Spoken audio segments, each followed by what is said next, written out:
Preface. November 1918 has a special resonance and place in German history. It marks not one, but two momentous and closely intertwined events that profoundly transformed the fate of Europe's largest state: Germany's defeat in the Great War, and the subsequent revolution that swept away the monarchy and transformed the country into one of the most progressive democracies in the world, the Weimar Republic.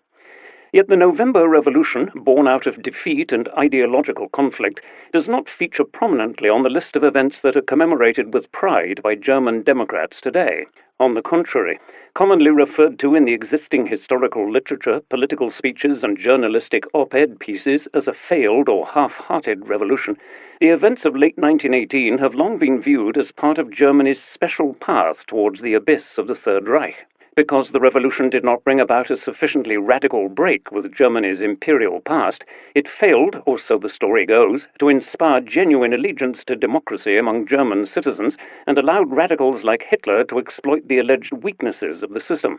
This book suggests an alternative interpretation of the November Revolution, one that does more justice to the achievements of the events of 1918 to 1919, which constituted both the first and the last revolution in a highly industrialized country worldwide prior to the peaceful revolutions in Eastern and Central Europe in 1989 to 1990. Other revolutions that preceded 1918 or followed in later years, the French Revolution of 1789, the Pan-European revolutions of 1848, the Bolshevik Revolution in Russia, or Mao's Chinese Revolution, took place in non- or partially industrialized societies, or they were imposed from outside, as was the case in much of Eastern Europe in 1945 to 1949, where revolutions were not backed by the masses, but imported by the Red Army. This was at odds with Karl Marx's materialist conception of history as a sequence of stages, in which bourgeois revolutions, replacing monarchic rule with liberal constitutions and capitalist economies, would occur before the age of communist revolutions. By the beginning of the 20th century, however, the debate about how to achieve a communist utopia had evolved with the Marxist camp. For some, like Lenin, industrialization was not a prerequisite for a proletarian revolution which could be achieved even in partially industrialized countries like Russia, with a vanguard of professional revolutionaries who would subsequently spread class consciousness and drive forward the industrialization of their country. Others, such as the influential German theorist and social democratic politician Eduard Bernstein, argued that in highly industrialized countries like Germany, the economy had become too complex for a revolution. Socialism could be realized without a violent revolution and through incremental legislative reforms. Debates such as these underpinned many of the tensions within the left, tensions which grew further in 1914 when the outbreak of war in Europe and the support of socialist parties in all European countries, with the exception of Italy, for their respective countries' war efforts, showed the fragility of international class solidarity in the face of nationalist mobilization. We will return to these important rifts and debates within the European left in the book, even though the chronological focus lies on the events unfolding from 1917 onwards. Starting in 1917, the year in which America's entry into the war and two revolutions in Russia prompted a revolution of expectations both for the war itself and for the post-war order, and ending in late 1923, when the revolutionary years ushered in a more stable period in German history, this book seeks to achieve two things. First, it aims to offer a new narrative analysis of the turbulent events that led to the military collapse of Imperial Germany and the establishment of the first German democracy. Second, it strives to do so without falling into the trap of reading German history backwards and viewing the events of November 1918 through the prism of Hitler's rise to power after the onset of the Great Depression in 1929 and Weimar's eventual failure in 1933. To achieve these aims, the book takes more seriously than is often the case the perspectives of those Germans who lived through the end of the Great War and the early years of the Weimar Republic. Instead of taking for granted the retrospectively imposed narrative of the doomed republic that has become a staple of history school books and public discourses about interwar Germany, I suggest that the future of Weimar was wide open in the early years of the republic's existence, with failure as likely as success, and optimism about the future as common as pessimism. Furthermore, by placing the events that led to the German Revolution within the broader Central Eastern European context in which they belong, I argue that the November Revolution was one of the more successful revolutions of the period 1917 to 1923. After all, between 1917 and 1923, there were more than 30 attempts at violent regime change across Europe, some of them more successful than others. Similar to the Austrian and Czechoslovak revolutions, the German November Revolution achieved its principal aims, peace and democratization, in an initially non-violent way, thus avoiding anything comparable to the unimaginably brutal civil war that followed Lenin's October Revolution. As the German Revolution of 1918 has often been portrayed as a minor revolution, it is worth reflecting on what the term actually means. Given the very varied nature of revolutions across time and space, historians have debated endlessly how to define it. Most agree that revolutions involve mass participation and, if successful, a significant change to the pre-existing political system. However, some have argued that revolutions also need to be violent to qualify as such. According to this somewhat romanticized maximalist interpretation of revolution, promoted in very different ways by Thomas Paine, Jules Michelet, Karl Marx, and others, revolutions had to be violent to destroy the old regime and its supporters. Yet such an interpretation overlooks that in reality there is no standard revolution, and that some of the most transformative revolutions, such as the ones that ended communist regimes across Eastern and Central Europe in 1918 to 1990, were largely non-violent, with the notable exception of Romania. Other aspects that are often emphasized as quintessentially revolutionary are suddenness and radical change in the distribution of wealth. Yet, in the case of China, Mao had to fight a variety of opponents for more than 2 decades before taking power in 1949 without anyone doubting that the Chinese Revolution was indeed a revolution. Similarly, the American Revolution lasted from 1765 to 1783, and while it resulted in very significant political change, it led to no redistribution of wealth. Suddenness was certainly not a characteristic of either the American or Chinese revolutions, though violence clearly was. The same can be said about the Mexican Revolution and the subsequent Civil War, 1913 to 1920. Generally speaking, revolutions tend to be more violent when one of the core demands of the revolutionaries goes beyond political change and touches on the redistribution of wealth, land, and the means of production, as any such redistribution is likely to be implemented through the use of force and set to trigger a violent response from those about to be dispossessed. If revolutions take very different forms, they can also produce fundamentally different outcomes. Post-revolutionary regimes can be democracies, as was the case in 1918 to 1919, and again in 1989 to 1990 across East-Central Europe, or they can replace brutal dictatorships with new totalitarian regimes, as in Russia 1917, Cuba 1959, or Iran 1979. Given the huge range of causes, forms, and results of events we view as revolutions, it might be best to adopt a more sober, minimalist definition that centers on popular radical change of an existing political system. In Germany, as in Russia in the spring of 1917, the initial core demand that triggered the November Revolution of 1918 was to immediately end the war. The state's failure to do so swiftly turned the Kriegsbeendigungsrevolution, the revolution to end the war, into something much bigger, as sailors, soldiers, and demonstrating workers demanded that the Kaiser, now seen as an obstacle to immediate peace, should abdicate. The Kaiser's refusal to do so led to calls for more significant systemic change, even though there remained significant disagreements among the revolutionaries as to whether Germany should become a council's republic or a parliamentary democracy. The war and the Central Powers' increasingly likely defeat were thus the main triggers of revolution. Without it, none of the revolutions that occurred in places like Germany, Austria, or Hungary would have happened. In all of these cases, and the same may be said of Russia in 1917 and China after 1945, the revolutions stemmed from a major crisis of legitimacy of the existing political order, not so much from the condition of society as predicted by Marx. Herein also lies the reason for starting this book in 1917. It is impossible to understand Germany's revolution, and indeed the wide range of contemporary expectations for an as yet unknown future in 1918, without acknowledging that the Great War, which was transformed in various ways in 1917, became the unintentional enabler of the different social or national revolutions that unfolded across Europe in and around 1918. In its final stages, from 1917 onwards, the war changed in nature as the Bolshevik Revolution of 1917 and the threat of imminent defeat led to Russia's withdrawal from the war, while the Western Allies, strengthened by America's entry into the conflict that same year, forced Germany to begin a decisive offensive in the West before US troops arrived in large numbers. a move that would ultimately prove to be the beginning of the end for Imperial Germany. Meanwhile, events in Russia had a dual effect.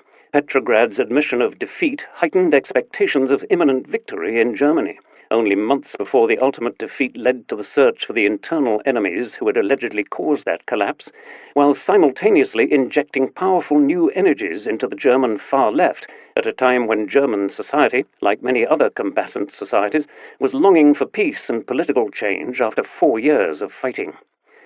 Finding an appropriate end date for this book was considerably more difficult.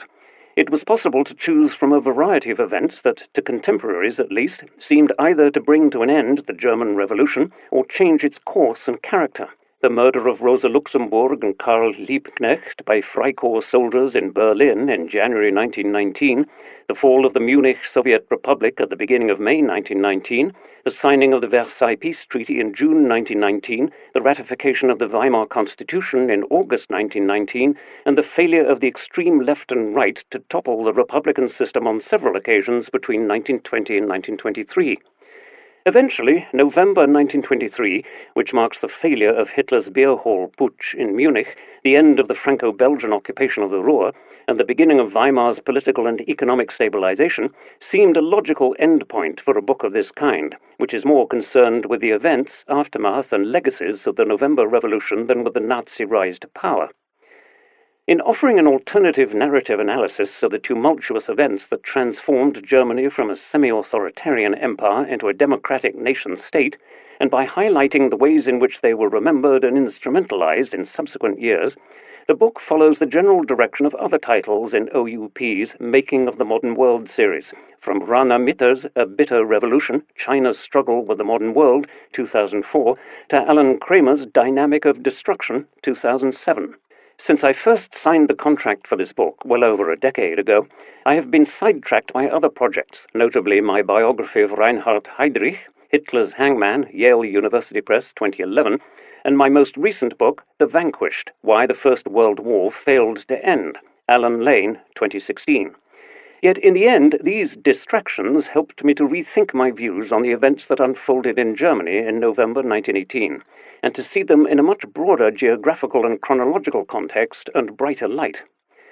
Working on this book has been an enjoyable task, partly because the format of the book series has allowed me to draw on a wide range of important specialist studies, the authors of which I hope will recognize the huge intellectual debt I owe to their archival and conceptual works, but also because of the many conversations I have had about the book with a number of inspiring colleagues and friends, all of whom contributed to its completion in one way or another. Thanking some of the people who have helped me along the way is no more than a public acknowledgement of gratitude. For the past decade, I have been fortunate to live and work in Dublin, which has become a major intellectual hub for German and European history in the period covered by this book. Countless conversations with my brilliant Ireland-based colleagues and friends, notably John Horn, Mark Jones, Alan Kramer, Stefan Malinowski, Tony McElligott, William Mulligan, and Jennifer Wellington, have helped me enormously to sharpen some of my arguments and to abandon others. Needless to say, all remaining errors of fact or judgment in this book are entirely attributable to me. The work on this book has taken me to a great number of libraries, and I am thankful to the staff of all of them.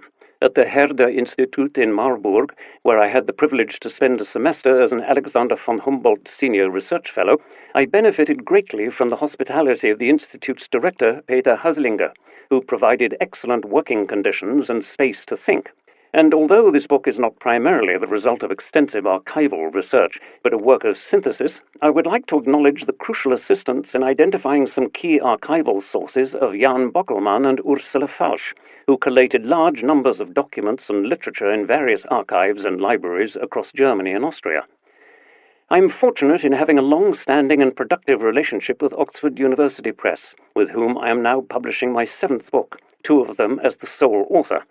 I am particularly grateful to Sir Richard Evans as the general editor of the Making of the Modern World series, and to Christopher Wheeler, then OUP's commissioning editor for history, for initially suggesting that it would be a good idea to write a book of this sort. Richard's feedback on the manuscript draft was also invaluable.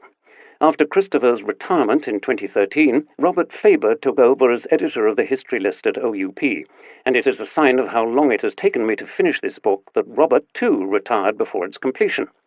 Matthew Cotton oversaw the final editing process while Satya Krishnamurti was in charge of the book's smooth production, and I'm indebted to the entire OUP team, including the indexer Judith Acevedo, for showing remarkable patience throughout the process. I am also grateful to the National University of Ireland for awarding me a publication grant. Various anonymous peer reviewers took time from their very busy schedules to read through the draft manuscript and made immensely helpful comments, for which I wish to thank them. My final thanks, as always, go to my family. My parents offered all sorts of support during my frequent visits to Berlin. My mother, Evelyn Gerwarth, who always showed huge interest in my work, sadly passed away as I was finishing this book. In Dublin, my wife Portia, despite her own busy schedule as a professor of Romantic literature, found time to offer critical feedback and stylistic advice on various occasions. Happy moments away from the desk were usually spent in her company and that of our two sons, Oscar and Lucien, who, now 8 years of age, have shown a healthy indifference to the subject of this book, but provided the author with wonderful and plentiful distractions throughout the process of writing it. Last but not least, I wish to thank my two oldest living relatives, my grandmother Gundi Arndt and my aunt Helga Pfennig, two strong women who were both born in the Weimar Republic. As eyewitnesses of Germany's turbulent 20th century, they taught me a great deal about the contingency of the future and the need to judge the past on its own terms. This book is dedicated to them. Robert Gerwarth, Dublin, January 2020. Like a Beautiful Dream. Introduction. In the early morning hours of 10 November 1918, a small convoy of cars crossed the Belgian-Dutch border near the village of Eisten, carrying the last German Kaiser and King of Prussia, Wilhelm II, into exile. The previous day, his head of government, Chancellor Max von Baden, had publicly announced, without the Kaiser's authorization, that Wilhelm had abdicated. Only a few hours later, Philipp Scheidemann, one of the leaders of Germany's largest political party, the Majority Social Democrats, MSPD, had proclaimed the German Republic from a balcony of the Parliament building, the Reichstag. Later that night, upon receiving confirmation that the Queen of the Netherlands and the Dutch government had granted him political asylum, an anxious Wilhelm and his closest entourage fled the Army High Command's field headquarters in the German-occupied Belgian city of Spa in his royal train. Fearing his imminent arrest by revolutionary soldiers, Wilhelm assumed that he was bound to suffer the same fate as his distant relative, Tsar Nicholas II of Russia, who had been brutally murdered along with his family by the Bolsheviks less than 4 months earlier, an incident that may have influenced the Dutch government's decision to grant Wilhelm political asylum in the Netherlands. Hoping to remain unrecognized as he crossed the border, Wilhelm swapped the royal train for an unmarked car as he approached the Dutch frontier. His hopes for anonymity were quickly dashed as members of the local population recognized the Kaiser and started to abuse him verbally as a war criminal. Wilhelm was eventually able to continue his journey into the Netherlands by train. 2 weeks later, almost unnoticed by a German public that no longer cared what the former Kaiser had to say, he formally renounced, once and for all, his claim to the German and Prussian thrones. It was an inglorious end to the rule of Queen Victoria's first grandchild, a man who had been on the German throne since 1888. His fate over the subsequent 30 years, or so it must have seemed to him as he reflected on his life in the Dutch castle of Doorn, his home until his death in 1941, mirrored that of the country he had led for 3 decades, a tale of rapid rise and dramatic fall. The contrast between the increasingly prosperous German Empire of the late 19th century, the hegemonial power on the European continent, and the country's military collapse in 1918 could not have been greater. Back in 1871, when the German nation-state was founded by Otto von Bismarck, it had been set up as a federal constitutional monarchy, a union of 25 larger and smaller states, most of which continued to be ruled by sovereign kings, princes, and dukes who accepted the supremacy of the Prussian king as German Kaiser. In political terms, Imperial Germany was not a parliamentary democracy like Britain, France, or the United States, but it was certainly not an unpopular autocratic state like Tsarist Russia either. Imperial Germany had a constitution, an active national parliament, and independent state parliaments that controlled the respective states' budgets. Despite its semi-authoritarian political regime, the government was not dependent on a parliamentary majority, but on royal consent, and a 3-tier electoral system in its largest state, Prussia, The country had a flourishing civil society, and an increasing number of people participated in political life through elections or involvement in the growing trade union movement. In the decades leading up to 1914, the German Reich, the youngest of the major nation-states in Europe, had also become the most culturally and economically dynamic country on the continent. Its population had increased massively from 49 million in 1890 to 67 million in 1913. Its cities grew exponentially, and life expectancy, literacy rates, and living standards improved significantly. In economic terms, Germany displaced Britain as Europe's premier industrial power at the turn of the century, leading the way in the so-called Second Industrial Revolution that brought huge advances in the chemical and electrical industries. Income per capita and the country's GDP also grew exponentially, leading to noticeably rising living standards, while the state offered its citizens legal security and an increasingly tight net of social benefits. Glaring socio-economic inequalities persisted, but by 1914 it was equally clear that the working classes were in danger of losing much more than just their chains if they attempted and failed to bring about a violent overthrow of the existing system. The largest political party to represent workers' interests, the Social Democratic Party, SPD, acknowledged this reality by gradually moving away from the orthodox Marxist mantra of revolution. Instead of a political revolution, the SPD's leadership increasingly advocated gradual change through reforms in order to improve the working conditions and living standards of their main supporters, the ordinary working people. For all these reasons, Germany on the eve of the First World War was a remarkably stable state, certainly a lot less nervous or plagued by perpetual crisis than has sometimes been suggested. To be sure, Imperial Germany was not without political and social tensions, but it was by no means a hotbed of revolutionary activity or agitation either. The outbreak of the Great War changed everything. Back in 1914, Kaiser Wilhelm II, who had done much to escalate the local conflict between Austria-Hungary and Serbia into a pan-European war, believed that the war would inevitably cement his country's hegemony on the continent. Most of his subjects shared that optimistic sentiment in August 1914 and entered the war in a confident, though not always enthusiastic, mood. Many Germans fully anticipated a swift victory. The Kaiser famously promised them that the war would be over by the autumn. Some public intellectuals even hailed the war as a cleansing storm that would pave the way for a bright future. The mood of invincibility was encouraged by the early stunning victories of the German army. In the West, a military triumph initially seemed feasible, at least until the German advance towards Paris was halted on the Marne River in early September 1914. This severe setback meant the failure of the Schlieffen Plan, the German tactical plan to win a decisive and swift victory over Britain and France in the West before fighting the Russian armies in the East, leading to a stalemate on the Western Front. From now on, and for much of the rest of the war, some 8 million troops were facing each other along a front of 700 kilometers, from the North Sea to the Swiss border, unable to penetrate the enemy lines to a meaningful degree. Meanwhile, in the east, an early Russian invasion of East Prussia was repelled by General Paul von Hindenburg, a veteran of the Franco-Prussian War of 1870 to 1871, and his talented chief of staff, Erich Ludendorff.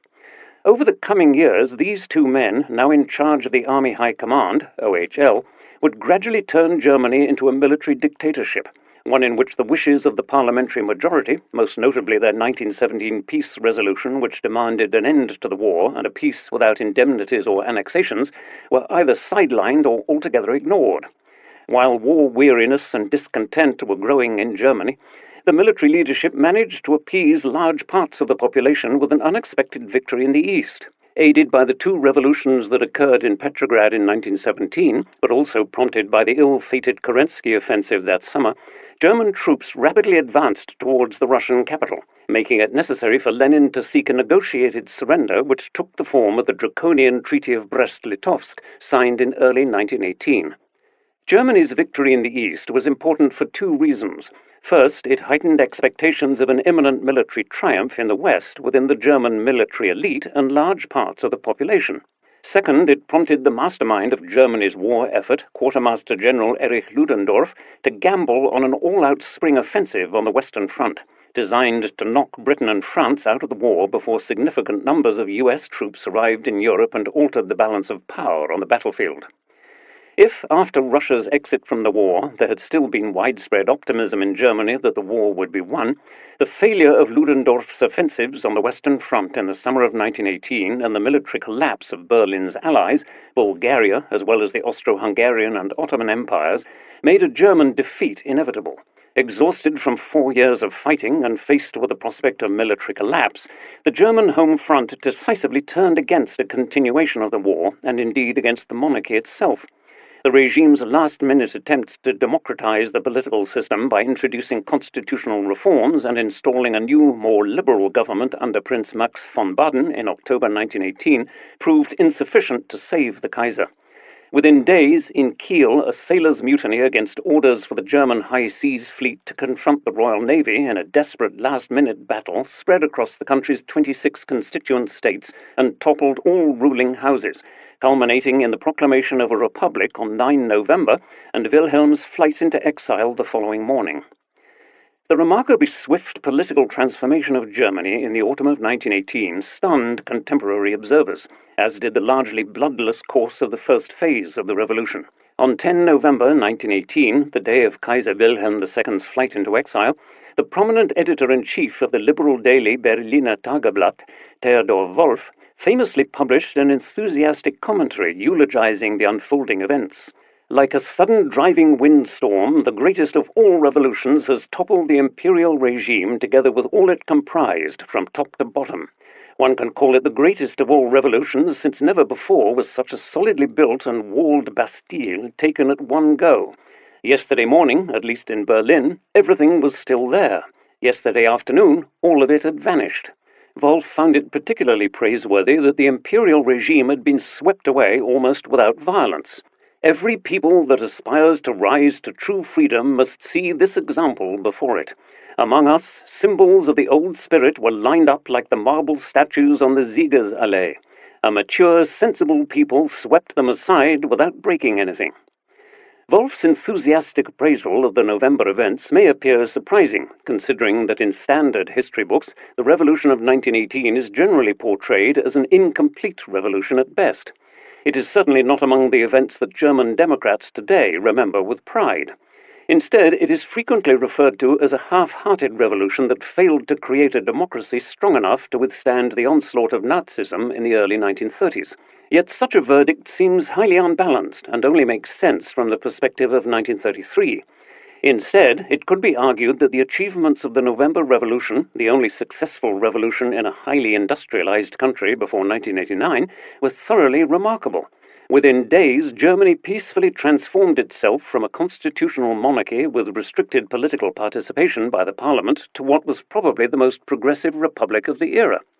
Germany became a democracy which, despite massive domestic and foreign policy challenges, most of them the consequences of a lost war, lasted for 14 years, and thus survived longer than nearly all of the other European democracies founded in 1918. In recent years, more positive, or at least more open-ended, narrative histories of Weimar have been published.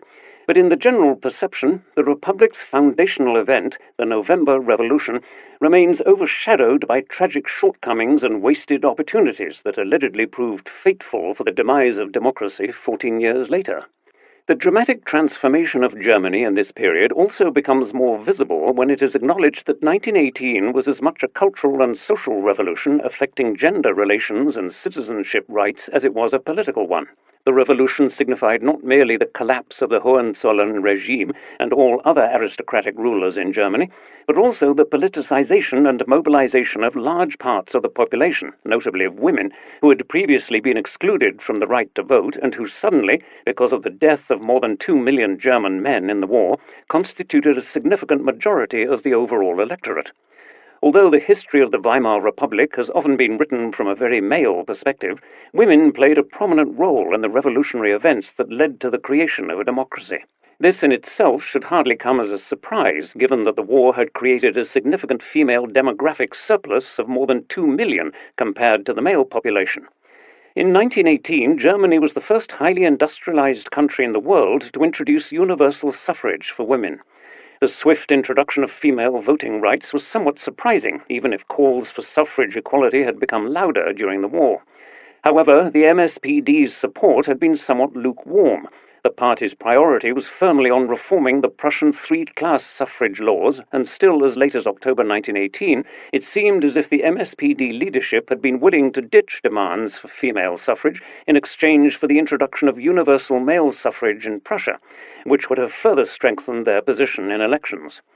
As the crisis of the imperial regime deepened and the revolution overturned the existing regime, however, an opportunity arose for an even more radical rethinking of citizenship rights. When women first had the right to participate in national elections, in this case for the January 1919 elections for the National Assembly, female voters exceeded male voters by 2.8 million. The structural transformations of state and society caused by the war and its outcome thus opened spaces for participatory rights that would have been unthinkable before 1914. The year 1918 also brought the Germans additional freedoms that no one would have thought possible before 1914, and that went far beyond the end of official censorship. Alongside the political reforms that guaranteed equal participation rights to all adult Germans, there were now greater sexual freedoms and better access to birth control for heterosexual women. Simultaneously, there was, at least initially, a moment of hope among the gay community that homosexuality would be decriminalized. Even if the much-discussed removal of Article 175, which criminalized sex between two men, from the German criminal code never happened, there was broad consensus among gay rights activists that greater freedoms of expression existed after the war. Gay rights activists immediately responded to the November Revolution with considerable enthusiasm, and viewed it as the dawn of a new era of sexual liberation, heralding the decriminalization of homosexuality. "The great revolution of the past weeks must be welcomed with joy from our point of view," wrote Magnus Hirschfeld, leader of the world's first LGBT rights organization, the Berlin-based Scientific Humanitarian Committee, in November 1918. "The new era brings us freedom of speech and publication, and with the liberation of all who were formerly oppressed, we may with certainty assume that those on whose behalf we have worked for many years, that is, homosexuals and other sexual intermediaries, will also receive an equitable assessment." Not everyone, of course, shared Wolff's or Hirschfeld's enthusiasm. Contemporary reactions to the events of November 1918 in Germany were, as one would expect, extremely varied. While many former frontline officers and NCOs resented the revolution, the vast majority of soldiers, relieved at having survived 4 years of a historically unprecedented war, returned home as pacifists and welcomed the revolution as an event that brought an end to the horrible experiences they had been subjected to between 1914 and 1918. Others, notably sailors on the ships of the High Seas Fleet that had been sitting idly in Germany's North Sea ports for most of the war, and soldiers who had served in the rear areas, actively participated in the revolution that toppled the German monarchy.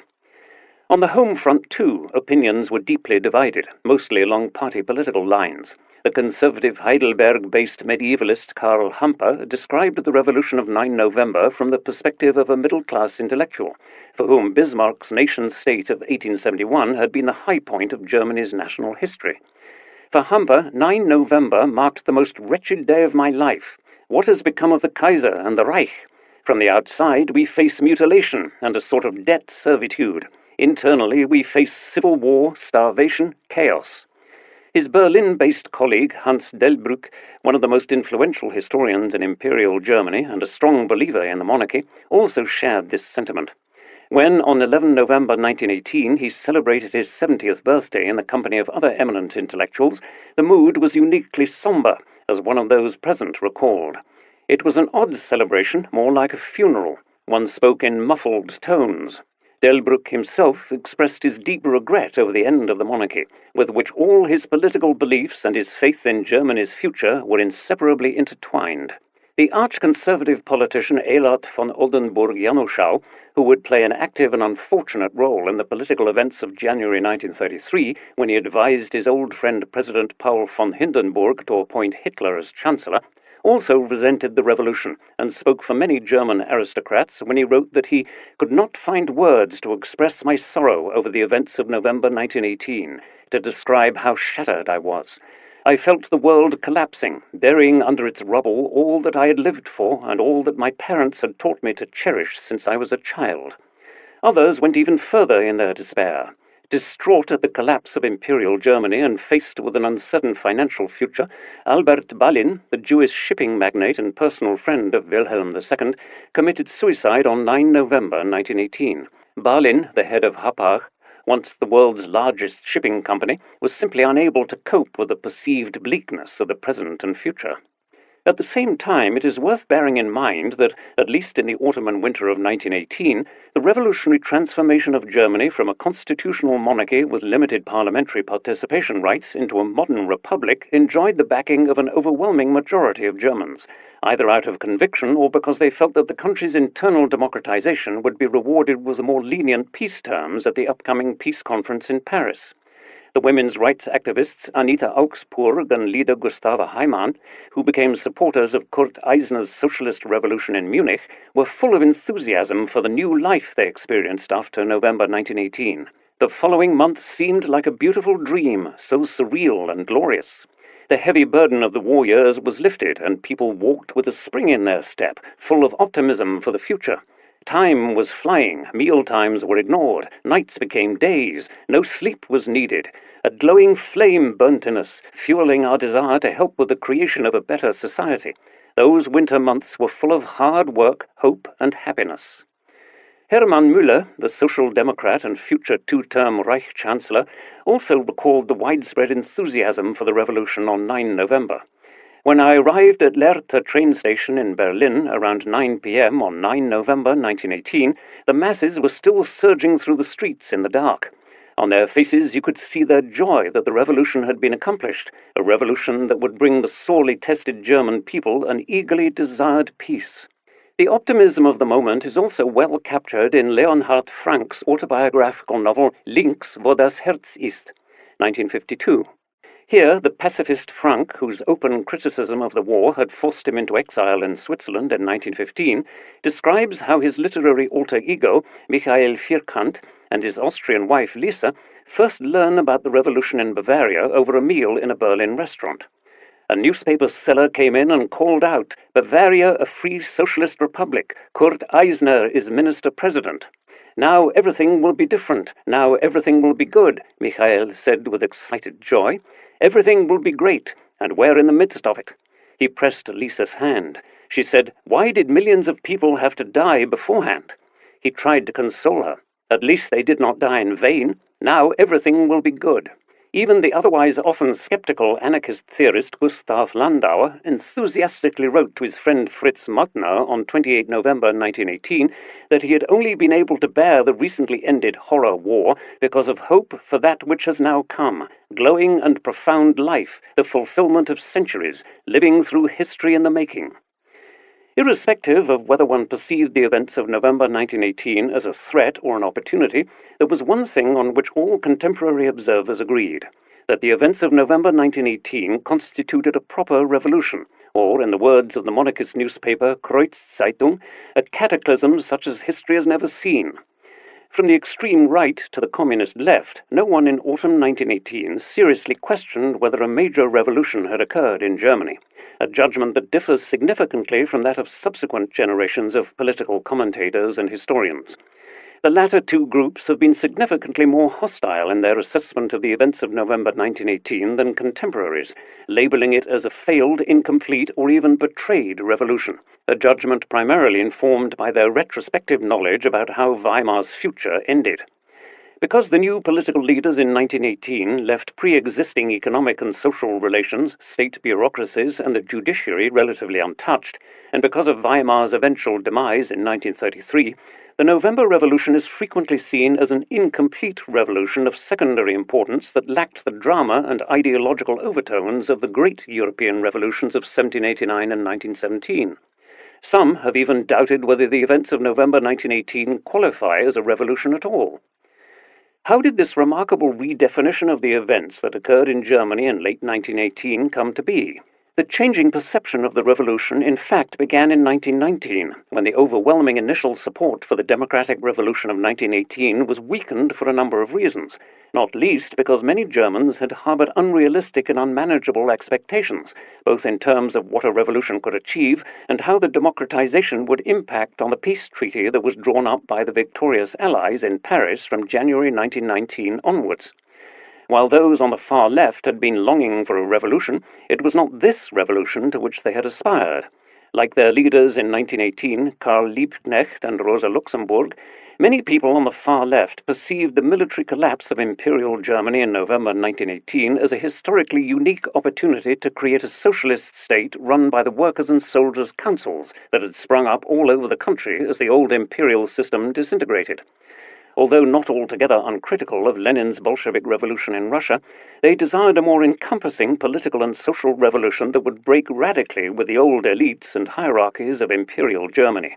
Ebert's unshakable determination to hold a general election for a constituent National Assembly to answer the question of Germany's future form of government was perceived and portrayed by the far left as a fundamental betrayal because it prevented the realization of their own more radical ambitions for the reorganization of German society and its political systems. However, in late 1918 and early 1919, their position was only supported by a small minority. The events of 1918 to 1919 thus marked a climax in the long and turbulent history of divisions within the German and indeed international labor movement, from the early 20th century revisionism conflict between orthodox Marxist proponents of revolution and social democratic reformists, through to the clash between those socialists supporting the war effort and those opposing it, culminating in the formal split between the MSPD and the more left-leaning Independent Social Democrats, USPD, in 1917. The betrayal of 1918 to 1919 took the conflict one step further, as the far left felt that the MSPD had prevented a real revolution at a time when it was allegedly feasible. The shadow of these accusations continues to linger even today. As late as 2008, the then chairman of Die Linke, the far-left heir to the GDR's ruling party, the SED, openly declared that Ebert's betrayal of the workers' movement in 1918 had set the course for the disastrous history of the Weimar Republic. The MSPD leadership under Friedrich Ebert also had high expectations in the autumn of 1918.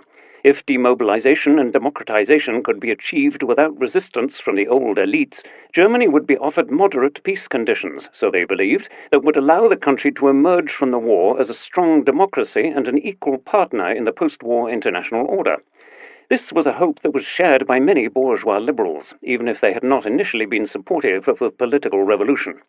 Many of them were positively surprised by the lack of radicalism and the relative absence of violence in November 1918, and noted with relief that neither chaos nor civil war spread immediately after the takeover of 9 November. The revolution's very lack of radicalism, its pragmatism, was frequently emphasized as laudable by contemporaries. This elasticity, as the director of the Berlin-based Kaiser Wilhelm Institute for Physics, Albert Einstein, formulated in a thoroughly favorable assessment of a Swedish colleague on 14 November, was the most surprising experience among all the surprises of the previous days. For the prominent theologian and philosopher Ernst Troeltsch, whose Spectator letters offer a glimpse into liberal perceptions of the revolution, the greatest uncertainties had already disappeared by 10 November. After a troubled night, the morning newspapers presented a clear picture. The Kaiser was in the Netherlands, the revolution had been victorious in most centers. Not a man died for Kaiser and Reich. All civil servants are now working for the new government. All duties of the state will be carried out, and there has been no run on the banks. The famous novelist Thomas Mann had a similar impression when he strolled through Munich in the sunshine of 10 November while reflecting on the events of the previous day. The German Revolution is a very German one, even if it is a proper revolution.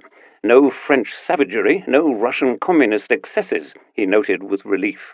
What changed this perception and contemporaries' retrospective assessment of the November Revolution more generally was the further course of the revolution, notably its radicalization and violent escalation in early 1919. The far-left Spartacist rising of January 1919, the Munich Soviet Republic later that spring, and the brutal backlash by right-wing Freikorps volunteers seemed to many contemporaries to be an unwelcome echo of the Russian Civil War. Similarly disappointing for many of those people who had initially supported the democratization of Germany was that the expectations for a negotiated peace treaty clashed brutally with the actual conditions of peace imposed on the young democracy by the victorious Allies in the Versailles Peace Treaty in the summer of 1919. The fact that the Allies maintained the economic blockade beyond the official end of hostilities to ensure German good behavior while the peace treaty was drawn up further alienated starving Germans from the Western powers.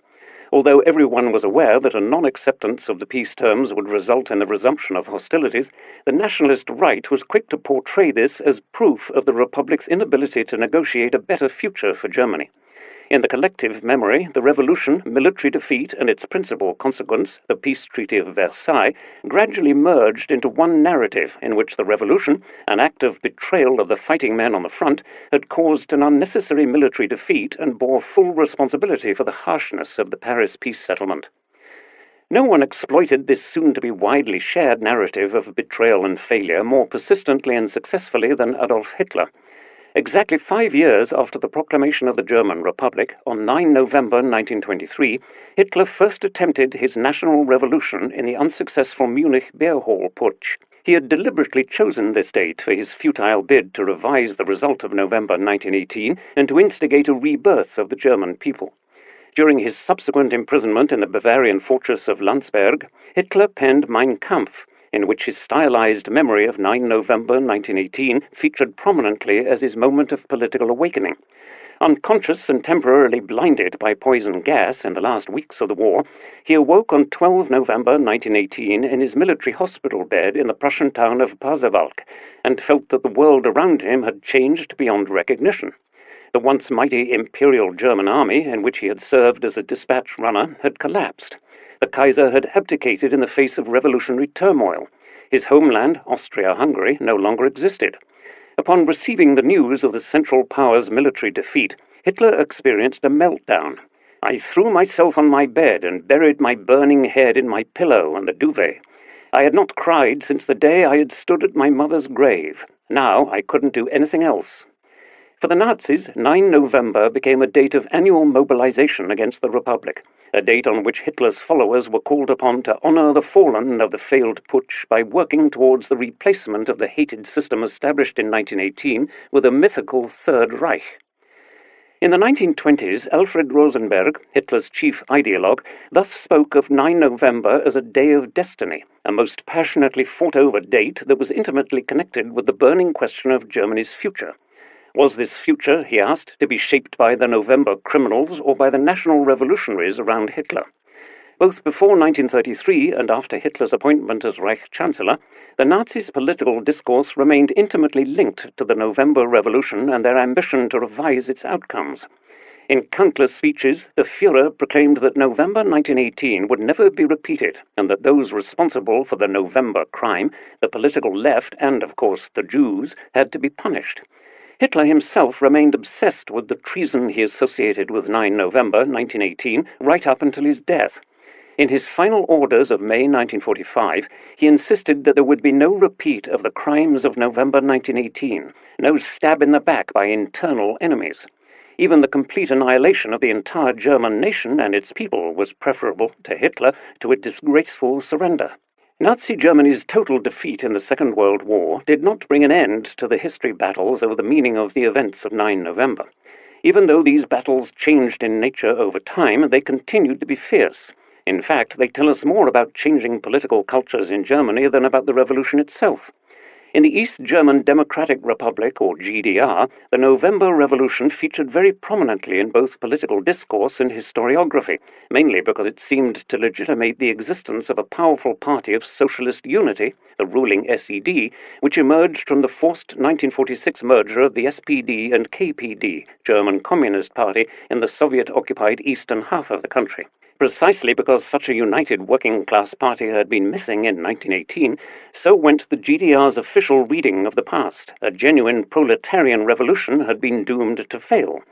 Instead of a serious and open-ended historical engagement with the events of 1918, the Marxist-Leninist historiography of the GDR unsurprisingly supported this interpretation, labeling the November Revolution as a bourgeois uprising. In this narrative, the leaders of the majority Social Democrats assumed the role of the traitors who abandoned and betrayed a proletarian revolution.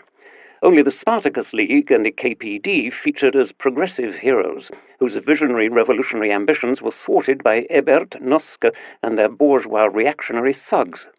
Although scholarship in the West German Federal Republic, FRG, was much more free of state interference, historical judgments about the November Revolution were also fundamentally shaped by the prevailing zeitgeist. The major historiographical controversies of the years after 1945 were conditioned by both the search for the root causes of the German catastrophe that was Nazism and the intellectual climate of the Cold War. The fact that a mere 14 years separated the Revolution of 1918 from the advent of the Third Reich in 1933 prompted the tempting but misleading interpretative meta-narrative of the doomed Republic, a hastily improvised democratic state sitting uncomfortably between the Kaiser Reich and Hitler's dictatorship.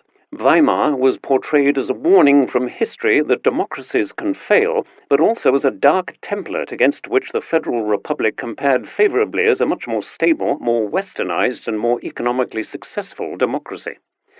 Yet there were also noticeable differences in opinion and changing assessments of 1918 in the Federal Republic. The main historiographical and public controversy post-1945 revolved around whether or not alternative options had been available to the leading historical actors of November 1918, notably the MSPD.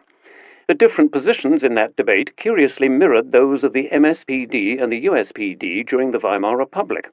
While some argued that the only alternative to Ebert's decision to establish a parliamentary democracy through compromises with the old non-democratic elites of Imperial Germany was a Bolshevik dictatorship along Russian lines, the MSPD position in 1918 to 1919, more left-leaning commentators saw a great deal of democratizing potential in the Workers' and Soldiers' Councils, which was apparently left untapped by Ebert, the USPD's position.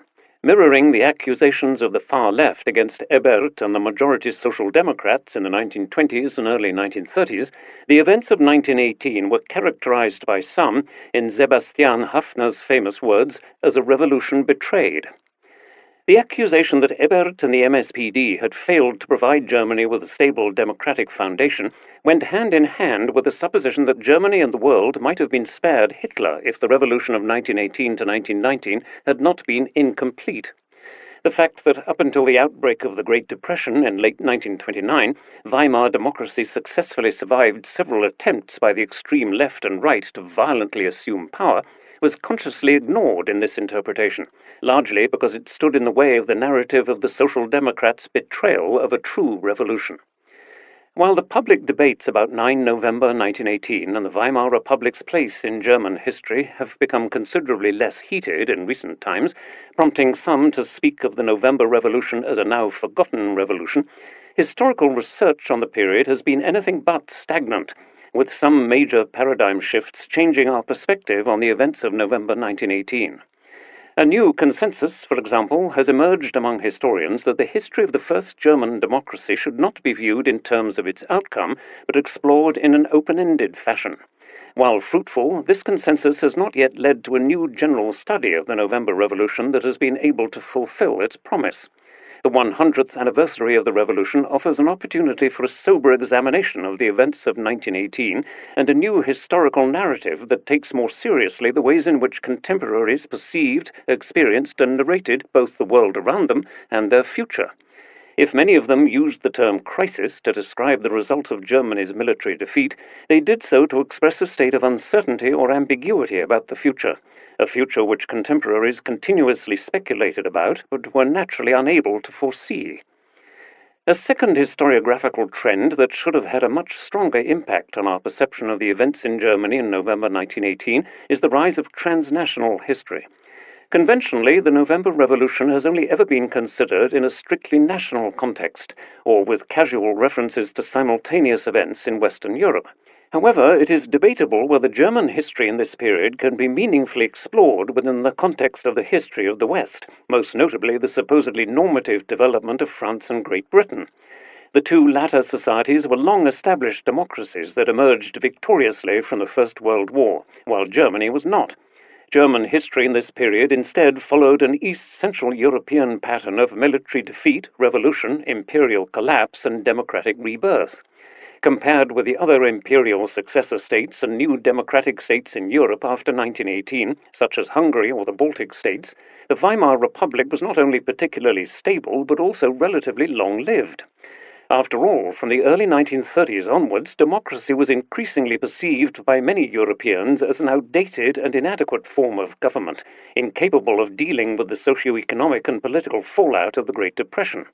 Of all the parliamentary democracies created in East Central Europe after 1918, with the notable exceptions of Finland and Czechoslovakia, the Weimar Republic was one of the last of the post-imperial democratic successor states founded after the Great War to give way to totalitarianism. In order to appreciate just how radically transformative the events of November 1918 were, one also needs to take more seriously the idea of Wilhelmine Germany as an empire that collapsed in 1918 and gave way to a republican nation-state that was much less ethnically diverse than its predecessor. Imperial Germany was, in fact, an empire in more than one sense. First, the term German Empire, or Kaiserreich, described the ethnically mixed and hierarchically structured territory within the post-1871 boundaries of the nation-state founded by Otto von Bismarck and Wilhelm I. Yet despite its name and its self-perception as an ethnically homogeneous nation-state, the German Empire comprised large non-German ethnic minorities, notably some 3.5 million Poles, 1.8 million Alsace-Lorrainers, and some 150,000 Danes in North Schleswig, who were technically full German citizens, but who were often portrayed and perceived by German nationalists as potentially disloyal and secessionist. Second, the term referred to Germany as a global empire with overseas territories in Africa, Asia, and the Pacific, territories that had been colonized primarily in the late 19th century. Since the 1880s, influential private organizations such as the German Colonial Society or the Pan-German League had lobbied for the Kaiser's government to acquire overseas colonies to turn Germany into a global empire similar to those of Britain and France. Although Chancellor Otto von Bismarck had never been a supporter of Germany's global expansion, he ultimately succumbed to public pressure on this matter, leading to colonial acquisitions in China, the Pacific, and Africa. Third, and related to the second point, Germany became a major European land empire after 1914, when its armies annexed large territories in East Central Europe. Russia's exit from the war and the Treaty of Brest-Litovsk in early 1918 expanded that imperial rule further by giving Germany control over huge swaths of territories that had previously been ruled by the Romanovs. The German defeat in November 1918 brought an abrupt end to Berlin's multiple imperial engagements in Europe and the wider world, though not, of course, to imperial fantasies in which East Central Europe in particular played a very prominent role as a space for future colonial conquest.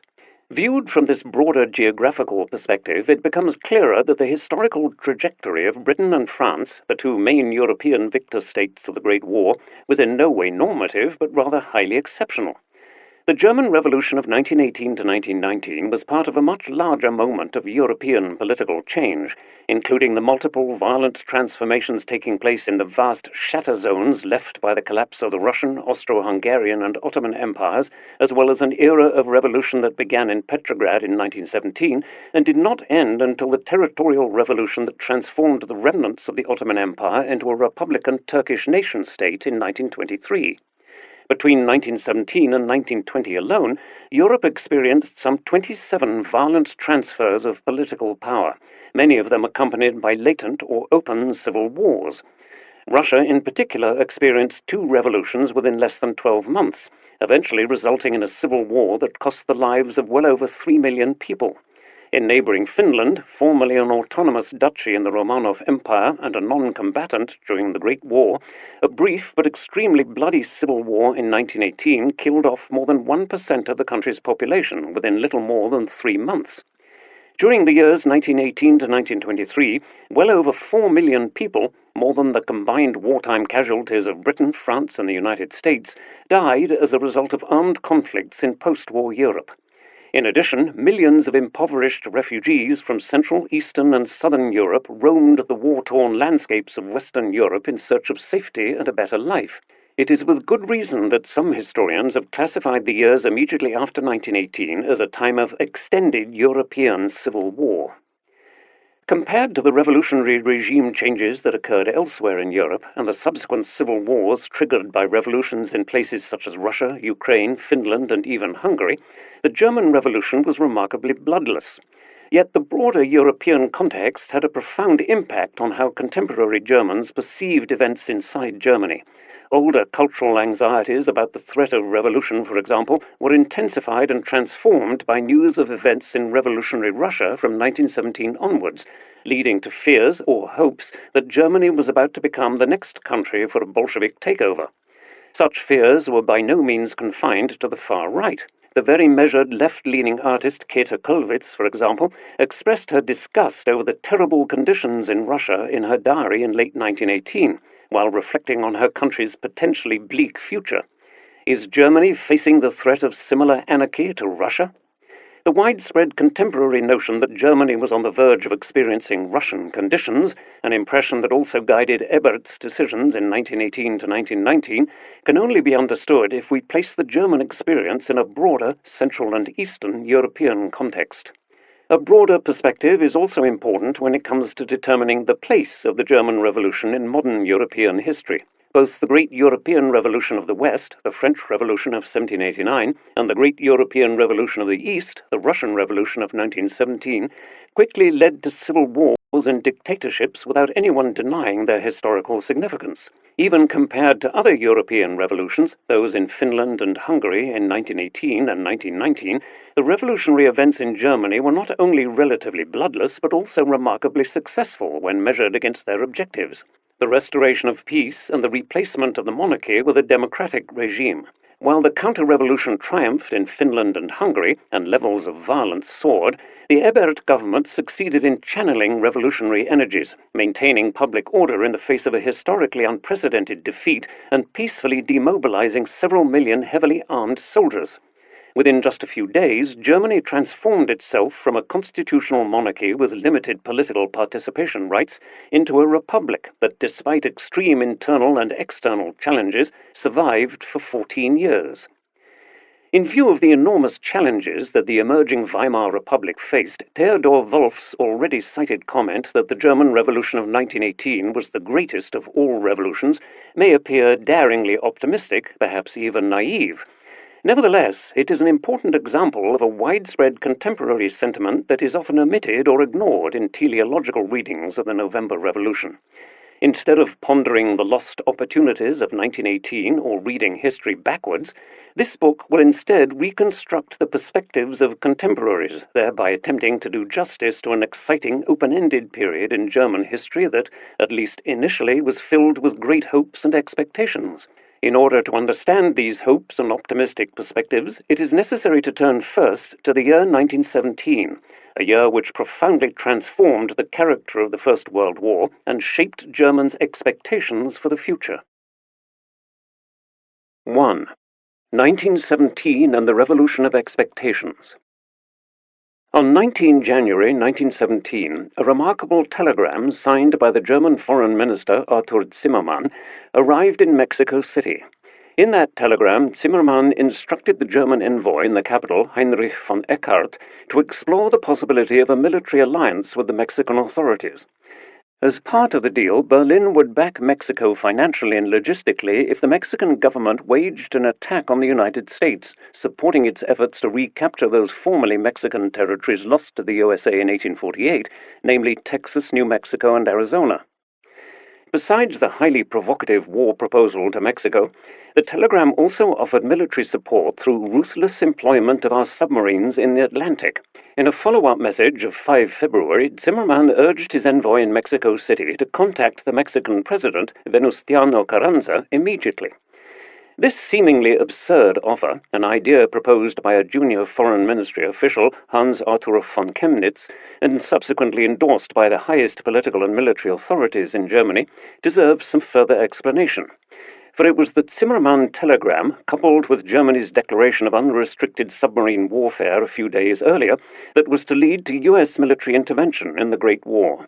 Zimmermann, a career diplomat who had been appointed German foreign minister in November 1916, had recommended himself for the job as a strong advocate of inciting imperial insurrections in the territories of the Allied states since 1914. Ever since the outbreak of war in 1914, the German Foreign Office had developed secret plans to destabilize the Allied home fronts by supporting revolutionary movements of different political complexions. Irish Republicans aiming to sever ties with London, jihadists in the British and French empires, and Russian revolutionaries conspiring against the Tsar's autocratic regime in Petrograd.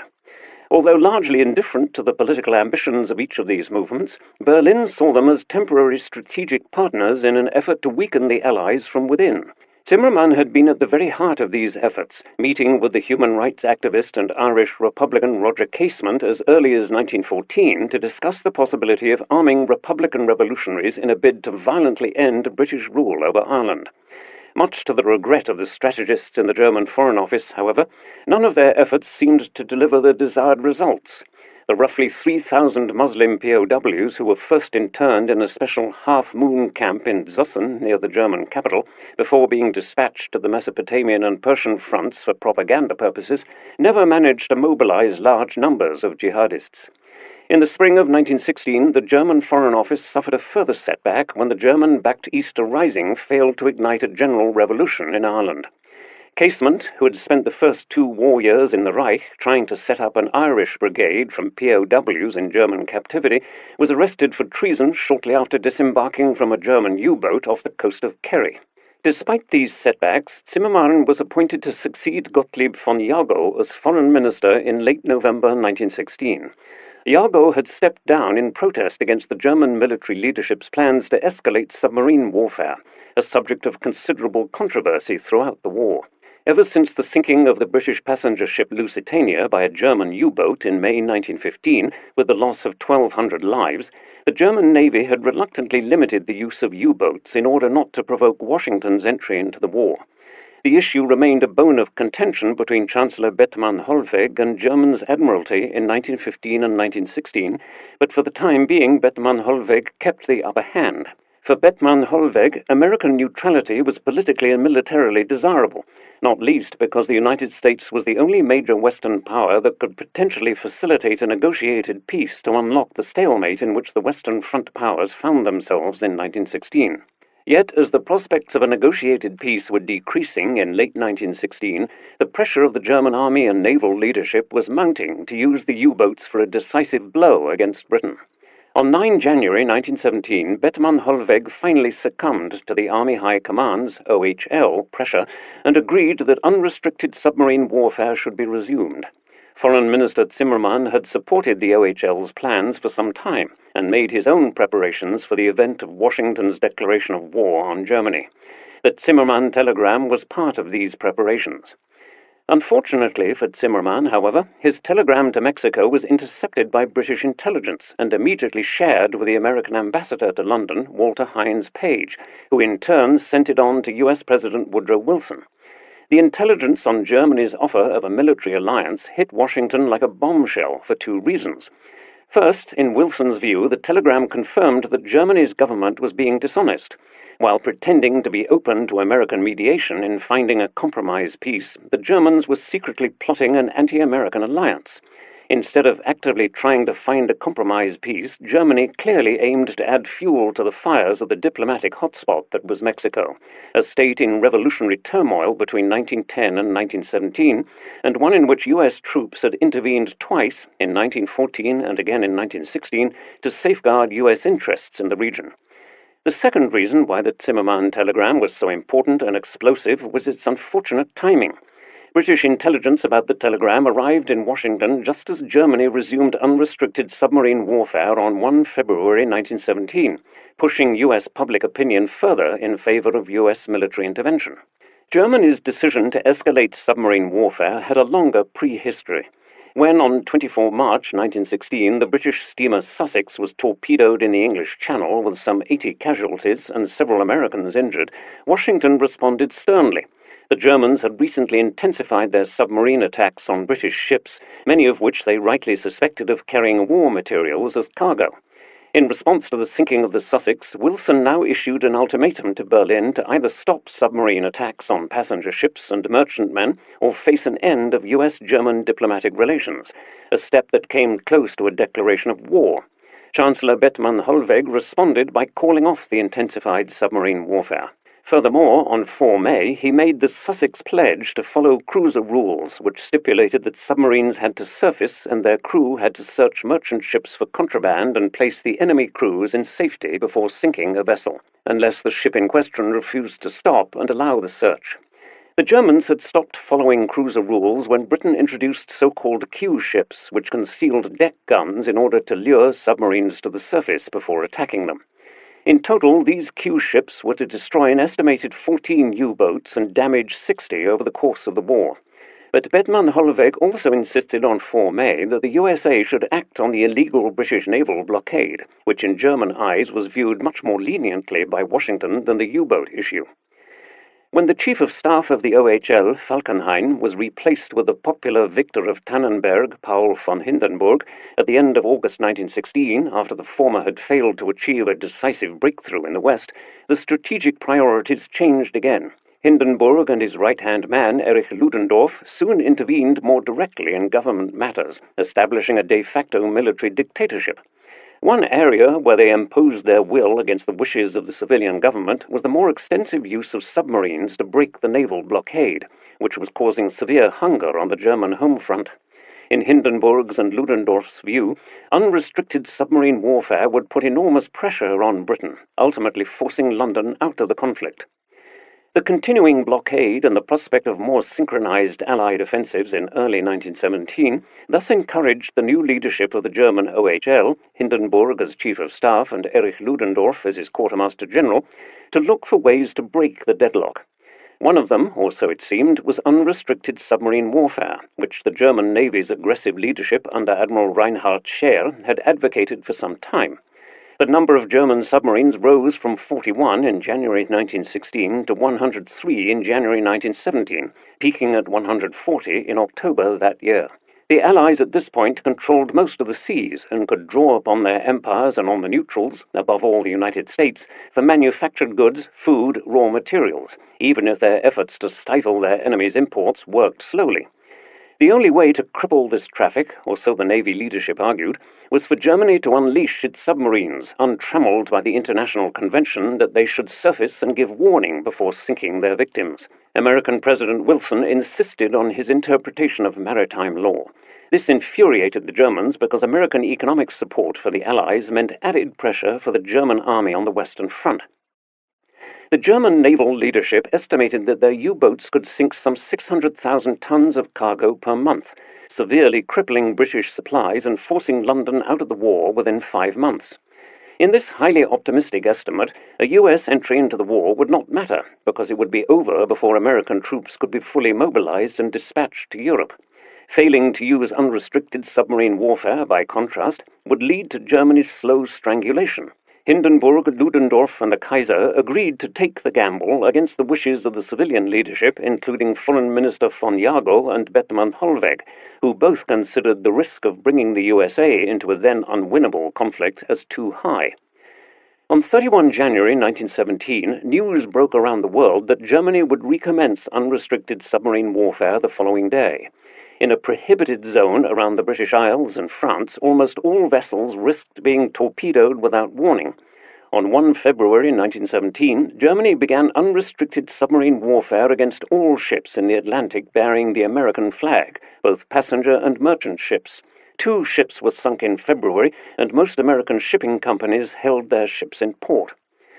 Many contemporaries in Germany were fully conscious that the German declaration of unrestricted submarine warfare would make the U.S. entry into the war inevitable, or at least highly likely. The Australian musician Ethel Cooper, who lived in Leipzig during the war, wrote to her sister Emmy in Adelaide in a letter she managed to get smuggled through Switzerland, "The 1st of February has come and gone. The submarine war has been declared, and we, like the rest of the world, are waiting for further developments." Her American neighbors, she noted, had packed for the 4th time and given notice to their landlords, and the 2 Dutch and Danish families I know are discussing whether they shouldn't do the same, and they all regard the current moment as the most critical one since 1 August 1914. The Americans are saying that they would perish of shame if Mr. Wilson were to make another compromise. Uncertainty gave way to anxiety. The always well-informed Harry Count Kessler, observing events unfold from Bern in neutral Switzerland, noted in his diary on 1 February 1917, "Most concerns revolve around America's stance. In general, the mood among us is somber, but we remain determined. Mood of a man heading for a life-threatening but unavoidable operation." News of Germany offering an alliance to Mexico, combined with Berlin's declaration of unrestricted submarine warfare, hit Washington like a bombshell. In light of the public mood, which had swung in favor of entering the war, and given his well-known stance on submarine war in the Atlantic, Wilson was left with few alternatives but to join the fight. On 2 April 1917, Wilson announced to Congress his imminent intention to declare war on Germany. 4 days later, the formal declaration of war was signed. The German leaders had known that unrestricted submarine warfare would almost certainly lead to American involvement in the war, but calculated that Britain and France could be defeated before the full impact of US involvement in the war would be felt. They seriously underestimated the impact that direct US involvement in the war would have. Even if it would be spring 1918 before US troops arrived in significant numbers in France, Wilson's declaration of war on Germany changed the balance in favor of the Allies. Wilson's background and his changing attitude towards Germany and US neutrality warrants some further explanation, not least because the US entry into the war proved decisive for Germany's defeat, while Wilson's 14 points and his well-publicized notion of a peace without victory fundamentally shaped German expectations for the post-war order. Wilson was not a conventional career politician, and his path to the highest office in US politics was unusual. He had not entered politics, as was often the case in the United States, as a successful businessman, but after an academic career at Princeton University. Born in Virginia in 1856 as the son of a Presbyterian minister and raised according to strict Calvinist precepts, Wilson had still experienced the American Civil War, 1861 to 1865, as a child. Protestant theology and 19th century liberalism were to shape his political thinking throughout his remarkable career.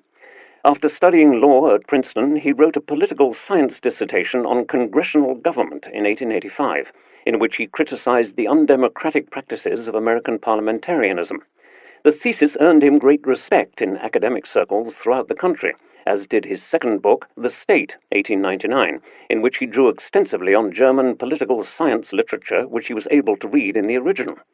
In 1902, at the age of 46, Wilson became president of Princeton University, but his term in office ended prematurely in 1910 after a conflict with the majority of the professors, who rejected his somewhat dogmatic zeal and lack of flexibility. The abrupt end of Wilson's presidency of an elite university did no damage to his further career. That same year, 1910, he was elected governor of New Jersey and rapidly became one of the leaders of the progressive wing of the Democratic Party, campaigning for social welfare measures and increased state regulation of economic affairs. During his time as governor, he supported the introduction of accident insurance for workers. In the 1912 presidential election, he was nominated to lead the Democrats' campaign and won. In 1916, he was re-elected president, this time with the nationwide campaign slogan, "He kept us out of war," a promise he was about to break only a few months later. Despite the strict neutrality that Wilson had insisted on from the summer of 1914, the United States had not, in fact, been able to keep itself entirely out of the war. Numerous European immigrants in America with British, Irish, German, and Italian roots had repeatedly given public expression to their sympathies for their home countries and had argued over the merits of intervention versus non-intervention in the war. In total, 15% of the US population had been born abroad.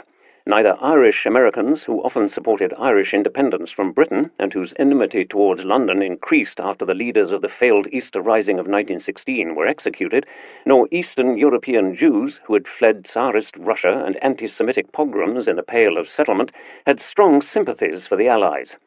In addition, German Americans constituted the largest ethnic minority in the country.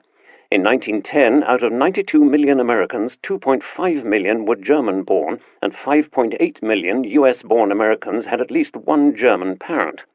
Although Wilson believed that 90% of the US population favored the Allies, he had good grounds to fear that rival ethnic allegiances would breed civil strife. Even more important for the United States were the economic consequences of the Great War. The British naval blockade of Germany and her allies severely restricted American exports. Already in 1914, partially to compensate for these export losses, Wilson permitted Great Britain and France to purchase goods on a credit basis, credits that grew dramatically over the course of the war. The longer the war lasted, the more dependent London and Paris became on American supplies and credits, while Washington relied on arms exports and other trade with Britain and France to fuel its continuing economic boom. American policy towards Germany indeed changed significantly over the course of the war. Between May 1915 and May 1916, Berlin and Washington were in confrontation over submarine warfare. If the torpedoing of the British ocean liner Lusitania on 7 May 1915, leaving 128 U.S. citizens among the 1,100 dead, and the Germans' first use of poison gas on the Western Front had cost them sympathies in the United States, a majority of Americans still favored non-intervention. Wilson was at this point confident that despite the lingering U-boat issue, Germany might be willing to cooperate with his plans for a negotiated peace settlement. Even after his narrow re-election as U.S. President in late 1916, Wilson continued to work towards a negotiated settlement and even maintained secret contacts with Germany and Austria-Hungary. To that extent, Wilson dispatched his trusted unofficial advisor, the Texan businessman Edward House, to Europe in order to sound out the possibility of a compromise peace without victors or vanquished. The disappointing results of these negotiations increasingly convinced Wilson that the United States would only be able to shape the nature of the future peace treaty and post-war order if it actively intervened in the war on the side of France and Great Britain, with which the United States had close economic ties and whose political systems were closer to Wilson than those of the Central Powers. Nevertheless, Wilson also remained wary of being instrumentalized by London and Paris for their own purposes, and insisted on an independent U.S. policy with its own objectives. In early 1918, Wilson shared with the public his recently developed concept for a new world order, a blueprint for a peace settlement, which he presented in a speech to both houses of Congress on 8 January 1918. His vision of a future world order, articulated that day as the famous 14 points, essentially rested on the concept of national self-determination, combining specific demands for the creation of an independent Poland, the evacuation of all territories occupied by the Central Powers since 1914, and the return to France of Alsace-Lorraine, with much more abstract notions such as the freedom of the seas and the creation of the League of Nations. Already in his equally famous Peace Without Victory speech to the U.S. Senate on 22 January 1917, a few months before the entry of the United States into the war, Wilson had announced his intention to bring about a negotiated peace on which the future world order would rest. Justice instead of revenge, reconciliation instead of triumph were the guiding principles. Victory would mean peace forced upon the loser, a victor's terms imposed upon the vanquished. It would be accepted in humiliation, under duress, at an intolerable sacrifice, and would leave a sting, a resentment, a bitter memory upon which terms of peace would rest not permanently, but only as upon quicksand. Only a peace between equals can last, only a peace the very principle of which is equality and a common participation in a common benefit. Wilson also clearly viewed the war as a crusade for democracy. If anything good was to come out of this terrible war, mankind had to accept a fundamental restructuring of the international order and the principles underpinning sovereignty. Wilson's vision for this future sovereignty drew heavily on late 18th and 19th century liberalism, and was based on the notion of the civilized individual as rational, autonomous, and morally accountable. As the historian Leonard V. Smith has emphasized, Wilson drew heavily on Adam Smith's Wealth of Nations, 1776, and his belief that free individuals would make just and efficient decisions about resource allocations in global markets. He also subscribed to the ideas underpinning John Stuart Mill's On Liberty, 1859, notably the belief that rational, free individuals would guarantee a just political system through responsible use of their votes in elections. Taken together and applied to the world of international politics, Wilson was convinced that properly educated individuals in a post-autocratic political system would be able to build a better world once the war had ended. Wilson's political thinking was also deeply influenced by his religious beliefs. Inspired by the Pilgrims in colonial America, perhaps even by his own Scottish Presbyterian ancestors, he believed that political individuals could and should make covenants, sacred and irrevocable vows to one another and to God, in order to defend their shared beliefs. While the concept of the covenant has not played a prominent role in American public discourse since, it clearly featured prominently in Wilson's thinking. To him, a covenant bound the community of individuals together in a quasi-religious bond, committing its members to a better future in the interest of the collective. In all of his political reflections on the future order of states, Wilson always had in mind the model of the United States, which was to be extended to the defeated states and their successors. In 1917 to 1918, however, people around the world read into Wilson's words whatever they wanted to hear. While in the imperial world some people wrongly assumed that a Wilsonian peace would bring an end to colonial rule, many Germans now harbored unrealistic expectations of a just peace without victors and vanquished, an illusion that was soon to be shattered. Within 72 hours of Washington's declaration of war on Germany, a second fateful event occurred in neutral Switzerland, an event that was to have equally profound consequences both for the future course of the war and for popular expectations for the post-war world. On 9 April 1917, Easter Sunday, Vladimir Ilyich Ulyanov, better known under his revolutionary nom de guerre, Lenin, his wife and fellow activist Nadia, and 30 of his closest associates departed from the main railway station in Zurich in a train. Their long journey back to Russia was to lead them through Germany and Sweden. The authorities in Berlin, who had approved the secret journey from neutral Switzerland through German territory and provided the logistics for the onward journey to Russia, placed great hopes in a man that few people outside the Socialist International had heard of at the time, a man who used the pseudonym Lenin for his journalistic articles in left-radical fringe publications with very small print runs. Equipped with significant funds, Lenin was to take charge of the small Bolshevik movement in his home country, radicalize the February Revolution which had toppled the Tsarist regime earlier that year, and end Russia's war with the Central Powers. After the fall of the Tsar in February 1917, Berlin decided to revive its strategy of smuggling revolutionaries back to their home countries.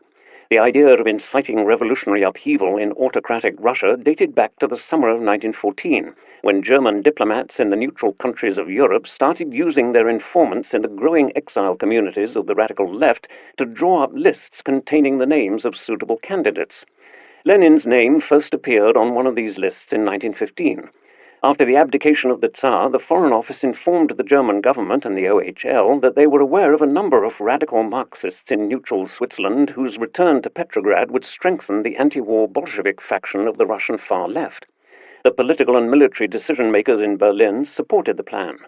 When Lenin embarked on his fateful train journey in April 1917, he was in his mid-40s and could already look back on several decades of revolutionary activism. Originally from Simbirsk, Ulyanovsk, on the Volga River, Vladimir and his family moved to his mother's family's estate near Kazan when his father, a minor aristocrat and director of public schools in the province of Simbirsk, died of a brain hemorrhage in 1886. 1 year later, his older brother, Alexander, was arrested and executed for participating in an assassination plot against Tsar Alexander III. Following his brother's death, Vladimir, too, became increasingly involved in Marxist circles. Expelled from Kazan State University for participating in anti-Tsarist demonstrations, he kept up his political interest during his days as a law student in the Russian capital and involved himself intensively in the revolutionary movement. In 1897, after returning from a trip to Europe, he was banished to Siberia for 3 years as a political agitator. It was during this period that he took on the alias Lenin, probably after the Siberian river Lena. From 1900 onwards, Lenin lived in Western Europe, first in Switzerland and then in Munich, where he edited the newspaper Iskra, The Spark, in which he published his famous programmatic essay, What is to be Done, 1902. Although firmly based on Karl Marx's analysis of capitalism, Lenin's ideas for the creation of a communist society differed in at least one important way. For Marx, the final stage of bourgeois society and the capitalist economic order would naturally result in a spontaneous popular uprising caused by class antagonisms. Lenin, by contrast, did not want to wait for this natural revolutionary moment. It was predicted on an advanced industrial society as well as on an equally well-developed class consciousness among industrial workers, neither of which existed in Russia. Instead, he planned to seize power violently through a coup d'etat, executed by a proletarian avant-garde of professional revolutionaries. Soviets, or workers' and soldiers' councils, of the kind that had developed spontaneously in many large cities of the Russian Empire over the course of the Revolution of 1905, played an important role in Lenin's thinking about the future power structures in the proletarian dictatorship in which class consciousness among the still largely illiterate peasants and workers of Russia was yet to be instilled. In 1917, Lenin had spent most of his life as a professional agitator, most of it in exile. Since 1914, he had lived in Zurich, one of a handful of places in Europe not engaged in the war, and a city with a long history of sheltering radicals. Zurich was not only the birthplace of the avant-garde Dadaist art movement surrounding Hugo Ball and Tristan Tzara at the Cabaret Voltaire, but also became the temporary home of numerous prominent figures of the European left who were dreaming of revolution while frequently disagreeing among themselves about how to achieve that objective. Such disputes among the members of the socialist left were not new. Ever since the formation of the Socialist Second International in 1889, different factions had argued endlessly about how to realize a proletarian utopia. Divisions between those advocating reforms and those insisting on revolution deepened further at the start of the 20th century. In the case of Russia's Social Democrats, the irreconcilable positions of the two most important factions, Lenin's radical Bolsheviks and the more moderate Mensheviks, who, in line with Marx's theories, advocated a bourgeois democratic reorganization of Russia before a proletarian revolution could take place, had led to a complete split of the party in 1903. The outbreak of war in 1914 had further deepened the rifts between the European labor movement. The majority of social democratic parties in 1914 had approved their country's war credits, thus placing national loyalty above international class solidarity. This was also the case in Germany, where the outbreak of war deeply divided the Social Democratic Party, whose share of the popular vote had increased dramatically from 1.4 million in 1890 to more than 4.2 million in 1912.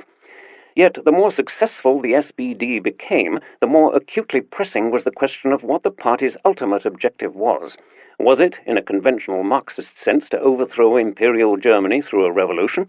Or was it the gradual reform of the existing system, a political system that did afford its citizens considerably more freedom, participatory political rights, and social security than, for example, Imperial Russia? The Russian Revolution of 1905 and its bloody suppression by the Tsarist regime had, unsurprisingly, triggered a major debate within the socialist movement. While radical Russian socialists like Lenin or Leon Trotsky drew the conclusion that a despotic regime like that of the Tsar could never be reformed, only overthrown through a violent revolution, some leading German socialists rejected the idea that such a practice was applicable to the situation in Germany. At the SPD's 1906 Mannheim Party Convention, the party chairman August Bebel pointed to the profound differences between Russia and Germany. In Russia, a struggle is being waged for a new political order, but here in Germany, the conditions for which one must still fight in Russia have long been created.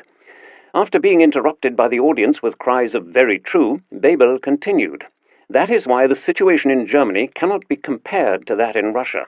For all that we object to regarding the current state of affairs, no one here will claim that we, in our struggle, need to employ similar methods to our Russian comrades." Even if overcoming the established class system remained the ideological goal of the SPD, the form in which the future socialist society was to be brought about remained contentious. The right wing of the party and its leading theoretician, Eduard Bernstein, pushed for a break with the Marxist dogma of a violent proletarian revolution. As early as 1899, in his great polemic text, The Conditions of Socialism and the Tasks of Social Democracy, he demanded that the SPD formally profess to being that which it already is in reality, a democratic socialist reform party. This sounded very similar to the writings of the Marxist reformer Karl Kautsky in 1893. For the dictatorship of the proletariat, I cannot think of any form other than that of a powerful parliament on the English model, with a social democratic majority and a strong and self-aware proletariat behind it. In Germany, a parliamentary regime means the victory of the proletariat, as does the opposite. The party, which had been led by Friedrich Ebert and Hugo Haase since Bebel's death in 1913, was particularly deeply divided on the question of whether or not it should support the conflict that the Kaiser had declared to be a defensive war through the approval of war credits. The internal dissent brought about the SPD leadership's attitude towards the war becoming more and more tense the longer the conflict lasted.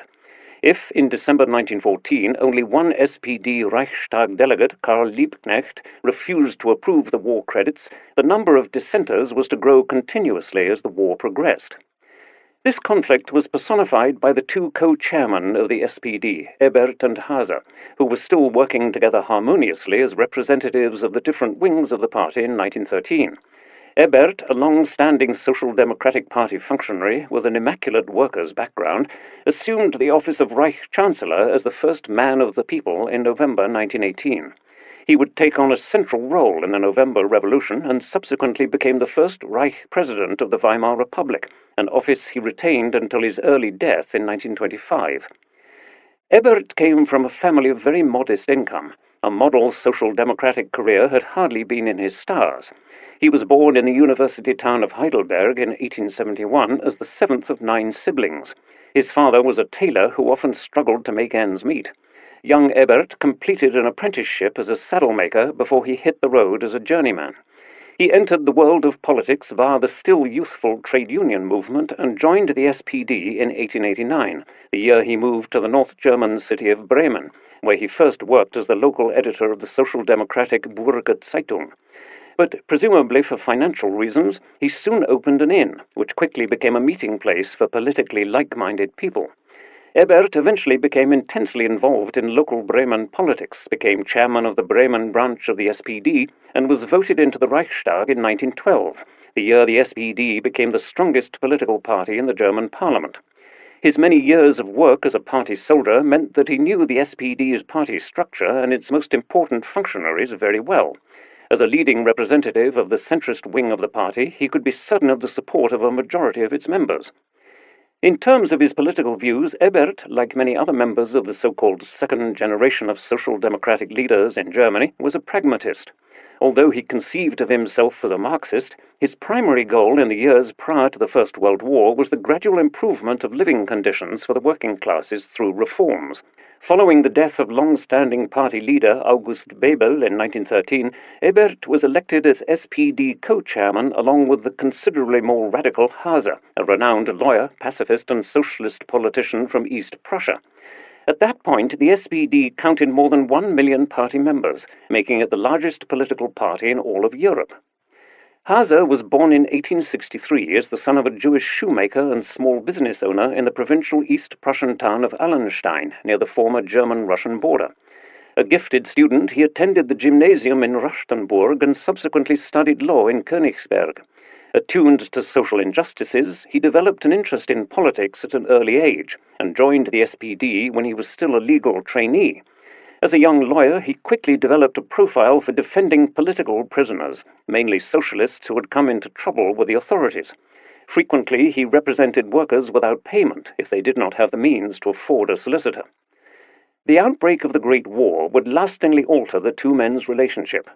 In 1914, the pacifist Haase begrudgingly bowed to party discipline and voted with Ebert for the war credits, but soon after he could no longer reconcile this position with his conscience.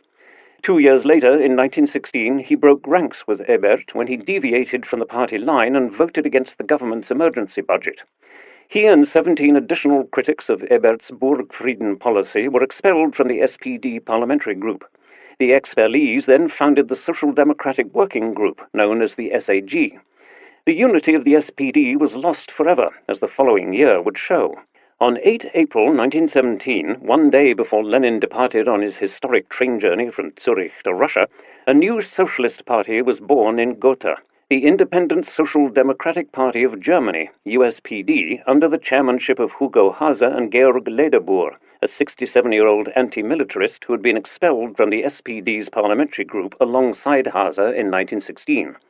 The new party united those within the socialist movement who were in fundamental opposition to the war but often disagreed on other matters. Its founding members included reformists such as Eduard Bernstein, an ardent critic of revolution as a means to advance socialism in Germany, centrists such as Karl Kautsky, and revolutionary Marxists such as Karl Liebknecht. By the end of 1917, the USPD would count some 100,000 members, considerably fewer than the majority Social Democrats, but by no means negligible. To a certain extent, the party schism of 1917 had been the inevitable outcome of increasingly irreconcilable ideological positions within the left. Already in 1915, in response to public calls from the nationalist right in Germany for a victor's peace that would see, in the event of an Allied defeat, the permanent annexation of the French Channel coast and Belgium in the west, and Russia's Baltic coast in the east, as well as significant reparations demands, many SPD members were increasingly alienated by their party's support for the war effort. They were outraged by the now openly articulated expansionist war aims, which they rightly considered to be at odds with the notion of a defensive war that the Social Democrats had supported in 1914. On 19 June 1915, prominent SPD deputies such as Eduard Bernstein, Hugo Haase, and Karl Kautsky demanded that in light of the far right's demands, the SPD ought to reconsider its stance on the political truce that it had entered into in 1914, namely by refusing further support for war credits. With no end in sight for the war, leftist Social Democrats in Germany and elsewhere tried to revive socialist pacifism and to restore the international cooperation that had been disrupted by the outbreak of war in 1914. The result was a conference held in the Swiss village of Zimmerwald, less than 10 kilometers outside the city of Bern, between 5 and 8 September 1915. Organized by the Swiss Social Democrat Robert Grimm, it constituted the first of 3 international socialist conferences during the war that served the purpose of restoring working-class solidarity and articulating resistance to the continuation of hostilities. The first document produced by the conference was a joint declaration by the French and German delegations, led by the German socialist Georg Ledebour, whose experiences as a stretcher-bearer during the Franco-Prussian War of 1870 to 1871 had turned him into a vocal anti-militarist, and the French trade unionist Alphonse Merhem. Their joint declaration stated that they did not support the ongoing war between their countries, a war which had been caused by the imperialist policies of governments that did not have the best interests of their people at heart. This sentiment also fed into a more general resolution, endorsed after much internal discussion and addressed to the workers of Europe. In this joint communication of the conference delegates, they demanded an end to the occupation of Belgium and a general peace without annexations that would be based on the principle of self-determination. To that end, they pledged to renew the class struggle within their respective countries in order to force their governments to end the war. Yet the internal differences between revolutionary socialists, the so-called Zimmerwald left, and reformist socialists that had haunted the Second International since its foundation in 1889 were difficult to bridge. Lenin and Grigory Zinoviev, who represented the Bolsheviks at the conference, called for the war between states to be transformed into international class warfare, a people's war between the oppressed and their oppressors, but such a view met with criticism from the more moderate delegates.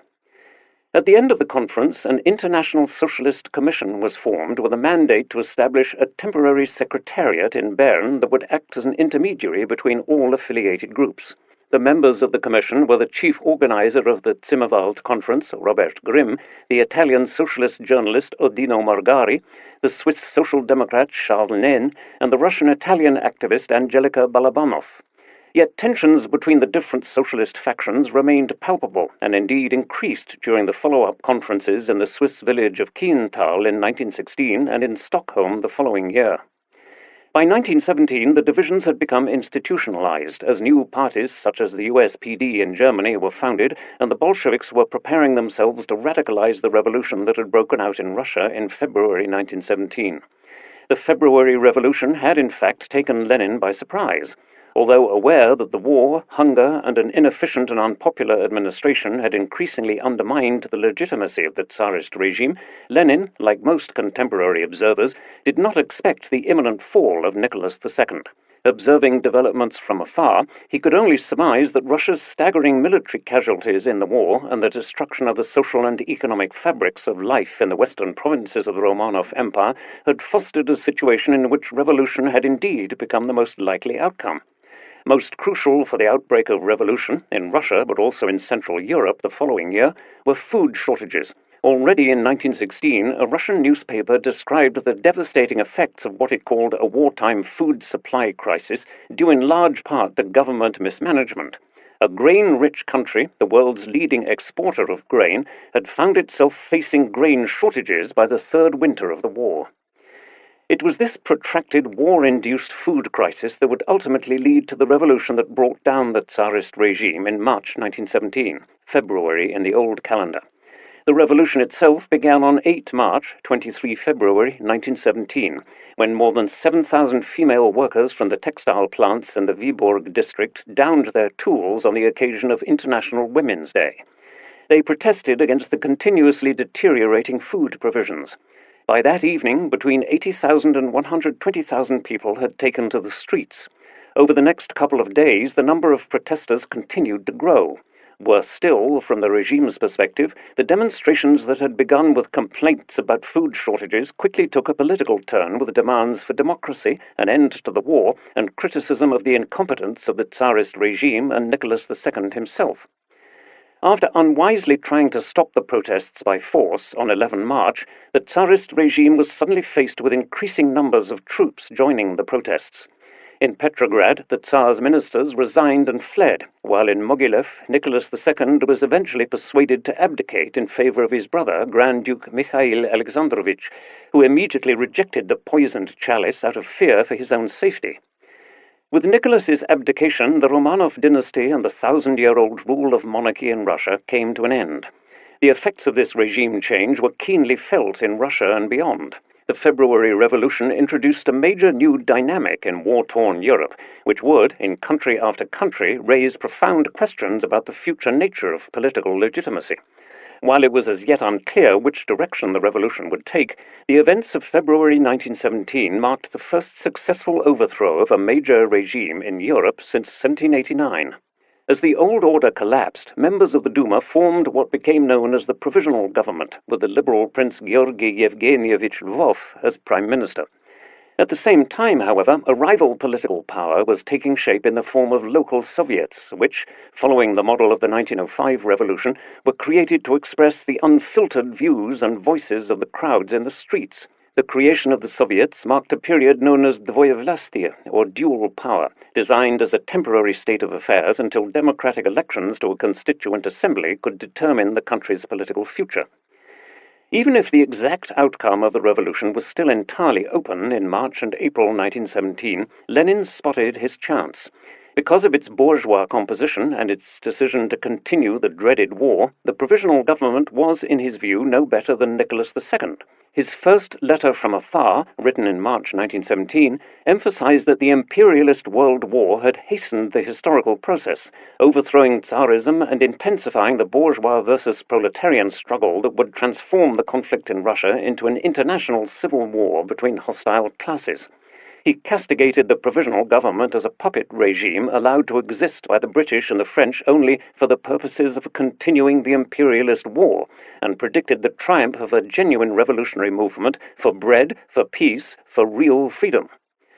Unlike in 1905, when he had missed his opportunity to influence the course of the revolution, Lenin did not want to waste the opportunity to get involved this time. He needed to return to Russia as quickly as possible. Lenin was fully aware that in order to cross war-torn Europe, he needed German support. It was unthinkable that the Allies would endorse anything that might take Russia out of the war, but the Germans had long tried to weaken their opponents from within. While he was conscious that he was being instrumentalized by the Germans, Lenin felt that the end, a potentially successful Bolshevik revolution in Russia, justified the means. In negotiation with German representatives, he demanded extraterritorial status for his own train compartment and that of his fellow Russian travelers. With a piece of chalk, German territory was separated from Russian territory. The trains soon crossed into German territory. At the train stations of Frankfurt and Berlin, the travelers from neutral Switzerland saw emaciated soldiers and exhausted civilians for the first time, raising Lenin's hope that the war would soon also lead to revolution in Germany, a crucial step in the escalation of the proletariat's global revolution. On the German Baltic Sea island of Rügen, Lenin and his entourage were put on a ferry to Trelleborg in Sweden, before continuing their journey to Helsinki and boarding another train bound for the Russian capital. On 16 April 1917, after 12 years in exile, Lenin arrived back in the Russian capital, where he was welcomed by an enthusiastic crowd of Bolshevik supporters, who played the Marseillaise, waved red flags, and offered flowers as the train entered Petrograd's Finland station. When he returned to Russia in early April, Lenin benefited both from the regime change that had already taken place and from the fact that the provisional government was unable to fulfill the population's high hopes and expectations for peace and land reform. Lenin took the opportunity to push the revolutionary discourse in a more radical direction, proclaiming in the very first of his famous April theses that the Great War was an unconditionally predatory imperialist war that needed to be ended. Meanwhile, in the summer of 1917, Alexander Kerensky, the provisional government's recently appointed Minister of War, hoped to channel the energy of the revolution into the armed forces and ordered a new offensive. Starting on 1 July 1917, Russian troops attacked the Austro-Hungarian and German forces, pushing toward the Galician capital of Lemberg. The dual objectives of capturing Lemberg and knocking Austria-Hungary out of the war were similar to those of the Brusilov offensive of the previous year. Yet initial Russian advances in early July 1917 quickly met with stubborn resistance, notably by German forces, leading to heavy casualties amongst the attacking Russians. The soaring casualty rates undermined whatever was left of the troops' combat morale, and by the second week of July the offensive came to a grinding halt. The Russian advance collapsed altogether in mid-July, when German and Austro-Hungarian troops counterattacked. Meeting with little resistance from the Russian forces, their armies quickly advanced through Galicia, Ukraine, and the Baltics. Within days, the Russians had retreated about 240 kilometers. In September, Riga, the empire's second-largest port city, surrendered to German forces. As the Central Powers advanced, the Russian Imperial Army disintegrated. By the end of 1917, the number of deserters amounted to as many as 370,000. Even more problematic for the provisional government than the deserters were the over 1 million soldiers stationed in the hinterland and the garrisons, who increasingly turned against the provisional government and sided with the Bolsheviks instead. Military failure on such a scale prompted internal attempts to topple the provisional government. In mid-July, members of the Bolshevik Red Guards, soldiers of the Petrograd garrison, and sailors from the island naval base of Kronstadt attempted a coup in the capital. Fighting between Bolshevik supporters and troops loyal to the provisional government left some 400 people dead by the time government forces had stormed Tauride Palace, the meeting place of the Petrograd Soviet. Although the coup was crushed, forcing Lenin and his close associate Grigory Zinoviev into a temporary exile in Finland, the Bolsheviks were able to stage a second and successful coup only a few months later.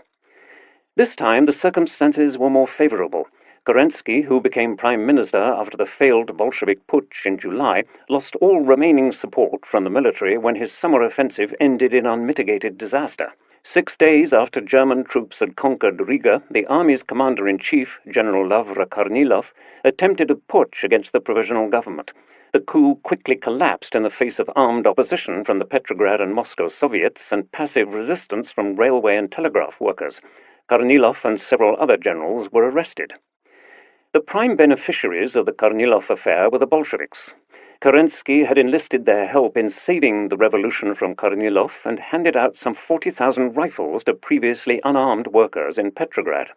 He also freed their leaders from prison, although Lenin himself remained in Finland due to concerns about his safety. The Bolsheviks unexpectedly found their fortunes revived, while Kerensky lost any remaining support from the conservatives and liberals, the military leadership, and even much of the moderate left. The Bolsheviks also benefited from the return of a particularly talented organizer, Leon Trotsky, from exile in America. Born as Lev Bronstein, the son of a modestly wealthy Jewish peasant from Yanovka, he, like Lenin, had spent several years in exile, first in Siberia, then outside Russia. A former left-wing Menshevik, Trotsky had spent the years in New York editing an émigré paper with another prominent communist, the future General Secretary of Comintern's Executive Committee, Nikolai Bukharin. As Trotsky gradually moved towards Bolshevism, Lenin had come to value his intellectual abilities and organizational talent, which were coupled with ruthless ambition and a willingness to use violence to crush the enemies of Bolshevism. It was Trotsky's theory of permanent revolution which underpinned Lenin's belief that revolution could occur in a relatively backward country like Russia before being exported elsewhere. As soon as he returned to Petrograd from exile, Trotsky played a key role in building up a Bolshevik paramilitary organization, the Red Guards. Trotsky and his Red Guards were to play a decisive role in the Petrograd coup a few months later. Lenin himself was still in Finland during this time, penning his programmatic essay on The State and Revolution, 1917, in which he attacked the compromising attitude of Social Democrats and Mensheviks at home. Calling for a more complete destruction of the state by a revolutionary vanguard, he invoked Marx's call for the establishment of a dictatorship of the proletariat that would ultimately lead to a classless society. The opportunity to put this theory into practice came that autumn. On 25 and 26 October, 7 and 8 November in the Western Gregorian calendar, the Bolsheviks toppled the provisional government in a daring small-scale coup, in which Lenin's supporters took control of the Petrograd garrison and occupied some of the capital's most strategically important points, including the electric power station, the main post office, the state bank, and the central telegraph exchange, as well as key bridges and railway stations, a model of revolution that would soon become familiar in numerous other locations across Eastern and Central Europe. Supported by sailors from the cruiser Aurora, who provided covering cannon fire, pro-Bolshevik troops occupied the Winter Palace, the seat of the now completely isolated provisional government. Kerensky, who disguised himself as a sailor, managed to flee to the American embassy before leaving the country altogether. Compared with the violent excesses of the ensuing civil war, this was an almost peaceful revolution. The storming of the Winter Palace had left 6 people dead, the only fatalities of the October Revolution in the Russian capital. Nevertheless, Lenin was fully aware that the Bolsheviks' grasp on power was tenuous.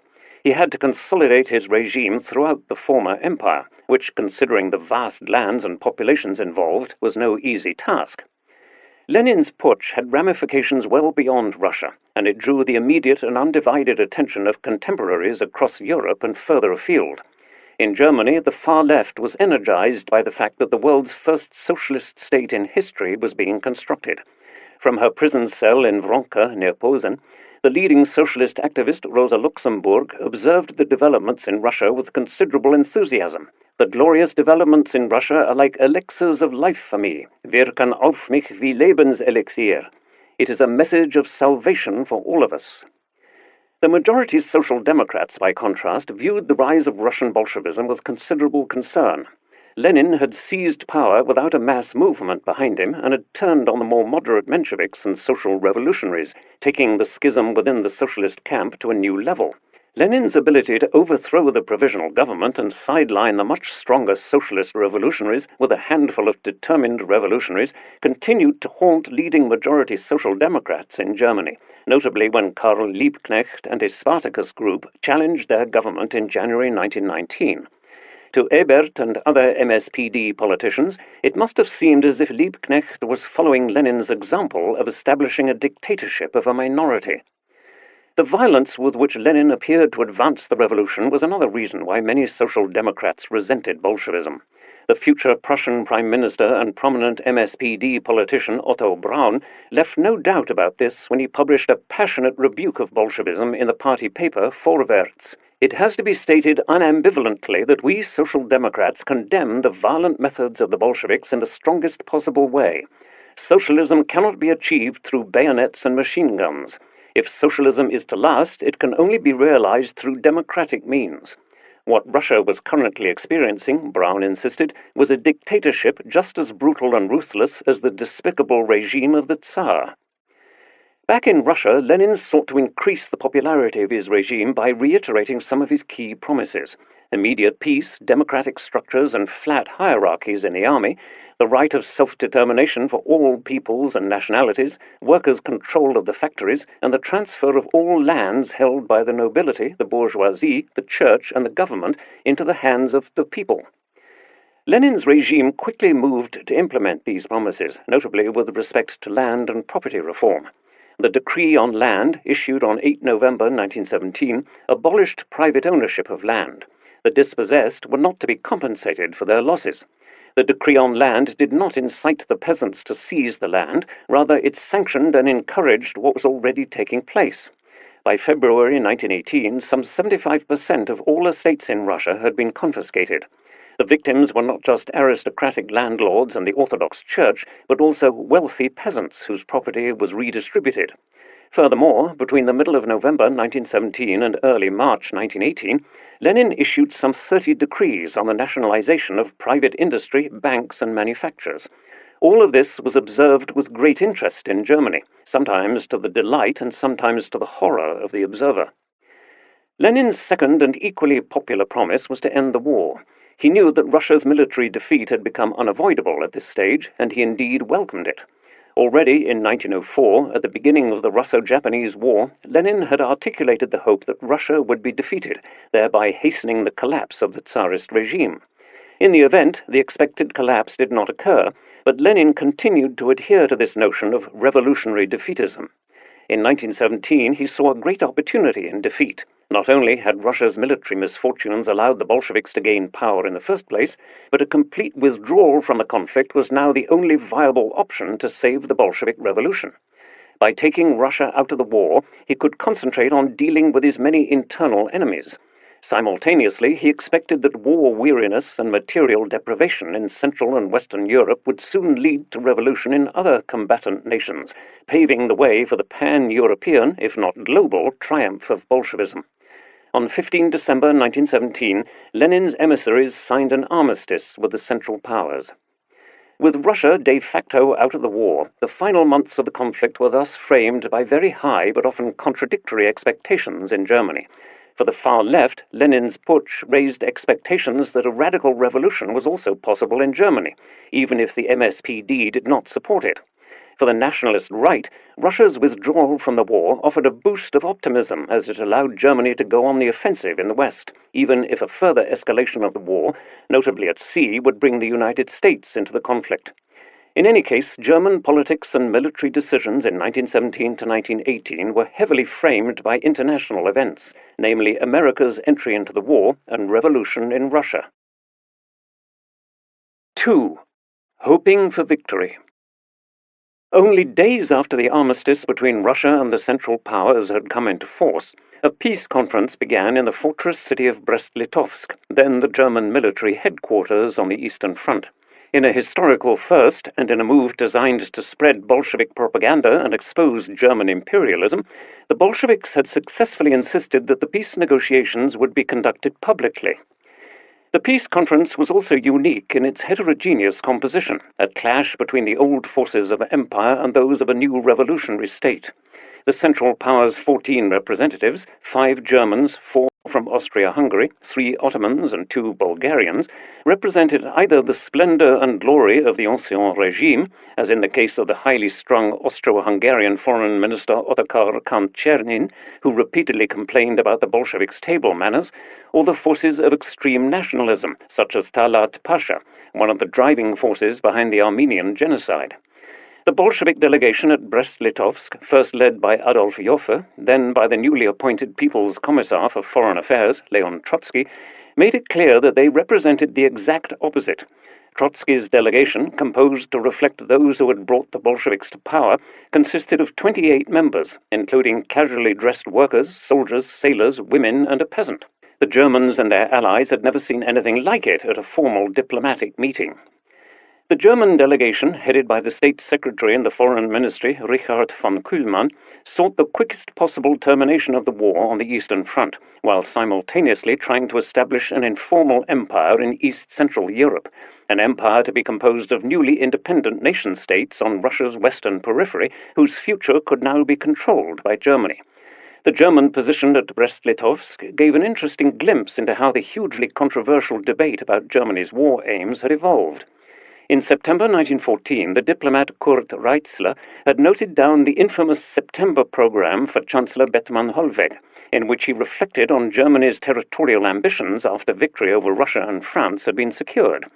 Although not altogether coherent and arguably somewhat overestimated in its importance, it nonetheless reflected the ambitions of the political leadership to turn Belgium into a permanent vassal state, to significantly weaken France so that it could never re-emerge as a great power, and to break Russia's rule over its non-Russian western territories.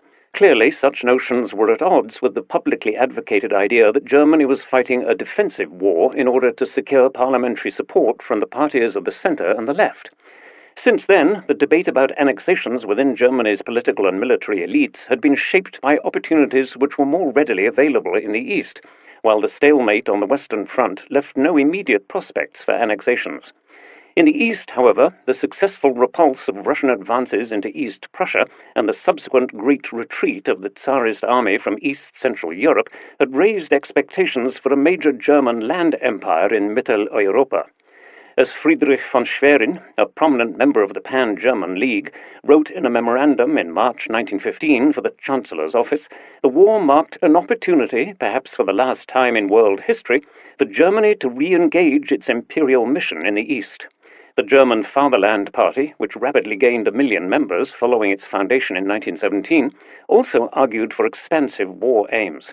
It viewed the East as the major space for future German colonization and empire building, an aspiration based on pre-1914 dreams of uniting ethnic German populations scattered across Eastern Europe into a greater German imperium, notably in the Baltic region, Ukraine, Romania, and much of Russian Poland.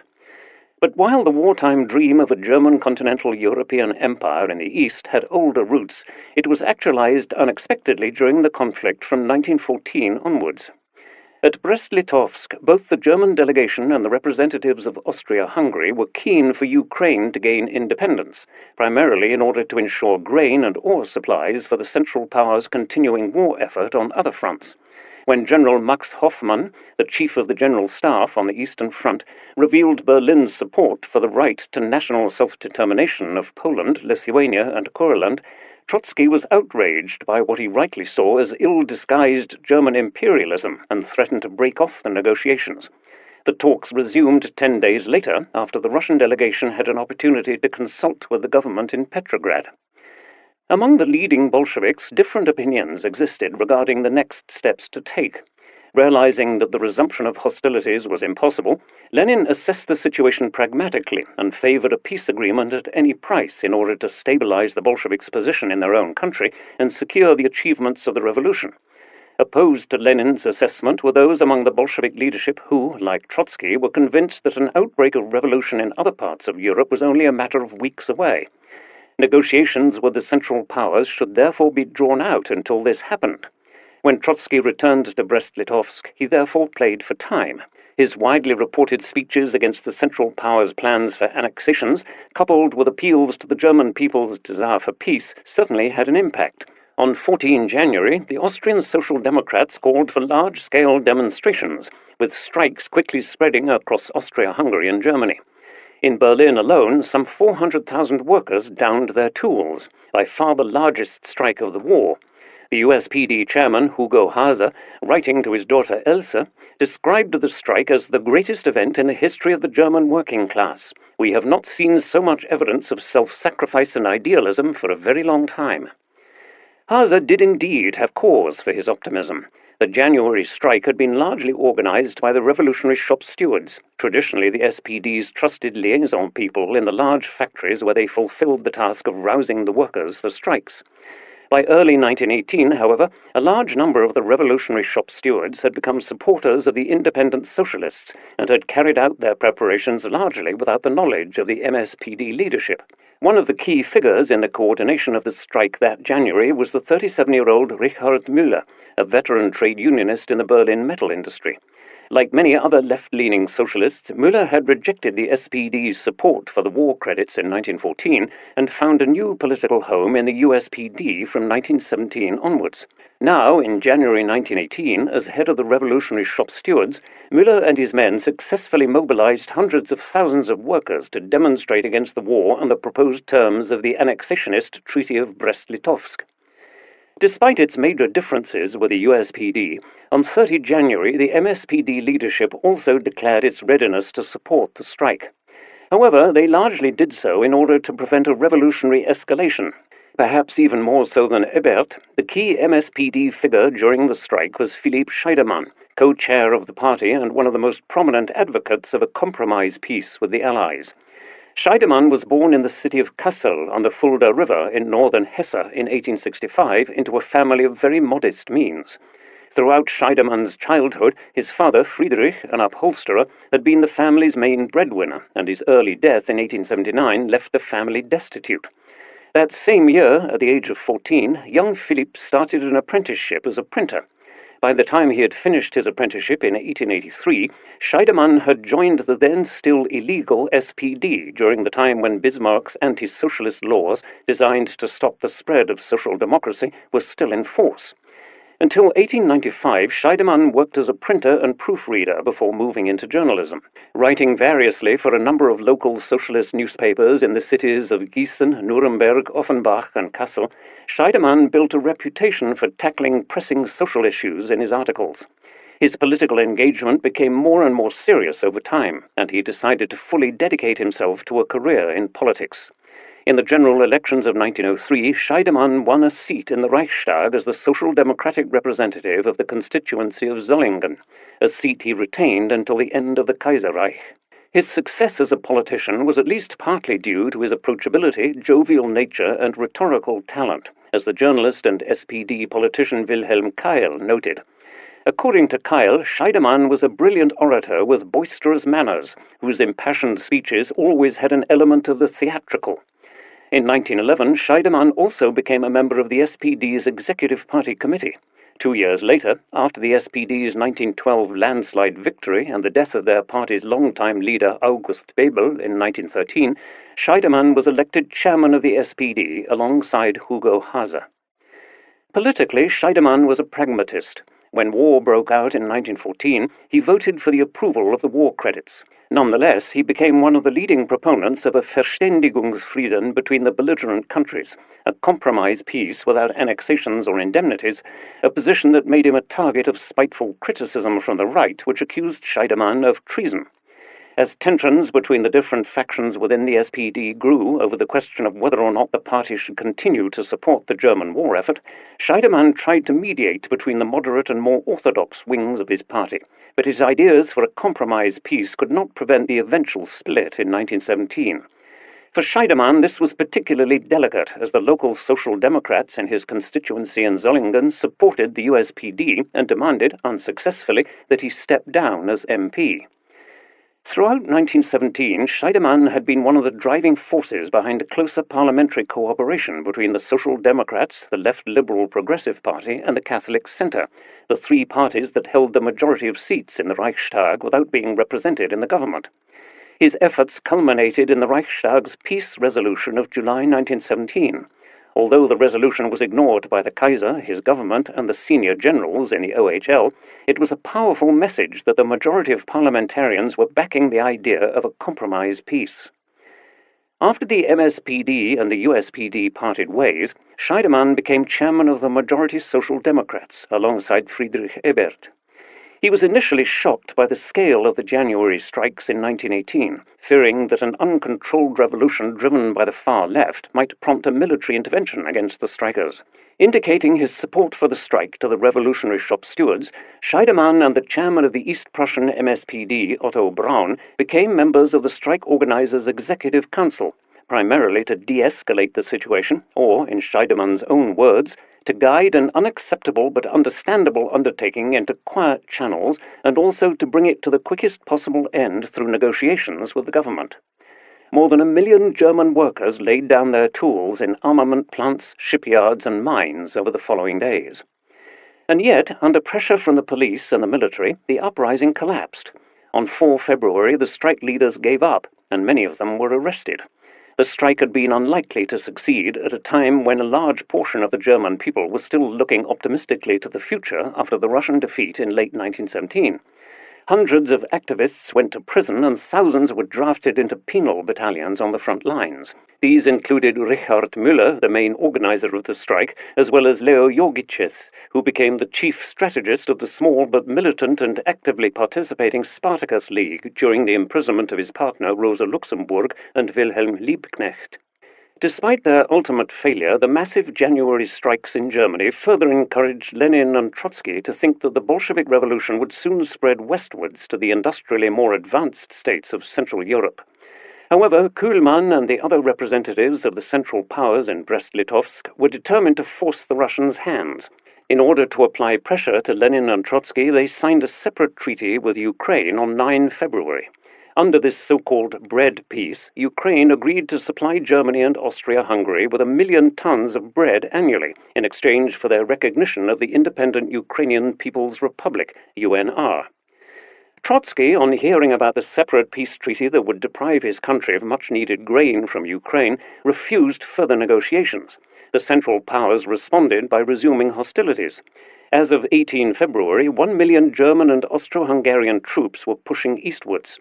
Speeding onwards by rail, they made huge conquests, meeting almost no resistance as they conquered Dorpat, Tartu, Reval, Tallinn, and Narva.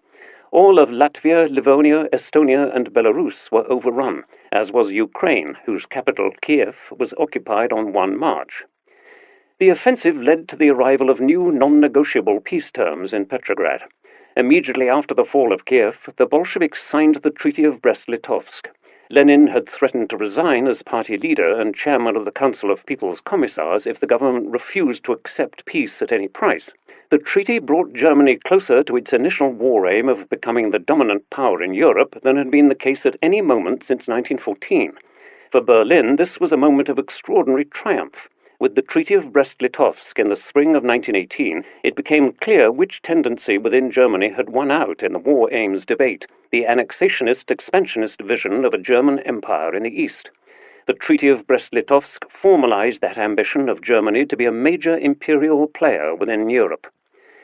The annexations envisioned by Berlin at this point made those that would be included in the future Treaty of Versailles seem benign by comparison. The Germans demanded that Petrograd relinquish control over vast formerly Tsarist territories with vital natural resources. Territories to become independent, an independence that in many cases involved the presence of strong German forces, included Finland, Russian Poland, Estonia, Livonia, Courland, Lithuania, Ukraine, and Bessarabia. In addition, the Bolsheviks were expected to return the provinces of Ardahan, Kars, and Batumi, gained after the Russo-Ottoman War of 1877 to 1878, to the Ottoman Empire. Soviet Russia was thus stripped of nearly all of the western non-Russian territories of the former Romanov Empire. 1.6 million square kilometers of land, twice the size of the German Empire, and a third of its pre-war population. 73% of Russia's iron ore output and a staggering 89% of her coal, together with a major part of her industry, was lost. The mood among nationalist Germans was jubilant.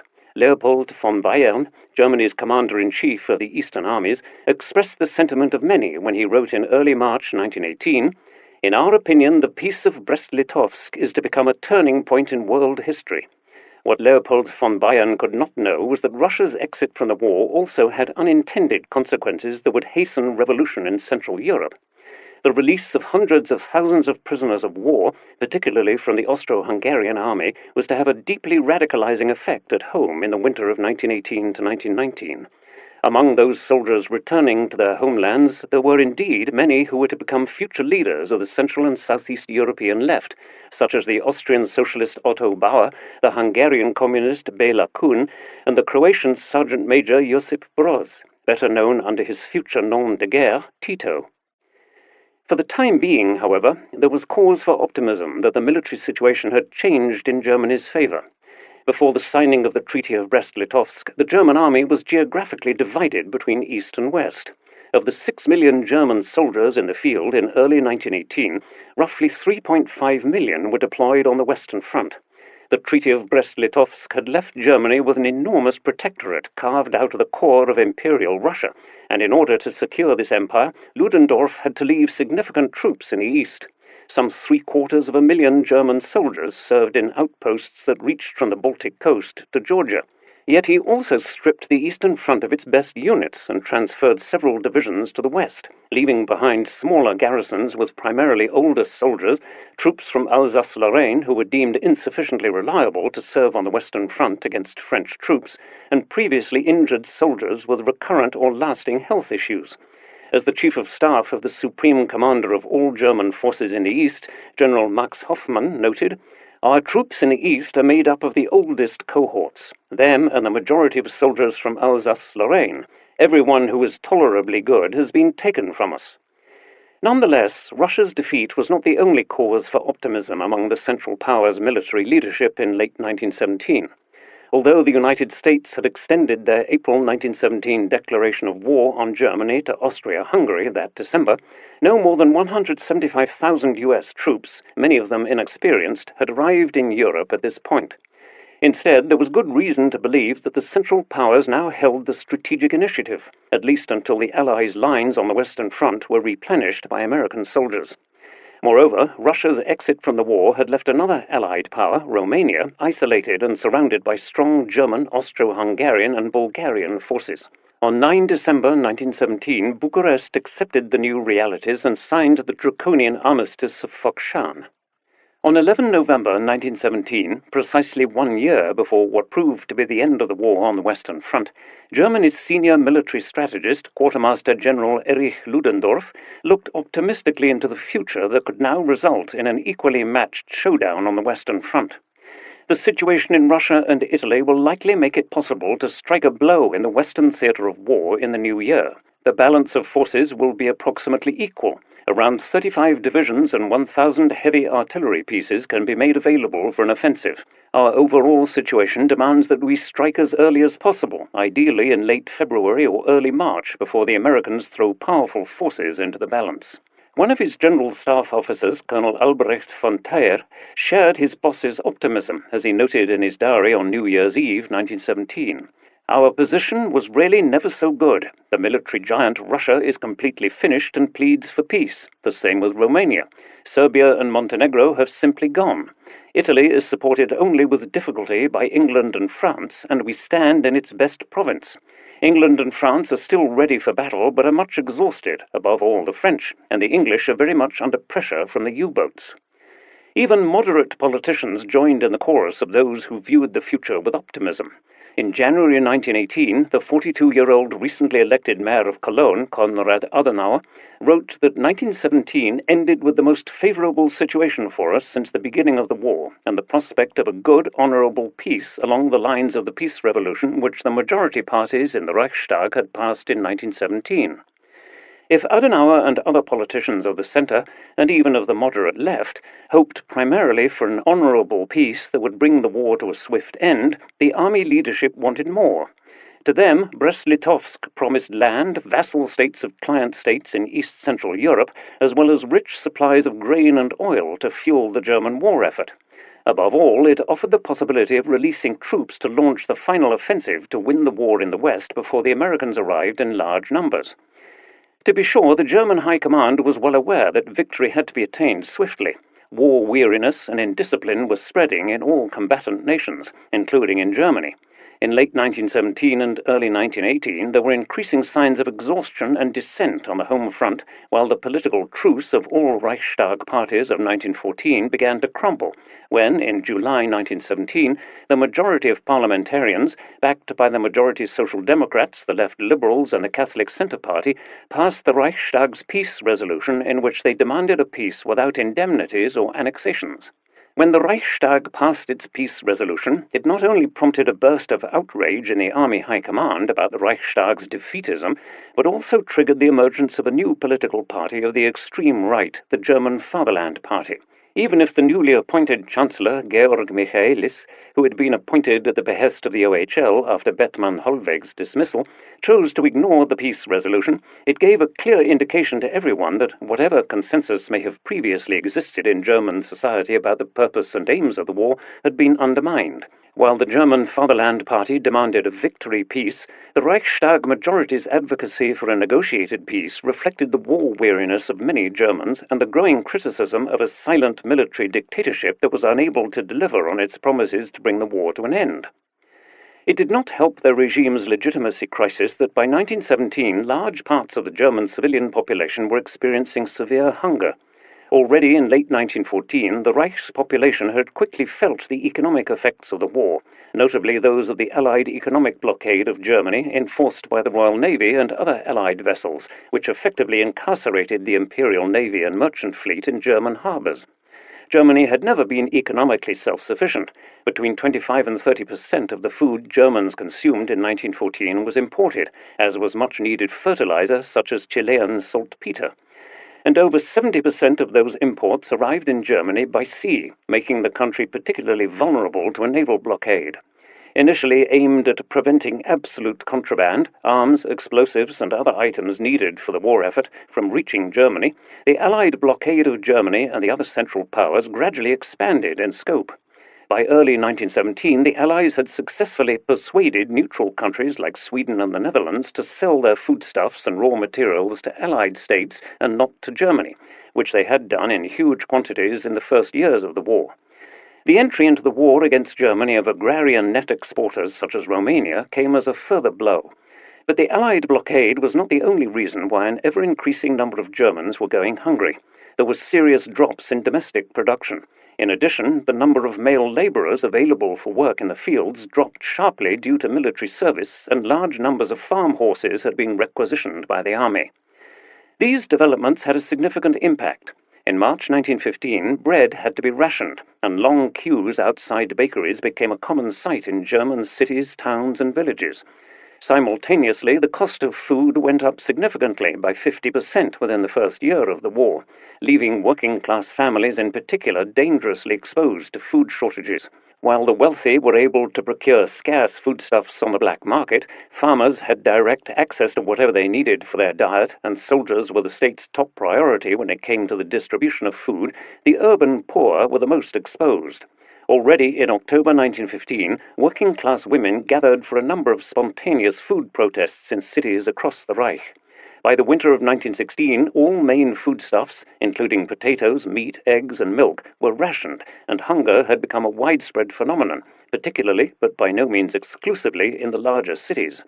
The food crisis peaked during the turnip winter of 1916 to 1917, when an unusually wet autumn ruined the potato crop. Swede turnips, appalling in taste and not very nutritious, were offered as a substitute. During that winter, rations on average fell below 1,150 calories per day and person, less than half of today's recommended amount of 2,500 calories per day for adult men. A postcard circulating in 1917 offered sarcastic advice to starving Germans. Take the meat ration card, coat it in the egg card, and fry until nicely brown with the butter card. The situation improved slightly over the following year, only to deteriorate again in the summer of 1918. By the end of the war, hundreds of thousands of German civilians had died of the direct and indirect consequences of the food supply crisis. While the claim made by the German authorities after the war that the blockade led to 763,000 civilian deaths is most likely exaggerated, it is widely accepted that the number of war-related civilian deaths in Germany was around 500,000. As historian Alexander Watson and others have argued persuasively, most of these deaths were not caused by starvation, but by the side effects of malnourishment. Food deprivation weakened people to the extent that diseases like tuberculosis, pneumonia, and influenza, which killed 180,000 people in Germany in 1918, were even deadlier than they would have been otherwise. The food shortages had particularly damaging effects on vulnerable groups such as children. Doctors in Munich found in 1916 to 1917 that, compared with heights and weights of children before the war, children were now on average 2 to 3 centimeters shorter and 2 to 3.5 kilos lighter. Even soldiers, the best supplied section of the population during the war, were feeling the effects. A medical inspection of recruits in Posen in 1917 found that 15% of the young soldiers had lost weight within a month of starting their military service, some of them as much as 7 kilos. The food supplies offered to them were clearly not adequate for people carrying out physically demanding tasks. As the conflict dragged on, the military censors became increasingly aware of the rapidly deteriorating morale among soldiers and civilians. The letters sent between soldiers and their relatives on the home front left little doubt that the collapse of military morale was only a matter of time. Already in the summer of 1917, the Army Command in Karlsruhe reported, "Insofar as one is in a position to draw a picture of the morale of the soldiers from letters from the military post, conversations, etc., one certainly would not be exaggerating if one were to prophesy results within the next political elections that will open the eyes of certain statesmen. The men in field grey are angry, and if they finally get the opportunity to express their feelings about what one justifiably can hope for from the new political orientation, the overt and covert opponents of that orientation would experience the shock of their lives." Germany was not alone in this, however. Most of the combatant nations experienced similar signs of discontent, some even more worrying for the ruling classes. In France, waves of strikes occurred in the metal industry between July 1916 and May 1918, and in the spring of 1917, strikes spread through the French workforce, with calls for higher wages and an end to the war. And in May and June 1917, the French army suffered mutinies, a crisis of discipline that affected perhaps as many as half of the French divisions on the Western Front. Soldiers staged demonstrations and refused to go to the front. In northern Italy, too, the spring and summer of 1917 saw disturbances and protests against rising prices, food shortages, and the continuation of the war, culminating in major riots in Turin in August 1917, triggered by a bread shortage. In Britain, the extent and frequency of strikes increased during the war, but only in Ireland, with the Easter Rising in Dublin, the nationalist urban insurrection launched on 24 April 1916 by the Irish Volunteers and the Citizens' Army, did a revolutionary initiative really erupt in the United Kingdom during wartime. In Germany, war weariness and political discontent culminated in the massive strikes of January 1918, but unrest was contained by a combination of police suppression and the renewed promise of an imminent victory. Military victory in the East was crucial in this context, as it helped to at least temporarily alleviate the war fatigue and to mobilize public opinion for what now seemed like the final battle of the war against Britain and France, for which the OHL transferred 48 divisions from the Eastern Front.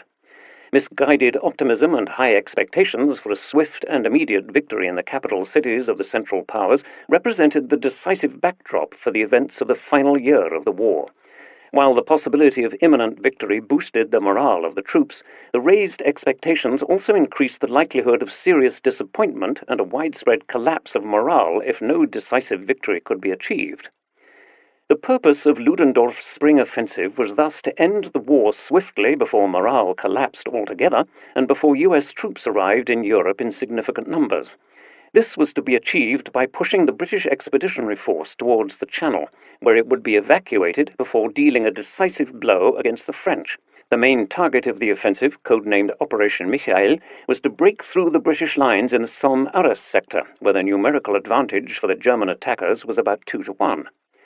The surprise offensive opened in the early morning hours of 21 March with a bombardment of unprecedented intensity. For 5 hours, some 6,000 German guns fired well over 1 million shells into the British front lines. As the German infantry lieutenant Ernst Jünger noted in his diary, which would form the basis of his future international bestseller, Storm of Steel, the intense shelling caused a hurricane of fire so terrible that even the biggest of the battles we had survived seemed like child's play by comparison. After almost 5 hours of uninterrupted artillery fire, the infantry was ordered to advance on enemy lines. The great moment had come. A creeping barrage of fire rolled over the trenches. We went on the attack. The advancing infantry of 32 German divisions quickly overran the southern sector of the front. On this first day alone, the 3 attacking German armies took 21,000 men as prisoners and inflicted more than 17,500 casualties. The Allies were panic-stricken, at least temporarily. On 24 March, Field Marshal Douglas Haig indicated to the French Commander-in-Chief, Henri-Philippe Pétain, that the British front line could no longer be held and that he would have to abandon the defense of Amiens. The following day, on 25 March, Haig indeed ordered his troops to fall back to the old positions they had held in 1916. Amidst a chaotic retreat, plans were made to evacuate the British Expeditionary Force from French ports along the Channel, just as Ludendorff had intended. It was the worst setback suffered by the British in the entire war, and forced the Allies to overcome their internal rivalries by creating a joint supreme command under General Ferdinand Foch. Germany's early victories seemed to confirm the High Command's hopes and expectations. Everything seemed to be going according to plan. As early as 23 March, the Kaiser Wilhelm II was convinced that the battle is won and that the English have been utterly defeated. The optimistic view that victory was imminent also took hold on the German home front, representing a critical factor in how Germany later understood its defeat. On 26 March, the chairman of the board of the Krupp Armament Company, Alfred Hugenberg, sent a congratulatory telegram to General Hindenburg. The peace with Russia and the great victory of these days against the English are like 2 powerfully ringing hammer blows to all German hearts. Those who timidly doubted the German victory and those who never believed in it now see it as an attainable possibility before them and must bow down to the idea of victory. Even some social democrats, such as the trade unionist Heinrich Aufderstrasse, displayed genuine enthusiasm. In a letter to a friend, he noted that the current flush of victory can only be compared to that of the first few months of the war. In reality, however, the German advances during Operation Michael, impressive though they were, did not amount to anything decisive. When Operation Michael ended on 5 April, German troops of the 18th Army had advanced well over 50 kilometers into enemy territory, an achievement greater than any seen in the West since 1914. The Allies suffered some 255,000 casualties, the majority of them British. Close to 178,000 British soldiers were killed, wounded, or missing in action. Some 90,000 Allied troops had surrendered, and 1,300 artillery pieces had been captured. The strategic gains, however, were marginal. The British were bruised but not broken, and while the territory gained by the Germans was considerable, it largely consisted of ravaged, worthless wasteland over which they now had to run their grossly overextended supply lines. Worse still, the Germans had lost some 240,000 men in the offensive, with particularly high casualty rates among the irreplaceable elite assault units. The British Army, by contrast, almost immediately replaced most of its losses with new recruits shipped across the Channel. Over 100,000 of them had arrived in French ports by the end of April. It was at this point that Ludendorff, under pressure to deliver success after gambling everything on the spring offensive, began to make erratic mistakes. Realizing that Operation Michael had not achieved its main purpose of breaking the British, he decided to try his luck in another sector of the front. When he devised his spring offensive in late 1917, he had initially considered a major attack in Flanders, codenamed Operation George, as an alternative to Operation Michael.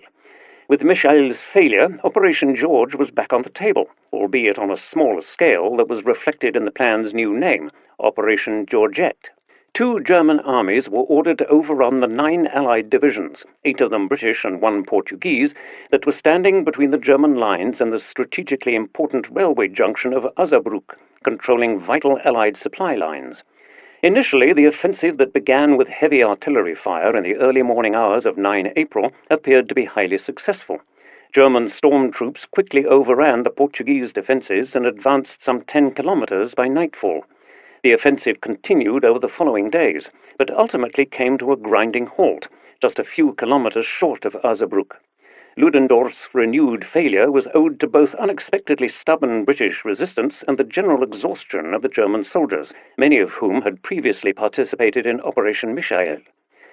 The lack of a swift and decisive victory started to concern an increasing number of people on the home front.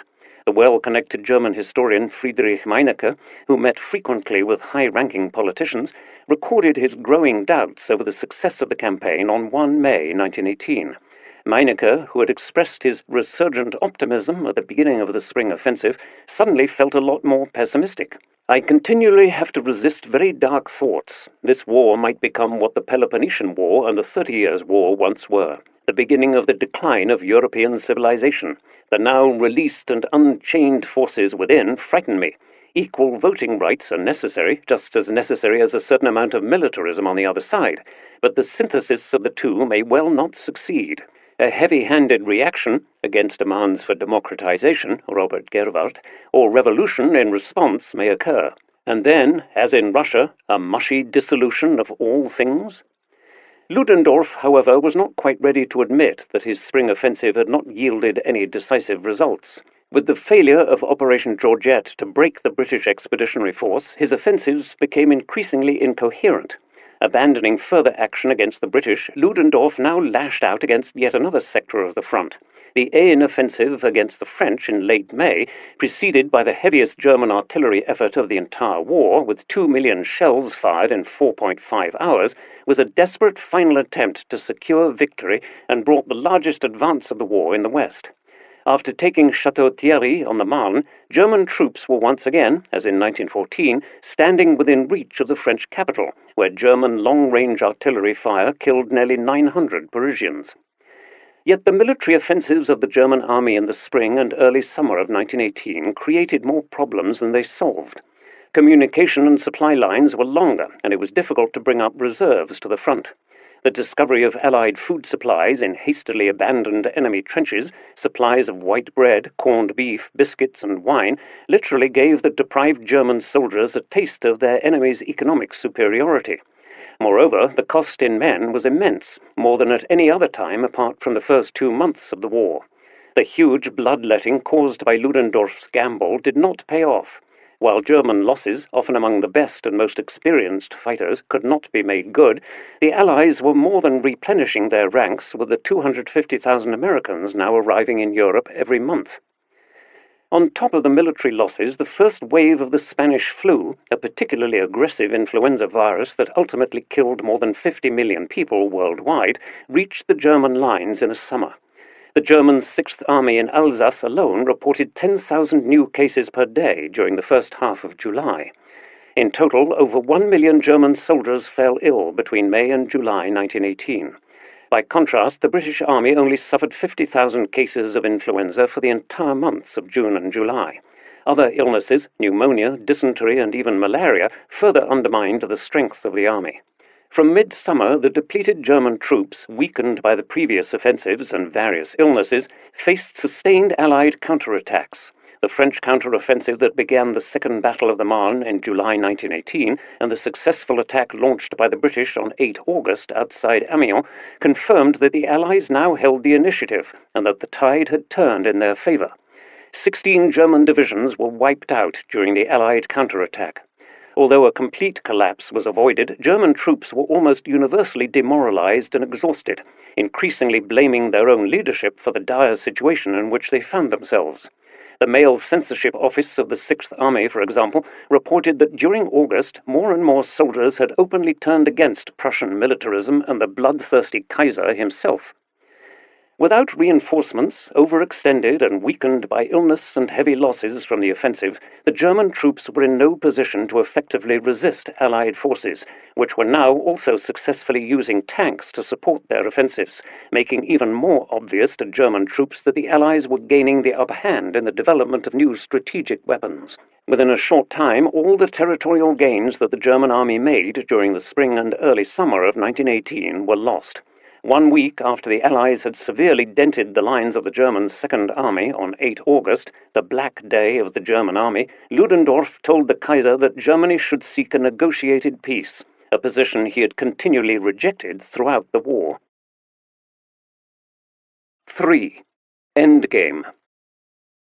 On 14 August 1918, Reich Chancellor Georg von Hertling came together with the army leadership for an urgent meeting chaired by the Kaiser in order to discuss the new situation and the necessary measures. Hindenburg and Ludendorff continued to insist that the field army would succeed in securing a defensive position on French soil. They nevertheless warned Hertling that the field army could only succeed if the home front stood behind it. Thus, as early as August 1918, there emerged a line of argument that would become the dominant line of the OHL in the final days of the war.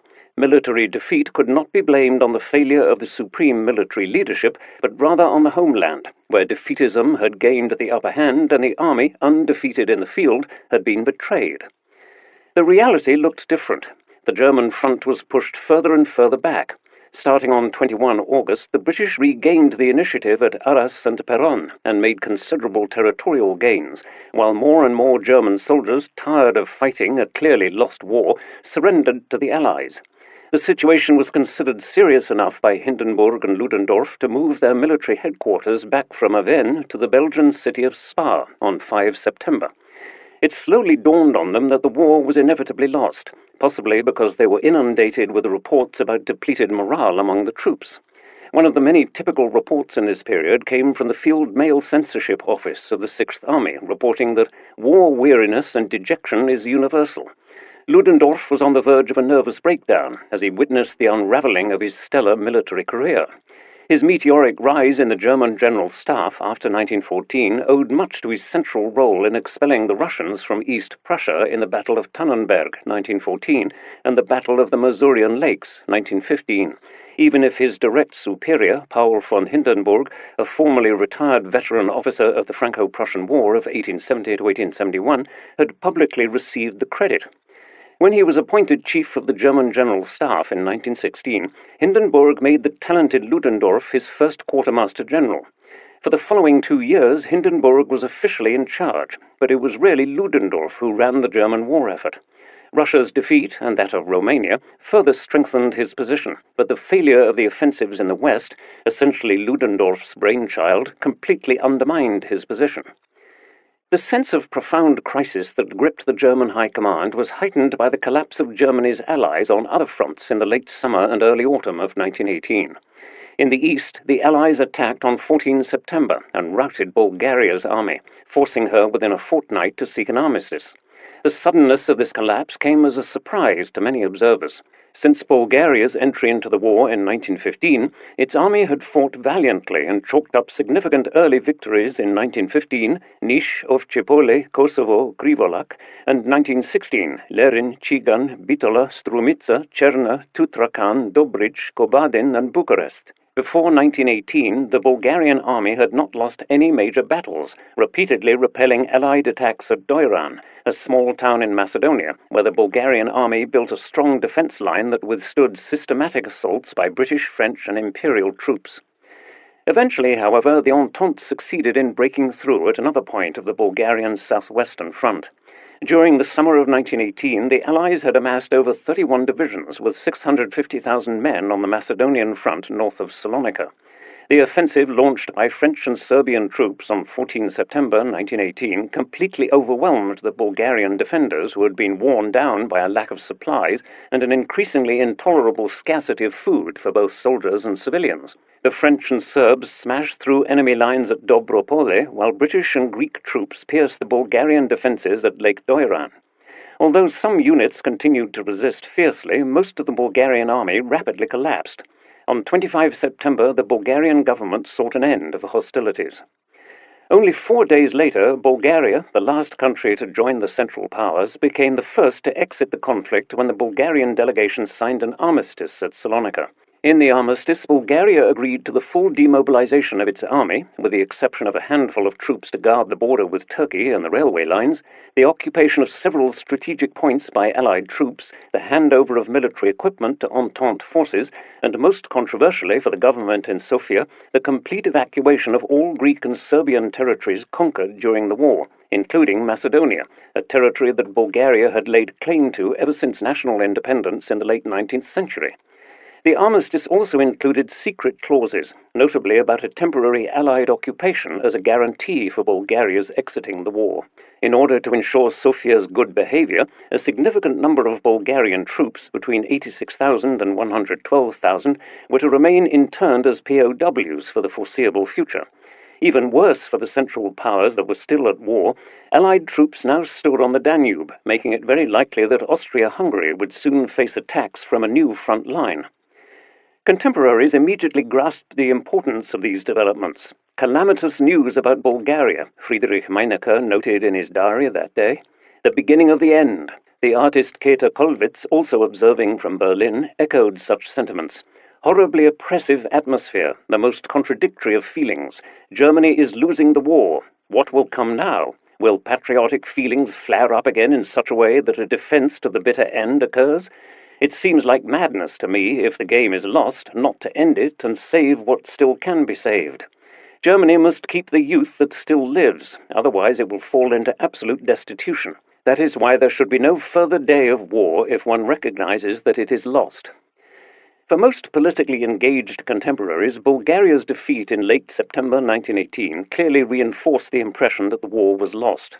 Not only did this defeat result in the interruption of the land connection between the Ottoman Empire and the rest of the Central Powers, it also effectively opened up the road into Constantinople from the west and into Habsburg-occupied Serbia and Hungary from the east. None of the Central Powers, even Germany, had the manpower to fight on yet another front line, and Budapest was forced to withdraw troops from the Alpine front to defend Hungary against an increasingly likely Allied attack on its borders. Meanwhile, on the Italian front, a preliminary decision came in mid-June in the form of the so-called Second Battle of Piave, which had begun on 15 June with an ill-advised and poorly prepared Habsburg offensive on an extended 80-kilometer front line. The offensive quickly collapsed in the face of stubborn resistance from the Italian armed forces now coordinated by General Armando Diaz, who had been appointed the Italian Supreme Commander after Italy's disastrous military defeat at Caporetto the previous year. The Second Battle of Piave marked the beginning of the end for the Habsburg army, leaving over 142,000 men dead or wounded, while 25,000 of their soldiers went into Allied captivity. The dual monarchy could no longer compensate for such losses with new recruits. Even the dismissal of the long-serving Chief of the General Staff, Konrad von Hötzendorf, in mid-July 1918, made no difference at this point. On 14 September, Kaiser Karl I appealed for peace. However, French and British leaders were suspicious that the Emperor's move might simply be an attempt to divide the Allies, while Washington responded that it had already communicated its peace terms. Any further discussions were thus deemed superfluous. While the Habsburg army was weakened by the ill-fated Piave offensive, Rome sought to capitalize on its strategic advantage and improve its position at the negotiation table after the war's end. On 24 October, the Italian army launched twin attacks on the Monte Grappa and across the Piave River at Vittorio Veneto. Within 5 days, the Habsburg army was in dissolution and full retreat. At least 300,000 men and 24 generals were taken captive. On 30 October, the Italians took Vittorio Veneto. Against this backdrop, the Hungarian government decided on 1 November to recall its own troops, a move which accelerated the collapse of the rest of the Habsburg army. On 2 November, the Austrian High Command requested an armistice, prompting the Italian Army's Chief of Staff, Armando Diaz, to send a jubilant bulletin of victory to his troops. The Austro-Hungarian army is vanquished. The remnants of what was one of the world's most powerful armies are returning in hopelessness and chaos up the valleys from which they had descended with boastful confidence. By the time the armistice with Austria-Hungary went into force on 4 November, another key player among the Central Powers, the Ottoman Empire, had already accepted defeat. The Armistice of Mudros, signed on 30 October 1918, ended the Ottomans' long and bitter war, which had effectively started in September 1911, when Italian troops invaded and captured the Ottoman province of Tripolitania, today's Libya, marking the beginning of 7 years of almost uninterrupted conflicts, which included the Balkan Wars, 1912 to 1913, and the First World War. Following the British breakthrough in Palestine, 20 September 1918, and the British Arab advance into Damascus, 1 October 1918, Constantinople's capitulation had only been a matter of time, and the Germans knew that. By the beginning of November, the last of the Central Powers to be at war was Germany. Remarkably enough, despite the increasingly desperate military situation, the German forces on the Western Front continued to hold the front along a 400-kilometer line for almost another month and a half after the collapse of Berlin's Bulgarian allies. Nonetheless, very few people doubted the outcome of the war at this stage. For the soldiers themselves, caught up in the retreat on the Western Front, the last weeks of the war primarily revolved around trying to survive, as the German Jewish Lieutenant Otto Meyer noted in a letter to his wife Gertrude. "Now I know what war is really like. We crawled on the ground and ran and jumped into bomb craters or remnants of trenches surrounded by barbed wire. All around us there was the impact of artillery fire of all calibers, the smell of sulfur and all kinds of poison gas. Even at the break of day, it was impossible to see further than 2 meters through the fog and the smoke." While the soldiers on the front suffered the fatal consequences of decisions made elsewhere, Bulgaria's exit from the war offered Ludendorff a convenient excuse to end the war without assuming responsibility for the consequences. On 29 September, the day of the armistice in Bulgaria, Ludendorff and Hindenburg gave the Kaiser their assessment of the military situation and its political consequences. "I have asked His Majesty to bring into government those circles whom we mostly have to thank for getting us into the present situation," Ludendorff informed high-ranking officers at the OHL on 1 October. He frankly admitted that the haste to close down hostilities was a response to an expected imminent Allied victory and to the poor morale of German soldiers. No more reliance could be placed on the troops, he insisted. Yet Ludendorff was equally sure that it was the representatives of the political left in the Reichstag, not the army leadership, that were to be blamed for Germany's unavoidably imminent defeat. "I have advised His Majesty to bring those groups into government whom we have to thank for the fact that matters have reached this pass. We shall now see these gentlemen moving into the country's ministries. Let them conclude the peace that must now be made. Let them eat the broth that they have cooked for us." Apart from allowing the OHL to shift responsibility for the now inevitable defeat, the proposed revolution from above had an additional advantage.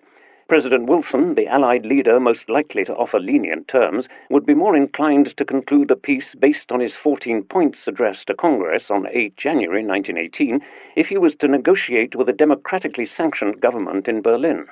Both in that speech and again in February, Wilson had emphasized self-determination and a just peace as key principles of the future international order.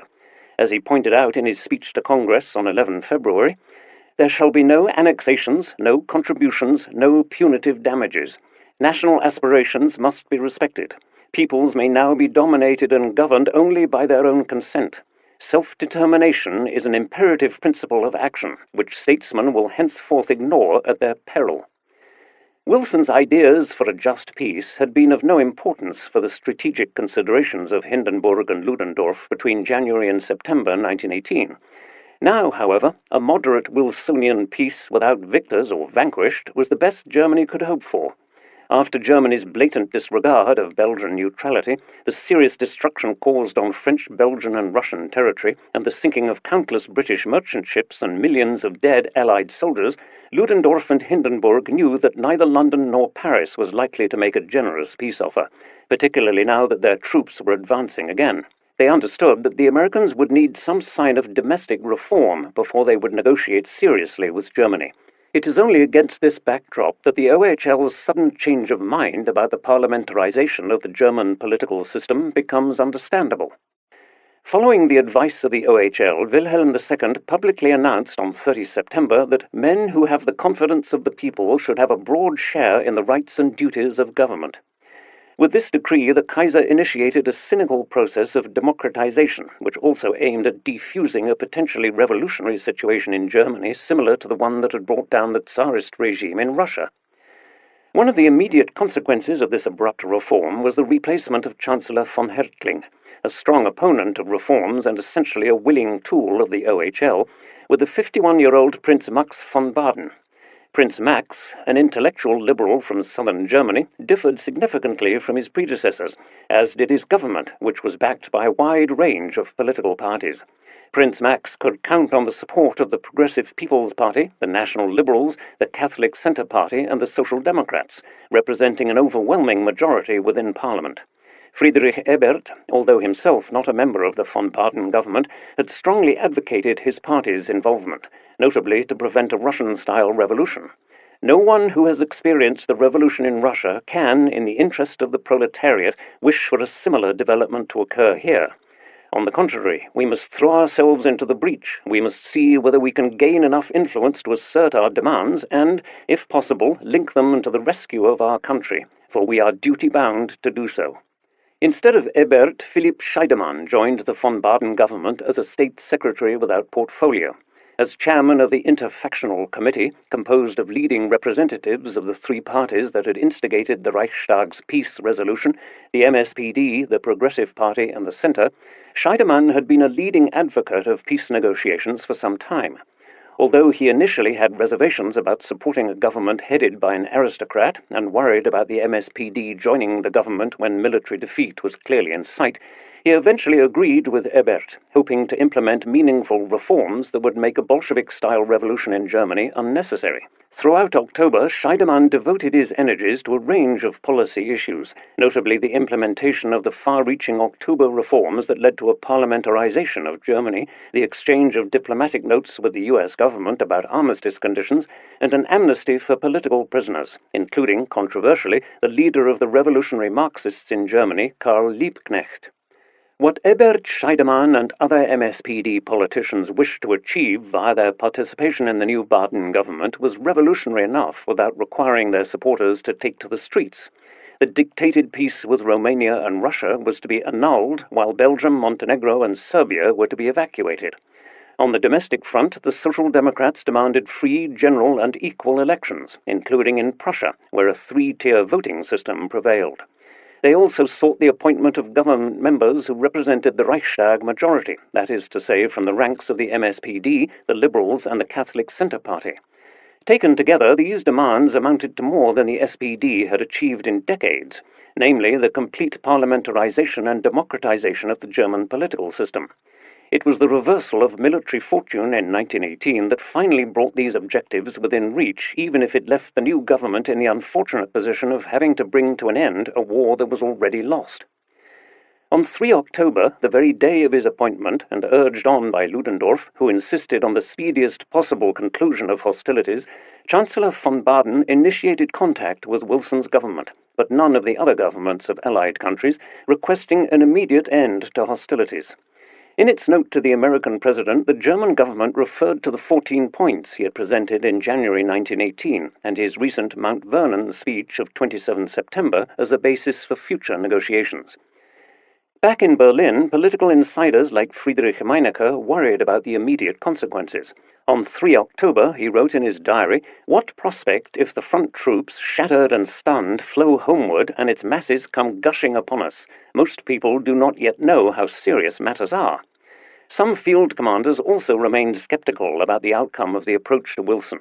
On 7 October 1918, Major General Max Hoffmann, for example, noted in his diary, "I am waiting to hear how Wilson will respond to our request. I assume he will set such conditions that it will amount to a no. The times are not pretty." The exchange of notes was less straightforward than either von Baden or Hoffmann had assumed. Initially, Wilson's reply of 8 October gave reason for cautious optimism, as it sought further clarification on whether the German government was now representative of the people's will and whether it accepted the 14 points as the basis for peace. On the German side, deliberations regarding a response to the American note began on 11 October. There was uncertainty within the cabinet as to what exactly a German commitment to Wilson's 14 points might mean in practical terms. Should they be accepted without reservation as the basis for a future peace treaty? Or should they merely be the starting point for negotiations? State Secretary Wilhelm Solf from the German Foreign Office pointed out that an unreserved acceptance of the 14 points would immediately make both Alsace-Lorraine and the eastern German provinces the subject of the future peace conference. His cabinet colleague, State Secretary Matthias Erzberger from the Catholic Centre Party, by contrast, argued that the Reich should accept the 14 points as the basis of the future peace treaty. He believed them to be vague enough to leave space for negotiations. If, during those more detailed negotiations, the 14 points were continuously interpreted to the detriment of the Reich, the German government would then simply have to let the negotiations fail. Like the OHL, the cabinet thus still assumed that a peace without victors was possible. Even the OHL could agree to the military evacuation of France and Belgium, but the precondition for this evacuation would have to be the signing of an armistice. Hindenburg and Ludendorff wanted the troops then returned to the Reich in order to re-establish the military status quo of 1914 for the duration of the peace negotiations. The question of the military evacuation of the occupied areas in Eastern Europe proved more controversial. Both the OHL and the Foreign Office were still hoping that German troops could remain there for the duration of the peace talks. Regarding a halt to submarine warfare, no statement could be made due to the lack of a response from Naval Command. However, it was made clear to the US government through diplomatic side channels that submarine warfare along the American coast would end. Regarding Wilson's query, in whose name the first German note had been sent, the cabinet agreed on an evasive response. Both the past and current political leadership, backed by a parliamentary majority, were behind the request for an armistice. The German note also contained a passage intended to commit Washington's allies to the 14 points as a basis for further negotiations. On 12 October, the discussions between the cabinet and the OHL were completed, and the German response was dispatched. Wilson's response of 14 October proved to be a heavy blow to German hopes for a negotiated peace without victors. Written in a much sharper tone than the first note, it made it clear that the conditions for an armistice would be defined by the Allies, not the Germans. Wilson's second note also strongly criticized Berlin for the continuation of illegal and inhumane practices of warfare. Under pressure both domestically from Republicans in both houses and from his allies in Paris and London, Wilson further noted that in his view Germany was still controlled by an arbitrary power, presumably the Kaiser and the army leadership around Hindenburg and Ludendorff, whose abdication and resignation were implicitly recommended. There were a number of reasons for Wilson's change of tone. First, there was the important factor of domestic politics in the run-up to the congressional midterm elections. Wilson's Republican critics did not fail to remind him of his speech of 27 September 1918 about the outlaw German government, a government he now wished to make peace with. Domestic pressure made it imperative to Wilson to demand an irreversible regime change in Germany as a precondition for armistice negotiations. A second reason for the hardening of Wilson's position lay in Germany's seemingly schizophrenic approach to submarine warfare. On 11 October, the day before the German government dispatched its second note to Wilson, the German U-123 had sunk a British passenger ship, the Leinster, outside Dublin Bay, claiming the lives of some 500 passengers. Wilson's government was appalled and emphasized this in its second note. While the German government is approaching the government of the United States with peace proposals, its submarines are busy sinking passenger ships on the seas, and not only the ships but also the boats in which their passengers and crews attempt to bring themselves to safety. The German armies, during their now forced withdrawal from Flanders and France, are blazing a trail of wanton destruction, which has always been regarded as a direct violation of the rules and customs of civilized warfare. The third and arguably most important factor for the hardening of Wilson's position was the growing involvement of Washington's allies in Europe. The French Secret Service had intercepted the first German note to Wilson and immediately shared the information with the prime ministers of the other Entente states. London and Paris were suspicious as to why the Germans were only making contact with Wilson, a concern shared by the Allied Supreme Command under Marshal Foch, and immediately began to work on a catalogue of conditions for an armistice. These included the immediate German withdrawal from France and Belgium and the evacuation of German troops beyond the Rhine River, the Allied occupation of the evacuated non-German areas, the internment of the German Navy, and the surrender of 60 submarines. When Wilson's first response to the German government of 9 October became known in Paris, the officials gathering in Paris were horrified by the moderate tone of his note.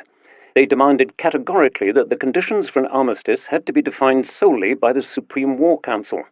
In order to ensure a unified approach between the Allies, Wilson was requested to send his advisor, Edward M. House, to Paris, where he would liaise with the British Prime Minister Lloyd George, the French President Clemenceau, and the Italian Prime Minister Orlando. Wilson was therefore not only trying to appease his critics at home when he formulated his second note to the German government on 14 October, but also to reassure his allies in Europe that he would not act against their interests. The tone of Wilson's second note demoralized the Reich government and the OHL. The strategy to communicate solely with Wilson, thereby bypassing the more hostile governments in London and Paris, did not seem to have paid off. For Ludendorff, Hindenburg, and von Baden, the only consoling aspect of Wilson's second note was that the abdication of Kaiser Wilhelm II had not as yet been made a condition for an armistice. The German public also perceived Wilson's second note as a severe setback. Käthe Kollwitz, for example, noted in her diary on 15 October 1918, Wilson's response, a terrible disappointment. The mood for a defensive war to the end is growing. I am writing against it. The German response to Wilson's second note was an exercise in damage control. Dated 20 October, but only dispatched the following morning, the note emphasized the far-reaching political reforms that had been enacted within Germany.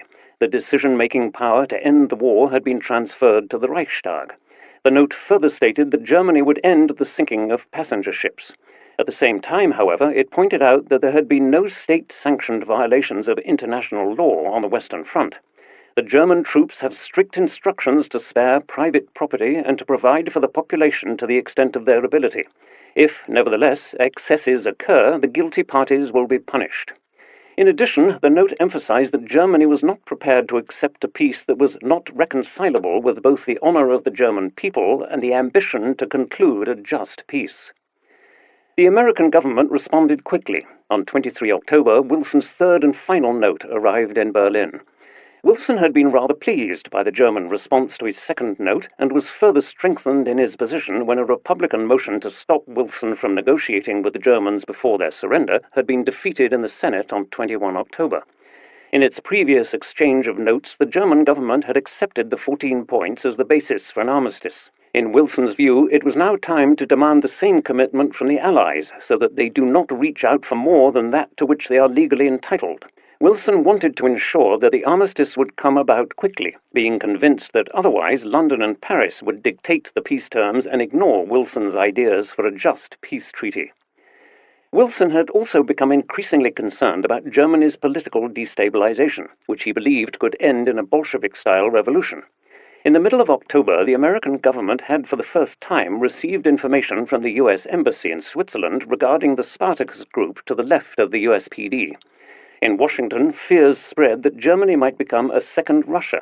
This possibility also softened Wilson's attitude toward the abdication of Wilhelm II. Up to that point, the US notes to Germany had suggested, implicitly rather than explicitly, that an abdication could be a favorable precondition for the armistice negotiations. Now Wilson saw the Kaiser as a potential aid in the prevention of a further spread of Bolshevism. As noted by his Interior Secretary Franklin Knight Lane, he stated on 23 October that he was afraid of Bolshevism in Europe and that the Kaiser was needed to keep it down, to keep some order. It was less the Kaiser that Wilson wanted to bring under democratic control than the German military, which, he argued, ought to submit to the will of the people.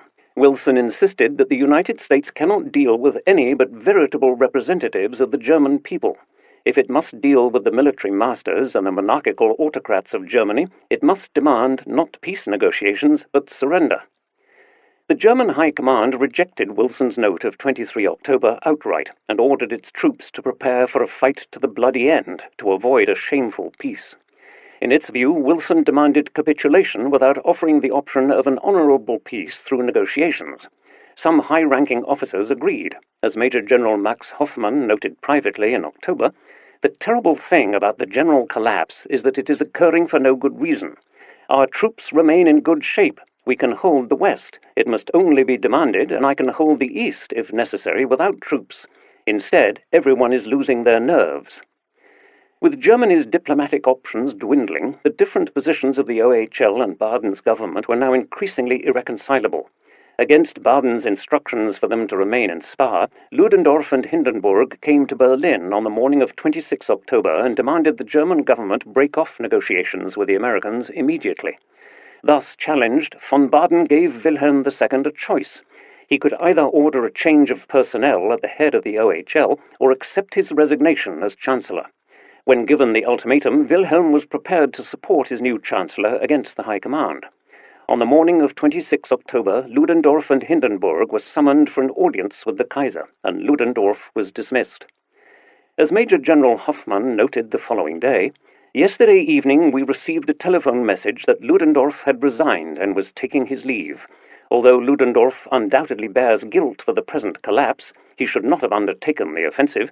It will nevertheless be difficult, nearly impossible, to replace him. Whether Hindenburg will remain, I do not know. I hope so, because it would have a bad effect on morale among the people and the army if he went." Precisely for that reason, fears that Hindenburg's departure might lead to further demoralization, the Field Marshal was ordered to remain in his post by the Kaiser. That same day, on 26 October, the Chief of Staff of Army Group Kiev in the Ukraine, General Wilhelm Groener, received a telegram from Hindenburg ordering him to report to the Field Army headquarters in Spa, where he was appointed First Quartermaster General of the German Army. As Ludendorff's replacement, Groener was now charged with salvaging what could be rescued from a lost war. On 27 October, one day after Ludendorff's dismissal, the German government accepted Wilson's conditions while also emphasizing that Germany was undergoing a profound reform process. The peace negotiations are being conducted by a popular government in whose hands decisive political authority has been placed by the Constitution. The military powers have also been subordinated to it. Germany's transformation into a constitutional monarchy with a government that depended on a parliamentary majority was indeed finalized on 28 October 1918 when the Constitution of 1871 was altered accordingly. Democrats such as the leading Bavarian MSPD politician Erhard Auer were ecstatic. "We are living through the greatest revolution that has ever occurred. Only the form is different today because it is possible to achieve through legal means what we have been fighting for centuries." Yet Germany's constitutional reforms came too late to prevent a revolution. As in Russia the previous year, military setbacks and general war weariness created the conditions for popular dissent. It was not, as nationalist circles were to claim in the following years, revolution that caused defeat. Just as in Russia, revolutionary events in Germany were sparked by material deprivation, strikes among industrial workers, and discontent among the soldiers. The strains of war undermined the legitimacy of the imperial regime and the silent military dictatorship into which it had degenerated during the last 2 years of the war, a regime that was able neither to mitigate the hardships of the civilian population nor to bring the war to the promised victorious conclusion. With the military collapse in the autumn of 1918, any remaining support for the imperial state evaporated. the deterioration of military discipline, the crumbling of the authoritarian governing system, the mounting military and political pressures from the Allies, alongside extreme war weariness at home and the example of Russia, combined to create an overwhelming crisis of legitimacy. 4. The Sailors' Mutiny. The German Revolution itself began with a fundamental miscalculation by the Imperial Naval High Command under Admiral Reinhard Scheer, prompting a revolt by sailors and soldiers stationed in Germany's ports and naval garrisons. Its main trigger was the Naval High Command's order of 28 October 1918 to send out the German High Seas Fleet to confront the Royal Navy in a final major battle. Even if it is not to be expected that this will bring a decisive turn, a naval strategy document of 16 October observed, it is nonetheless a question of the Navy's honour and existence that it does its utmost in the final battle. Restoring honour seemed particularly important to the Naval High Command because the German fleet, whose massive expansion had contributed significantly to rising tensions between Germany and Great Britain in the early 20th century, had been fairly useless during the war. In contrast to the German land forces, which had been involved in heavy fighting on all fronts since August 1914, the German High Seas Fleet, which had been developed at considerable expense from 1898 onwards, had remained largely inactive. It had also been unable to prevent the Royal Navy's naval blockade designed to starve Germany into submission. Ever since the inconclusive and strategically unimportant Battle of Jutland in late May 1916, the Navy's activities had been confined to submarine warfare. This did not remain unnoticed by the German public, and was reflected in the mocking lyrics, "Dear Fatherland, no fear be thine, the fleet is sound asleep in the harbour." Frustration and boredom, coupled with highly unequal food supplies for officers and ordinary sailors, as well as an extremely regimented disciplinary system on board ship, significantly increased dissatisfaction throughout the fleet. Already in early August 1917, there had been several cases of insubordination and refusal to obey orders. The Naval Command responded with draconian punishments. The two ringleaders, Albin Kürbis and Max Reichpeach, were executed on 5 September 1917, while 76 stokers and sailors were sentenced to long prison sentences. For plotting a fleet strike to bring about peace negotiations, Max Guth and Arthur Zenz, the two chairmen of the Kiel Independent Socialists, USPD, were also sentenced to long prison sentences that month. Although discipline in the Navy was temporarily restored through these draconian measures in September 1917, tensions persisted and even increased over the rest of the year. With Germany's intensification of unrestricted submarine warfare, the best and most experienced naval officers were put on the U-boats, while the larger surface ships were increasingly staffed with junior officers and even officer cadets untrained in leading ordinary sailors. But of particular importance for the perilous development within the Navy were faulty perceptions of the Navy's effectiveness during the final phase of the war. While the Army's Supreme Command gradually realized after the unsuccessful spring and summer offensives of 1918 that a military victory could no longer be achieved and began to favor armistice negotiations, this view did not prevail in the Naval Supreme Command, SKL, under Admiral Reinhard Scheer. The Naval Supreme Command was not prepared to accept the potential surrender of the fleet to Great Britain, which Scheer and other senior naval officers quite rightly assumed would be one of the key British demands for an armistice.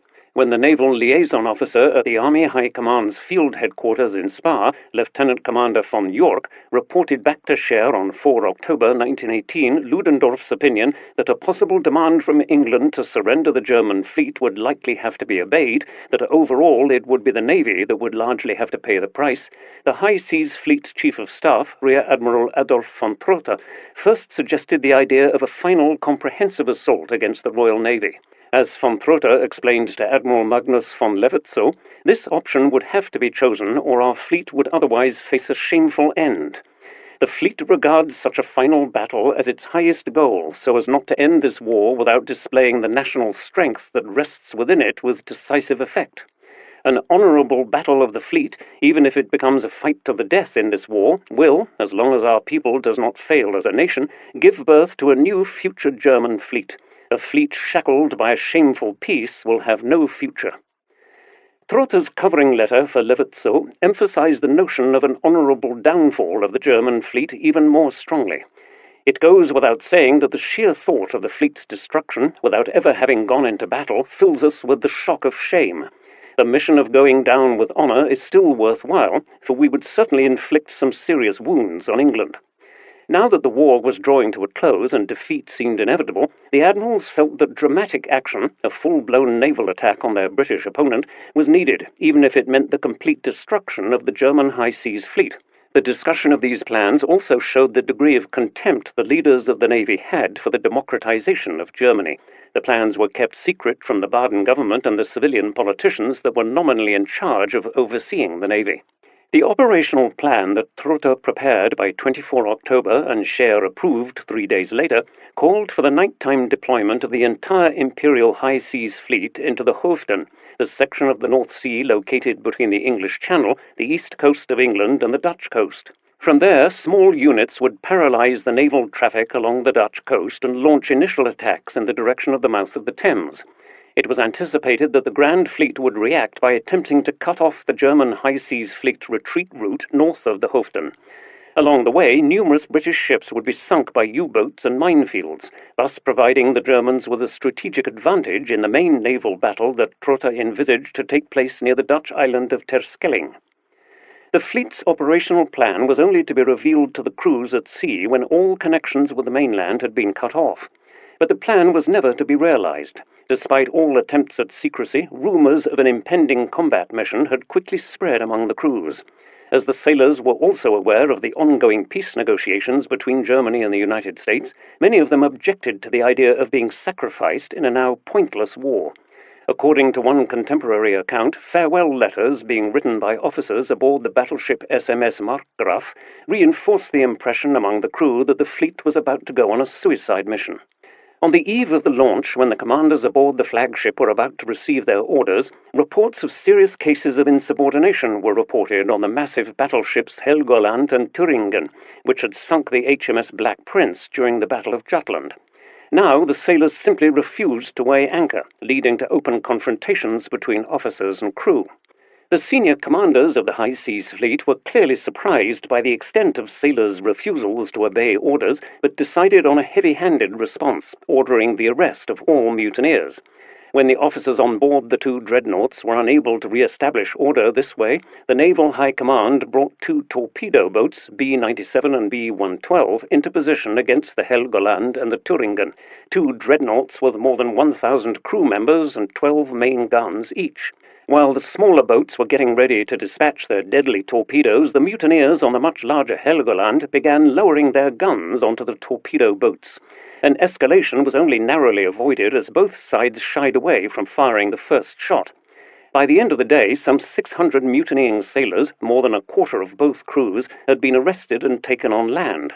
Following these dramatic events, the commander of the 3rd Squadron, Vice Admiral Hugo Kraft, and his superior, Admiral Franz Ritter von Hipper, decided to move his 5 largest vessels with more than 5,000 crew members from Wilhelmshaven to the naval port of Kiel, in the hope that some shore leave for the crews might appease them and prevent the further spread of the mutinies. This decision was to have far-reaching consequences. As the 5 giant vessels, König, Bayern, Große Kurfürst, Kronprinz, and Markgraf, passed through the Kaiser Wilhelm Canal towards Kiel, further incidents of insubordination occurred. The squadron commander, Vice Admiral Hugo Kraft, responded by having 47 seamen, the alleged ringleaders of the Wilhelmshaven uprising, placed under arrest. They were to be brought to detention centers as soon as the battleships arrived in Kiel in the early hours of 1 November. More than any other city in Germany, Kiel had been dominated and shaped by the Imperial Navy for the previous 20 years. Many of the fleet's dreadnoughts lay at anchor here, along with smaller ships and other naval units. It was also a city of soldiers. Some 50,000 were stationed in its barracks, and of industrial workers in armaments factories and shipyards, who, when taken together, represented 2/3 of the city's workforce. Against this background, it was hardly surprising that the Social Democrats considered Kiel one of their strongholds. In 1910, the SPD had won more than half of the votes in the city council elections and continued to exert considerable influence on the city's workers through their unions well into the war. The naval leadership's strategy to bring the rebellious sailors of the 3rd Squadron from Wilhelmshaven into this deeply working-class city to let off some steam in sailors' pubs was thus not without risk. The 3rd Squadron's commander, Kraft, and the newly installed governor of Kiel, Wilhelm II, had agreed on a bifurcated approach that would see the ringleaders of the mutiny put on trial, while the majority of sailors would be granted generous shore leave. Both believed that the sailors' long absence from their main base in Kiel was the primary reason for their discontent. Kraft and Suschen hereby disregarded the warnings from other senior officers who, quite rightly, feared that the presence of the 3rd Squadron with its unreliable elements among the crews represents a high risk in view of the high concentration in Kiel of troops and munitions workers. Those urging caution were soon proved right. Some 250 sailors from the Markgraf, König, and Bayern took advantage of their promptly granted shore leave on the evening of 1 November to organize a meeting with the MSPD and USPD representatives in the Kiel Trade Union headquarters. Their discussion revolved around how to prevent a repeated order of the naval leadership to fight the Royal Navy and the demand for an immediate release of their imprisoned comrades who were likely to be charged with inciting a mutiny. A further meeting was planned for the following day in order to discuss further steps. Twice as many people showed up for the meeting of 2 November, and the event had to be moved to a large parade ground in the city. One of the speakers was Karl Artelt, who soon emerged as a leading figure in the Kiel revolt. Artelt, a 27-year-old sailor of sturdy build, had already spent time in prison in 1917 for participating in a strike, and subsequently had to serve in a penal battalion in Flanders. From early January 1918, he was back in Kiel, now working in the Germania shipyard while simultaneously intensifying his political engagement on the far left as a member of the Independent Social Democrats. In his speech to the sailors on 2 November 1918, Artelt quickly moved beyond the initial demand to release the prisoners and began formulating political objectives, including the abolition of militarism and the disempowerment of the ruling classes. According to a police report, he did not rule out the use of violence to achieve these objectives. Artelt also called for a large public gathering on the parade grounds to take place on 3 November and a subsequent demonstration march designed to lend weight to their demands. With the help of other members of the Kiel Independent Socialists, leaflets were printed that same evening, calling on other soldiers and workers to show solidarity. Comrades, don't shoot at your brothers. Workers, demonstrate in masses. Don't abandon the soldiers. The revolt against a suicide mission now took a more overtly political turn, as the revolutionaries began to demand peace at any price and the immediate abdication of the Kaiser, demands that sounded uncomfortably similar to those articulated by Russian protesters in Petrograd in early 1917, in the lead-up to the First Russian Revolution that year. The local civilian and military authorities were unsure how to respond. A small reaction force had been set up to quell strikes and unrest in the city, mainly to prevent plundering, but it had no experience in dealing with an outright mutiny. The commanding officers of the Kiel Naval Station met on the evening of 2 November to discuss their options for ending the rebellion, but failed to agree on a strategy. It was only on the following day that an agreement was reached. In order to prevent the sailors from carrying the rebellion into the city, it was decided that a citywide alarm should be sounded 1 hour before the next scheduled soldiers' assembly, thus requiring all sailors and soldiers to return to their units. Back in their quarters, the unit's officers should then attempt to calm the assembled men and convince them of the futility of their mutiny. In addition, on the morning of 3 November, Kraft ordered the arrest of a further 57 sailors and stokers on the SMS Markgraf. After the meeting on 3 November, Governor Suschen turned to Berlin for the first time and reported the occurrence of extremely dangerous events in Kiel. All possible security measures would be applied to safeguard discipline among the sailors. At the same time, however, Suschen did not seem to believe in the success of such measures. He demanded that the Reich government should send outstanding social democratic deputies to the city in order to convince the sailors to avoid revolution and revolt. In Berlin, panic ensued among the government's ministers. A sailors' mutiny at a time when negotiations with the Allies about an armistice were still ongoing could only weaken Berlin's hand. Even senior majority Social Democrats like Philipp Scheidemann, who had joined the cabinet of Max von Baden in October, felt anxious that an unchecked rebellion in Kiel was likely to start an uncontrolled revolution and a violent response from anti-democratic forces of the old order. Responding to Suschen's request, the government immediately dispatched the MSPD's military expert in the Reichstag, Gustav Noske, and State Secretary Konrad Hausmann from the Liberal Progressive Party to Kiel. Both hoped that their presence might contain the rebellion by assuring the mutineers that the government was working towards an immediate peace and further political reforms. Yet before Noske and Haussmann had even left Berlin, events in Kiel started to get out of hand. When, in the afternoon of 2 November, the citywide alarm was sounded to recall all sailors back to their ships, few sailors answered the call. By 7:30 p.m., only half of the sailors on shore had returned to their units. Failing to achieve its main objective, the alarm instead alerted the city's civilian population to the fact that something unusual was going on in Kiel. Over the following hour, more and more civilian onlookers joined up with a large number of rebellious sailors who ignored the alarm and instead headed for the scheduled meeting on the nearby parade ground.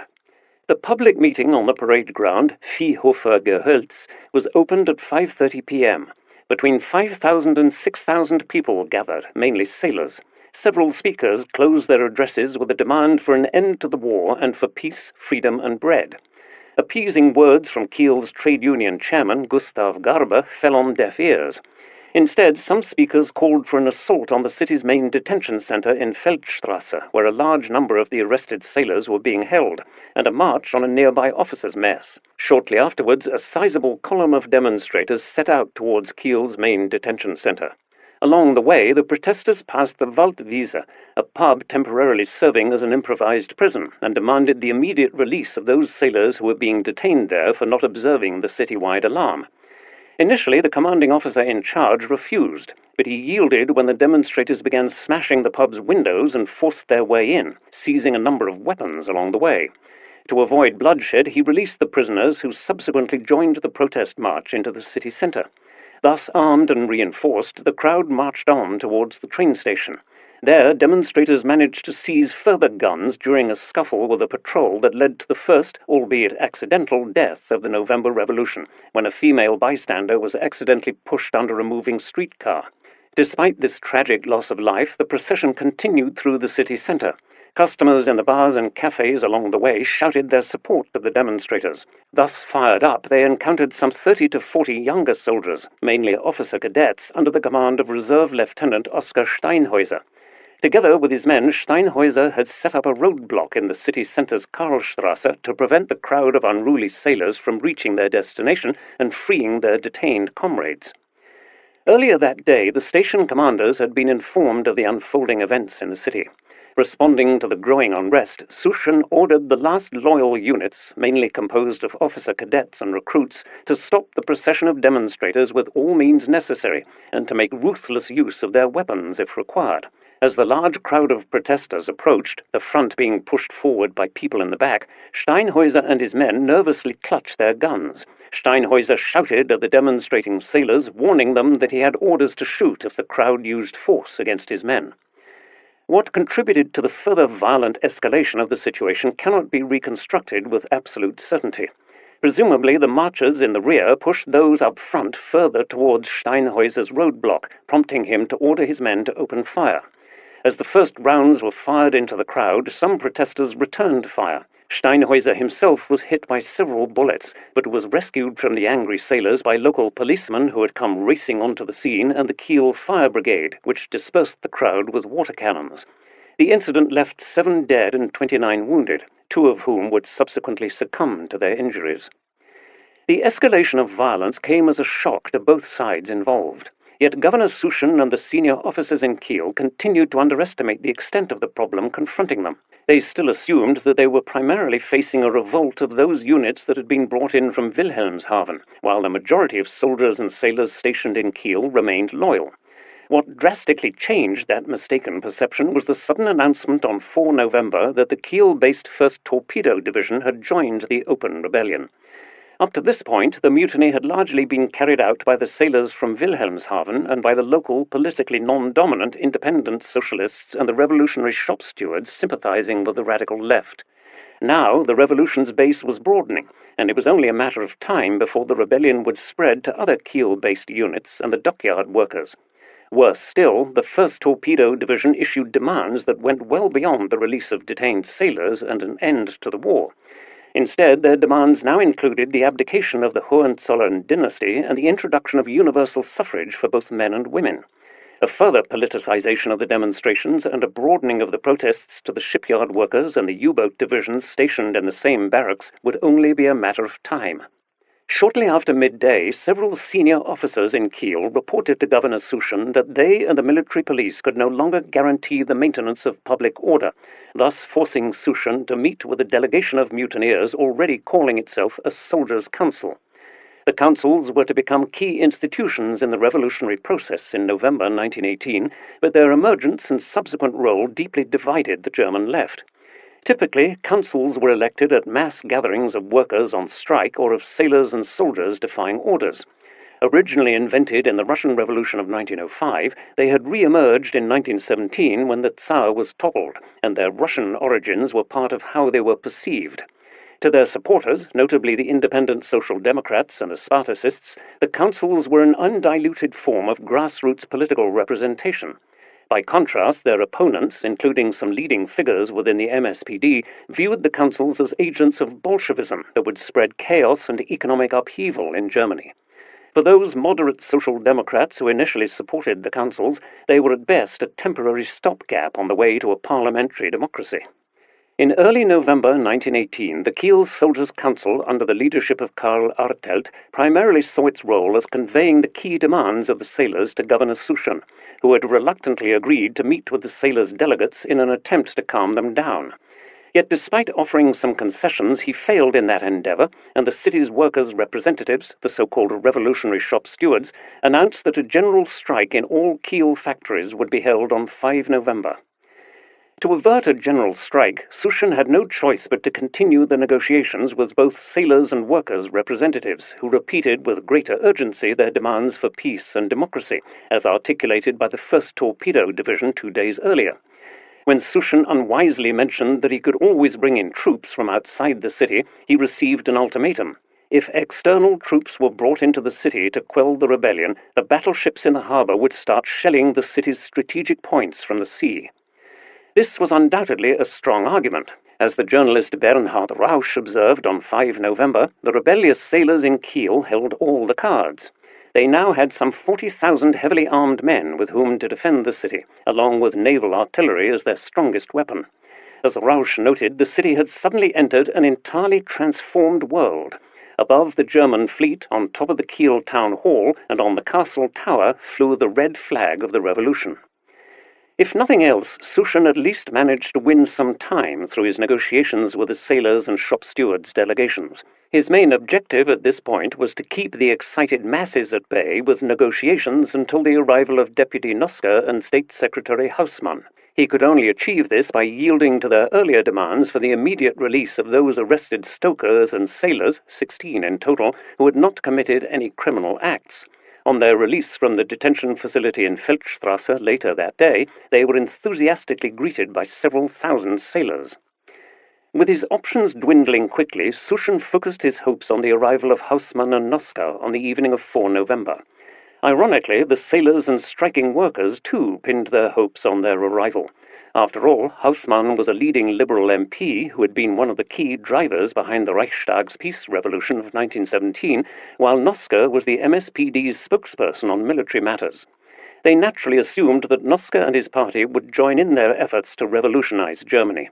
When the train from Berlin finally arrived in Kiel's main station, Noske in particular was welcomed with cheers by hundreds of rebellious sailors. A car brought Noske and Haussmann to the city's central Wilhelmplatz, where thousands of protesters were already awaiting them. The two deputies quickly realized that this was no simple mutiny. Noske gave a speech promising an amnesty for those involved in the mutiny. He also announced that an armistice would be signed within the next few days. Haussmann and Noske were subsequently driven to the Kiel Trade Union House, where some 40 sailors and workers' representatives were already discussing what would soon become known in all of Germany as the Kiel Points. Among other things, their demands included the release of all detained sailors and political prisoners, complete freedom of speech and press and the end of censorship, the appropriate treatment of soldiers by their superiors, unrestricted personal freedom for every man from the end of one duty period to the beginning of the next, and the involvement of the soldiers' councils in all future decision-making processes. Essentially, the Kiel Points followed the suggestions made by Lothar Popp, the USPD chairman in Kiel. Originally from a humble background in northeastern Bavaria, Popp had earned himself a decent living before the war by opening and successfully running a number of sweet shops. A long-time member of the SPD and a pacifist, Pop had radicalized after the SPD's approval of the war credits in 1914 and became the leading USPD figure in Kiel during the January strikes of 1918. Now, in November 1918, it was Pop who played a key role in articulating the Kiel points that would become a model for many other revolutionary soldiers and workers' councils in the following days. No decision on these demands was made in Kiel. Haussmann and Noske had travelled to Kiel without a clear political mandate by the Chancellor. Neither of them felt that they had any authority to make decisions regarding Germany's political future. And yet, Noske signalled his support for their demands. In a high-level meeting with Governor Suchen and some sailors' representatives later that night, Noske also impressed on Suchen that no external troops should be brought into the city. He realized that the rebellion could by now count on the support of thousands of heavily armed sailors and soldiers, with the naval artillery on the dreadnoughts in Kiel harbor as their strongest weapon. He therefore pointed out that further bloodshed in Kiel was likely to lead to a nationwide strike, which should be prevented at all costs while armistice negotiations with the Allies were still ongoing. When Noske eventually managed to telephone the Reich cabinet in Berlin, he reported that all naval discipline had broken down, that the mutineers were demanding an immediate armistice and the abdication of the Kaiser, and that they had elected him, Noske, as chairman of the city's Workers' and Soldiers' Council. None of the Kiel revolutionaries imagined that by electing Noske, who also assumed Suchen's office as governor of Kiel the next day, they had chosen a leader who, in reality, intended to put an end to the mutiny, which I personally condemn in the extreme. Instead, they regarded the man from Berlin as a powerful ally. For many contemporaries, it seemed perfectly clear, though, that the hour of the revolution had struck. On the same evening, Prince Heinrich, Wilhelm II's brother and Inspector General of the Imperial Navy, fled from Kiel Castle. Well-informed observers could not help but grasp the significance of the events in Kiel for Germany as a whole. In Berlin, the historian Friedrich Meinecke noted in his diary, "The dam has broken." 5. The revolution spreads. Any hopes that the mutiny at Kiel could be contained were quickly dashed. Within a few days it became a full-blown revolution as it spread without serious resistance and reached other port cities along the German coast, from Bremen in the west to the naval garrison of Tilsit on the Memel River in East Prussia. In the country's largest port, Hamburg, workers and sailors ceased work on 5 November. On the warships in Hamburg harbor, the crews hoisted red flags, symbols of solidarity with the comrades in Kiel. Sailors and soldiers with red armbands patrolled the streets of Altona and St. Pauli bearing guns. On 6 November, the future Chancellor of the Weimar Republic, Hermann Müller, MSPD, travelled by express train from Berlin to Kiel. The train was brought to a halt in the Hamburg workers' district of Rothenburgsort. The platform was full of armed sailors who were busy tearing off the officers' epaulets. Müller, who spent the night in Hamburg, heard heavy footsteps in the hotel corridor that evening, then loud knocking on all the doors. Sailors with red armbands inspected the guests' identification papers. Tired, Müller opened the door and handed his passport to one of the men, who studied the document closely before pointing out to him that it had already expired on 17 March 1918. Then, saluting with a smile on his face, he departed. Müller was astonished. Is it even imaginable that in another country, the night after the start of a revolutionary would be concerned about a passport renewal? Revolutionary unrest even reached Heligoland, a small fortified archipelago with imposing cliffs some 50 kilometers off the German northwestern coast, an island that had once been a British colony before being handed over to Germany in 1890. On 6 November, soldiers and naval crews stationed here refused to obey orders from their officers. Marching through the streets, they eventually established a council which then took matters into its own hands while the red flag was raised over the island. The fact that the German Revolution originated in the peripheries, in naval bases and coastal towns, is one of the peculiarities that sets it apart from other major revolutions of the modern age, be it in France in 1789 or in Russia in 1917, where unrest started in the capital, the center of power. In Germany, in November 1918, by contrast, Berlin was the last major city to fall into the hands of the revolutionaries. Before the abdication of Kaiser Wilhelm II and the official proclamation of the Republic on 9 November, the revolution unfolded in a highly regionalized way. This was partly due to the federal structure of Imperial Germany, with its 26 constituent territories, most of them ruled by their own princes, kings, or dukes. In the first week of November, the revolutionary events in all these territories tended to follow the same pattern. They began with soldiers' and workers' protests, which often self-radicalized within hours in response to poor crisis management by the authorities. The Marines, military police, replacement units, and other local garrison forces placed in the path of the revolutionary tide by the imperial authorities proved unable or unwilling to stop the revolution. Instead of fighting, the soldiers of the Home Army hailed the mutineers as comrades and joined the revolution, as did large numbers of industrial workers. Yet the revolution in Germany was not a planned event, as had been the case in Russia when the Bolsheviks took power, but primarily a spontaneous anti-war movement that involved disparate actors, sentiments, and sites of action. Its hunger protesters, munitions strikers, and deserting soldiers never formed a singular force. Harry Graf Kessler, who was residing in Berlin at the time, ascertained the pattern of this highly regionalized revolution as early as 7 November, when he noted in his diary, "The physiognomy of the revolution is becoming clearer. Gradual appropriation of power, it spreads like an oil stain through the mutinying sailors from the coast. They isolate Berlin, which soon will remain an island in the sea of revolution. In contrast to France in 1789, the provinces revolutionize the capital, the sea revolutionizes the land. Viking strategy." On 7 November, the day that Kessler penned this prediction, the revolution indeed moved inland and quickly reached the southern kingdom of Bavaria. As elsewhere, war weariness and a burning desire for peace had become widespread in this traditionally conservative and rural kingdom. Unlike the populations in other German states, Bavarians had suffered profoundly from the war and the loss of sons, brothers, and fathers. About 13,000 young men from Munich alone had died in the Great War. Across Bavaria, more than 170,000 had been killed, about 65% of whom were between 20 and 29 years old. In late October, the already tense situation became even worse. The military collapse of Austria-Hungary made it necessary to dispatch Bavarian troops to Salzburg and the Tyrol in order to secure Bavaria's southern border. This further agitated the already war-weary population. Protests and demonstrations for peace and democratic reforms became a daily occurrence. On 2 November 1918, the aging Bavarian king, Ludwig III, approved a series of reforms that essentially mirrored the Reich's October reforms.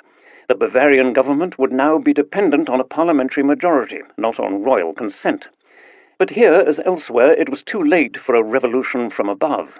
The following morning, some 1,000 German sailors from the Austro-Hungarian port of Pola in Istria passed through Munich on their way to Kiel and Wilhelmshaven.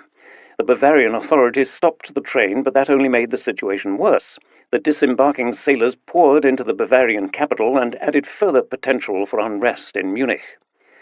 It was in this situation that the independent Social Democrats, with far fewer supporters than their more moderate cousins from the MSPD, landed a major coup. Together with the MSPD, the independent socialists called for a major peace demonstration on the Theresienwiese, a large open space in the city where the annual Oktoberfest had been held since the 19th century. The events of 7 November were to become a turning point for future developments in Bavaria. An estimated 60,000 people attended the demonstration. Several speakers, among them the head of the Bavarian MSPD, Erhard Auer, demanded peace and democracy, although Auer tellingly did not call for the introduction of workers' and soldiers' councils. Soon after his speech, Auer and most of the MSPD supporters departed, led by a musical corps. The independent socialists and their supporters stayed behind, and now listened to somewhat less moderate speakers demanding the immediate creation of a workers' and soldiers' council. The protesters also passed a radical resolution that demanded the immediate abdication of the Kaiser, the introduction of democracy, and the dismissal of all reactionary elements from the state bureaucracy, peace at any price, and an 8-hour working day. The key figure to capitalize on this situation and lead the revolution was the independent Social Democrat Kurt Eisner. Despite being the leader of a relatively small political party, it was Eisner who would set the tone of the revolution in Bavaria over the coming weeks. A drama critic of the Münchener Post, Eisner seemed to fit the stereotype of a typical leftist intellectual who frequented the coffeehouses in the bohemian suburb of Schwabing. Yet he was not actually Bavarian. Eisner came from Berlin, where he was born into a middle-class Jewish family in 1867. After studying philosophy and German at university, he started to write for several newspapers, among them the liberal Frankfurter Zeitung, before joining the Social Democratic flagship publication Vorwärts in 1898. He was originally identified with the right-wing fringe of the Social Democratic Party, losing his job with its local newspaper in the early 1900s because of his support for the revisionists who wanted the Social Democrats to abandon their revolutionary orthodox Marxism. Eisner had been a protege of Karl Liebknecht's father Wilhelm, who had made him his successor as editor of Vorwärts in 1899. Yet he was dismissed in 1905 after falling out with his colleagues on the paper over his revisionist take on social democracy, and moved to Bavaria, where he worked as a journalist, first in Nuremberg and then in Munich. The outbreak of the First World War prompted Eisner to reconsider his own political views, which became more radical as the war progressed. Although he initially supported the SPD's approval of the war credits in 1914, primarily because he hoped that the war would hasten the collapse of Russian despotism, his position changed in 1915 when he began to articulate strongly pacifist views. His deviation from the official party line led to clashes with the Social Democratic editor of the Münchener Post, as well as with the military censor's office. When he openly criticized Germany's offensive spirit and annexationist ambitions, he was sacked from his job as a political journalist and only allowed to occasionally publish literature reviews. By the spring of 1917, Eisner had officially parted company with the majority Social Democrats. In April that year, in the city of Gotha, Eisner participated in the founding conference of the Independent Social Democratic Party and subsequently became one of the key figures in the Munich branch of the party. Together with other independent socialists in the rest of Germany, he led calls for a general strike in the armament industry in January 1918. His involvement in the January strikes led to his arrest, and he spent the next 8.5 months in Stadelheim prison. On 15 October, he was suddenly released as part of a general amnesty for political prisoners and immediately threw himself into revolutionary activity again. On 3 November 1918, Eisner announced to some roughly 2,000 listeners that the constitutional reforms introduced in Bavaria the previous day were absolutely insufficient. Instead, he demanded immediate peace, a Bavarian separate peace if necessary, and a people's government that would work closely with the democratic government that had just been established in neighboring Austria. We greet across the frontier the new Austrian Republic. In the event that there is not sufficient political will or power in Berlin to bring about peace immediately, we demand that a Bavarian people's government must, together with the German Republicans of Austria, declare peace in the name of Germany. The large peace demonstration on 7 November only very superficially bridged the divide between the two Bavarian social democratic parties. Although united in their demand for immediate peace and political change, there remained significant differences as to what exactly the political future of Germany should look like. While the demonstration on Theresienwiese was still ongoing, Eisner, accompanied by a group of followers, proceeded to liberate the military garrisons in the city, meeting with no resistance from the soldiers. One of those supporting Eisner was the young socialist Hilde Kramer, who had attended the large-scale peace demonstration on 7 November and felt energized by seeing red flags everywhere and people shouting "Down with the war, long live peace, and long live the Republic." I thought that's what a revolution looks like. Masses of soldiers with partly unbuttoned uniform jackets and without their caps streaming through Dachauer Strasse. Them and countless civilians, men, women, and children. I became part of a swirling mass movement without knowing where the path would lead us. By 9 p.m. that evening, all garrisons had signaled their support for the revolution, and there were no troops left in the Bavarian capital that could be mobilized against the revolutionaries as they occupied the city's main train station, the Central Telegraph Office, and the Bavarian Parliament. That same night, a Workers' and Soldiers' Council elected Eisner as its chairman. One of the revolutionaries in Munich, Felix Fechenbach, recalled the breathless speed of this political transformation. Lorries with guns and ammunition arrived. Soldiers and workers came. They were armed, assembled into small units, and sent off to occupy public buildings. At 10 in the evening, all ministries, the general command, the railway station, as well as the post and telegraph office were in the hands of the revolutionaries. Then the Workers' and Soldiers' Council, accompanied by 60 armed men, marched to the State Parliament building, which was handed over without resistance. All entrances were occupied by machine gunners, and the access road was also secured. At 10:30 in the evening, Kurt Eisner opened the Provisional Constituent Assembly of Workers', Soldiers' and Peasants' Councils. Eisner himself proclaimed Bavaria a republic, thus ending the 1,000-year rule of the House of Wittelsbach, and established a provisional government, sanctioned by the councils and composed of both majority and independent Social Democrats, with Eisner at its head.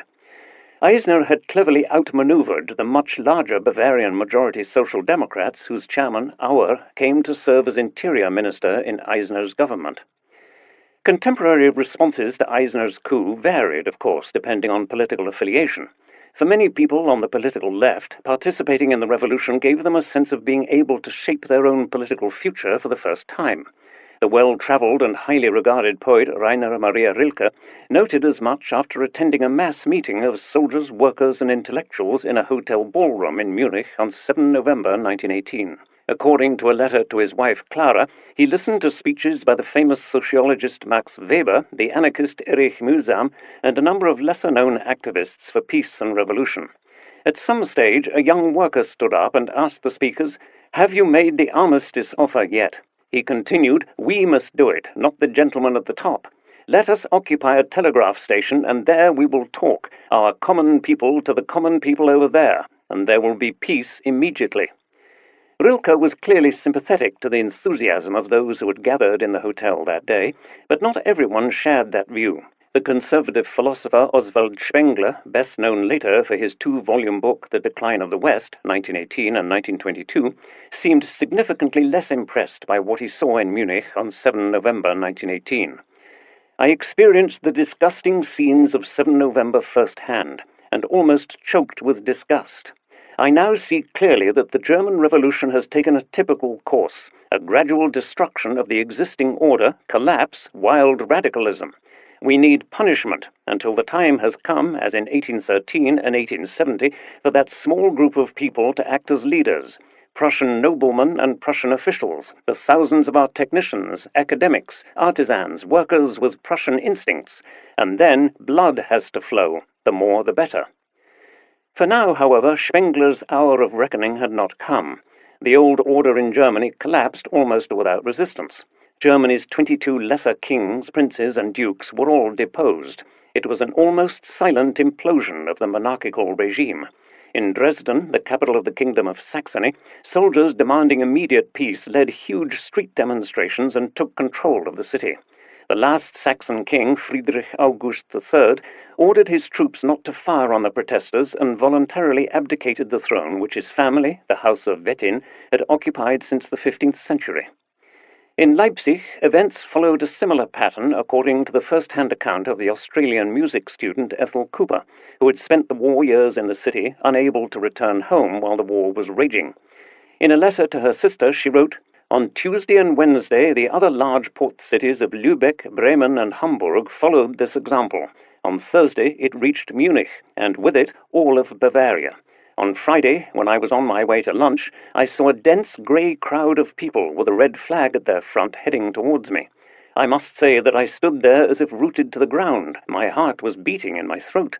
As you know, I have been expecting this for weeks, but when one sees it for the first time, it takes one's breath away. In the evening, the entire town was filled with posters and announcements that the Workers' and Soldiers' Council had taken over the city government and that the military and civil authorities had submitted themselves to it. On Saturday morning, I have been living on the street recently, I saw the mayor raise a red flag above the city hall." In Magdeburg, the situation was similar. A report by the local police president illustrated the swiftness of the revolutionary transformation and the utter powerlessness of the old authorities to control the situation. "This morning at 7:30 I was informed about the approach of a large number of artillerymen. Their number, roughly 200, was too large for the police to stop them. The local Social Democratic Party leadership attempted to appease the people. They called for a public assembly on the Domplatz at 3 a.m., which was attended by 15,000 people. The speakers reminded everyone to remain level-headed before a Workers' and Soldiers' Council was elected." The medical doctor and writer Alfred Döblin, who would become world-famous on the publication of his 1929 novel Berlin Alexanderplatz, witnessed the arrival of revolution in early November in a soldiers' hospital in the then German city of Strasbourg, where he had been stationed since early 1917. Towards 4 o'clock in the afternoon, after rumours had already been circulating, one suddenly hears music coming from the enormous barracks, and a gigantic horde of soldiers, a sergeant at their head, moves up the street. The men are smoking and moving in dissolved formations, their hands in their pockets, without weapons, following a wildly swung red flag. They congregate tumultuously around the barracks gates. The guards grin and let them through. They march from barracks to barracks. The procession becomes longer and longer, jeering, yelling, soon joined by civilians and prisoners freed from the arrest cells. A peculiar restlessness and tension fills the town. People surge into the streets. Everything is packed with soldiers wearing red ribbons. The barracks yards have released their human masses, raw young badgers, cripples from the convalescent companies, old home guardsmen. Unlike many other soldiers who deserted in the first week of November, Dublin remained in post and, within the confined world of his hospital, witnessed the inversion of military hierarchies that was to become one of the hallmarks of the revolution. Here, in this now empty house, the bigwigs, the Inspector General or the Surgeon General, had ruled until recently, decorated with titles and medals. Everyone shivered in their presence as they inspected every inch, the sergeant running behind them with a book in which every detail was noted, every carelessness in dress, in the making of the beds, in the painting of the slate boards. Now the situation was very different indeed. On a nearby square, that beautiful, broad old square with shingle-roofed houses, Dublin encountered excited civilians and masses of unorganized soldiers with red cockades. The light flashes, a babble of voices. Officers, the dethroned, are standing in the midst of it all, without epaulets, in wary groups like lambs in the wolf pack. They have been made to wear red cockades, the designated victims. As the revolution unfolded in Alsace, rumours about its national and international impact dominated the conversation of soldiers, officers, and civilians alike. Some suggested that the Kaiser had already abdicated, that Belgian and French troops at the front had fraternized with German Red soldiers, and that the British fleet was also sailing under the red flag. More sober minds did not engage in this kind of fanciful thinking, Dublin noted. Only Professor E., whom I met on the way to the train, smiles and holds up his hand defensively. A victorious army doesn't engage in revolution. The situation was not fundamentally different in the eastern territories controlled by Germany, which had expanded significantly after the Treaty of Brest-Litovsk. Here, too, Germans serving in the armed forces reacted to the 1918 revolution in a wide variety of ways. Perhaps the most detailed account we have of an individual's response to the events there is from the diaries of Victor Klemperer. Later of international repute when the diaries of his life as a Jew in Nazi Germany were published, Klemperer worked at the time of the November Revolution as a censor of books and newspapers on the Eastern Front, after serving in the artillery on the Western Front and being transferred to the East in 1916 because of persistent dermatological problems. Before the war, Klemperer had worked as a freelance journalist until he decided to return to academia and the world of German and French literature.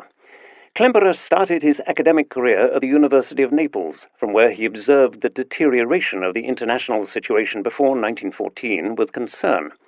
He supported the German declaration of war in 1914 and considered the German cause a just one. He returned to Germany and joined up, first serving on the Western Front until his 1916 transfer to the Press and Censorship Office of the Supreme Commander of the German forces in the East, Oberost, Prince Leopold von Bayern. Based in the formerly Russian fortress city of Kaunas, Kovno, in today's Lithuania, Klemperer remained there until the end of the war. The city had fallen into German hands in 1915 during the retreat of Russian forces that year and remained so until the end of the war, when it became part of the newly independent Lithuania. From 1917 onwards, Klemperer worked in the same office as Maximilian Müller-Jabusch, who was to become one of the leading liberal journalists of the Weimar Republic, and Arnold Zweig, whose pacifist novels about the Great War, Der Streit um den sehr geehrten Grisha, 1927, and Erziehung vor Verdun, 1935, were to make him famous in Germany. On Friday, 8 November 1918, the revolution suddenly entered Klemperer's otherwise uneventful routine. When he came to work that morning, there were office rumors, true, exaggerated, altogether imagined, about bloody upheavals in Germany. The fleet is flying the red flag. Wilhelmshaven, Kiel, and the entire coast is in the hands of mutinous sailors. Everyone has a hometown, a relative to worry about, Klemperer added. I do not need to emphasize how worried I was myself. Leipzig was a hotbed of radicals. Who knew how much shooting was going on there? We also discussed what might happen when the revolution reached Vilna. First they will come after the officers, Arnold Zweig believed. No, after the female support staff, said Müller-Jabusch. They are even more hated. And, he added in all seriousness, they will all be raped. Klemperer's first real contact with the revolution came in the unlikely form of a German military plane that crashed near his office. Rushing to the crash site, he saw the aeroplane with a crumpled fuselage and broken wings. From many meters away, one could see the gleaming red of a long and white flag that had been wrapped around the gondola, the way one drapes a wreath ribbon around a coffin. Before the aeroplane stood a man with mounted bayonet, a very dapperly dressed young man in a fur coat. The image stayed with me. The shattered aeroplane, the red ribbon, the young, excitedly talking soldier, his flashing bayonet, his fur coat. So that was the revolution. As elsewhere, the revolution in Kaunas was mainly peaceful. Even the chief of staff of the German troops in the east, Max Hoffmann, admitted as much. The revolution has generally happened very quietly here. Soldiers' councils are being founded everywhere, and they strangely have one fear only, that we, the senior officers, want to depart. How they came up with this idea is a riddle to me. I myself have never even dreamt of it. On the contrary, we must use all our strength to bring the Eastern armies home in an orderly manner. We are now beginning with the evacuation. I feel sorry for those people whose territory we are thereby handing to the Bolsheviks, but I cannot hold back our men. They want to go home. Yet fears of the Russians, or Russian conditions, quickly gave way to fears of Polish insurgents trying to attack the defeated Germans in an attempt to secure the city for themselves. A home guardsman, seemingly an older worker, told me that the Poles might attack us, but only out of fear of the revolution. They could only imagine a revolution to be Russian-style, with murder and robbery. Once they have grasped that our German revolution is occurring without bloodshed and without plunder, they would certainly keep the peace. On 8 November, the day Klemperer witnessed the plane crash in Kaunas, the oil patch of revolution spread further. That very day, a military situation report prepared for Chancellor Max von Baden described the revolution's gradual expansion. 5 p.m., Halle and Leipzig, red. Evening, Düsseldorf, Haltern, Osnabrück, Lüneburg, red. Magdeburg, Stuttgart, Oldenburg, Braunschweig, Cologne, red. By the morning of 9 November, the King of Prussia and Emperor of Germany, Wilhelm II, was one of the last crowned heads to remain on his throne, the other being Wilhelm of Württemberg. Berlin, the political center, was the last major city to resist the revolution. A strange sense of calm appeared to dominate the German capital. As Käthe Kollwitz noted in her diary on that day, was on Unter den Linden this morning. No special occurrences. Friedrich Meinecke and his wife Antonia attended a Beethoven concert that evening and also felt the eerie, prescient feeling of the calm before the storm. It was curiously quiet on the squares and streets as we walked home. My feeling was, we have just listened to the final tunes of a better, now collapsing world. The only person who appeared to be oblivious to the approaching end of the monarchy in Germany was the Kaiser himself. Against Chancellor von Baden's expressed wishes, Wilhelm had left Berlin and removed himself and his main entourage to the OHL's military field headquarters in the Belgian town of Spa on 29 October. Shortly after the constitutional reforms, the revolution from above had stripped him of much of his power. The Kaiser flatly refused even to contemplate abdication, despite much discussion in Berlin about Woodrow Wilson's third note of 23 October, which at least implicitly demanded Wilhelm's abdication as a precondition of peace. In the presence of his generals and well away from the revolutionary turmoil, Wilhelm hoped to be better able to resist the mounting pressures.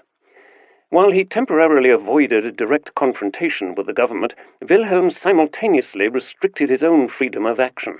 In Spa, the Kaiser had only 3 options left for responding to the imminent end of the war and the resulting consequences: the staging of a heroic death in a daring front-line operation which might have saved his reputation, or at least that of the Hohenzollern dynasty in the eyes of German monarchists, a march on Berlin at the helm of loyal troops in an attempt to put down the revolution, or a complete withdrawal from all responsibilities by escaping to a neutral country. In the meantime, the Reich Chancellor had already attempted to contact the Kaiser by telephone and telegram in order to persuade him to return to Berlin.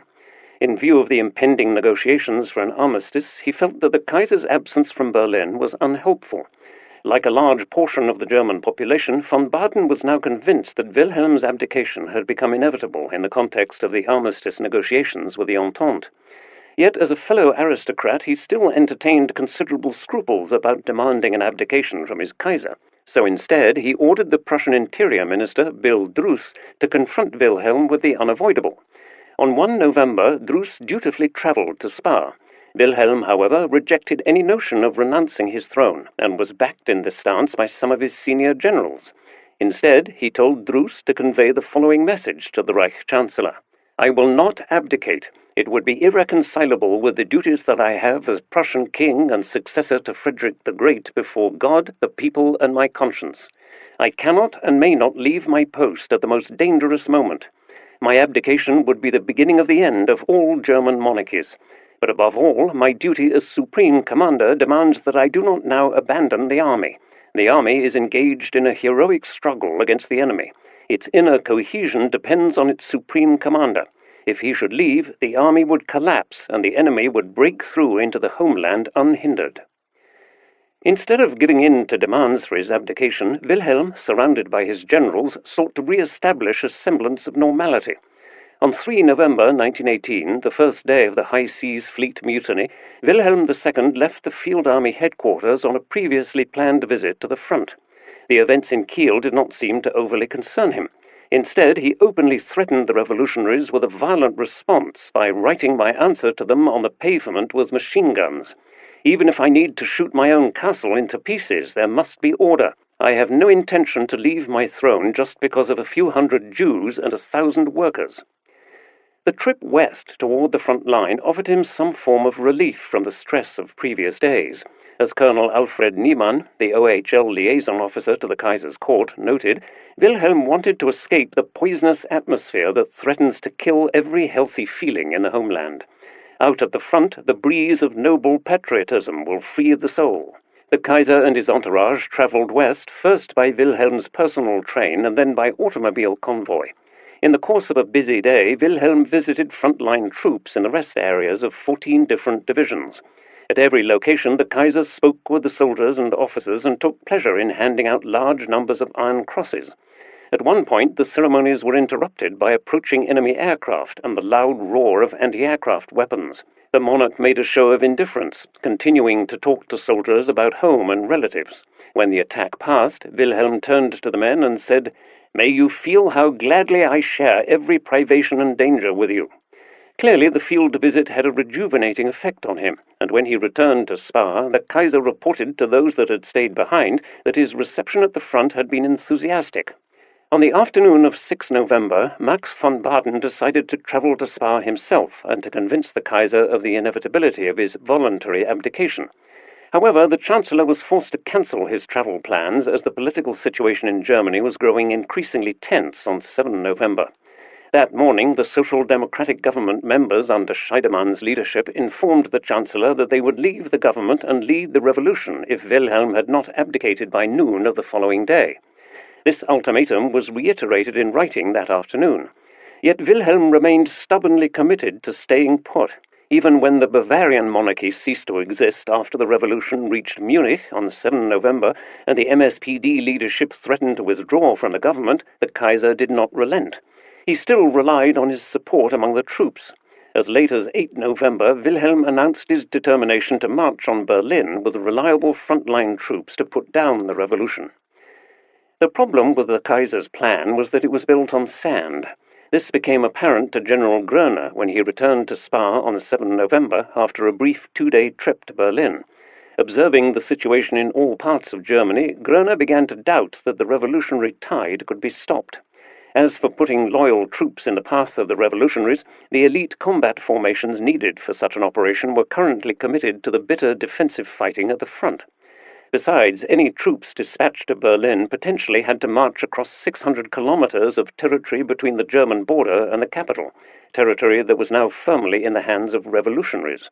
In order to avoid the unpleasant task of breaking the news to the Kaiser himself, Groener came up with an unconventional idea. The field commanders were to convince Wilhelm that he could no longer rely on the army's loyalty. On 8 November, some 50 mid-level frontline commanders of the 10 German armies closest to Spa were summoned to the field headquarters for a meeting the following morning. 39 of them arrived on the morning of 9 November. One of them, a regimental commander named Major Hüneken, recalled in detail how he travelled to Spa in terrible weather conditions, unsure what the purpose of the meeting might be. According to Hüneken, he and his fellow frontline officers were welcomed by Colonel Heyer of the OHL's operations staff. On behalf of the Field Marshal, Hindenburg, allow me to welcome you here. The Field Marshal wanted to greet you himself, but is momentarily unavailable since he is with His Majesty in an extremely important, urgent meeting. Heyer went on to emphasize the gravity of the situation to the officers present. Unrest had broken out in the homeland.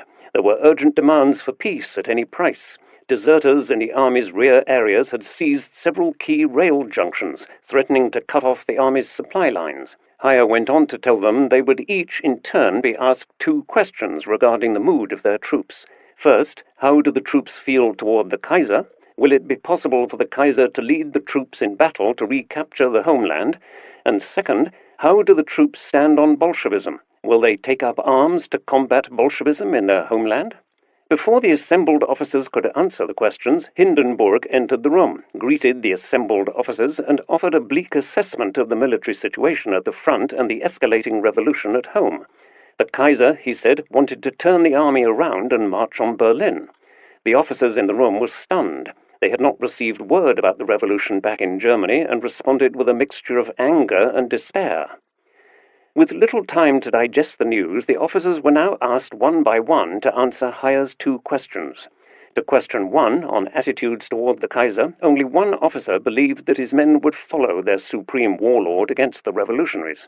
15 recorded that their loyalty was doubtful. 21 rejected the idea outright. To question 2 on the troops' attitude towards Bolshevism, 8 ruled out the possibility of employing their men against the Bolsheviks. 12 believed that such an operation was only possible after an extensive period of rest and training for civil war. 19 doubted that their soldiers would be willing to fight against the Bolsheviks under any circumstances. Colonel Heyer summarized the officers' positions as follows.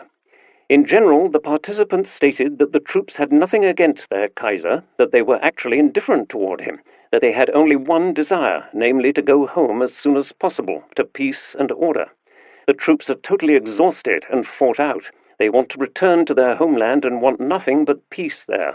Only if their own hearth and home, wives and children, were threatened by the Bolsheviks would the men at the front take up arms against their compatriots at home.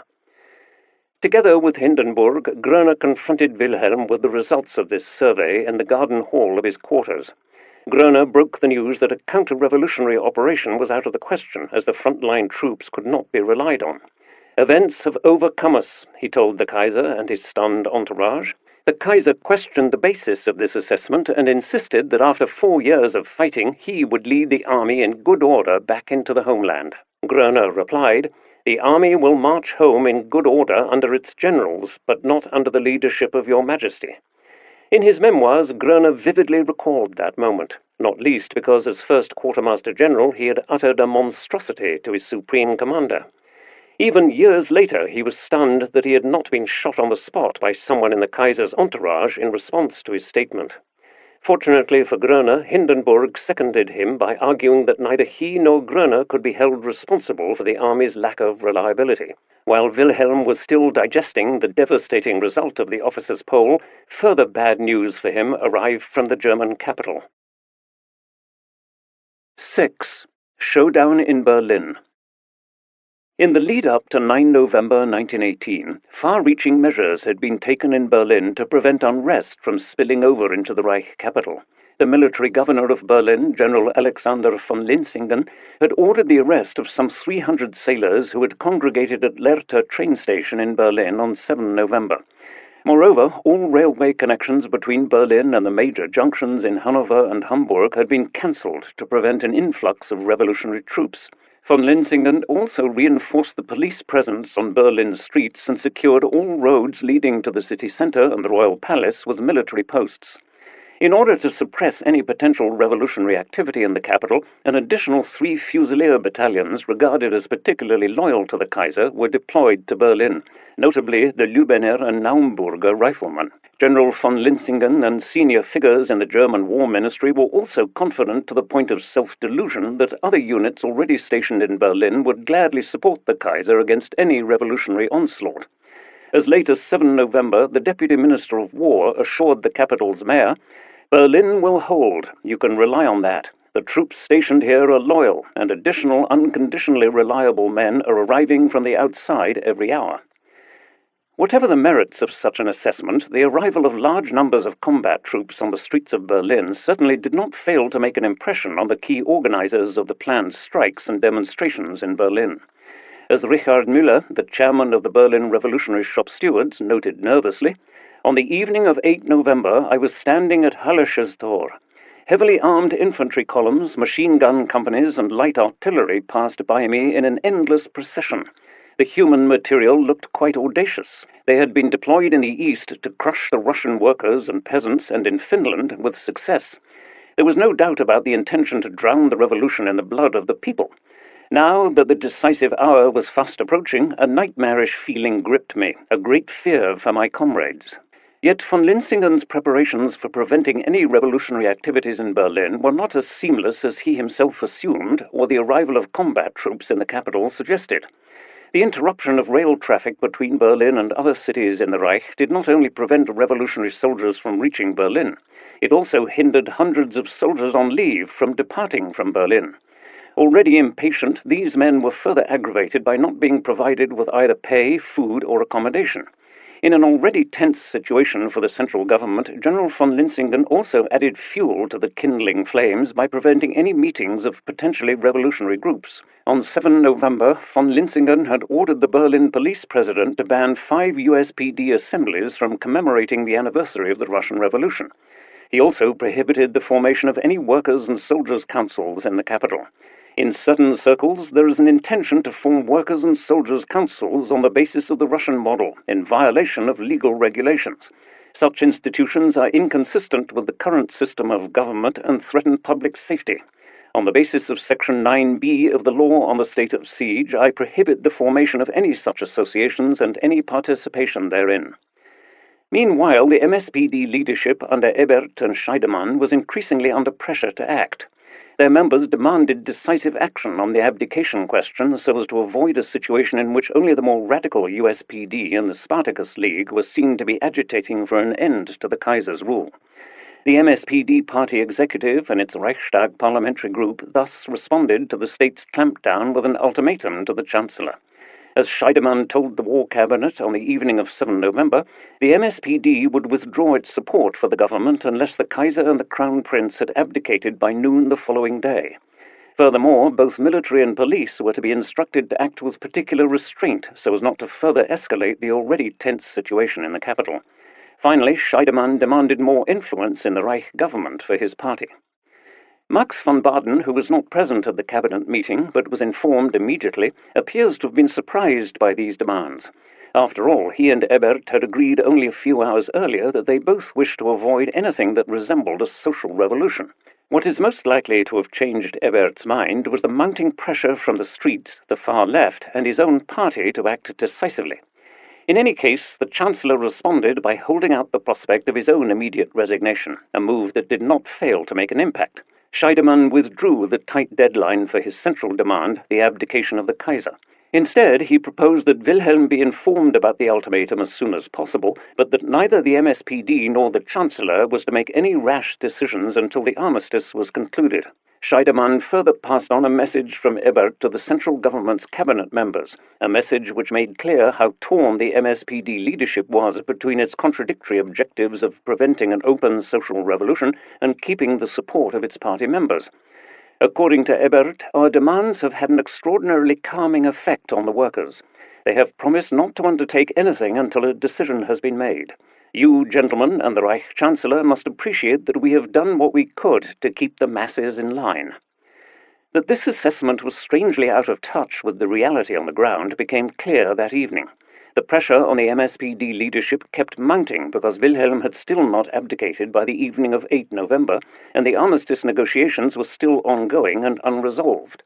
Although Ebert and Scheidemann could point to a number of concessions they had extracted from the Baden government, notably the imminent introduction of equal general voting rights in Prussia, a greater influence of the MSPD in the Prussian and Reich governments, and an immediate end to conscription to the military, these remarkable reforms were overshadowed in the public perception by the urgent demands for peace and an end of the monarchy. While the MSPD leadership once more asked party members for their patience, only for a few hours, as the Vorwärts put it on the morning of 9 November, that patience was wearing thin. At this point, the MSPD leadership was no longer in control of the situation on the streets, where mass demonstrations were pushing for fundamental political changes. While the MSPD was still hoping to manage the revolution, the USPD and the revolutionary shop stewards, who had played a central role in the January strikes of 1918, were pushing for more decisive action. They had been discussing a suitable date for mass demonstrations on the streets of Berlin for some time when, on 8 November, news broke about the arrest of Ernst Däumig, the co-chairman of the USPD. There were also rumors circulating about the imminent arrest of Karl Liebknecht. Däumig had been on his way to a meeting with senior figures of the revolutionary shop stewards when the police arrested him. As he was carrying detailed material on the planned demonstrations and strikes, the far left felt that they had to act immediately if there was to be any prospect of success. Only a few hours later, their supporters started printing handouts to be distributed in factories and barracks the following morning. Workers, soldiers, comrades, the hour of decision has arrived. Now we must live up to the historic task ahead of us. While all along the German coast the workers' and soldiers' councils have taken over power, ruthless arrests are occurring in the capital. Däumig and Liebknecht have been arrested. That is the start of a military dictatorship. That is the beginning of useless slaughter. We do not demand the abdication of one person, we demand a republic, the socialist republic with all its consequences. Let us fight for peace, freedom, and bread. Come out of the factories, come out of the barracks, take each other by the hand. Long live the Socialist Republic. A second leaflet, signed by the clearly not arrested Liebknecht and the group International Spartacus League, was distributed at the same time. Now that the hour for action has arrived, there can be no going back. The same socialists who for 4 years have performed pimping services for the government and who in the past few weeks have been putting you off with parliamentarization and other rubbish are now trying everything to weaken the revolution by appeasing the movement. Workers and soldiers, what your comrades in Kiel, Hamburg, Bremen, Lübeck, Rostock, Flensburg, Hanover, Magdeburg, Brunswick, Munich and Stuttgart have achieved, you must achieve as well. Because from what you are struggling for, from the toughness and the success of your struggle, depends also the success of the proletariat in all the world. Liebknecht also explicitly called for a takeover of government by the representatives of the workers and the establishment of immediate connections with the international proletariat, notably with the Russian Republic of Workers. During the night, the conspirators made organizational preparations for the printing and distribution of leaflets outside the plant gates. At the same time, hoarded weapons were brought to a number of distribution points. The strike the following morning was to be as comprehensive as possible. During their breakfast break, the strikers were to leave their plants and factories and, together with armed workers' units, march into the government district and the city centre from all directions. Clara Derfert-Kasper, the only woman in the leading circle of the revolutionary shop stewards, experienced the morning of 9 November as a well-planned and comradely event. When, in the early hours of 9 November, I visited our friend Arthur Schüttler, I woke him with the words, "Get up, Arthur. Today's the day of the revolution." He thought he was dreaming.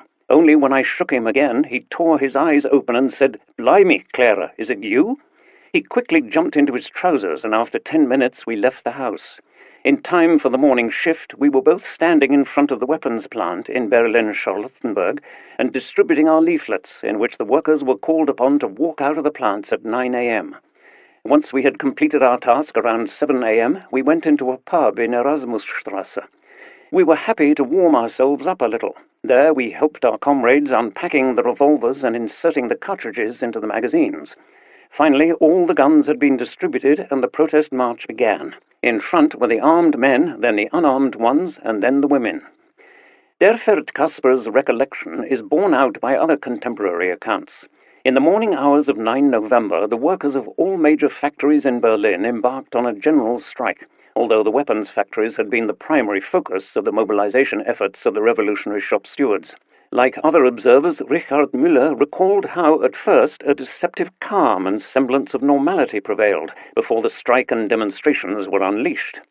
When the gloomy November day broke, there was nothing to distinguish it from other days. The means of transport were entirely in operation, and the masses of workers flowed into the factories, offices, and business premises as usual. The Philistine could quietly enjoy his regular morning coffee. A revolutionary atmosphere was nowhere visible. But things became lively after the breakfast break. The factories emptied at an unbelievably fast pace, the streets filled with huge masses of people. On the city's periphery, where the largest factories are located, great protest marches assembled, flowing into the center of the city. That this was not a peaceful demonstration became evident from the numerous pistols, guns, and hand grenades that were visible everywhere. From the outer districts, long protest columns moved towards the government quarter around Wilhelmstrasse, as the factory owner Oskar Münsterberg described in his diary. As I walk down Wilhelmstrasse, I see black rows of people, an animated mass scene. Cars sporting red flags are racing by. Soldiers and civilians with and without guns are sticking to the insides and outsides of the automobiles like bees and shout, "Long live the Republic!" At long last, the MSPD leadership was forced to abandon its moderate stance. If Ebert and Scheidemann did not want to lose all remaining influence over their supporters with the USPD and the revolutionary shop stewards, they had to send out more decisive signals to their followers. In a meeting with the MSPD's factory liaisons that morning, the Berlin party leader, Otto Wels, announced that the MSPD would back a general strike, thus trying to regain at least some of the political initiative. Wels called upon all workers to engage in the decisive battle under the old common banner of social democracy. Shortly thereafter, Scheidemann declared his resignation from the Baden government. Abandoning the compromise it had struck with the Chancellor only the previous day, the MSPD leadership now firmly placed itself at the head of the revolutionary movement.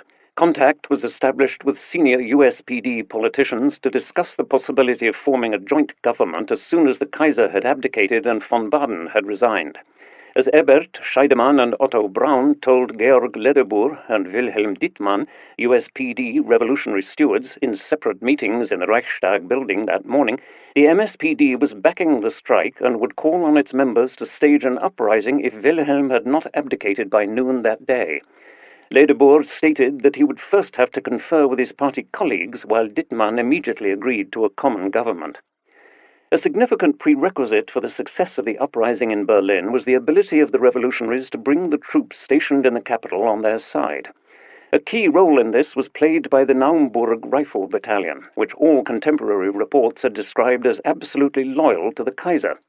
As the philosophy professor Ernst Trilch noted only 2 days before the revolution arrived in Berlin, all houses on Unter den Linden are occupied by the military, including the Naumburg riflemen, whom their officers judge to be particularly loyal to the king. Matters look serious enough now, but we have no doubt about the success of the riflemen. Now, only 2 days later, the MSPD party executive was stunned when a delegation from the Naumburg riflemen arrived in the Reichstag to request that a member of the executive should come to their barracks to explain the political situation. The battalion had experienced acts of insubordination the previous night when the soldiers had been put on high alert and given large quantities of ammunition and hand grenades. Otto Wels immediately followed up on the request and raced to the Alexander barracks near the Kupfergraben, where the Naumburger were quartered. Unhindered by their officers, he managed to appeal to the assembled soldiers to side with the revolution. "Now it is up to you to put an end to the bloodletting out there. But you must also decide whether you wish to raise your weapons against your fellow countrymen, Volksgenossen. I do not ask to which party you belong. If you want the German people to decide its own fate in the future, then place yourself at the disposal of the Social Democratic Party today. Affirm this by shouting, 'Long live peace! Long live the free German people's state!'" Elsewhere, too, the revolutionaries quickly convinced soldiers in their barracks to join the revolution. As the worker Paul Mau recalled, "When the demonstrators passed by the barracks, the guards peacefully let us go in. They knew what was at stake. Our destination was the police headquarters, which we were to occupy. Some of the blues policemen we encountered on our way probably did not agree with what was happening, but the majority of them had grasped the situation quickly. They undid their police belts, threw their sabres and revolvers onto a heap, and declared that for them this business is finished. To be sure, the events of 9 November were not everywhere peaceful, and occasional resistance was encountered. Shortly before noon, an officer shot 3 agitating workers in front of the barracks in Chassestrasse. There was also an exchange of fire when the revolutionaries stormed the city's main police station on Alexanderplatz. Generally speaking, however, the revolution in Berlin was remarkably peaceful and successful, as Clara Casper-Derfert observed. Without encountering any resistance, our group marched along Kaiserin Augusta Allee to the Palace Bridge. The guards in the police station were disarmed, the gasworks, the factories, the military hospital and the Palace Guardhouse, the Charlottenburg Town Hall and the Technical University were occupied without firing a shot. Our column of protesters had long since counted thousands of people and ended at the Reichstag toward noon, where we came together with other groups of protesters, comrades and friends. There were joyful embraces and jubilation among those who saw each other again for the first time after months of anxiety, fear and labor. Just before 11 a.m. on 9 November, Chancellor von Baden telephoned the military field headquarters in Spa to inform the Kaiser that the revolution might triumph in a matter of minutes, not hours, as police battalions in the capital were defecting to the revolutionaries. The Kaiser mentioned the possibility of abdicating as Kaiser, though not as King of Prussia, for the first time. A few minutes later, a second telephone call connected to Berlin. Baden was informed that the Kaiser has resolved on abdication. You will receive the declaration, which is being formulated, within half an hour's time. Von Baden dutifully waited out the 30 minutes, but no further phone call came in. He repeatedly but unsuccessfully tried to contact Spa again. Around noon, with tens of thousands of people out on the streets of Berlin demonstrating for the establishment of a republic, Baden decided to act unilaterally. Without Wilhelm's consent or knowledge, he released a short communiqué through Germany's semi-official news agency Wolfs Telegraphisches Büro, WTB, announcing the end of the Kaiser's reign. The Kaiser and King has decided to renounce the throne. The Reich Chancellor will remain in office until the issues connected with the Kaiser's abdication, the renunciation of the throne by the Crown Prince of the German Empire and of Prussia, and the installation of the Regency have been settled. He intends to propose to the Regent that Mr. Ebert be appointed Reich Chancellor and a bill be drafted for the holding of immediate general elections for a German National Constituent Assembly, which would have the task of giving final form to the future constitution of the German people. News of the abdication spread fast, both in Germany and abroad. From Leipzig, the music student Ethel Cooper wrote to her sister Emmy in Australia, "The Kaiser has abdicated." It was as if a great weight had been lifted from everyone's shoulders. One could only hear one commentary: "Thank God, finally." One can only admire the perfect order and discipline with which these enormous revolutionary changes have been carried out so far. Of course, not everyone was filled with undivided joy. Shortly after the abdication, Harry Graf Kessler noted thoughtfully, "At the corner of Königgrätze and Schöneberger Strasse, they were selling special editions, Abdication of the Kaiser. It gripped my throat, this way the House of Hohenzollern ended, so pitiful, so incidental, not even the center of events." Only 35 minutes after the abdication notice had been published, von Baden received a visit from Friedrich Ebert and an MSPD delegation in the Chancellery buildings. Ebert demanded Baden hand over government responsibility immediately and insisted that this was the only way unnecessary bloodshed could be avoided. Ebert also told von Baden that discussions were already being conducted with the USPD regarding their possible participation in government. Ebert did not reject the participation of bourgeois politicians in government, provided that the MSPD supplied the majority of ministers. Responding to von Baden's question as to whether the MSPD and the USPD were in a position to prevent violence, Scheidemann responded that all troops within Berlin had already gone over to the SPD. At around 12:30 p.m., the military governor of Berlin, Alexander von Linsingen, had informed the Prussian Minister of War, Heinrich Scheuch, that soldiers' councils were being formed in most of the units under his command. It could no longer be assumed that they would follow orders to shoot at demonstrators if required.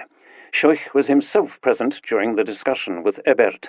The Reich Chancellor still tried to make a case for a possible regency once Wilhelm had abdicated, but Ebert categorically ruled this out, saying that it was now too late for that.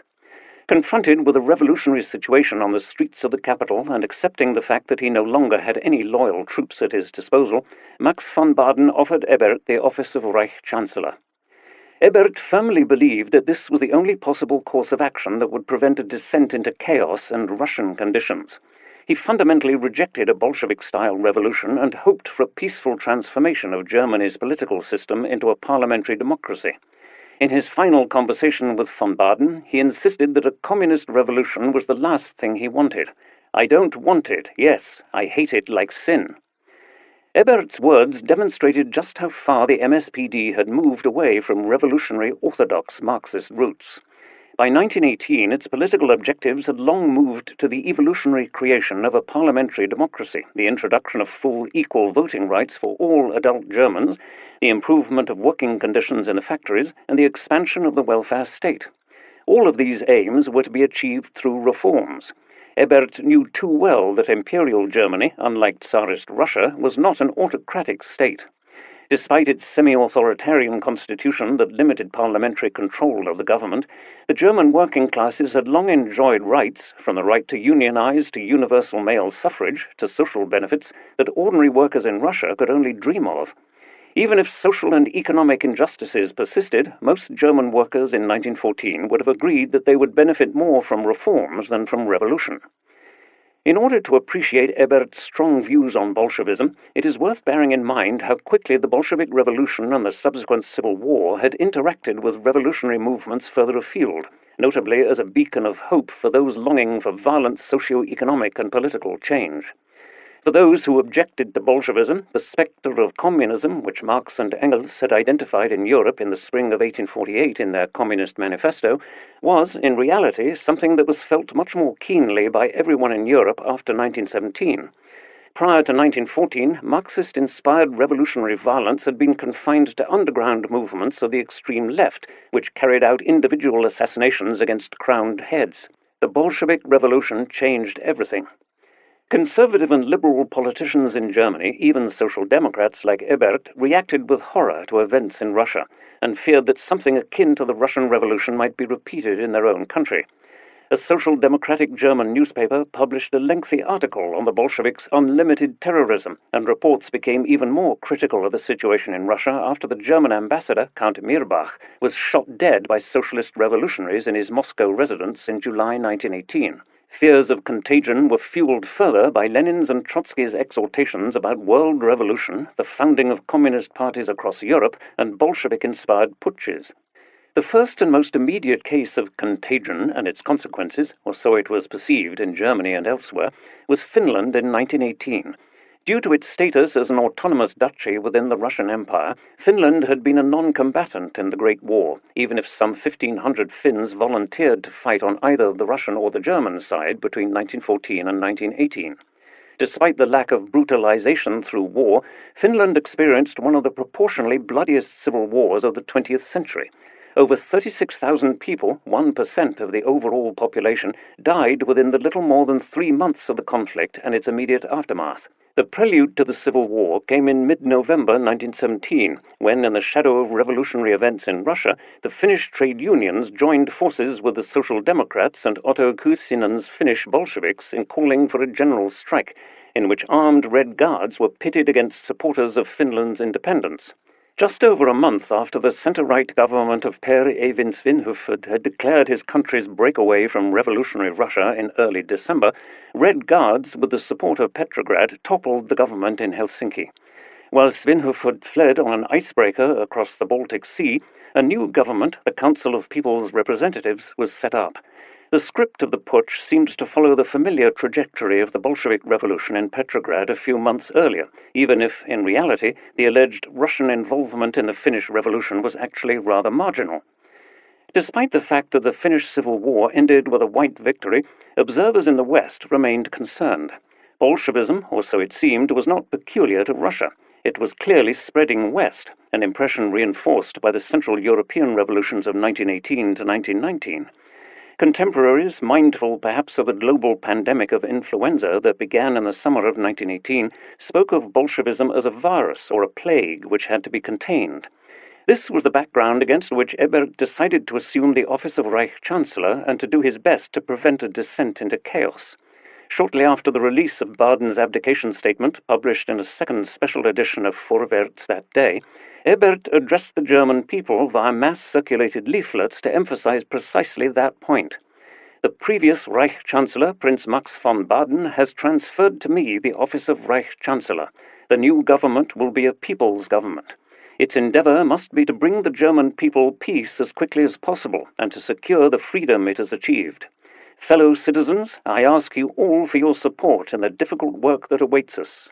Yet Ebert's conciliatory words, coupled with a government request for the protesters to leave the streets so that law and order could be restored, initially seemed to fall on deaf ears. By 2 p.m., the bulk of protesters on the streets of Berlin had reached their destination, the Reichstag building in the center of the German capital. It was clear that they wanted more than just a few de-escalating words from the politicians who had now taken control of the government. What was demanded was a rousing public statement providing assurance that the voice of the people had been heard. But that was not Ebert's intention. Instead, State Secretary Philipp Scheidemann, MSPD, turned to those waiting before the Reichstag. By his own account, he did so on the urging of a group of workers and soldiers who had entered the Reichstag's dining room, and because he wanted to preempt the proclamation of a Council's Republic by Karl Liebknecht. From a window of the Reichstag, he exclaimed, "The German people have been victorious all along the line. The old and rotten has collapsed. Militarism is finished. The Hohenzollerns have abdicated. Long live the German Republic. Deputy Ebert has been proclaimed Reich Chancellor. Ebert has been authorized to assemble a new government. All the socialist parties will belong to this government. Our task now lies in not allowing this radiant victory, this complete victory of the German people, to become soiled. And that is why I ask you to ensure that public safety is not disturbed. We must be able to feel proud of this day for all the future. Nothing must exist that one could later blame us for. Calm, order, and safety are what we need now. Ensure that the new German Republic that we will erect is not endangered by anything. Long live the German Republic."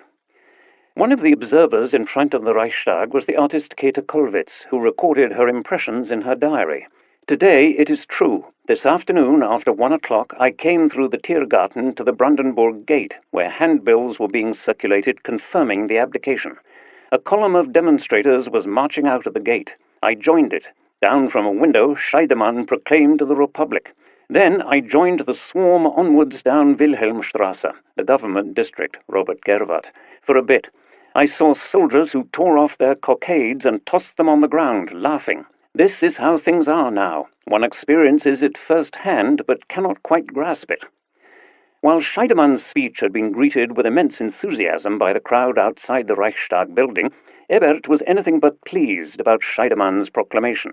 When Scheidemann returned to the dining room, an outraged Reich Chancellor slammed his fist on the table and said that it was not up to him to decide Germany's future form of government. This would be decided by an as-yet-to-be-elected National Assembly. While Scheidemann's proclamation went too far for Ebert, the more radical socialists thought it did not go far enough.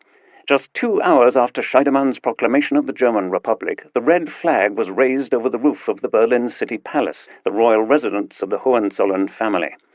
On a balcony with golden railings covered by a red blanket appeared the leader of the far left, Karl Liebknecht. Liebknecht proclaimed the Free Socialist Republic of Germany.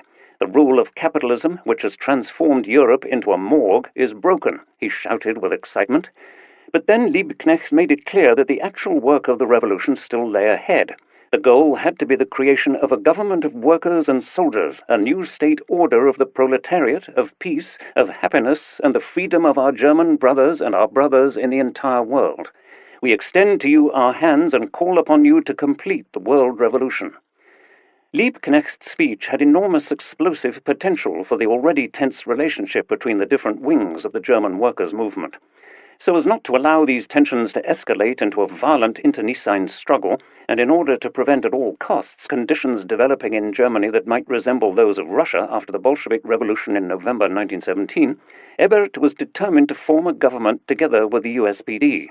Carrying the revolutionary title of the Council of People's Deputies, or Rat der Volksbeauftragten, it had 6 members with equal representation from the MSPD and the USPD. thus bringing together in government the two parties that had split in 1917 over their divergent attitudes towards the war. Three majority Social Democrats, Ebert, Scheidemann and Otto Landsberg, a lawyer from Upper Silesia who represented the right wing of the MSPD, and three independent socialists, Kaiser Wilhelm Dittmann and Emil Barth. Ebert would lead the government. What this meant in practice was that the council represented the full breadth of the social democratic movement. Ebert and Scheidemann were not the only politicians on it that were well known to a majority of Germans. Wilhelm Dittmann, for example, had been a hero of the left for years. Born in 1874 in Eutin, Dittmann had trained as a joiner, but also joined the SPD and the Union of Metal Workers at a young age. He had been an SPD Reichstag deputy since 1912 and became one of the most outspoken critics of the SPD's Burgfrieden policy after the outbreak of war in 1914.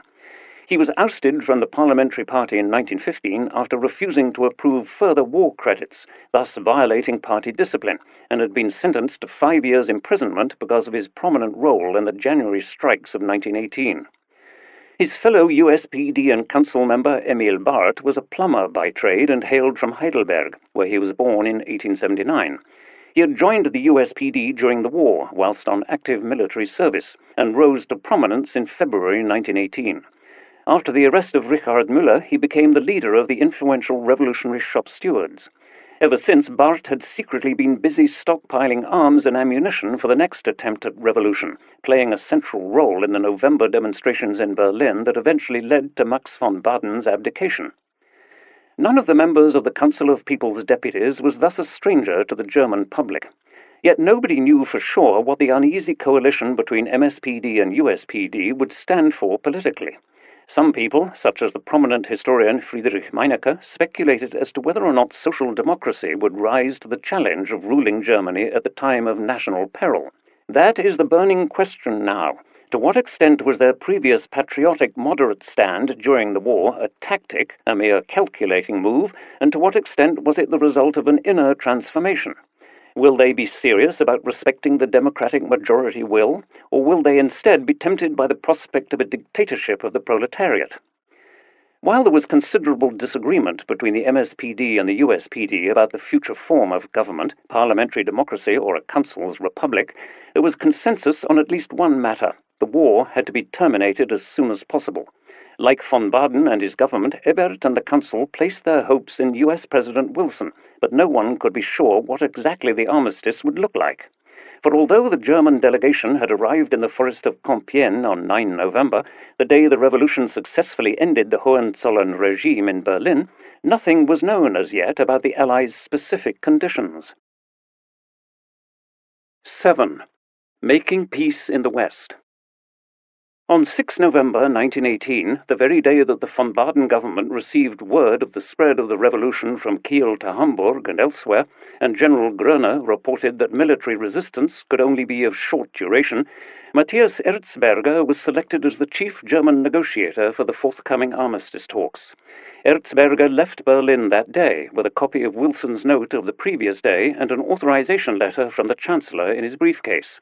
He first headed towards OHL headquarters in the Belgian city of Spa, where he had a brief meeting with senior generals, including Hindenburg, who noted the uniqueness of armistice negotiations being led by a politician rather than a military man, but expressed his support for Erzberger's mission. Following a late breakfast, Erzberger and the other members of the German delegation left Spa toward noon on 7 November in a convoy of 5 cars, approaching the front line near Chimay. Several problems slowed them down. The roads were blocked by retreating German troops, and a car accident occurred, in which Erzberger's vehicle and another car were damaged, but no injuries were inflicted. The trip through Belgium continued in the remaining undamaged cars, reaching Chimay at dusk. From Chimay, the convoy continued through blocked and muddy roads, arriving at Trélon by 7:30 p.m., where Erzberger had to wait again for a squad of sappers to remove mines that had been laid to secure the withdrawal from the rear. The delegation crossed the outer German front line at 9:20 p.m., after a trumpeter assigned to the delegation signaled the approach of the German delegates to the enemy. As they drove through no man's land flying a white flag, they spotted the first French soldiers only 150 meters after crossing the German front line. General Maxime Weygand, Marshal Foch's chief of staff, recalled the arrival of the Germans that evening. Night falls. The weather is appalling. Drizzle is falling without the rather dense fog dissipating. At 8 p.m. the guards finally perceive a glow of light. They hear a few notes from a trumpet proclaiming "Hold your fire." A few seconds later, a column of vehicles roars up the road with their headlights switched on. Way at the front, on the first car, an enormous white flag gleams out of the dark night. Standing upright on the running board, a trumpeter blows constantly. A hand motion stops the car. A young 25-year-old captain steps forward. He is Captain Louis, battalion commander of the 171st Infantry Regiment, who recognizes the parliamentarians and climbs into the first of the 5 cars. The journey continues to La Capelle. The trumpeter blows "Garde à vous," attention, while our troops now have this concluding image of 4 years of struggle and suffering before their eyes. From La Capelle, the trip continued in French vehicles. The convoy moved very slowly over the deeply rutted road, eventually reaching the headquarters of the 1st French Army in Amblières near Saint-Quentin around 1 a.m., where, in a parsonage serving as an army headquarters, dinner was served in the presence of General Debenay, the supreme commander of the 1st French Army. An hour later, the journey was continued toward Chauny. After a dinner with General Marie-Eugène, whose First Army had played a decisive role in the Allied counteroffensives that eventually broke the Hindenburg Line, the German delegation was sent to the train station of the entirely destroyed town of Tergnier, where a special train with Napoleon III's saloon car had been readied. Cognac was served, and the train left the station for an unknown destination. The window curtains had been drawn and were not to be opened during the journey. Towards 7 a.m. on 8 November, the day for which the meeting had been scheduled, the train stopped in a forest, and Erzberger noticed that a second train had stopped on a neighboring track some 100 meters away. The train personnel were not able or permitted to answer any questions regarding their location. Up to 10 November, the German delegation appears to have had no precise knowledge where they were. It was only when Erzberger, a devout Catholic, expressed his desire to attend Mass on Sunday morning and was informed that this would not be possible because Marshal Foch was attending Mass in the closest church at Retonde, that he figured out that the trains must have stopped in the forest of Compiègne. 2 hours after their train's arrival, the German delegation was told that Foch would receive them at 10 a.m. Erzberger, wearing an ordinary travel suit, led the German delegation across the train tracks. In Foch's saloon car, the German delegation was assigned seats at the negotiating table. Foch, who entered the compartment in the company of the British First Lord of the Admiralty, Sir Rosslyn Weems, his deputy, Rear Admiral George Hope, and Foch's chief of staff, Weygand, gave a brief military salute. As Erzberger noted with horror, no Americans had been included in the armistice negotiations. Foch's reception was predictably cool. He was deeply suspicious of his German opponents, who in turn saw him as the embodiment of French vengefulness. In Erzberger's memoirs, Foch is described as a small man with hard, energetic features, which immediately betrayed a habit of commanding others. Foch examined Erzberger's authorization letter from von Baden before somewhat sanctimoniously asking him about the concerns that had led the German delegation to him. Erzberger responded that he had come to receive suggestions pursuant to the effecting of an armistice. Foch countered by saying he had no such suggestions to make. Only when Erzberger added that they had come on the basis of President Wilson's last note of 5 November and had it read aloud in the original, did Foch ask Weygand to read the conditions for an armistice in French. The conditions put forward by the Allies were very hard to accept for a German population who, only a few months earlier, had assumed that victory would soon vindicate the sacrifices of 4 long years of deprivation. The German army was obliged to immediately evacuate all troops, some 190 divisions, from the invaded territories of France, Belgium, and Luxembourg, as well as from Alsace-Lorraine, annexed by Germany in 1871. German territory on the left bank of the Rhine would be occupied by French troops. The Brest-Litovsk Treaty, which had given Berlin control over vast territories in Eastern Europe, was to be immediately revoked, while Germany would also be required to surrender large amounts of weaponry and its high seas fleet to the Allies. To ensure compliance with these demands and good behavior until a formal peace treaty was signed, the British naval blockade of Germany would continue, thereby threatening large parts of the German civilian population with starvation. A stunned Erzberger asked for permission to telegraph the conditions to Berlin and to the German military headquarters in Spa, which Foch refused, stating that the text could only be sent in encrypted form or through couriers, and that any premature publication was to be prevented. As Erzberger saw no possibility of encrypting it, he asked Foch to extend the deadline for responding to the conditions from 72 to 96 hours, since a courier would require at least 12 hours to reach Spa. Foch was suspicious that the Germans would simply use the time to regroup and further reinforce their defences. He thus rejected an extension of the deadline as well as Erzberger's further request to declare a provisional truce during the negotiations. He also declared that negotiations over the armistice conditions would not be permitted under any circumstances. The conditions could only be accepted or refused. This first meeting of the German and Allied delegations lasted only 45 minutes and revealed that there would be no negotiations in the normal sense of the word. Even so, Erzberger did succeed in getting Foch to agree to explanatory discussions between the German delegation and Foch's companions later that afternoon. Simultaneously, Erzberger sent one of the officers in his company, the future SS general and Nazi police president of Berlin, Wolf Heinrich Count von Helldorf, to Spa. Helldorf was instructed to deliver the armistice conditions to the OHL and to report that no concessions were to be expected regarding the key Allied demands for an armistice. All that the delegation could hope for were for minor accommodations regarding the implementation of Foch's demands. Erzberger himself contacted Spa by radio on 8 November to report on the difficult start to the armistice talks and to ask whether he should still sign the armistice, even if he was unable to get any improvements. If he was instructed to accept the Allied conditions by the government, Erzberger wished to do so only under protest. However, in the interests of the sincerity of the relations between Germany and its enemies, the undersigned regard it as a duty of conscience to point out that the execution of these conditions must plunge the German people into anarchy and famine, and that, without any blame on the part of the German government and the German people, a situation can emerge that will render the further maintenance of all obligations impossible. While Erzberger waited for instructions from Berlin and Spa, some of the senior officers in his entourage met with Admiral Hope and General Weygand and attempted to communicate this specific point to the Allied side. If Germany accepted the conditions placed upon it, Germany would fall to Bolshevism, and a phase of anarchy and famine was to be expected. For their part, the Allies expressed their suspicion that Germany could feel tempted to reorganize the troops it was withdrawing from Belgium and France in order to recommence the conflict. On the following day, 9 November, Erzberger presented the written German objections to the schedule for withdrawing German troops, for establishing bridgeheads on German territory, and above all regarding the quantity of war materiel and locomotives to be delivered up. General Weygand, who received the objections, noted that these were arguments that had already been rejected the previous day, and that they were thus unworthy of being noted.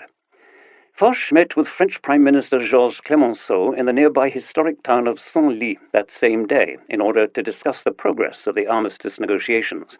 When Clemenceau asked whether Foch still had reservations about an armistice, Foch responded that he only saw advantages at this point. In his view, a continuation of the war and a potential occupation of Germany would cost the lives of an additional 50,000 to 100,000 Frenchmen. Foch also seemed genuinely surprised by the degree to which the Germans were broken. He had expected much fiercer resistance to the proposed armistice terms. As Saturday night faded into Sunday morning, the High Command informed Erzberger that a new government had been formed in Germany. Erzberger and his delegation at this point had no idea that the Kaiser had abdicated, only that Ebert was the new Reich Chancellor. While uncertainty about the future political course of the new government prevailed, the delegation continued to do its best to seek improvements of the proposed armistice terms. That Sunday morning was filled with discussions between the two sets of delegates, discussions that concluded without the Germans achieving any success in easing the armistice conditions or the Allies paying any heed to the suggested danger of a Bolshevik radicalization in Germany. Weems instead expressed internal concerns that due to the change in government, the German delegation might no longer possess the legitimacy to continue negotiations. On higher levels as well, the events in Germany provoked uncertainty. Clemenceau asked whether Lloyd George could come to Paris in case fast decisions became necessary, yet the British Prime Minister was unable to come to Paris before the 13th. In the meantime, Foreign Secretary Lord Curzon was authorized to make decisions on behalf of the British government, since he was already in Paris. Before Erzberger received an official authorization from the new government, the OHL informed him by radio at 8 p.m. on 10 November of the terms requiring continued negotiation. Hindenburg's main concerns lay in extending the evacuation deadline, requesting the honourable surrender of East Africa, reducing the volume of war material to be relinquished, and an end to the British naval blockade. If it is not possible to assert these points, Hindenburg added, you should conclude the armistice anyway. Should such a situation arise, Erzberger was to sign under flaming protest with reference to Wilson. In the meantime, Clemenceau had instructed the German delegates to issue two declarations. First, a confirmation that they represented the new German government, and second, that the new government was committed to implementing the armistice conditions. At least on the first point, Erzberger was able to deliver an affirmative reply on the evening of 10 November. 2.5 hours after receiving the radio message from the headquarters in Spa, a message from the Ebert government arrived in Compiègne stating that Erzberger was authorized to sign the armistice. At the same time, the new message contained a declaration of reservations regarding individual conditions. Ebert declared that the new Reich government would fulfill the conditions of the armistice, but asked the Allies for concessions regarding the relinquishment of supplies in the areas to be evacuated that are intended for the provisioning of the troops, and a rapid end to the blockade in order to guarantee the nutrition of the population. In addition, Ebert also requested an honourable capitulation of the undefeated German Schutztruppe in East Africa, under the command of General Paul von Lettow-Vorbeck. Erzberger, who that evening had been reminded by Weygand in a formal notice that the deadline for Germany's acceptance of the terms of the armistice was the next day at 11 a.m., informed Foch that the negotiations could continue through the night. After the German delegation had prepared a statement of protest, the final round of talks began at 2:15 a.m. on 11 November. Despite instructions to the contrary, Foch accommodated the German delegation on a number of smaller points. Germany would only hand over 25,000 machine guns instead of 30,000, and the number of aeroplanes to be surrendered was lowered from 2,000 to 1,700. Instead of the originally demanded 10,000 trucks, the Germans only had to give up half that number. More important were the changes to the delineation of the neutral zone along the right bank of the Rhine. Its depth was set at 10 kilometers, and Germany would receive 6 more days in which to evacuate it. The honourable evacuation of the troops in East Africa demanded by the Reich government was also accepted. Decisions regarding the approach to Germany's eastern front were more significant. Erzberger managed to persuade Foch that an immediate German withdrawal would expose the local population to the influence of Bolshevism. As a result, the deadline for an evacuation was not clearly set. On the question of continuing the economic blockade of Germany, however, Foch remained unyielding. He merely stated that the Allies would examine supply deliveries but did not set a date for their approval. A formal protest read out by Erzberger warned that the terms would drive Germany into anarchy and famine. But despite his protest, Erzberger signed the armistice document at 5:20 in the morning on 11 November. Less than 6 hours later, at 11 a.m. French time, the guns fell silent along the Western Front. The Great War had come to an end, at least in the West. Reactions in Germany to the armistice conditions were more mixed than one might have expected. To be sure, the vast majority of Germans felt deep resentment for what was perceived, rightly or wrongly, as Allied vengefulness. One did not have to be an arch-nationalist to criticize the terms of the armistice. On Monday, 11 November 1918, Käthe Kollwitz bemoaned the terrible terms of the armistice. We can only hope that the peace treaty will bring improved conditions. And Alfred Döblin, still in Alsace at the time, felt the same. How low we have fallen, and everyone rejoices, drags away, robs, thinks of his possessions. We have been beaten to the ground overnight in a most epic fashion. Yet at the same time there was also considerable relief that the war was finally over and that the revolution had thus far been considerably less violent than was expected, notably against the backdrop of events in Russia and Finland. As Döblin observed, an officer's wife whose child was ill had told me a few days previously during my visit, "If they depose our Kaiser, then I no longer want to live." She did not say that in a state of passion, it was entirely genuine. But now I met her again, she is alive and fears only for what will become of her furniture. Just like the officer's wife in Döblin's report from Alsace, other members of the old imperial elite also noted with relief that the orgies of violence they had expected had not occurred in Germany. In early November, many members of the German aristocracy, as key beneficiaries of the imperial regime, had convinced themselves that they would soon share the fate of Louis XVI in 1793, or that of the Tsar, who had been brutally murdered with his family and servants in July 1918. Much to their surprise and relief, hardly any violent excesses against their property or lives occurred during the revolution. Karl Anton, Prince Rohan, for example, recorded his fears about returning from the Eastern Front to a home burnt down and murdered relatives.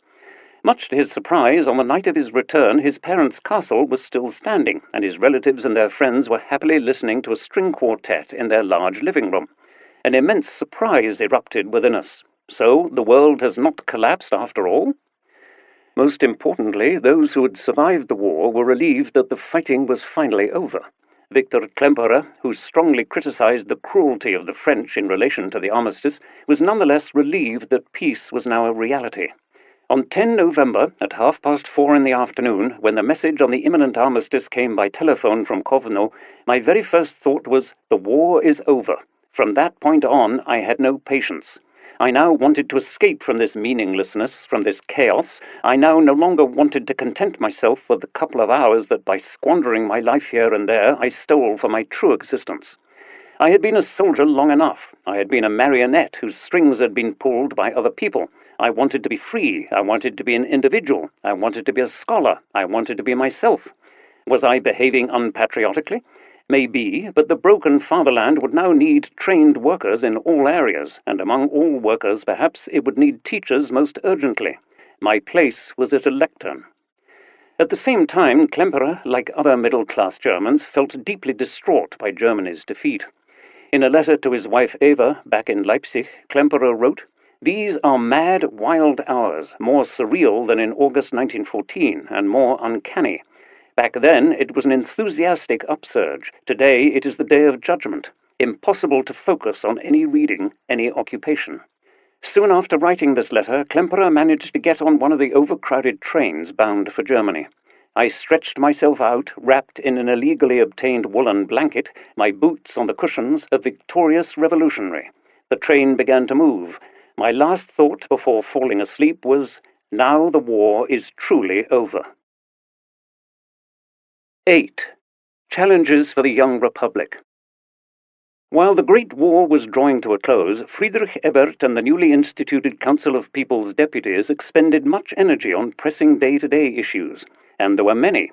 Taking over the reins of government in Germany's greatest moment of crisis was not a promising proposition. It would fall on the Ebert government to sign a peace treaty whose conditions were as yet unknown but unlikely to be favorable, to ensure adequate food supplies for a starving population, and more generally to stabilize a dislocated economy, which would have to reabsorb millions of returning veterans, and to avert the very real risk of civil war.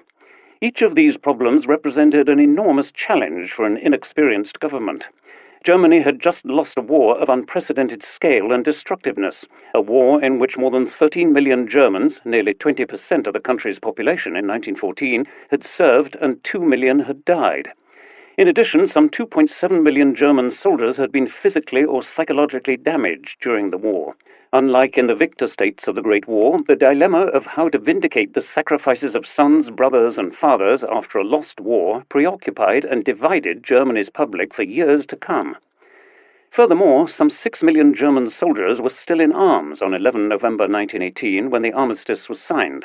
They were scattered around Western Europe, northwestern France and Belgium, and across East-Central Europe and the Middle East. Hundreds of thousands of men now made their way back from France, from Russia, from Turkey. Many of them, consumed by the desire to get home, had simply started off on their own, while others, such as Alfred Döblin, waited for a more orderly demobilization and return to Germany, in his case from Alsace in early December 1918. We travel for days, one freezes to death. One day, from the Würzburg freight station, I take a walk through the town. Atop the castle, a red flag flies, visible to the eyes, a red flag. One sees posters on the columns signed by the Republican city commander. Into what kind of world are we traveling? No newspapers for days, only the Würzburg local paper can be bought, with the headline, "Free from Berlin." It is the same old song again and again. Clerics are speculating on Bavarian pride and work with the image of the Berlin Terror. On Wednesday, in Berlin, one sees rows upon rows of people, from Potsdamer Platz across the entire city to Friedrichshain. In the endless procession, one spots wreaths with red bows, red flags, proletarian exhortations, otherwise nothing that could remind me of a revolution. more like a well-ordered petit bourgeois event on a vast scale. I must first get my bearings. This sense of disorientation was quite common for the returning soldiers arriving on foot or by train in their hometowns, where they were welcomed by equally perplexed representatives of the new order who were unsure what to expect from the often heavily armed men who returned after 4 years of fighting. The return of the troops was a major challenge for the Republic, and one that featured very prominently in the literature of the time. In Alfred Döblin's 4-volume novel about the Revolution, November 1918, the severely wounded Lieutenant Friedrich Becker returns to Berlin, where he attends countless political rallies without finding satisfactory answers.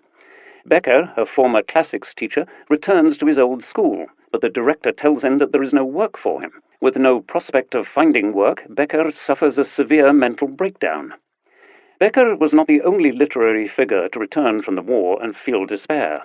Paul Bäumer, the lead character in Erich Maria Remarque's best-selling war novel All Quiet on the Western Front, 1929, makes this point very strongly when he says, "Had we returned home in 1916, out of the suffering and the strength of our experience, we might have unleashed a storm. Now, if we go back, we will be weary, broken, burnt out, rootless, and without hope. We will not be able to find our way anymore. And men will not understand us, for the generation that grew up before us, though it has passed these years with us, already had a home and a calling. Now it will return to its old occupations, and the war will be forgotten, and the generation that has grown up after us will be strange to us and push us aside.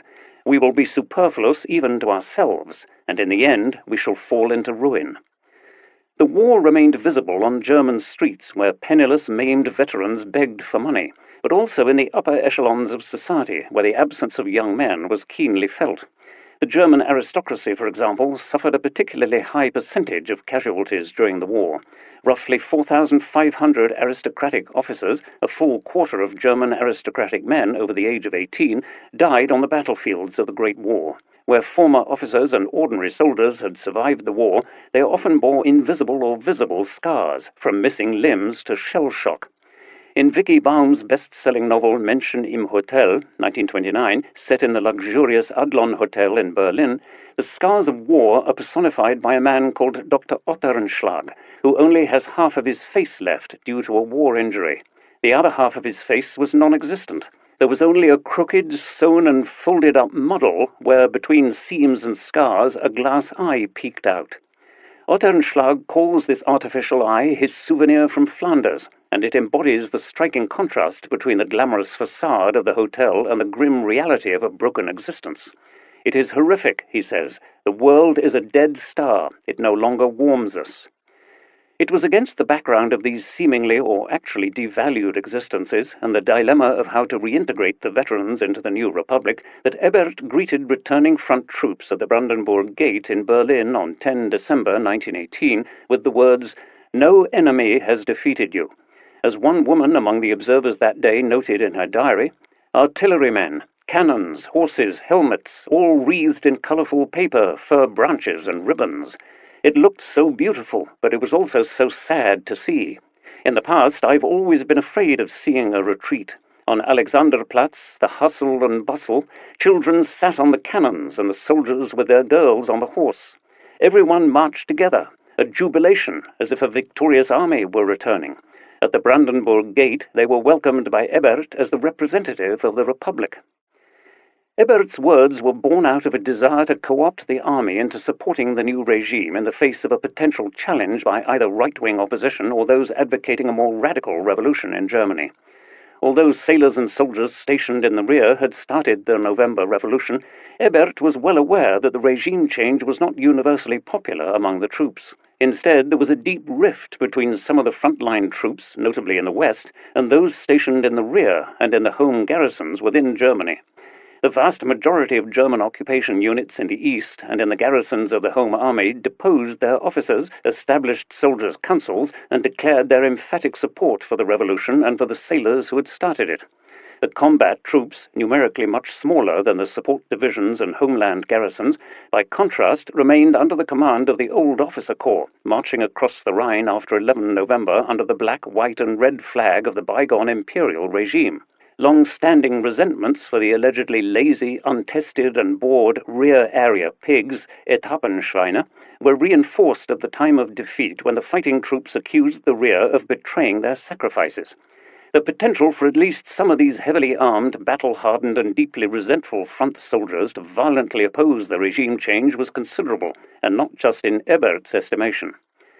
For that very reason, and in order to tackle the extraordinarily difficult task of demobilizing some 6 million men within a few months, Ebert had come to a pragmatic agreement with Ludendorff's much less dogmatic successor in the Army High Command, General Wilhelm Groener, an agreement that has often wrongly been derided as a Faustian pact with the old Imperial Army. On 10 November, Groener assured Ebert of the loyalty of the armed forces and accepted the new political realities. In return, Ebert promised that the government would take prompt action against potential far-left uprisings, that he would call elections for a National Assembly, and that the Professional Officers' Corps would remain in control of military command.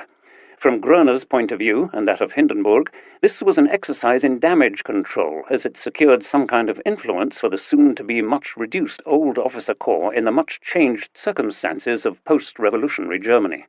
Hindenburg and Groener hold the view that one can only compare our people with a severe fever victim, and that with time even this fever will calm itself, wrote Major General Albrecht von Thaer to his wife in a letter on 20 November 1918. He added how much he admired the calm that Hindenburg and Groener radiated.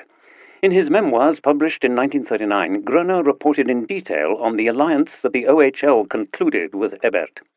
On 10 November, he placed the army at the disposal of the new government in Hindenburg's name, and declared that, in return, he expected Ebert's support both in combating Bolshevism and in maintaining order and discipline within the army. 7 days later, Groener wrote to his wife that he, along with Hindenburg, wished to support Ebert, whom he personally appreciated, as an upright, honest, and decent character as long as possible, so that the wagon does not skid further to the left. There was widespread support from senior military figures for this arrangement, partly because it meant that the army still had a role to play in the post-war world, and partly because there were genuine concerns that Germany might descend into chaos and Bolshevism. If the Spartacus group gets into power, this must irretrievably lead to a civil war, just like in Russia. In addition, the Entente would send troops to establish order. We would then be forced to endure the last thing which, despite all calamities to date, we have been spared, war in our own country. That is why one must vote for one of Ebert's followers or for a bourgeois Democrat. Despite the agreement between Groener and Ebert, the demobilization process proved to be complex, not least because it involved much more than turning soldiers into civilians. The war economy had to be transformed into a post-war economy, and countless armaments factories were shut down. This process particularly affected women who had been recruited into the factories during the war.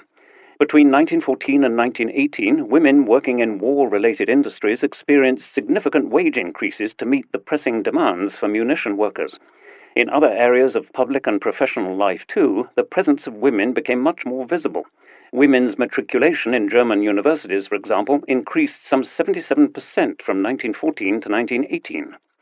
The women's rights activist Henriette Furt captured these changes and the rising expectations for change in her book Die deutschen Frauen im Kriege, published in 1917. This war's unbelievable transformations have revolutionized the daily experiences of women to an extent that we would have considered unthinkable in its first months. Female employment rates continued to rise after 1918, notably in the rapidly expanding service industry, but also increasingly in the medical and teaching profession, and women made up a third of the overall German workforce in the interwar period. Nonetheless, the economic outlook in 1918 was bleak, and Ebert's government was facing debt levels and inflation rates unprecedented in German history. The main reason for this, of course, was the First World War and the way Germany financed its war effort. Prior to 1914, Germany had been the most economically powerful country in Europe, but its specialization in high-end technology products, many of which were exported, left the country vulnerable to any disruption of global supply chains and trade. Between 1914 and 1918, the Kaiser and his governments had borrowed and printed increasing amounts of money to cover the spiraling cost of war. None of this would have mattered in the event of a German victory, which would have opened up new economic opportunities in Eastern Europe and the possibility of imposing high reparations payments on the losers, as was done at Brest-Litovsk.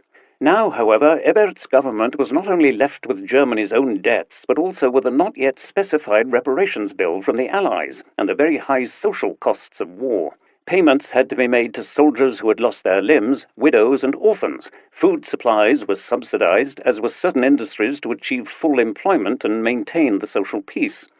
Meanwhile, inflation rates continued to be high, making the purchase of basic commodities and imports more and more expensive. If in 1918 a US dollar could still be purchased for 8 marks at the Berlin Exchange, that rate rose to nearly 50 marks for $1 by the end of 1919.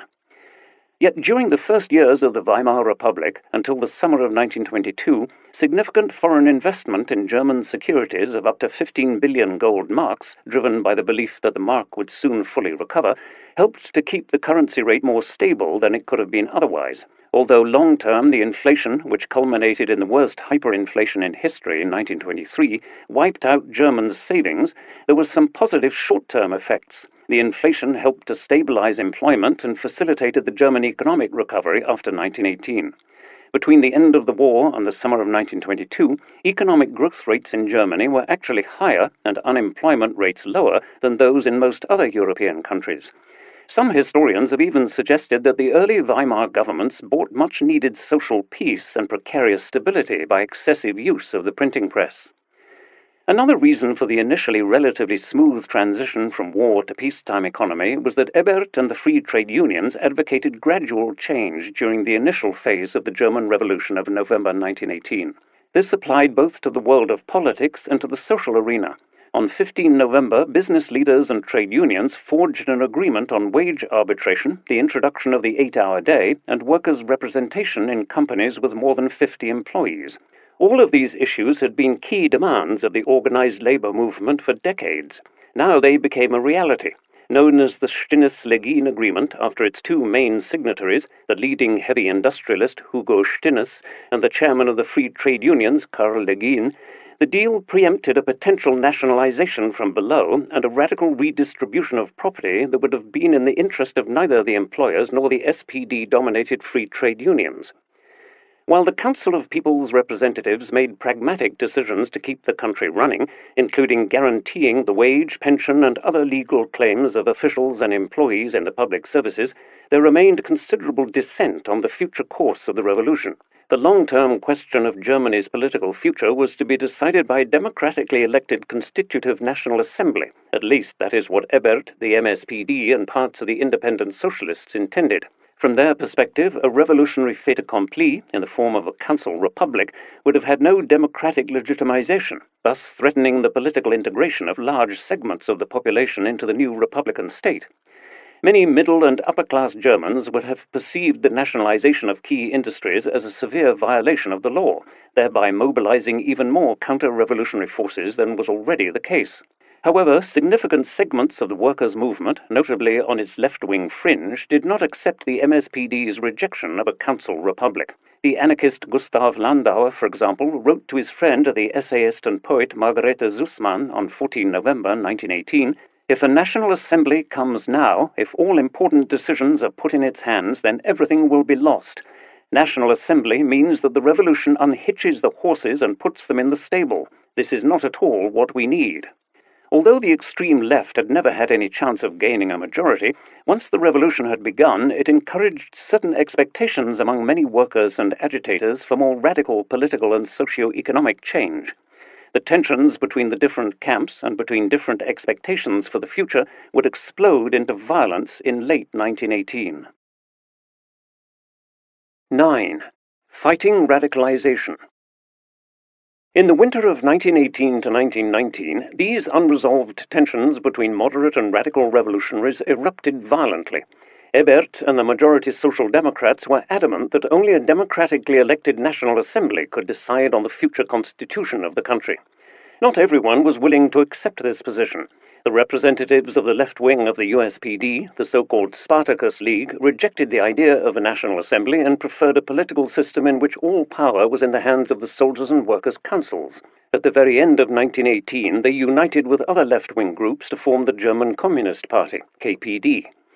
The two dominant figures of the communist left in Germany at this point were Rosa Luxemburg and Karl Liebknecht. Liebknecht, arguably the most prominent proponent of radical revolutionary change outside Russia, was descended from socialist royalty.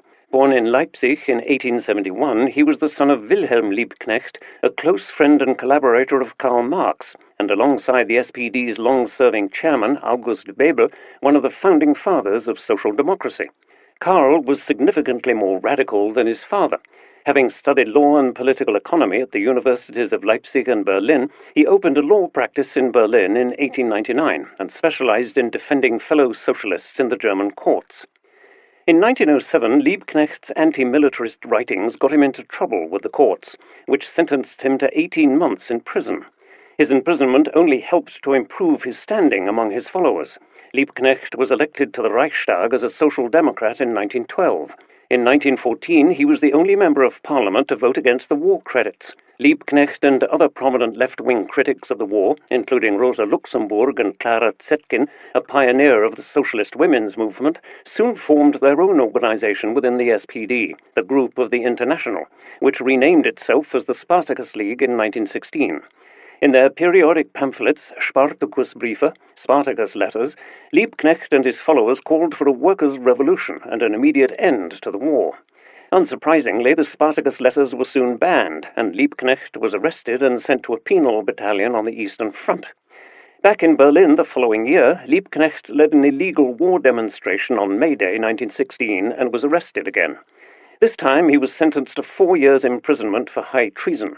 He was released in late October 1918 under Prince Max von Baden's declaration of amnesty for political prisoners and immediately returned to Berlin. Here he led another anti-war demonstration that culminated in a symbolically charged march to the Russian embassy, where Bolshevik emissaries hosted a reception for him. The Russian connection made officials in Berlin increasingly nervous. On 6 November, 3 days before the revolution reached Berlin, the Soviet delegation in the German capital, headed by Adolf Joffe, was expelled from the country on charges of preparing a communist uprising in Germany. Such accusations were not altogether unfounded, even if the imagined impact of Russian propaganda on the German far left was certainly exaggerated. Yet Lenin, and by extension Joffe, were clearly hoping for a westward expansion of the global proletarian revolution in which Germany, now on its knees with military defeat all but certain, was of particular importance.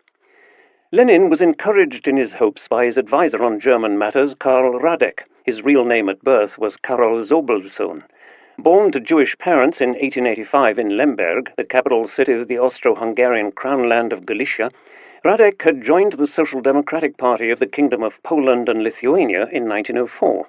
The following year, he participated in the 1905 revolution before fleeing to Germany to avoid arrest by the Tsarist police.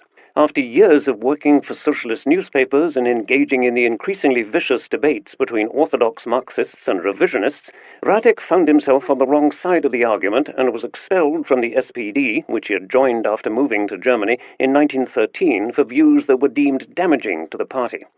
His expulsion had been opposed by Karl Liebknecht and was criticized by international representatives of the far left, such as Lenin and Trotsky.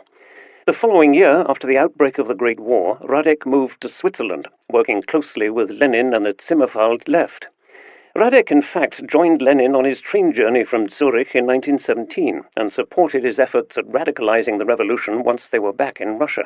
After the Bolshevik Revolution, Radek became a member of the Russian delegation at Brest-Litovsk. As an expert on Germany, Radek served as deputy of the People's Commissar for Foreign Affairs, Georgy Chicherin, from March 1918. When, in April 1918, diplomatic relations resumed between Germany and Russia, Joffe was accepted as the Russian envoy in Berlin, while Radek, who had hoped to join Joffe in Berlin, was denied a visa after the Foreign Office, in a secret report, had classified him as a dangerous revolutionary. When the revolution broke out in Germany in November 1918, Radek and others in Moscow were taken by surprise. With very unclear knowledge about the events on the ground, in Radek's own words, he decided to travel to Germany to try and influence the course of the revolution. In December 1918, Radek crossed the German border illegally and installed himself in Berlin, where he participated in the discussions and conferences leading to the foundation of the German Communist Party, KPD, in late December 1918. However, Liebknecht's most important ally in the weeks and months after the war was certainly not Radek, but the Polish-born Marxist activist and intellectual Rosa Luxemburg, with whom he shared the editorship of the communist flagship publication Die Rote Fahne, the Red Flag. Born as Rosalia Luxemburg in the then Russian city of Zamość in the same year as Liebknecht, she was the youngest child of a secular Jewish wood merchant. Luxemburg became involved in revolutionary anti-Tsarist activities as a schoolgirl in Warsaw and had to flee the city to escape persecution by the Tsarist police. From 1889 she lived in Zurich, one of the centers for socialist refugees from all over Europe, where her lover, Leo Jogiches, a socialist from Vilnius, financed her studies in philosophy, history, economics, politics and mathematics at Zurich University, and also backed her in founding the Social Democratic Party of Poland and Lithuania. In 1898, Luxemburg obtained German citizenship through marriage to the only son of her Zurich host family, Gustav Lübeck, while continuing her relationship with Jogiches.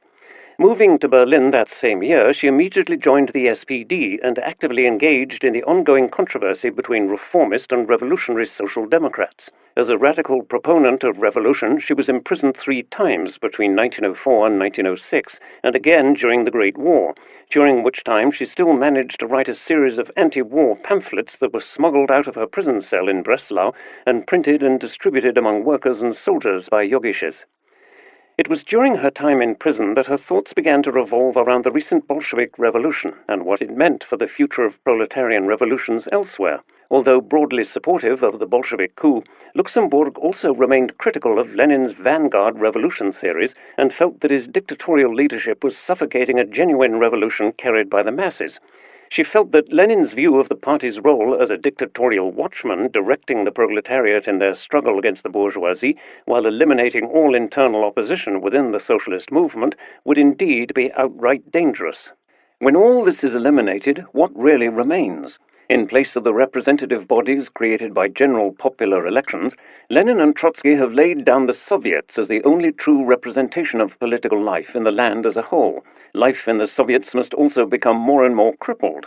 Without general elections, without unrestricted freedom of press and assembly, without a free struggle of opinion, life dies out in every public institution, becomes a mere semblance of life in which only the bureaucracy remains as the active element. Public life gradually falls asleep. A few dozen party leaders of inexhaustible energy and boundless experience direct and rule. Among them, in reality, only a dozen outstanding heads do the leading, and an elite of the working class is invited from time to meetings where they are to applaud the speeches of the leaders and to approve proposed resolutions unanimously. At bottom, then, a clique affair. A dictatorship, to be sure. Not the dictatorship of the proletariat, but only the dictatorship of a handful of politicians. That is, a dictatorship in the bourgeois sense, in the sense of the rule of the Jacobins, the postponement of the Soviet Congress from 3-month periods to 6-month periods. Yes, we can go even further. Such conditions must inevitably cause a brutalization of public life, attempted assassinations, shooting of hostages, etc. Luxemburg felt that if Lenin's model was adopted elsewhere, it would create a small revolutionary elite out of touch with ordinary workers in whose organizational capacities and revolutionary ambitions she firmly believed. Most importantly, communist parties across Europe ought to allow for opinions at odds with party doctrine. Freedom only for supporters of the government, only for members of a single party, however numerous, this is not freedom. Freedom must always be for those who think differently. To be sure, what Luxemburg had in mind was not lenience towards or tolerance of the class enemies of revolution, but socialist pluralism within the future dictatorship of the proletariat. After nearly 3 years of imprisonment, Luxemburg was released in early November 1918. From Breslau, she immediately returned to Berlin, where she rejoined her friends pushing for a proper revolution. 10 days after her release, Luxemburg wrote to her old friend Clara Zetkin, "Dearest, in all haste, just a few lines. Since I got off the train, I have not yet set foot at home. Up until yesterday, the entire time has been taken up in pursuit of the Rote Fahne. Would it appear, or wouldn't it? The struggle turned on this question from early in the morning till late at night." Luxemburg and Liebknecht frantically demanded a second revolution, notably in their articles in Die Rote Fahne. On 18 November, 10 days after her release from Breslau prison and return to Berlin, Luxemburg published an essay that insisted on the continuation of the revolution beyond the overthrow of the imperial state. Scheidemann and Ebert are the appointed leaders of the German Revolution in its current stage. But the revolution is not standing still. Its law of life is rapid advancement. It was not only bourgeois contemporaries who failed to relish such a prospect. In a letter of 13 December 1918 to the left-wing essayist Margarete Sussmann, Gustav Landauer described Liebknecht and his Bolshevist followers as pure centralists like Robespierre and his crew, whose ambition has no content but is solely concerned with power. They are working towards a military regiment that would be much more hideous than anything the world has seen before. Dictatorship of the armed proletariat. In that case, I'd really prefer another Napoleon. Moderate Social Democrats found Liebknecht's and Luxemburg's rhetoric even more threatening, albeit for different reasons. Even if the actual power base of the Spartacus group was small, the example of the Russian Revolution nevertheless vividly demonstrated that all that was needed for a takeover of power was a small group of determined professional revolutionaries. Ebert had seen how, in autumn 1917, the minority of the Bolsheviks in Russia had chased off the parliament and plunged the country into a devastating civil war. As a result, he wanted to keep the radicals around Luxemburg and Liebknecht away from power at any price. The deep rifts between the different factions of the left became even more apparent in mid-December 1918, when the General Congress of the Workers' and Soldiers' Councils met in Berlin, with delegates elected from all over Germany in attendance. The various speakers presented their often fundamentally opposed ideas for the future direction of the German Revolution. The majority Social Democrat, Max Cohen, presented the government's views to huge applause and loud shouts of disagreement all at the same time. For Cohen, democracy and socialism were entirely compatible. The imperial regime had collapsed, democracy had prevailed. Now it was time for serious reforms. In order to achieve that objective and to prevent Germany from descending into chaos, order and discipline were required. He emphasized the very real dangers that Germany was facing, the threat of being split up once more into small states as a result of Allied decisions or separatist movements within Germany, be it in Bavaria or the Rhineland. A socialist democracy would only be feasible with a functioning economy. The alternative was Russian conditions, a state of violence, chaos, and starvation. When production is halted, as it is with us, when neither raw materials nor factories are available, what is there actually to socialize? In these circumstances, immediate socialization is complete madness. There is nothing whatsoever to socialize. Germany's future depended on the German people's ability to work across class boundaries. Only a national assembly, elected by all adult Germans, had a proper mandate to make decisions about the country's future constitution. Germany also needed a legitimate government to negotiate a peace treaty with the Allies. Cohen's position was endorsed by the majority of the delegates at the Congress, but it also provoked strong objections from the far left. They demanded a radical break with the past, the immediate nationalization of key industries, direct democracy through a system of workers' and soldiers' councils, and the purging of the civil service and judiciary of those loyal to the old imperial regime. Furthermore, the German left should build a global proletarian alliance across borders and reach out its hand in friendship to the revolutionary regime in Russia. Cohen's main antagonist at the Congress, the independent socialist Ernst Däumig, proclaimed, 70 years ago, the poet of the 1848 revolution, Ferdinand Freiligrath, said that the proletariat is called to destroy the old world and build the new one.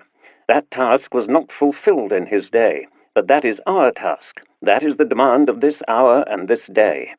For Däumig, a great admirer of the Bolshevik Revolution in Russia, immediate action was required if the German proletariat wanted to destroy the rotten imperial state once and for all.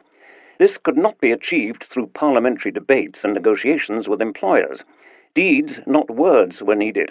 Däumig therefore rejected the idea of general elections for a national assembly. Despite Däumig's passionate speech, the majority Social Democrats triumphed at the Congress. The majority of delegates rejected the idea of a council's republic and instead voted in favor of the quick convening of a national assembly after free and universal elections to be held in January 1919. Yet the decision to call general elections failed to resolve the tensions within the left. Just how tense the relationship between the different factions within Germany's labor movement had grown became evident by Christmas 1918, when a long smoldering conflict between the left-leaning People's Navy Division, Volksmarine Division, and Berlin's military commander, Otto Wels, MSPD, finally escalated. Wels perceived the People's Navy Division as a threat, an armed unit in the capital that appeared to sympathize with Bolshevism. He insisted on a significant reduction of the division and withheld the soldiers' wages as leverage. In response, on 23 December, the mutinous sailors took Wels prisoner. Ebert reacted quickly. Without conferring with his coalition partner, the USPD, he asked the army for immediate military assistance. The ensuing bloody fighting in the city centre around the Hohenzollerns imperial castle ended with an embarrassing military defeat of the government troops. Many contemporaries observing the events in Berlin regretted the escalation of violence on the streets of the capital. Christmas, and in the city they are shooting cannons. From 8 to 11 o'clock they are shot at the castle and the Marstall with gas shells and machine guns. Dead and wounded. At noon it is said that the sailors have surrendered, but the outcome is more of a victory for the soldiers than for the Ebert government. The Battle of Christmas Eve was indeed very violent, even though the use of poison gas was just a rumour. As well as emphasizing the relative weakness of Ebert's government, it had two immediate consequences. The first was the end of the short-lived pragmatic alliance between the USPD and the MSPD. On 29 December, the three USPD representatives left the Council of People's Deputies, strongly protesting against Ebert's unilateral decision to dispatch troops against the sailors. Second, the Prussian Prime Minister, Paul Hirsch, MSPD, decided to dismiss the chief of the Berlin police, Emil Eichhorn, USPD, who had come to the aid of the People's Navy Division by sending out the Berlin Security Guard, Sicherheitswehr. Eichhorn had also told his direct superior, the Prussian Minister of the Interior, Paul Hirsch, MSPD, that he did not accept his authority. The USPD and the more radical left, including the newly founded Communist Party, KPD, reacted to what they regarded as a deliberate provocation by calling for a mass demonstration against the Ebert government on 5 January. The situation quickly escalated, not least, as the historian Mark Jones has shown, because each side believed the rumors that their opponents were about to attack with force. One group of armed demonstrators occupied the building of the Social Democratic newspaper Vorwärts, along with other publishing houses in Berlin's newspaper district. On the evening of 5 January, these spontaneous actions were followed by the formation of a revolutionary committee, while Liebknecht further escalated the situation by once more demanding the overthrow of the Ebert-Scheidemann government. On 5 January 1919, some 100,000 people demonstrated on the streets of Berlin against Eichhorn's dismissal. The high point of the protest was a speech by Liebknecht at the police headquarters. Liebknecht announced that now is the time for the most determined struggle of the revolutionary proletariat. It must do more than protect the gains of the revolution. It must make this revolution into a socialist revolution, which must become world revolution. Harry Graf Kessler attended the event as an onlooker, primarily to understand Liebknecht's appeal to the far left. When he ended, there was a roar of approval. Red flags were flourished, and thousands of hands and hats rose in the air. He was like an invisible high priest of the revolution, a mysterious, resounding symbol to which these people looked up. The demonstration seemed halfway between a Roman Mass and a Puritan prayer meeting. The wave of Bolshevism coming in from the east resembles the invasion by Islam in the 7th century. Käthe Kollwitz also followed developments with increasing concern. On Sunday, 5 January, demonstration gatherings against Eichhorn's dismissal. Hans, her son, who is in the student assembly in the evenings and comes home late, tells me that the Vorwärts has once again been occupied by Spartacus. All the agitation material for the National Assembly has been burnt on the street. The following day, she added, went to the studio to work, back through the city because the tram was interrupted. Everywhere masses of people in excitement. At Alexanderplatz I saw a procession of around 100 armed workers marching, some miserable-looking raggedy soldiers among them. The men are lean, gloomy, determined, followed by adolescents. Liberal Germans were also fearful of the ensuing chaos and disruption in Berlin that January. Corresponding with her son Gerhard, who would later, after changing his first name to the biblical Gershom, gain fame as a scholar of Jewish mysticism, Betty Scholem complained that the family's printing shop in Berlin was suffering from the strikes and demonstrations outside. She explained to her son, who had recently started university in Switzerland, that she worried about the armed conflicts in the streets and the absence of electricity. But worse yet was to come. We have an unbelievable week behind us, dismal to the highest degree. Spartacus' reign of terror was frightful. Even if the actual power base of the Spartacus League was small, its very existence raised concerns among the leading majority Social Democrats. Ebert took the threat very seriously. In his view, and in this he was not alone, the communist uprising in Berlin in January 1919 bore more than a fleeting resemblance to the Bolsheviks' successful bid for power in the autumn of 1917. He was utterly determined to prevent the events in Petrograd from repeating themselves in Berlin, with force if necessary. During the night of 5 to 6 January, Ebert and his government had issued a strongly worded statement condemning the far left's actions and calling on their followers to assemble at the Reich Chancellery in the Wilhelmstrasse and to protect the government. The following morning, Philipp Scheidemann addressed the crowd of MSPD supporters that had answered Ebert's call and gathered outside the Reich Chancellery. It cannot be tolerated that a small minority rules the people. Today, that's just as unacceptable as before. The minority must give way to the will of the majority. That's why we are demanding the National Assembly. We appeal to the entire people, especially those who are armed, the soldiers, that they remain available to the government.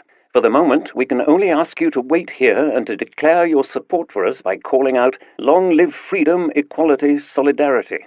Ebert then spoke from a window of the same building. Drawing on the by then constant references to Russia, he warned that Karl Radek, who had illegally entered Germany from Russia, was liaising with Eichhorn about bringing Russian soldiers to the Rhine to fight in a new coalition against the British and French.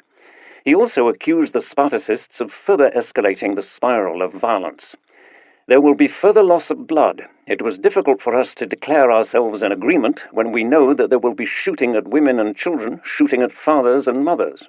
But the Spartacist gang will have it no other way, and now we too must act. Soldiers, those of you who did your duty out there in the field, you have to realize that it is now your duty to see to it that order returns to Berlin, that we obtain peace, and that you can finally take off the rags which you had to wear for 4.5 years. Finally, now is the time to bring things to an end. Women and children, go home. Don't be like the Spartacists who push women and children to the front. Now the work of the men has begun. A central figure in this situation was the MSPD's military expert Gustav Noske, who had previously played a central role in containing the revolution in Kiel in November 1918.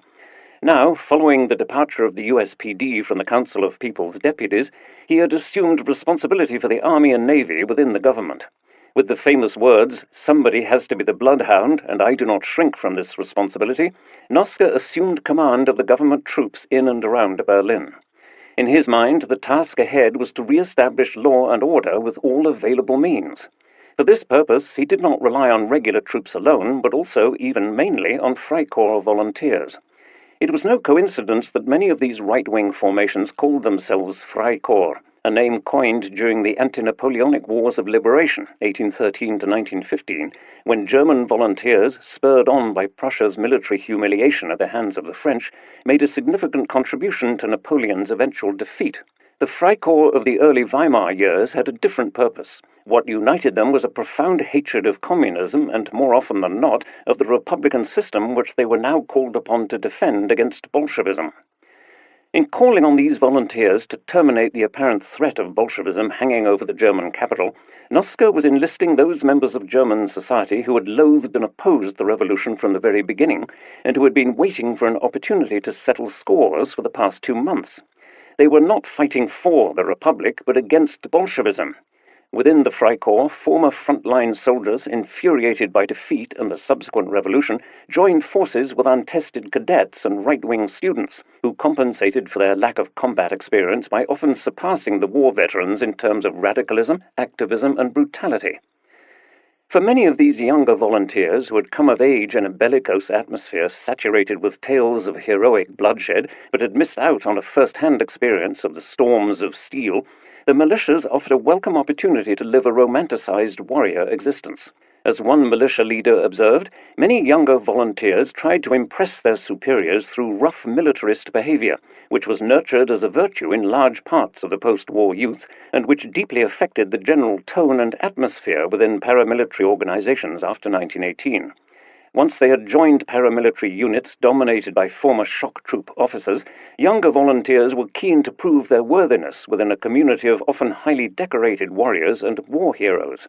Together, the battle-hardened veterans of the Great War and the younger romantic volunteers formed explosive all-male subcultures in which brutal violence was an acceptable, if not desirable, form of political expression.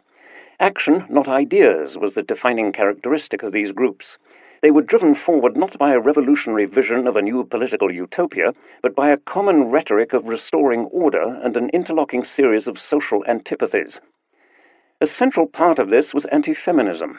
Even before the war, the rise of a large and vociferous feminist movement had raised concerns among conservatives who feared the feminization of German society, fears that were cemented by female suffrage in 1918.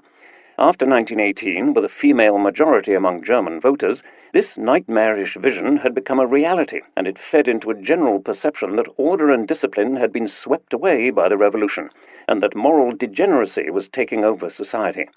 Prominent female activists of the far left, such as Rosa Luxemburg, were particularly hated by the far right, as were gay people who felt much liberated by the revolution and became much more outspoken after November 1918. Even if the abolition of the infamous gay paragraph, Section 175 of the Penal Code, was not raised during or immediately after the revolution, it was only scrapped by the Reichstag's Penal Review Committee in 1929, but the reform was never implemented. Many homosexuals regarded the revolution as a great liberation, notably for those living in the German capital. Berlin had been a center for a variety of social and sexual subcultures long before 1914, but nothing compared to the post-war period. Homosexual emancipation activists hoped that the new age of democracy would bring about a new dawn for sexual liberation and gay rights emancipation. The coming of democracy did bring limited press freedom. New magazines for gay men, lesbians, and transvestites were put on the market and sold at street kiosks and by subscription all over Germany, causing an absolute tidal wave of homosexual journals, in Magnus Hirschfeld's words. Needless to say, these limited freedoms alarmed the far right, which was anyhow under the impression that the world had been turned upside down by the revolution of 1918. In marked contrast to the hostile world that surrounded them, the militias offered clearly defined hierarchies and a familiar sense of belonging and purpose. The paramilitary groups viewed themselves as fortresses of soldierly camaraderie, masculinity, and order in what the activists perceived as a hostile world of democratic egalitarianism, communist internationalism, feminism, and gay rights campaigners. It was this spirit of camaraderie, coupled with the desire to be part of a post-war project that would imbue meaning in what now seemed the pointless experience of mass death and defeat during war, which held these groups together. They perceived themselves to be the nucleus of a new society of warriors, representing both the eternal values of the nation and new authoritarian concepts for a state in which that nation could thrive. One of them, Ernst von Salomon, who had experienced the post-war revolution of 1918 as a 16-year-old cadet, described his retrospectively stylized perception of the revolution in his autobiographical novel Die Geächteten, The Outlaws.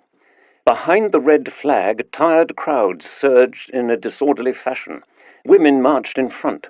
They shoved their way ahead with their broad skirts, the grey skin of their faces hanging in wrinkles over sharp bones. The men, old and young, soldiers and workers, and many petty bourgeois in between them, strode with dull, worn faces. Thus they marched, the champions of the revolution. Was it from this black crowd that the glowing flame of revolution was to spring, that the dream of blood and barricades was to be realized? Impossible to capitulate before them.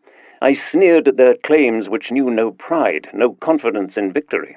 I stood up straight and thought, rabble, pack, scum, and squinted as I watched these hollow, destitute figures.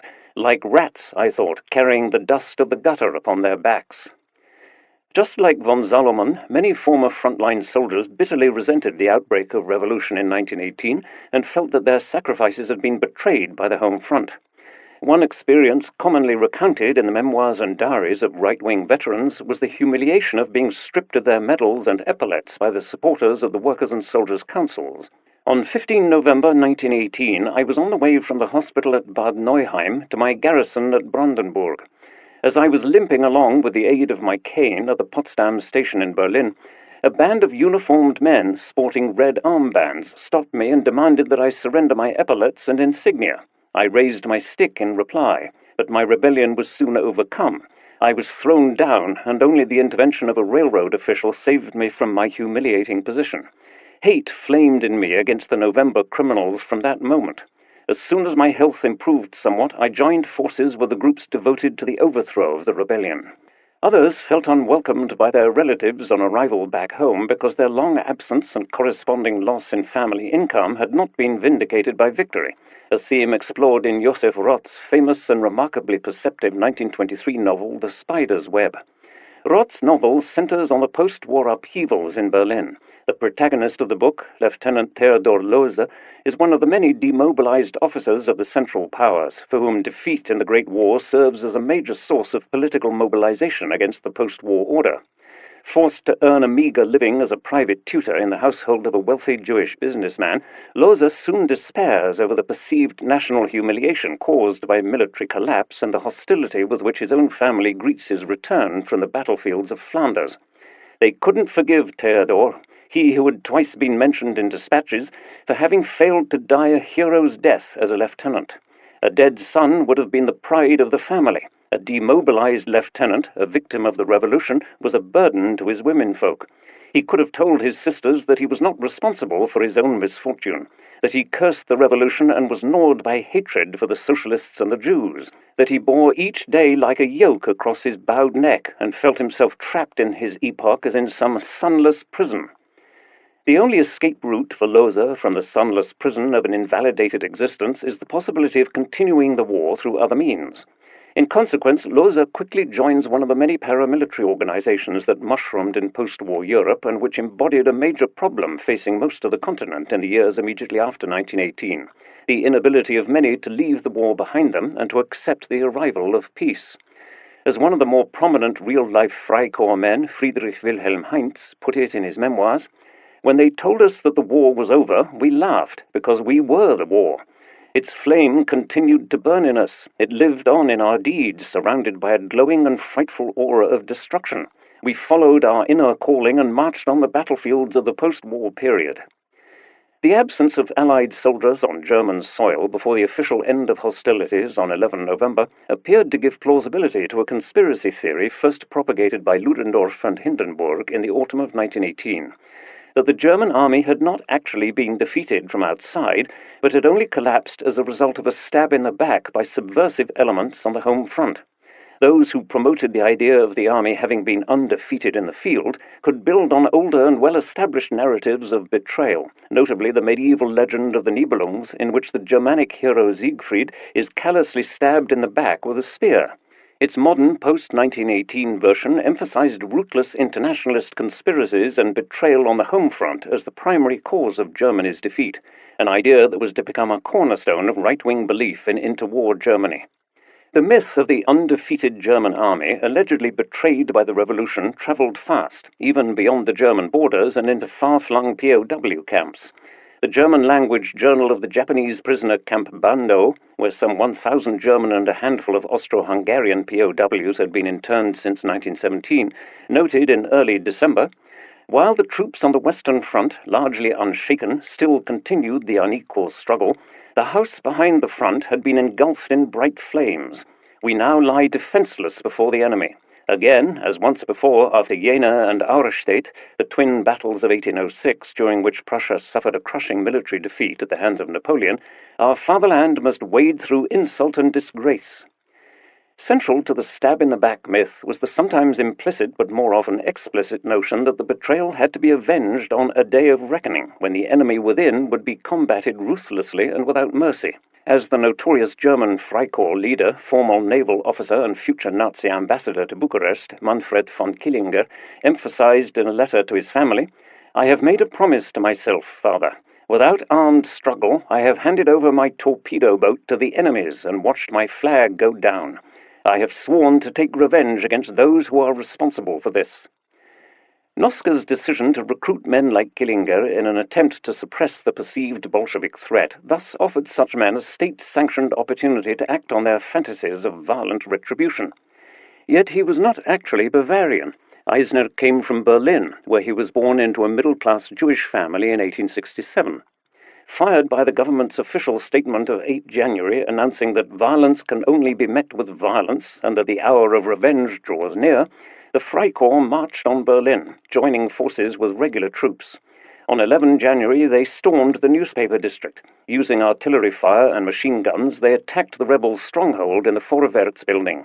Despite surrendering, 7 of the occupiers of the Vorwärts building were brutally murdered by the Freikorps. Others, such as Hilde Steinbrink, who had manned the last machine gun with which the Spartacists sought to defend themselves against the Freikorps troops, were arrested and interned. Overall, some 200 people were killed during the January uprising and a further 400 arrested. That afternoon, Noske led a military parade of 3,000 troops through central Berlin to celebrate the victory of his forces of order over their communist adversaries. By 12 January, all remaining pockets of resistance had been eliminated. To left liberal and social democratic observers, the killing of German workers was deeply regrettable, but this feeling was not shared by everyone. Great joy among the bourgeois public over the storming of the police headquarters which succeeded last night. I am devastated, very much so, even if I am content that Spartacus has been pushed back. But I have the eerie feeling that the troops have not been called in for that alone. The reaction is on the march. In addition, this raw application of power, this shooting of comrades, of those who should be comrades, is horrible. Even more conservative contemporaries, such as the prominent historian Friedrich Meinecke, who lived in the affluent Berlin suburb of Dahlem, where the Freikorps had gathered before moving into the city, expressed concern that the Ebert government had unleashed forces that it might not be able to control. The Spartacus terror that kept us on edge for 8 days now appears to be broken. It was essential to deploy a small but reliable force against this spectre, which emanated from a cowardly rabble. But will these young lieutenants, who have once more put on their uniforms and who are marching in rank and file with their guns, also have the tact to understand the new era? After all, there is but a tender band between the Ebert government and these helpers from the bourgeoisie and the reserve officers. Luxemburg and Liebknecht, the two most prominent members of the Central Committee of the Communist Party, tried to escape the ongoing revenge killings in Berlin by hiding in constantly changing quarters in the capital. Both had done little to de-escalate the situation, even when it had become clear that the rebels were doomed to fail. If she had private doubts about the far left's ability to seize power from the government, Luxemburg still publicly reiterated her firm conviction that the Ebert government had to be toppled with force. On 8 January, she wrote in Rote Fahne, "The lessons of the last 3 days clearly urge the working class, do not talk, do not discuss things forever, do not negotiate, act." After several days on the run, Luxemburg and Liebknecht reached their last hiding place in a flat in the affluent suburb of Wilmersdorf. Here they wrote their final articles for the Rote Fahne. Liebknecht published his ardent text Trotz alledem, despite it all, in which he admitted temporary defeat but called on his followers to persevere. The time had not been quite ripe for a communist revolution to succeed, he wrote. The horrendous counter-revolutionary mudslide from backward elements of the people and the propertied classes drowned it. And yet, the defeated of today will be the victors of tomorrow. Luxemburg seconded these sentiments in a powerful essay, sarcastically entitled Order Restored in Berlin. You stupid henchmen, your order is built on sand. Tomorrow the revolution will once again raise itself with a rattle and announce with fanfare, to your terror, I was, I am, I will be. In the evening hours of 15 January 1919, right-wing paramilitaries broke into the flat. Liebknecht and Luxemburg were arrested, and together with another communist activist, Wilhelm Pieck, the future president of the German Democratic Republic, they were handed over to the Garde Kavallerie Schützendivision, an elite unit of the old Imperial Army, now under the command of a notorious anti-Bolshevik, Captain Waldemar Papst. At the division's temporary headquarters in the upmarket Hotel Eden, Pieck, for reasons that have never been fully clarified, managed to convince Papst to let him go, possibly in exchange for information on the hiding places of other Spartacists, as Papst himself claimed in a post-1945 interview. Liebknecht, meanwhile, was assaulted, spat upon, and struck down with rifle butts. At 10:45 that night, the unconscious communist leader was driven to the largest park in central Berlin, the Tiergarten, where he was shot 3 times at close range. The killers then dropped Liebknecht's body unceremoniously at a close-by ambulance station, claiming that they had found an unidentified body. According to the official report filed by the division, Luxemburg was in the meantime taken away from her guards by an outraged crowd. In reality, Luxemburg sat in Papst's temporary office reading Goethe's Faust when the soldiers returned to the hotel. She was also struck twice in the face by a rifle butt. Bleeding heavily, she was thrown into a car. After a short drive, a lieutenant jumped onto the left running board and killed Luxemburg with a single shot to the head. Her corpse was thrown into the Landwehr Canal, and her decomposed body was only found several weeks later, in May 1919. When Liebknecht and another 31 murdered Spartacists were buried on 25 January 1919, more than 100,000 people took to the streets and participated in the procession, many of them people who had not backed the rising but regretted the killings. The marches were accompanied by a heavy police and military presence, including some of the very same Freikorps soldiers who had murdered Liebknecht and Luxemburg. As the artist Käthe Kollwitz noted in her diary that day, Karl Liebknecht was buried today. I was permitted to make a sketch of him and went to the morgue early in the morning. There, in the hall, alongside the other coffins, he lay in state. Red flowers had been laid around his shattered forehead, his face proud, his mouth slightly open and distorted with pain, a somewhat surprised expression upon his face. His hands lay alongside each other, a couple of red flowers on his white shirt. She then proceeded to describe the funeral. The entire center of the city is closed off. The enormous column of marchers has been diverted. From Friedrichshain, the column marched behind the coffins. How petty and false these measures are. If Berlin, a large part of Berlin, wishes to bury its fallen, then that is not a revolutionary matter. Even between battles there are hours of rest set aside to bury the dead. It is unworthy and provocative to hassle those who wish to follow Liebknecht to his burial with military means, and it is a sign of the government's weakness that it must endure that. The murder of these two revolutionary leaders was a prominent example of the brutalization of political life as a result of the war and its legacies. It continued for years to come, as became evident, for example, when the USPD leader Hugo Haase was shot and killed in 1919 by an allegedly insane leatherworker, Johann Voss, as Haase tried to enter the Reichstag building. A few years later, in 1922, German Foreign Minister Walter Rathenau was assassinated by members of the far-right Organization Consul. Only 2 weeks earlier, an attempt by the same secret organization to kill the former SPD Chancellor and then Mayor of Kassel, Philipp Scheidemann, with prussic acid had failed. But this brutalization did not only affect Germany. Political murders were widespread in Europe during the immediate post-war period. In Ireland, men like Michael Collins fell victim to one during the Civil War.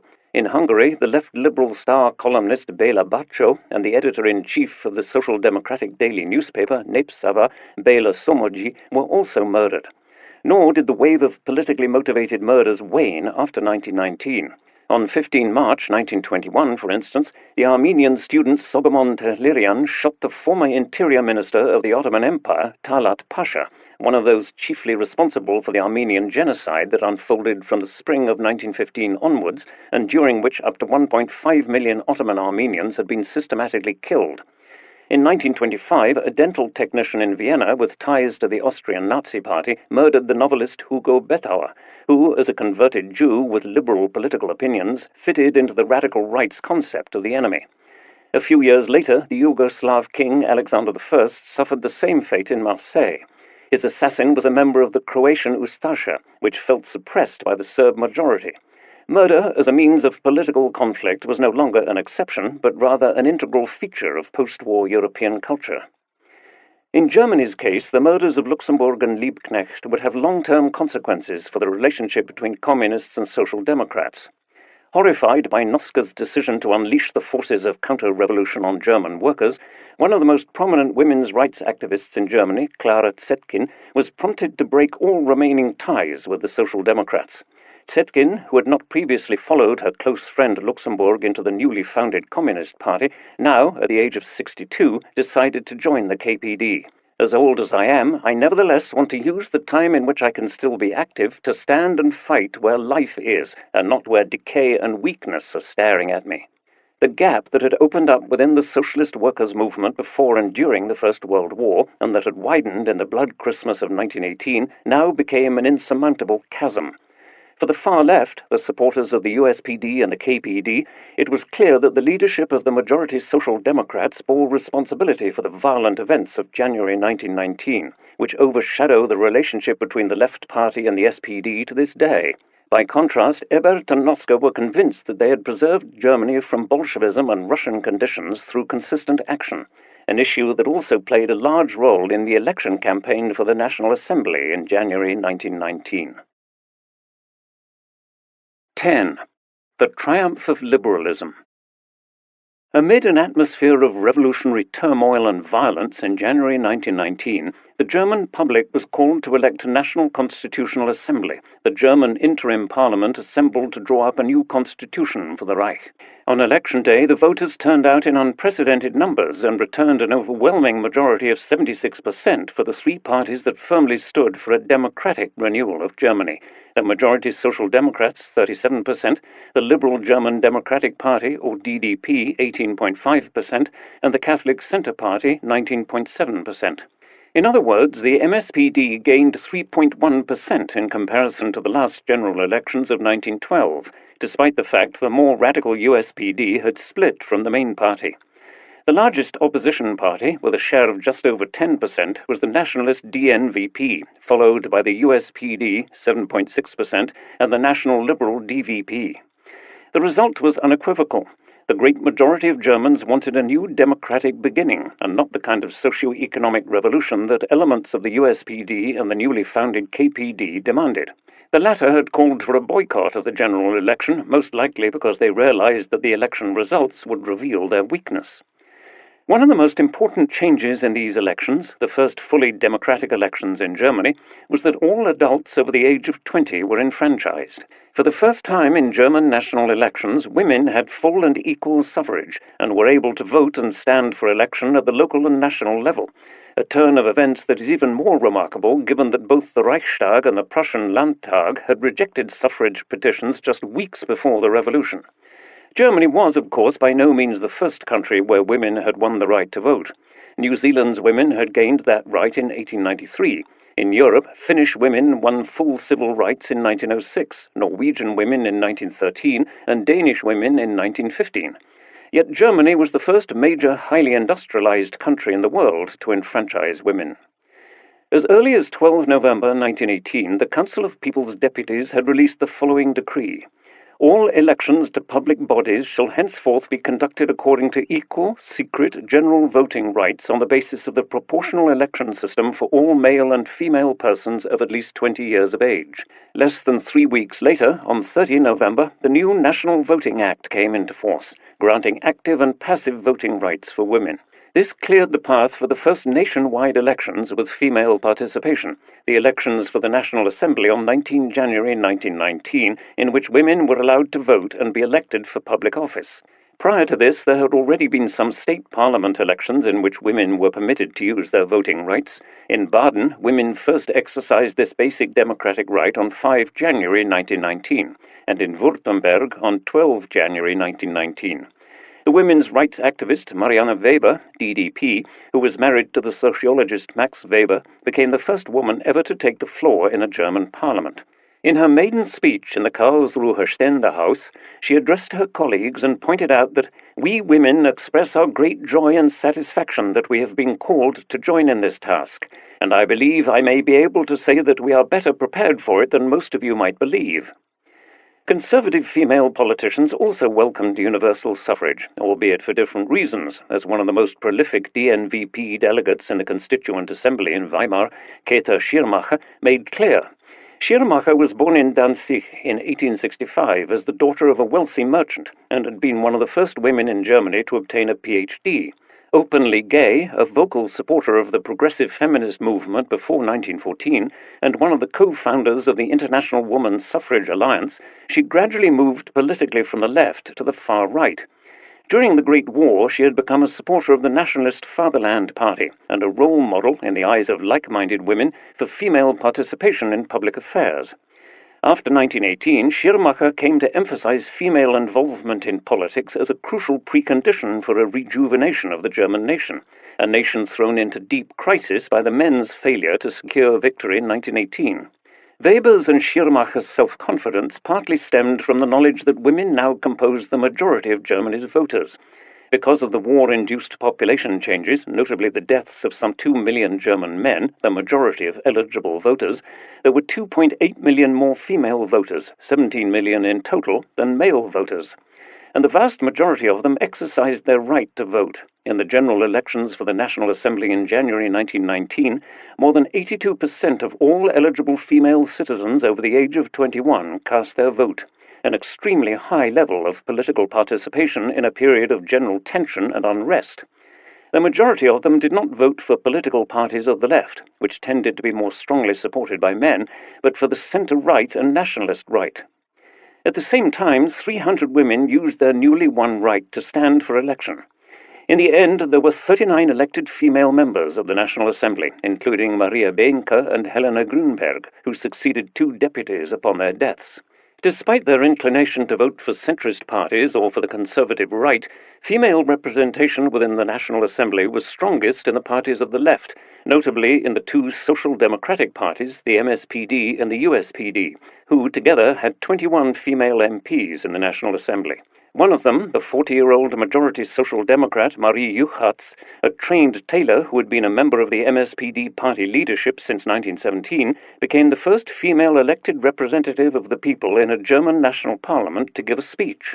On 19 February 1919, she noted that it was the revolution that helped to overcome old prejudices here in Germany. The revolution had given women what had hitherto been wrongly kept from them.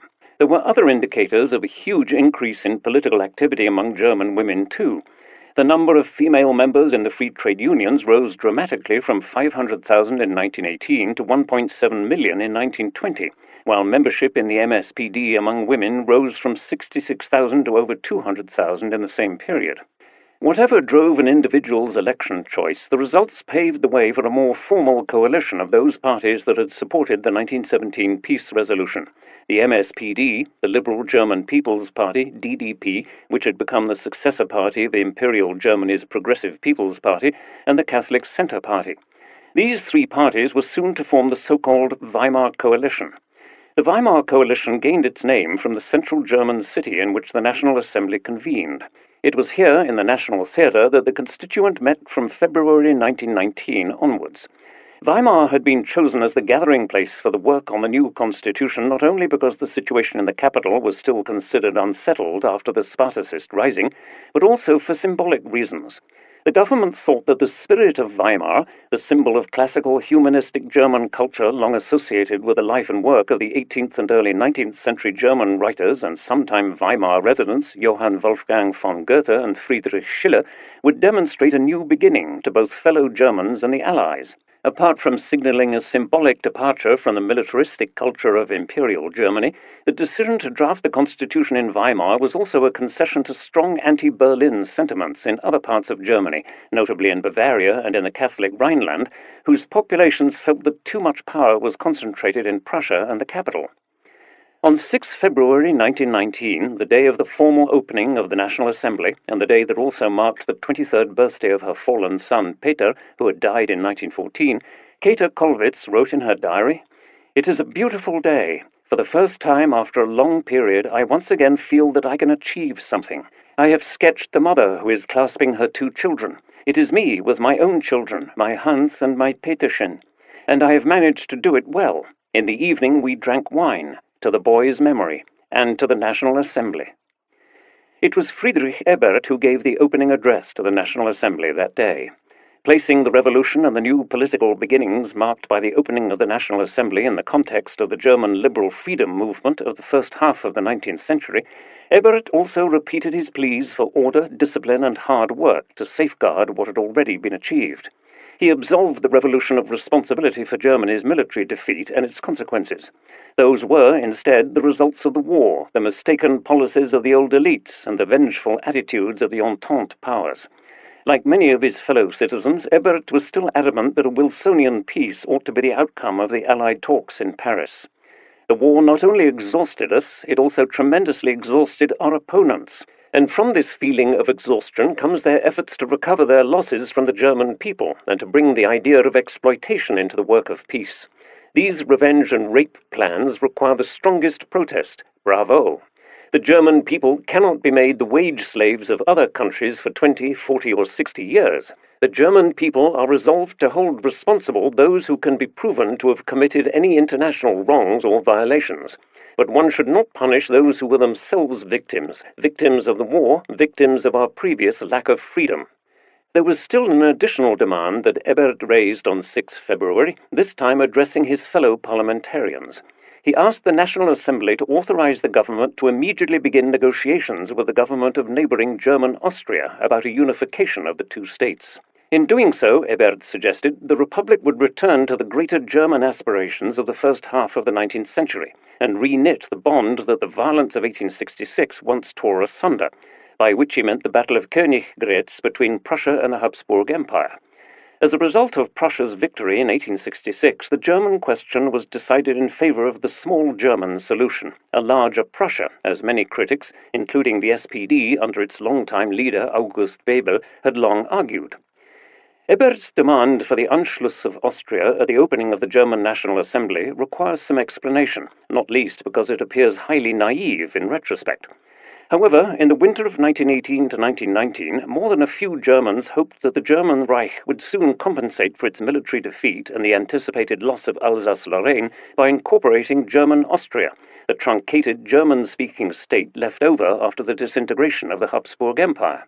The debate on the Anschluss of Austria had already begun on 12 November 1918, when the provisional government in Vienna declared German Austria to be part of the German Republic. Ebert and the Council of the People's Deputies were initially skeptical as to whether or not the Allies would ever agree to such a fait accompli, but the 6 members of the revolutionary government certainly regarded it as worth striving for. They appealed to the Wilsonian principle of self-determination of peoples, on which, at least that's what most Germans believed until the spring of 1919, the Versailles Peace Treaty would be based. The widespread hope for a peace of reconciliation and the imminent union of Germany and German Austria were all part of the initially optimistic mood that characterized the first post-war months in Germany. In the view of the German sociologist Max Weber, the revolution appeared to be the most certain way of bringing the greater German problem that now stands before us to a solution. Particularly in the first weeks following the armistice, many believed the time for the greater German Republic, which the revolutionaries of 1848 had strived for in vain, had finally arrived. Proudly and upright we stand here and place upon the grave of the old Reich the hope for a greater Germany, commented Wilhelm Heile, a DDP supporter and leading pan-Europeanist, in an editorial for the left-liberal magazine Die Hilfe in late autumn 1918. Now, unlike our fathers in 1871, we can build ourselves a new house from the ground up. Eminent German historians also supported the rebirth of the greater German idea with enthusiasm, despite the fact that most of them had previously welcomed Bismarck's small German solution of 1871 as the fulfillment of German history, a developmental process that led from Luther and the Reformation and the Great Elector and Frederick the Great all the way to the Prussian Reform era, only to find its crowning conclusion in the work of Bismarck. Now, following the collapse of Imperial Germany, this conception of history was widely regarded as obsolete. The national liberal Vernunft-Republikaner, a Republican by reason alone, Hermann Oncken, suddenly argued that the disintegration of the multi-ethnic Austro-Hungarian Empire had made a unification of the Reich with the German-speaking parts of Austria both possible and essential. In the changed geopolitical situation of 1918, Oncken believed, there was only one foreign policy objective to which the German Republic ought to fully and completely commit itself: the return of the greater German idea. That, for us, is the opportunity resulting from the world crisis. Greater Germany has now become possible because the Austrian dynastic state no longer exists, and it has become necessary because German Austria cannot survive alone. Not only has the theoretical basis for the small German idea of 1848-1866 become obsolete, the small German Reich itself, which has existed from 1871, has lost its justification for existence. The small German idea must automatically transform itself into the greater German idea. For Oncken and many others, the common language and the shared history, as evidenced most recently by the German-Austrian alliance during the First World War, made unification in a one-nation state a logical next step. According to Oncken, the lost war and the collapse and implosion of the Habsburg Empire and Germany's defeat even possessed a historical meaning, namely that they provided for a unique historical moment in which Germany's destiny might be fulfilled through the Anschluss of Austria. From an Austrian perspective, too, Anschluss made perfect sense, given that Vienna had lost its empire, and the Republic of German Austria was deemed economically unviable by most contemporaries. The broad public consensus regarding this greater German expansion of the Reich after the war led to the founding of a whole series of non-partisan associations, such as the German-Austrian People's League, Deutsch-Österreichischer Volksbund. Its leadership reflected the breadth of the cross-party support for Anschluss in 1918 to 1919. Its first chairman was the majority Social Democrat Paul Löber, with the German nationalist Otto Hertz as his deputy. In consequence, Ludo Hartmann, the German-Austrian ambassador to Berlin, could therefore count upon the broad support of the National Assembly when, in early February 1919, he asked the German government to make a formal commitment to Greater Germany. That a range of democratic politicians, most prominently Ebert himself, were pushing for Anschluss in early 1919 had several reasons. First, a successful incorporation of German Austria into the Reich would have been proof of the Republic's ability to bring about a more comprehensive solution to the German question than even Otto von Bismarck had been capable of after his victory in the Franco-Prussian War of 1870 to 1871. Second, the parties that represented the clear majority in the National Assembly after the elections could have demonstrated through their support for the Anschluss movement that the Republic was deeply rooted in the liberal nationalist traditions of the German past. It was therefore no coincidence that Hugo Preuss, a liberal professor of constitutional law and the father of the Weimar Constitution, emphasized that his first draft of the Constitution, including the provisions for Anschluss, was based on the ideals of the Paulskirche Parliament of 1848 to 1849. In Preuss's view, these ideals contained both the principles of parliamentary democracy and the striving for a greater German fatherland. Article 2, Section 1 of the Weimar Constitution therefore provided for new territories joining the Reich if this corresponded to the desires of the population residing there. Section 61, Paragraph 2, additionally allowed German Austria to take a seat in the Reichsrat, the second legislative body in the Weimar Republic, similar to the upper house in other constituencies, but with elected representatives of the German states. Initially, German Austria was to be represented in an advisory function until the day it became part of unified Germany. All of these constitutional preparations became obsolete in May 1919, when the victorious powers presented the German delegation with the draft treaty terms. There they made it unmistakably clear that they would not tolerate any territorial expansion of Germany. The treaty even contained a clause that expressly forbade Anschluss. Germany was therefore forced to recognize, in Article 80 of the Versailles Treaty, that the independence of Austria is immutable unless the Council of the League of Nations agrees to an amendment. Since Britain and France were among the permanent members on the League of Nations Council, and decisions there had to be made unanimously, any agreement of this kind was highly unlikely in the foreseeable future. Germany's defeat in the struggle over a democratically legitimized Anschluss on the basis of Austria's right to self-determination was a bitter foreign policy blow for the government, and one that was to haunt Germany in the following years as Anschluss moved from being a left-wing project to one increasingly associated with the far right. Yet the failure to deliver on Anschluss should not conceal the fact that the constituents achieved a great deal in the face of countless challenges and internal disagreements. Formally proclaimed on 11 August 1919, the Weimar Constitution was a remarkable document, written in the spirit of liberalism, which protected basic liberties like freedom of speech and the press, declared the equality of women and men, and established free and equal voting rights for all adult German citizens. Moreover, it formalized the demands, many of which had already been established during the revolutionary period and subsequently implemented, for the equality of women and their access to the higher echelons of the administration, from the judiciary to all areas of public administration and government. Even if, in reality, progress on matters of gender equality was slow, it was a huge step to have these rights enshrined in the Constitution. The same applied to areas such as continued payment of salaries during maternity leave, the reform of abortion laws, the equal status of marriage partners, the abolition of celibacy for public servants, the re-regulation of the alimony issue, the introduction of free schools, and co-education for everyone. Yet the deeply politicized debates around a reform of paragraph 218 of the Penal Code that regulated abortions showed that female bodily autonomy remained a hugely controversial subject.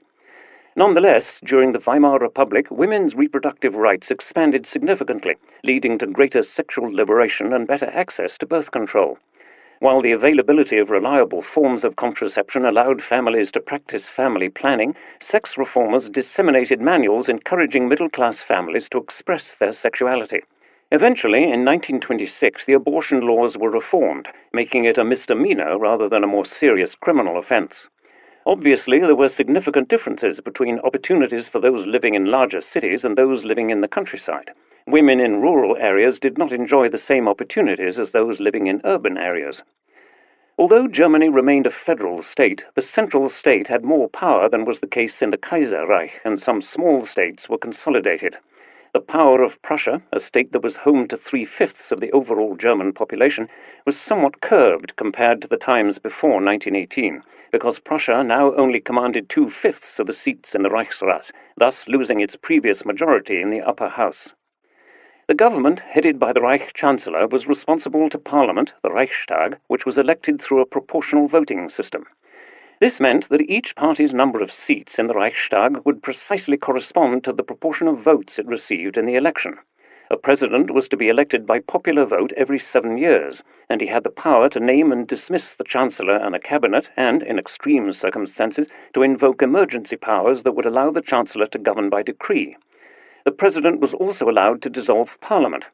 This was particularly important in cases when the Reichstag voted down the president's emergency decrees, as it was entitled to do. The president was also granted extensive emergency powers under the Constitution's Article 48, which gave the president the right to rule by decree and use the army to restore law and order in any federated state if he thought the existing order was under threat.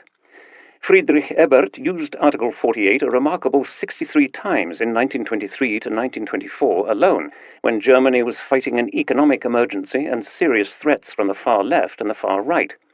Against the backdrop of the crisis of Weimar in the 1930s and the rise of Hitler, the Reich president's extensive powers have frequently been criticized, always, however, with the knowledge of what happened in January 1933. The severe economic and government crisis that set in from late 1929 could not have been foreseen by anyone in 1919. Significantly, a majority of delegates in the National Assembly felt that some continuity should be preserved when they decided that the name of the state whose constitution they were drafting should remain the German Empire rather than the German Republic. Liberal politicians in particular were at pains to emphasize that the name Reich linked the new republic to the democratic traditions of 1848, not the semi-authoritarian regime of Wilhelm II. It should have been possible to foresee at this point that the issue would cause problems in the coming years when supporters of the republic started to refer to their state as the German Republic, while right-wing politicians reappropriated the name Reich for an alternative vision of Germany's future. Ultimately, it was Hitler who, in 1929, first spoke of a Republic of Weimar as a negatively connoted state he wanted to overcome. Already on 10 February, one day before Ebert's election as the first Reich president of the Weimar Republic, the National Assembly approved the basic principles of the draft constitution, which brought the German political system more in line with liberal Western and Northern Europe, while also going well beyond those models in some cases. The proportional voting system allowed for representation in the Reichstag for every party that attracted 60,000 votes in a general election. Unlike a first-past-the-post voting system, proportional representation was a direct reflection of the will of the people, as it guaranteed a distribution of seats that exactly mirrored the voters' preferences. Moreover, allowing for referenda and plebiscites, along with a directly elected president, were strong indicators of direct democracy. All in all, Weimar Germany's constitution was significantly more democratic and liberal than the constitutions of most other countries in the 1920s. Not without justification did the German Minister of the Interior, Eduard David, MSPD, claim in a parliamentary speech of 31 July 1919 that no other state had a comparably democratic constitution. The Weimar Republic, or so he argued, was now the most democratic democracy in the world. The strong liberal imprint on the Constitution was largely the work of members of the DDP such as Hugo Preuss and Maria Elisabeth Lüders, who identified with the ideals of left liberalism and whose optimism about the future left its imprint on the text. In hindsight, though this initial optimism of what the German theologian and philosopher Ernst Troeltsch called the dreamland of the armistice period between November 1918 and early summer 1919 must seem naive, it was a powerful sentiment at the time. Käthe Kollwitz, for example, highlighted the difference between a past of wartime anxieties and a future of peace and democracy when she wrote in her diary, "The past 5 years were pointed backwards. They were full of pain, mourning, the longing for peace. Now everything is pointing towards the future, a future that we want to be bright beyond the next darkness. Today one does not want to be alone. One wants to encourage oneself, to strengthen and express one's faith. 1918 ended the war and brought the revolution. The horrific, ever more intolerable pressure of the war is gone, and our breathing has become easier. No one believed that good times would come immediately, but the narrow shaft in which we were stuck, where we could not move, has been crawled through. We see light and breathe air. From Kollwitz's vantage point, and that of many others, it looked as if moderate revolutionaries had triumphed, while the perceived supporters of a Bolshevik-style revolution had been marginalized. The new government conveyed its firm belief to the peacemakers in Paris that Germany had broken with the autocratic traditions of the past, thus fulfilling the key criteria of Wilson's 14 points for a just peace. It is easy to retrospectively dismiss this sentiment as naive, yet many policymakers in Germany firmly believed that they had delivered where the liberal revolutionaries in 1848 had failed. It was not a coincidence that the Weimar Republic was to adopt the black, red, and golden banner of the 1848 revolution as its national flag. The meaning of this symbolism was obvious to everyone. The moderate revolutionaries of 1918 were correcting the erroneous political developments since 1848. Liberal democracy, which had failed to come into existence then, had finally emerged triumphant. In fact, at this point in time, the revolution had already achieved immense things. The replacement of the Kaiser and his imperial order with a modern democracy and a national assembly that created the most progressive constitution and the most far-reaching social welfare laws that had ever existed in Germany. 3/4 of the delegates in the National Assembly supported the democratic government under Philipp Scheidemann, who succeeded Ebert when the latter was elected as Reich president. Hardly any other country in the world at the time had a more liberal constitution and more progressive social legislation. What overshadowed these considerable achievements was the continuing refusal of small minorities on the extreme left and right to accept that the moderate revolution of November 1918 had the backing of the vast majority of Germans, sometimes out of conviction or because they felt that the only alternative to a republic run by moderates was the gloomy prospect of Bolshevism. While such pragmatism was certainly important for many who voted for the parties of the moderate left and centre, the idea that Weimar was a republic without republicans, or at best a state in which there were some republicans by reason, has certainly been exaggerated. There were, in fact, plenty of republicans at heart throughout the 1920s who recognized that constant effort was required to make democracy work in Germany. As the SPD's Hermann Müller, Weimar's two-time chancellor, put it in 1928, "I am the last person to deny that a lot more needs to be done until all institutions of the German Republic are filled by a truly republican spirit and a strong democratic tradition has been established in Germany." Yet, Müller insisted, Germany had already come a long way within a brief space of time. Before the war, the Wilhelmine Reich, drawing its strength from the most advanced military machine in the world, was the only stable state among those governed by autocrats. On 9 November 1918, Prussian-German militarism surrendered to the German people. It marked the end of an autocratic regime. The people took their destiny into their own hands. Does this regime change in itself not deserve to be called a successful revolution? People like Müller and his sizable group of supporters acknowledged that democratization required more than the enactment of progressive legislation. Hence, they discussed and probed how to stage and visualize republican politics, how to invent or recreate powerful symbols of popular participation, and to perform the nation in parades and spectacles. The office of the Reichskunstwart and its ambitious head, Edwin Redslob, who was responsible for the official symbols and national celebrations of the Republic, is just one important example of the many groups and institutions that were devoted to the performative aspects of a distinctively democratic form of politics.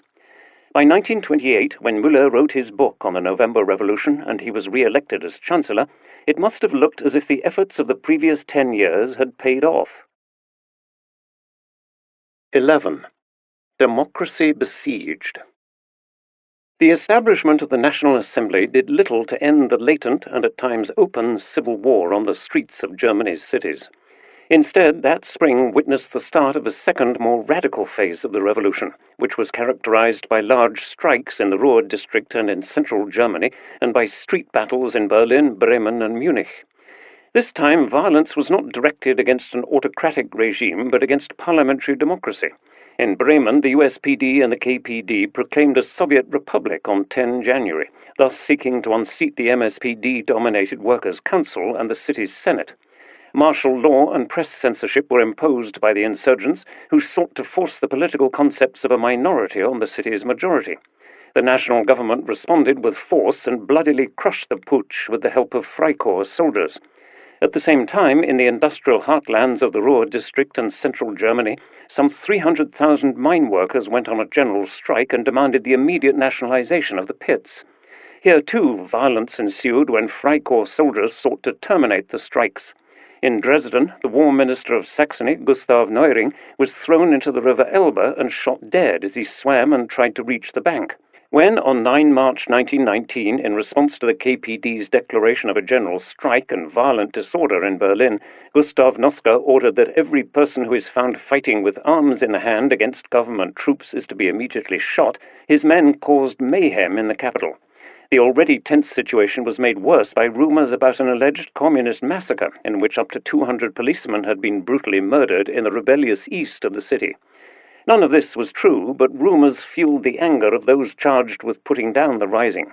Using machine guns, tanks, and even aeroplanes to drop a few bombs, government forces, both regular soldiers and Freikorps troops, descended on their opponents, leaving 1,000 of them dead. The March uprising also provided a welcome excuse for a long-anticipated reckoning, as government soldiers murdered Leo Jogiches, Luxembourg's former lover and her successor as editor of Die Rote Fahne, as well as 31 members of the People's Navy Division, which had caused their humiliating defeat in the Battle of Christmas Eve in 1918. Unrest also spread in Munich, where the initially bloodless revolution of November 1918 radicalized in the spring of 1919. Over the previous months, Eisner had proved himself to be firmly committed to furthering revolutionary change, but also unable to provide adequate food supplies and jobs. The Bavarian peasantry were withholding foodstuffs, and the Allies had requisitioned most of the railway locomotives. Workers began to heckle Eisner and shout him down at meetings. In cabinet, Eisner was angrily told by one of its members, "You are an anarchist. You are no statesman. You are a fool. We are being ruined by bad management."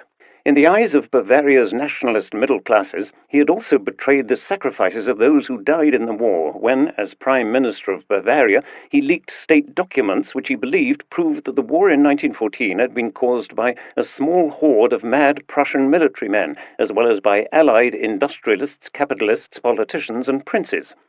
At an international conference of socialists held in the Swiss city of Bern in February 1919, he attacked Ebert's government for refusing to acknowledge Germany's guilt in starting the war in 1914. Both the message itself and its timing at the start of the Paris Peace Conference did not help to endear conservative circles to Eisner's rule. Although a firm believer in radical reform, Eisner was not opposed to the principles of democracy and called for general elections for the Bavarian parliament on 12 January 1919, during which his independent Social Democrats suffered a crushing defeat, winning no more than 2.5% of the popular vote, or 3 out of a total of 180 seats. The election result increased the feeling of uncertainty over the future among many Bavarians. When, 1 week after the Bavarian elections, Prince Leopold von Bayern, the former commander-in-chief of Germany's troops in the east, returned to Munich from his former headquarters in Kaunas, he naturally complained about what the 2 months of Eisner's rule had done to the city from which his family had ruled over Bavaria for nearly a millennium. But how did my dear home city, the capital and Bavaria's seat of royal power, look? Driving through the city in his field marshal's uniform, Leopold von Bayern felt that the city itself looked sad enough, the streets dirty and poorly attended to, little life in the city, the few soldiers which one saw were sloppy and disorderly. It tears at one's heart.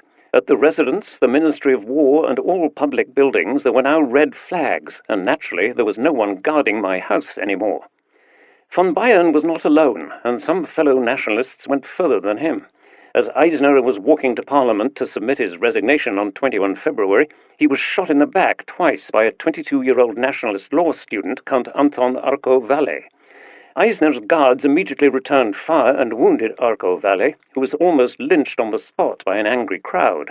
One of Eisner's socialist followers, Alois Lindner, walked into Parliament shortly afterwards, drew a gun, and in full view of all the other deputies in the debating chamber, fired 2 shots at Eisner's severest critic, the majority Social Democratic leader Erhard Auer, leaving him severely injured and 2 others dead. Following Eisner's assassination and the attempted murder of Auer, the Bavarian majority Social Democrats declared themselves the legitimate government. A coalition cabinet headed by Eisner's former Minister for Culture, the majority Social Democrat Johannes Hoffmann, was formed, but it was unable to restore order as massive street demonstrations followed Eisner's funeral. The far left was unwilling to accept the new government. On 3 April, socialists in the city of Augsburg called for the creation of a Bavarian Council Republic, a move inspired by recent events in Hungary, where on 22 March the Hungarian communist leader Béla Kun had proclaimed a Soviet republic, simultaneously calling on Bavarian and Austrian radicals to follow his example. As Victor Klemperer noted, both the murder of Eisner and the proclamation of the Hungarian Soviet Republic had an immediate radicalizing effect on Munich. The city took on a more threatening appearance as trucks arrived, red flags fluttering from them, crammed full of standing soldiers holding their weapons at the ready or ostentatiously loading them. Flyers called for the suppression of the bourgeois press, for a general strike, for a second revolution. Other contemporaries agreed that the mood in Munich had radically shifted in the spring of 1919. The news from Hungary hit Munich like a bomb, wrote the anarchist essayist and poet Erich Mühsam in the Bavarian capital. Bavaria returned to a state of revolutionary unrest. Under the leadership of a former schoolteacher, Ernst Niekisch, the Central Council of the Bavarian Republic announced that the elected government under Johannes Hoffmann had come to an end and instead proclaimed the state a Soviet republic.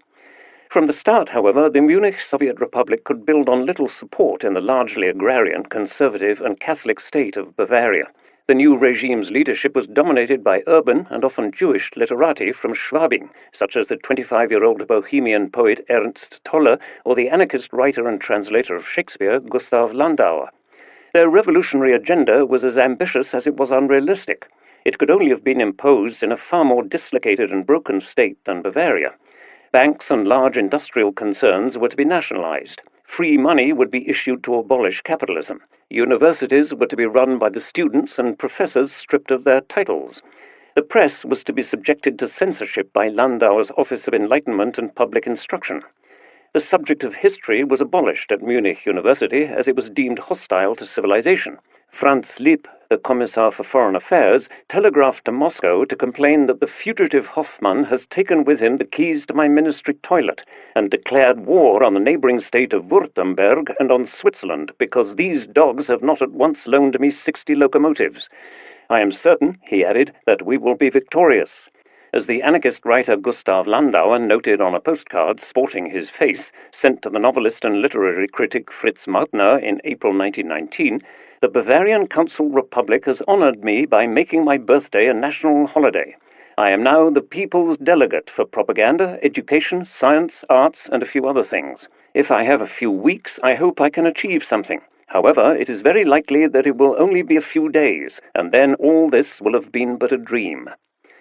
Support for the new government was mainly confined to industrial workers and a handful of left-leaning intellectuals, while middle-class conservative residents of Munich, such as Victor Klemperer, clearly had little sympathy for the dominant figures of the new regime, such as Landauer.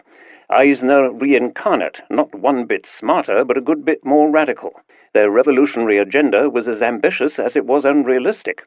Miles removed from all political necessities, in Klemperer's words. Instead of regular courts, revolutionary tribunals were created, as Klemperer noted with sarcasm. Revolutionary tribunal in the Palace of Justice. With the lavish Rococo decoration of its ornate staircase, the Palace of Justice fits splendidly with tableaux from 1792, the age of Danton. I would bet that the artistic directors of our Munich Revolution very much took this into consideration. Landauer is an expert, after all, on the French Revolution. Klemperer, a liberal conservative German patriot, even after the Nazis had forced him out of his job and into an increasingly threatening social isolation, made no secret of what he thought of the radical left. He once attended one of their meetings out of curiosity, only to be disappointed. About 250 people sat tightly packed at 2 long tables, smoking and drinking beer, most of them men of various ages, the majority probably workers. It could have well been a regular meeting of railroad workers or a presentation by a rabbit breeders' club, except for the content of the speeches which insisted on the necessity of civil war. Abominable waste of time, I thought, and I left. I did not sympathize in the least with these people.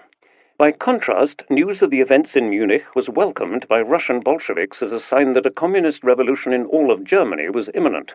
From Moscow, the Bolshevik Politburo member and chairman of the newly founded Comintern, Grigory Zinoviev, cabled an enthusiastic message. "We are deeply convinced that the time is not far off when the whole of Germany will be a Soviet republic.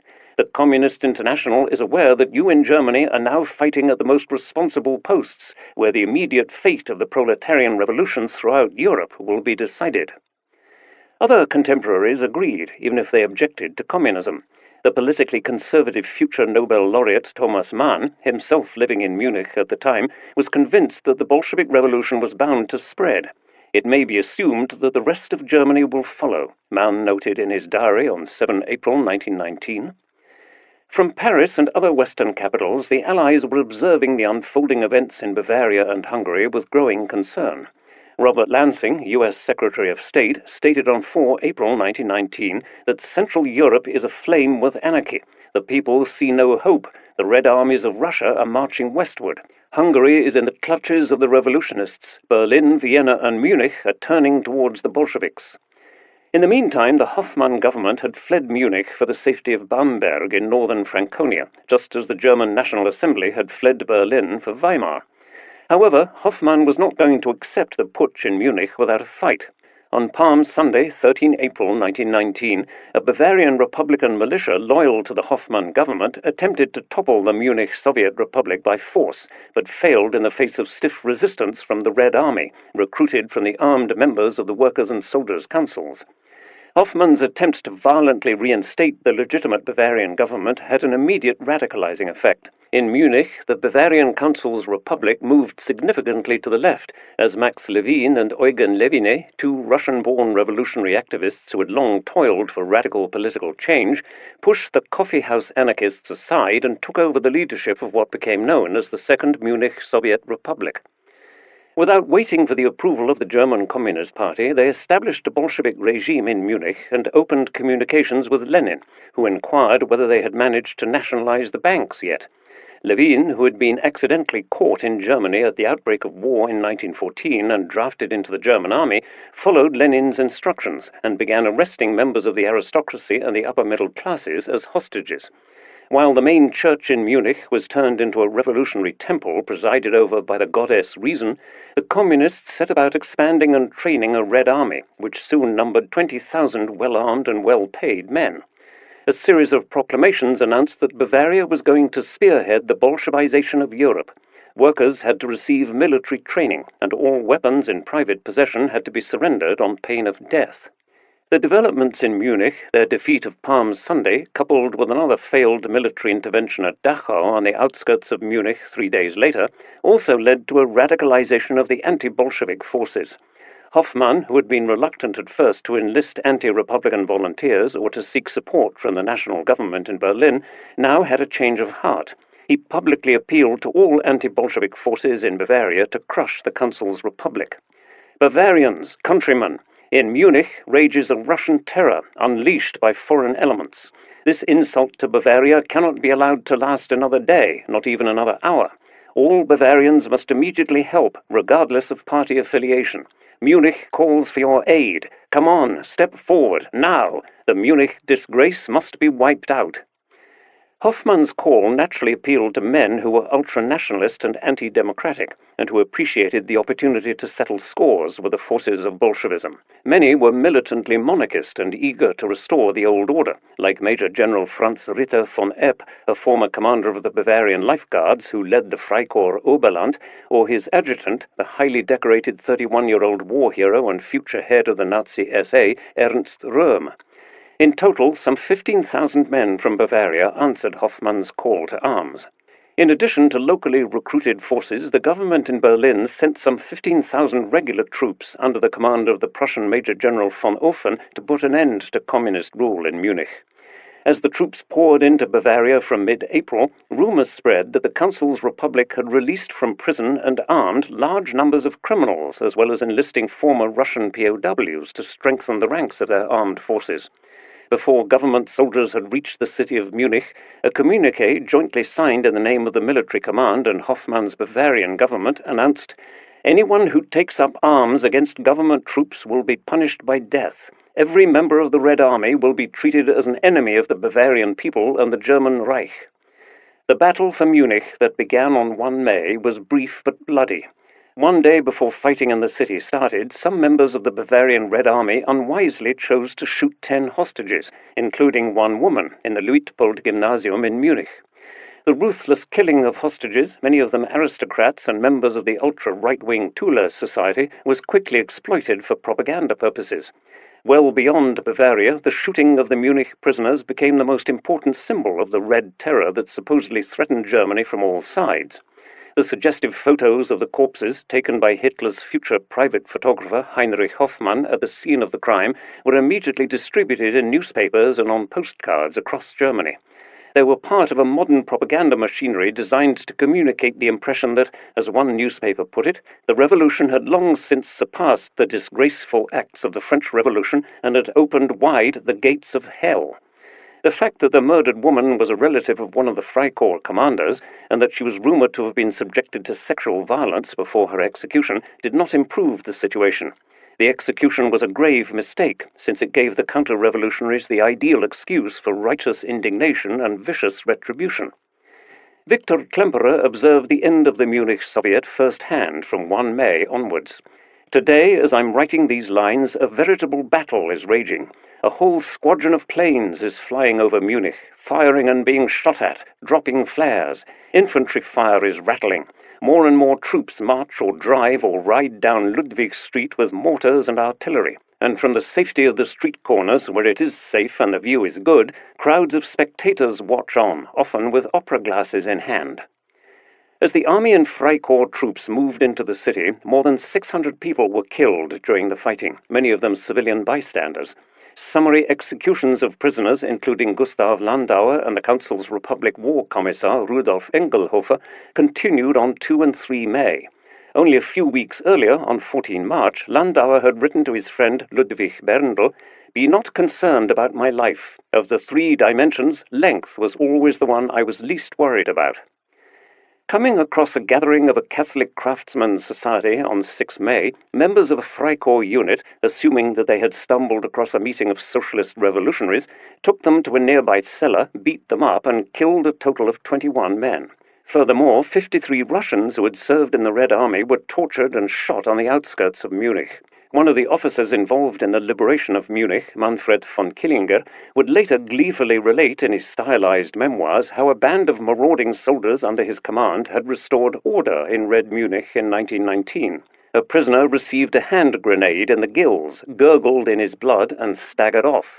A captured woman, whom Killinger portrays as a Schwabing painter wench, is beaten and whipped by several men until not a single white spot is left on her backside.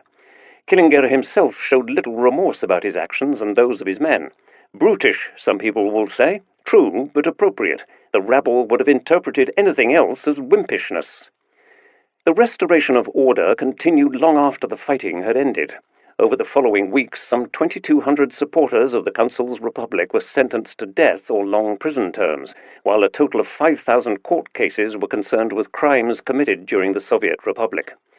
In my mind, I look around and see nothing but the dead, lots of murder victims, the anarchist Erich Mühsam wrote in his prison cell on 7 May, having been sentenced to 15 years imprisonment. And that is the revolution that I have been cheering for. After only half a year, there is now a pool of blood. I am horrified. The cataclysmic events in and around Munich had a lasting effect on a city that previously prided itself on being a largely peaceful and deeply bourgeois metropolis. Untouched by the Great War, except through economic deprivation and the manifold deaths of the city's sons on far-flung fronts, Munich had suddenly experienced revolutionary turmoil, street fighting, and even artillery fire and aerial bombardment. As Thomas Mann recorded in his diary on 1 May, the citizens of Germany's second city were horrified, although middle-class observers tended to attribute blame for the escalation of violence and disorder one-sidedly to the Reds. Mann, a resident of the affluent residential district of Bogenhausen, was kept abreast about events in the city centre through the mother of his wife, Katja, who lived closer to the government district. Kay's mother called in the morning. Apparently a white flag was flying over the Wittelsbach Palais. The Reds had surrendered at 4 a.m. Turns out this was untrue. A handover is not yet on the cards, and the shooting continues intermittently. In the city there is a mighty uproar. During the night, the middle-class and aristocratic hostages interned in the Luitpold-Gymnasium have been mutilated and executed. Incredible outrage among the middle-class citizens. All red armbands have suddenly disappeared. The profound sense of living in a world in which established social orders and hierarchies had been violently overturned prompted a right-wing backlash in Bavaria. After the bloodbath, moderates such as Hoffmann's Social Democrats, despite having commissioned the action, did not stand much of a chance in Munich. A white counter-revolutionary government eventually took over. Munich, in particular, was to become the most staunchly nationalist and anti-Bolshevik city in Weimar Germany, and it was not a coincidence that it was the Bavarian capital that became the birthplace of Nazism. 12. Undermining Weimar. In early 1919, while Germany was still experiencing revolutionary unrest and German politicians were drafting the constitution in Weimar, the leaders of the victorious Allies convened in Paris in order to decide on the future of the vanquished. For most Germans, the most pressing question was whether Wilson's promise, a peace without annexations and indemnities, a world made safe for democracy, would be fulfilled. They were to be bitterly disappointed. As the British Prime Minister David Lloyd George acknowledged in 1919, the nature of the peace conference in Paris differed in a number of significant ways from the negotiations that had taken place at the great European peace conference of the previous century, the Congress of Vienna of 1814 to 1815. First, and most importantly, the defeated imperial powers and their successor states, Germany, Austria, Hungary, Bulgaria, and the Ottoman Empire, were not invited to the negotiations, whereas France had been a central actor in the Vienna discussions about the creation of a new international order. The defeated powers were to be summoned only when the various peace treaties to be imposed on them had been finalized. Russia, Britain and France's key ally between 1914 and 1917, was also not represented in Paris, largely because Britain and France were still actively involved in trying to bring down Lenin's Bolshevik government by offering logistical and military assistance to its white opponents. A second difference lay in the number of participating countries. 5 at the Congress of Vienna in 1815, but more than 30 allied and associated states in Paris. Obviously, not all participants had equal rights and say in the discussions. At the top of the hierarchical pyramid stood the Council of 10, which, from late March 1919, gave way to the Council of 4, with the conference's host, French Prime Minister Georges Clemenceau, as chairman. Apart from Clemenceau, US President Woodrow Wilson and the British Prime Minister David Lloyd George were the key actors, even if Italy's head of government, Vittorio Emanuele Orlando, also sat on the Council of 4. From late April, as Italy temporarily withdrew from the conference in anger over Rome's unresolved territorial claims on the Adriatic port of Fiume, it was essentially the Big Three, Clemenceau, Wilson and Lloyd George, who made the decisions. During their deliberations, they were advised by a total of 52 expert commissions dealing with complex issues such as reparations and new borders. Soon after the opening of the peace conference, it became clear that each delegation leader had come to Paris with his own objectives, which often proved incompatible with those of other Allied delegations. For France, the future containment of its eastern neighbor, Germany, was the single most important issue on the agenda. Clemenceau deliberately decided to open the conference on 18 January, the 49th anniversary of the founding of the German Reich in Versailles after France's humiliating defeat in the Franco-Prussian War of 1870 to 1871. Finding a solution to the German problem that had haunted Paris ever since was considered a matter of both collective security and justice. During the Great War, 10 French départements had suffered directly from battle or occupation, leaving vast areas in the west of the country in ruins. Even worse, the country had lost a quarter of its male population between the ages of 18 and 27. Of all the Western Allies, France was the country most profoundly and directly affected by the conflict. Clemenceau knew all too well that the overwhelming majority of his people demanded punishment for the perceived main culprit, Germany, and due compensation for France. In order to ensure that Germany would never threaten France again, various plans were contemplated by Clemenceau and his advisers: a complete breakup of the Reich, the occupation of much of the Rhineland, and the creation of strong Allied states on Germany's eastern border. For the British, then as before the war concerned about the balance of power on the continent, the prospect of a potential French hegemony was as alarming as had been the pre-war threat of German dominance. Instead of backing all of the French demands, Lloyd George sought to reconcile what he considered a just punishment for the war crimes committed by the Central Powers with maintaining economic harmony in Europe. Germany's global importance was to be minimized by taking away her overseas colonies and scuppering the German high seas fleet, but not to the extent that overseas trade would cease altogether. Germany had been a major trading partner for Britain before the war, and a completely impoverished, potentially even Bolshevik Germany was simply not in London's best interest. At the same time, however, and against the backdrop of general elections to be held in December 1918, Lloyd George found himself under significant domestic pressure to impose a harsh peace on Germany, notably from conservative papers such as Lord Northcliffe's Daily Mail and The Times, which demanded large reparations as well as the trial for war crimes and potential execution of Kaiser Wilhelm II. Britain's interests also clashed with those of France in the Middle East, where vital strategic and economic interests were at stake. US President Wilson, by contrast, had always maintained that the result of the conference should be a just peace, leading to a redesigned system of international relations based on a radically new interpretation of popular sovereignty with global application. Rational, morally accountable individuals would elect sovereign governments everywhere.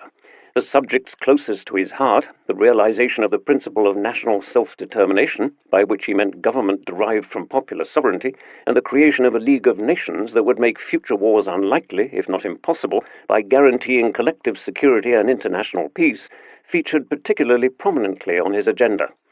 Wilson, like so many American presidents before and after him, had the US example in mind, which he sought to universalize and apply to Europe in particular. Within the successor states to Europe's empires, some forms of difference, such as religion and ethnicity, could be recognized and legitimized, but would remain bounded by the values of the wider community. Behind his lofty idealism, however, lay a calculated aim. If the Great War and the Allied victory had shifted the global balance of power away from Europe and towards the USA, the New World Order he promoted would cement his country's global dominance, both politically and economically. Navigating between the Allies' conflicting positions while also keeping the delegations of smaller countries in Paris happy was an almost impossible task. Even if the Western Allies' political leaders were reluctant to admit it, they were fully aware from the start of the deliberations in Paris that the final versions of the peace treaties were going to be a compromise, not between the victors and the vanquished, but between the key actors among the victorious Allies. The victors summoned Germany's representatives to Versailles at the end of April 1919, subjecting the German delegation to some humiliation along the way.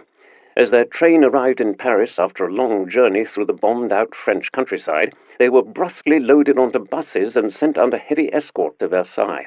Their luggage had been unceremoniously dumped in the hotel courtyard, and they were told rudely to carry it themselves. The head of the German delegation, Foreign Minister Count Ulrich von Brockdorff-Rantzau, had been an advocate of a compromise peace during the war and supported the new democratic German government. But he also looked and acted like a stereotypical North German aristocrat who assumed that he would be welcomed in Paris as an equal negotiation partner. Like most Germans, Brockdorff-Rantzau believed that the Wilsonian promise of a negotiated peace without winners and losers would be kept. He fully expected that Germany would suffer some territorial losses, but was also prepared to make a case for the principle of self-determination to be honored.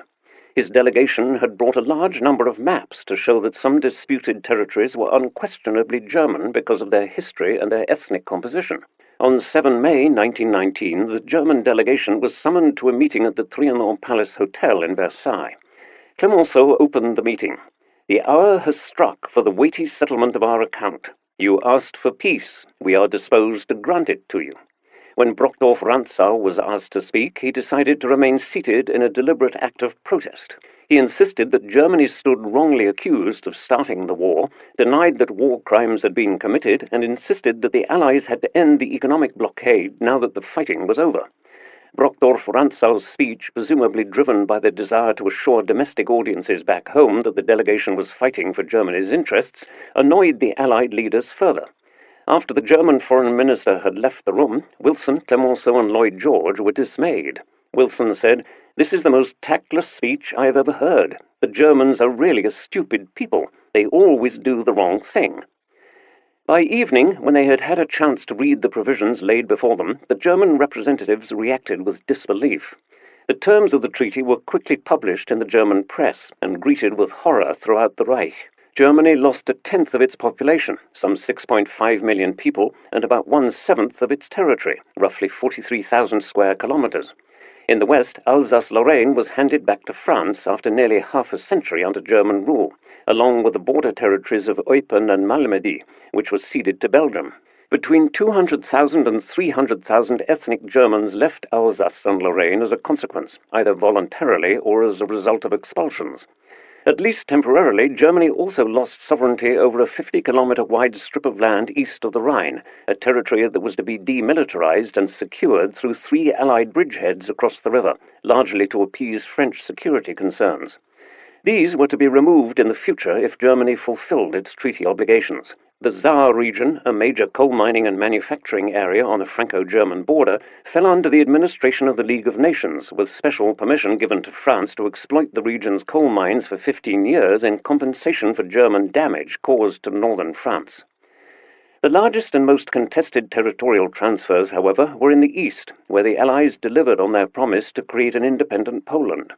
France had endorsed the idea of an independent Poland in the autumn of 1917, and Woodrow Wilson had envisaged, in the 13th of his 14 points, that a reconstituted Poland should receive territory that was indisputably Polish, while also gaining free and secure access to the sea.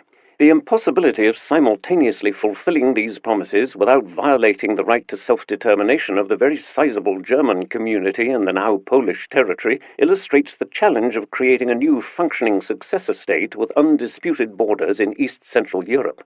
For Germany, the creation of a Polish nation-state meant the loss of Posen, Poznań, much of western Prussia, and parts of Upper Silesia.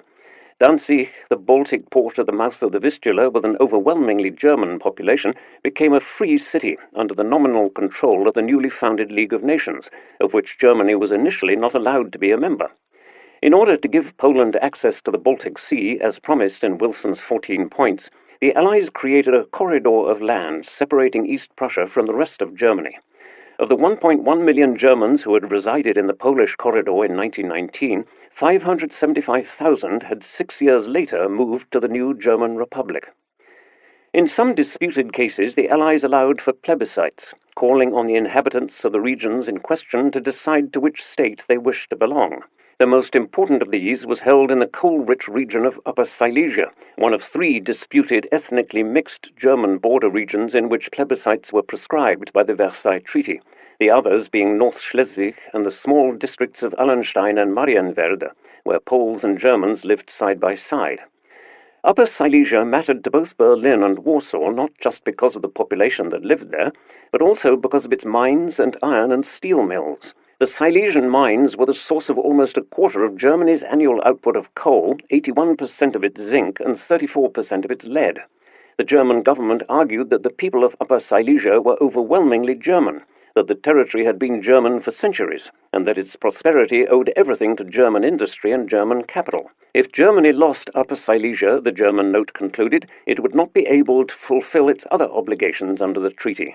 After the referendum on 20 March 1921, which was preceded and accompanied by significant outbursts of violence, the final delineation of the new Polish-German frontier came in October 1921, when the Supreme Council of the Paris Peace Conference adopted a partition which gave Poland a third of the Upper Silesian territory and 43% of the population, including the cities of Katowice, and Koenigshutte, Korzów, both of which had overwhelmingly voted to remain in Germany, as well as 4/5 of the industrial triangle in the east, a result widely decried in Germany as an act of victor's justice.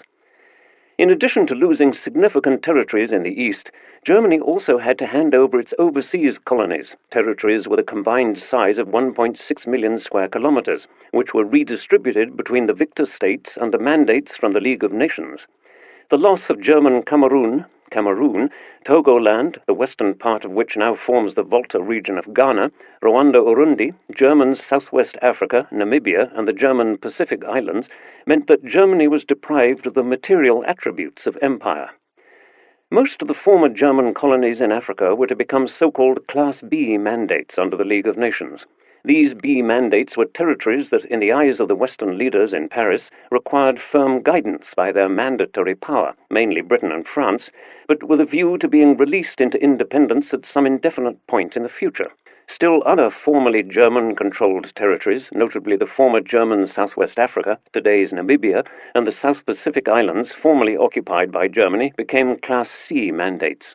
These most closely resembled colonies of old, best administered under the laws of the Mandatory as integral portions of its territory.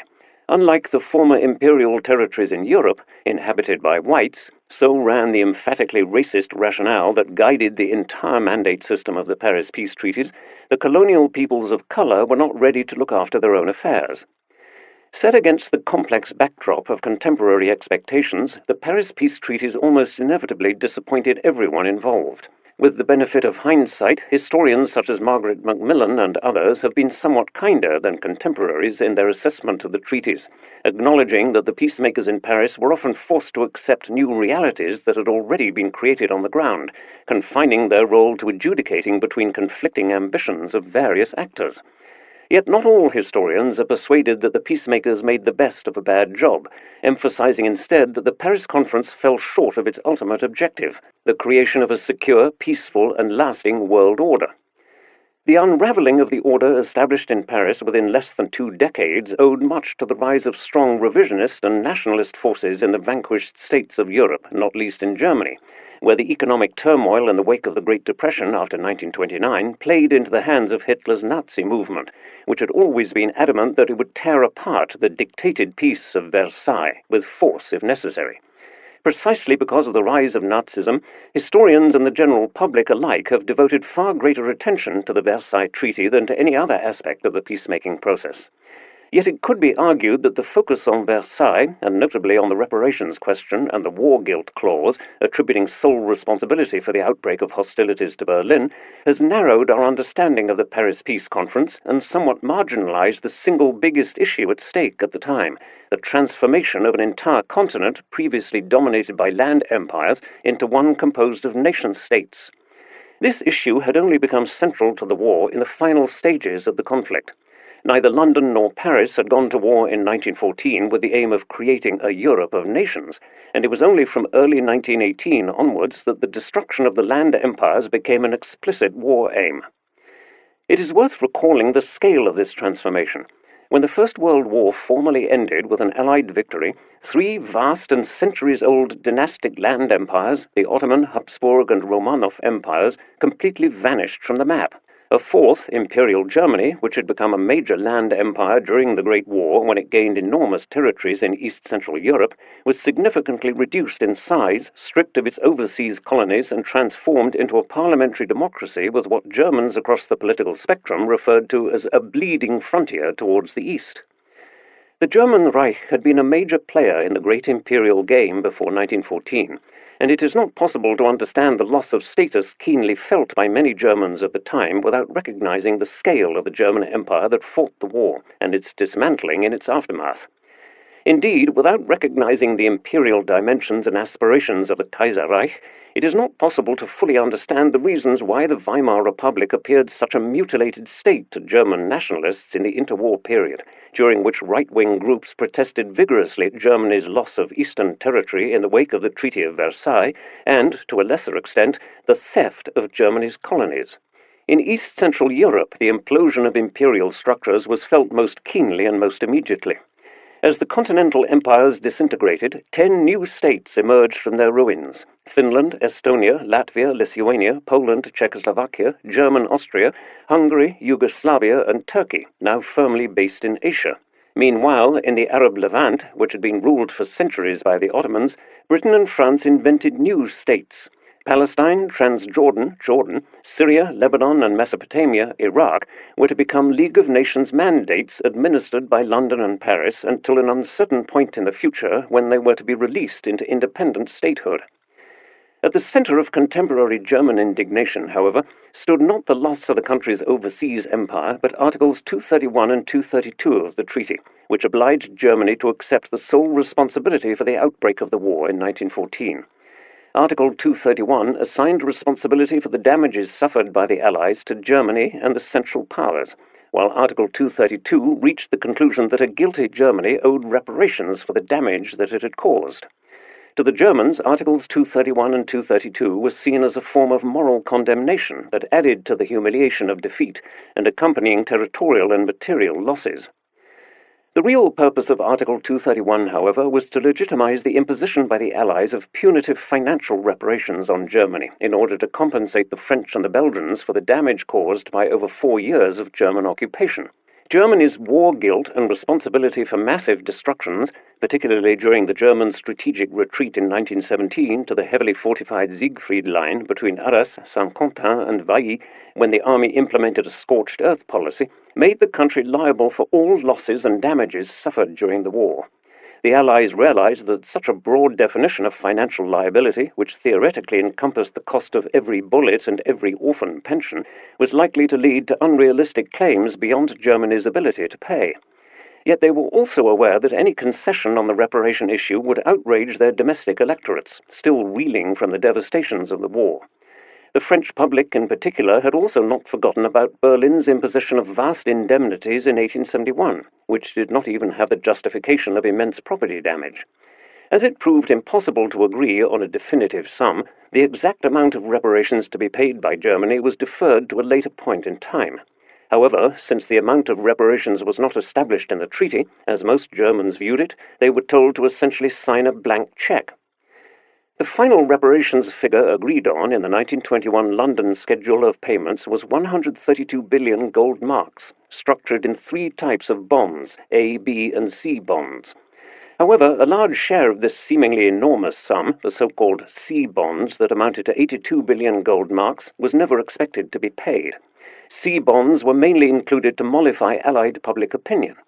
Instead, the Germans would pay reparations by servicing the so-called A and B bonds, which together totaled 50 billion gold marks to be paid over 36 years.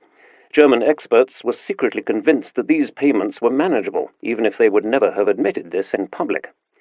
The Allies further sought to ensure that Germany would not be in a position to wage war again by demanding the handover of large quantities of weapons and war materiel. The treaty also required the German army to be restricted to a maximum strength of 100,000 men and banned it from having tanks, aeroplanes, and submarines. The German navy, reduced to a total of 15,000 men, was effectively dismantled and barred from building any large new ships. The great high seas fleet, whose expansion before 1914 had contributed strongly to the rise of Anglo-German tensions, had been interned in Scapa Flow in the British Orkneys since November 1918. 11 days before the German emissaries in Paris signed the Versailles Treaty, the German commander of the fleet, Admiral Ludwig von Reuter, decided to scuttle his 74 vessels, from battleships to destroyers, to prevent them from being distributed among the victorious Allies. The Germans were given 2 weeks to reply, and in that brief interval, only modestly extended, they managed to assemble detailed documentation and reasoned arguments protesting the harsh terms of the treaty. Yet the provisions of the treaty were not changed in any substantial way. The public debate, meanwhile, was vicious. The provisions of the treaty were condemned as outrightly criminal by most Germans from the moment the draft was handed to the government in Berlin in May 1919. Post-imperial Germany, internally divided over pretty much everything else, was united in its shared fundamental opposition to the terms of the Treaty of Versailles.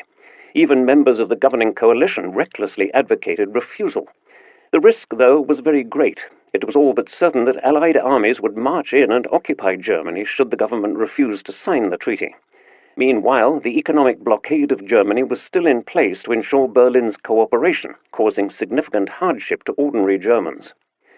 Chancellor Philipp Scheidemann's speech in the German National Assembly on 12 May 1919 was indicative of the general mood. Speaking against the severing of German territories and populations through new borders, he said, "We are of one flesh and one blood, and whoever tries to separate us cuts with a murderous knife into the living body of the German people." Scheidemann persisted in his overheated rhetoric. The treaty signified pitiless dismemberment, enslavement, the creation of helots. 60 million Germans behind barbed wire and prison cages, 60 million at forced labor, with their own land made into a prison camp, the foot on the neck and the thumbs in the eye. That was the meaning of the treaty. The stenographer recorded stormy applause and active agreement. His speech culminated in the since famous words, "Which hand would not wither that binds itself and us in these chains?" According to the minutes, the speech of Germany's first democratically elected head of government was greeted with several minutes of emphatic applause from fellow parliamentarians across the political divide. However, he also said, "Thrice woe upon those who delay a genuine peace by only one day," and received minutes of thunderous applause in the House and in the galleries. The sentiment expressed in Scheidemann's speech, namely that peace had to be obtained, if necessary at any cost, was shared by the overwhelming majority in Germany. Nevertheless, the nationalist right naturally went further in its criticism of the draft treaty. The speaker for the German National People's Party, DNVP, Arthur Graf von Posadowski-Wehner, was particularly scathing in his attack on the treaty. The former Minister of the Interior and Vice-Chancellor of Imperial Germany, Posadowski-Wehner, portrayed the treaty as an unprecedented crime against the German nation. The theft of undeniably German territory, the restrictions on the size of the military, the ban on union with Austria, the demand that the Kaiser and his generals and officials be turned over to the Allies, all of this seemed incompatible with international conventions and principles of sovereignty. The seizure of Germany's overseas telegraph and telephone cables and radio transmitters served as further examples of Allied vengefulness. Posadowski-Wehner knew that a refusal to sign would lead to a temporary evil of continued warfare, but Germany would retain its honor, and even if this meant the death of the German people, after death, in our belief, comes resurrection. As a devout Christian, he believed in life after death. He therefore called upon his fellow Germans to have the ultimate courage, Todesmut, to bear the consequences for the sake of future generations. Posadowski-Wehner also accused the Allied governments of hypocrisy. Referring to India and Ireland, he insisted that London's commitment to self-determination was questionable. Belgium should be ashamed of itself for accusing Germany of mishandling its colonies. But the main culprit, in Posadowski-Wehner's view, was US President Wilson, who had lured Germany into signing an armistice with false promises of a just peace. "This treaty is a Shylock treaty," he thundered to great applause, and Wilson was now looking for a pound of German flesh. The most the treaty's supporters could muster in response was that Germany would suffer terrible consequences, including an Allied occupation of the country should Germany refuse to sign. Nevertheless, the Scheidemann government resigned over the matter, making way for a new cabinet under Gustav Bauer, a former office clerk from East Prussia who had risen through the ranks of the trade unions in Imperial Germany to become one of the chairmen of its Central Commission. In Germany's first democratic government under Scheidemann, Bauer had served as Labour minister. The new government was backed by the Social Democrats and the Centre Party, while the Liberal DDP, which had previously formed part of the Weimar coalition, categorically refused to be part of any government that would sign the Versailles Treaty. Bauer was not enthusiastic about the prospect either, but saw no viable alternative, particularly after Groener and other senior generals had ruled out the possibility of resuming hostilities. Bauer appreciated, though, that Scheidemann and the other parliamentarians had just reason to feel deeply aggrieved, most notably with Wilson, on whom they had placed their high hopes for a just peace. The American president had indicated in speeches and in his responses to the Central Powers peace notes in 1918 that his war was with autocrats, while a genuinely representative government could expect peace negotiations on the basis of the 14 points. Half a year later, following a democratic revolution in Germany, representatives of the new government had not been invited to the peace negotiations. Instead, they were now offered a diktat, a dictated treaty with no opportunity to discuss any of the provisions put in front of them.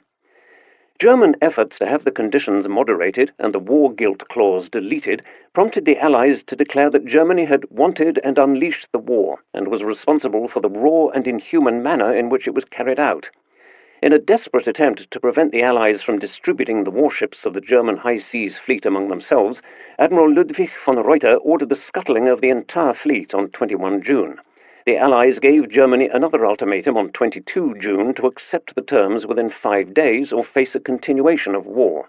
With the threat of an invasion hanging over their heads, the government and the military command signaled their acquiescence, and the Constitutional Convention agreed to sign the treaty under protest. At 3 p.m. on 28 June 1919, exactly 5 years after the assassination of Archduke Franz Ferdinand, the Bauer government's two emissaries charged with signing the peace treaty, Foreign Minister Hermann Müller and Johannes Bell, the Minister for Transport, were led into the Hall of Mirrors in Versailles and advanced to the center of the room, escorted by Allied soldiers.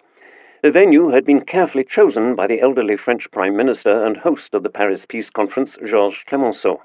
It was the very same place where, after France's defeat in the Franco-Prussian War of 1870 to 1871, Wilhelm I had been proclaimed Kaiser of a unified German nation-state.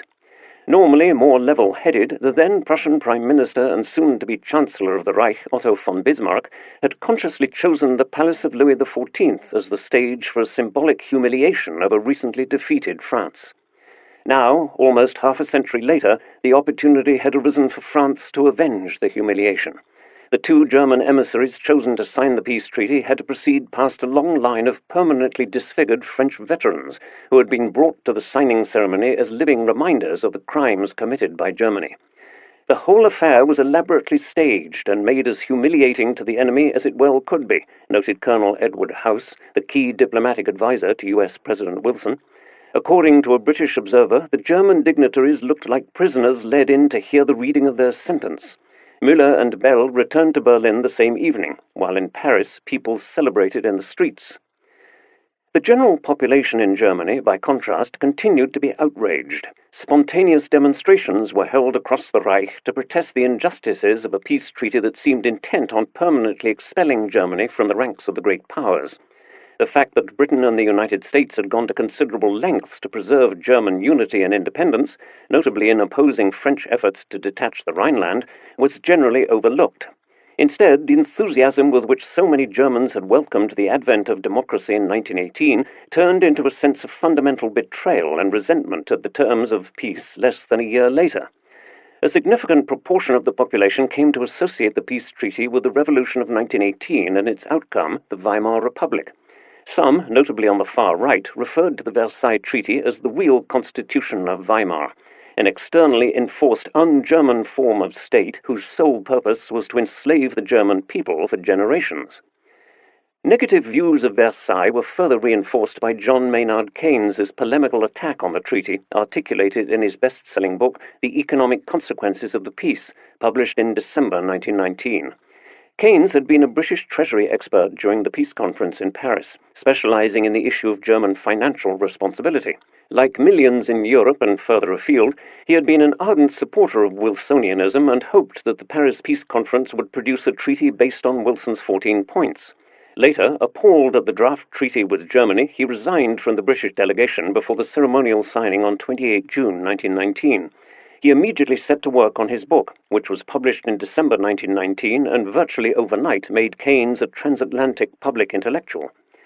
Keynes portrayed the Versailles Treaty as a Carthaginian peace, intent on ruining Germany as effectively as Rome had destroyed Carthage in 146 BC. He insisted that the Treaty of Versailles had artificially weakened Germany, well below its material capabilities. Sooner or later, post-war Germany would restore its security, first through military equality and eventually through military superiority. However, what was generally ignored, then and since, was that Germany had actually fared better in Paris than all of the other Central Powers. In the Treaty of Saint-Germain-en-Laye, signed in September 1919, for example, the German-Austrian rump state was forced to cede South Tyrol to Italy, southern Styria to the kingdom of Serbs, Croats, and Slovenes, and Felsberg and Böhnzel to Czechoslovakia. Habsburg Galicia had already been claimed by Poland, while Bohemia, with its 3 million German speakers, had become part of Czechoslovakia. The treaty also stipulated that Austria, along with Hungary, would have to carry most of the old empire's war debt, as well as paying reparations. Setting the exact figures for reparations was eventually turned over to the Reparation Commission. German Austrians, who, like their German counterparts, had hoped for Anschluss, the voluntary union of Austria with the Reich, as a realization of liberal nationalists' aspirations during the 1848 revolution, were bitterly disappointed. Ever since the military defeat and the disintegration of the empire, the Austrian left, and their German counterparts, had promoted the idea that a union between the two states would comply with Wilson's idea of self-determination, while also offering a major boost of legitimacy for the emerging Weimar Republic. There was also a clear economic rationale for such a move. Almost nobody considered the Austrian state, now stripped of its breadbaskets in the fertile lands of Hungary or Bohemia, capable of feeding its 6 million-strong population. Agrarian production in Austria immediately after the war's end only reached half of the pre-war levels, leaving the country's capital, Vienna, dangerously exposed to the threat of starvation.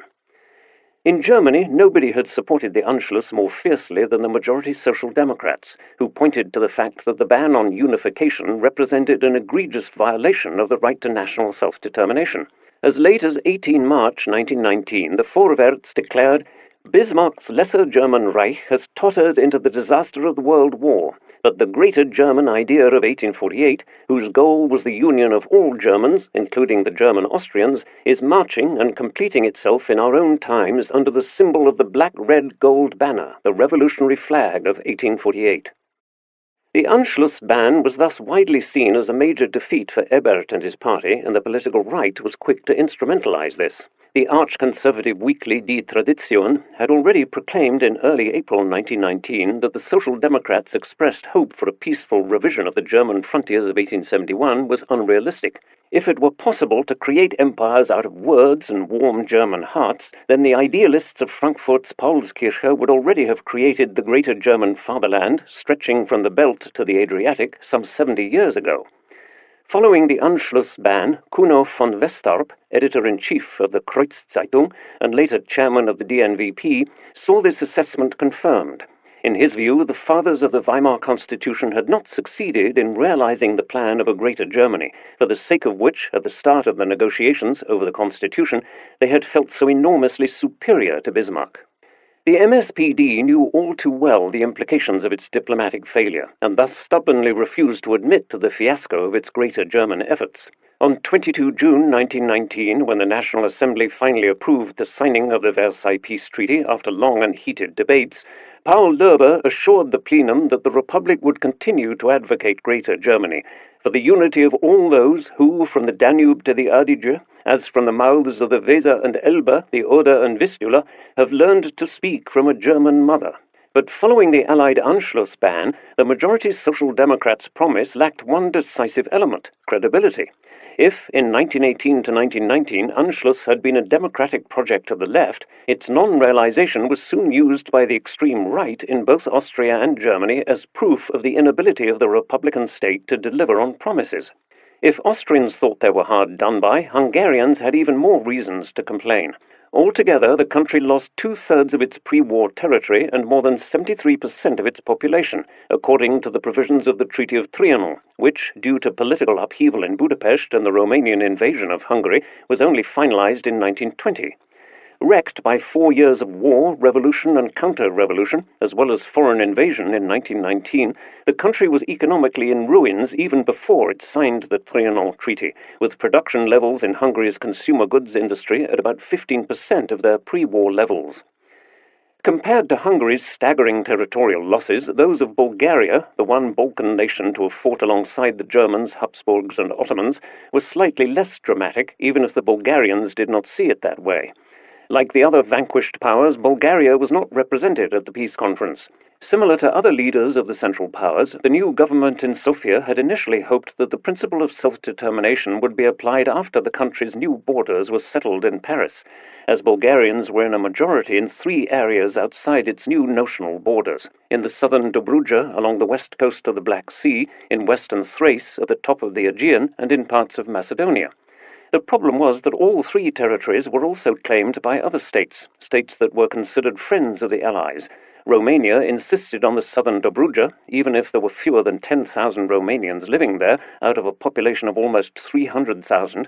The Kingdom of Serbs, Croats, and Slovenes claimed Macedonia, and Greece demanded western Thrace.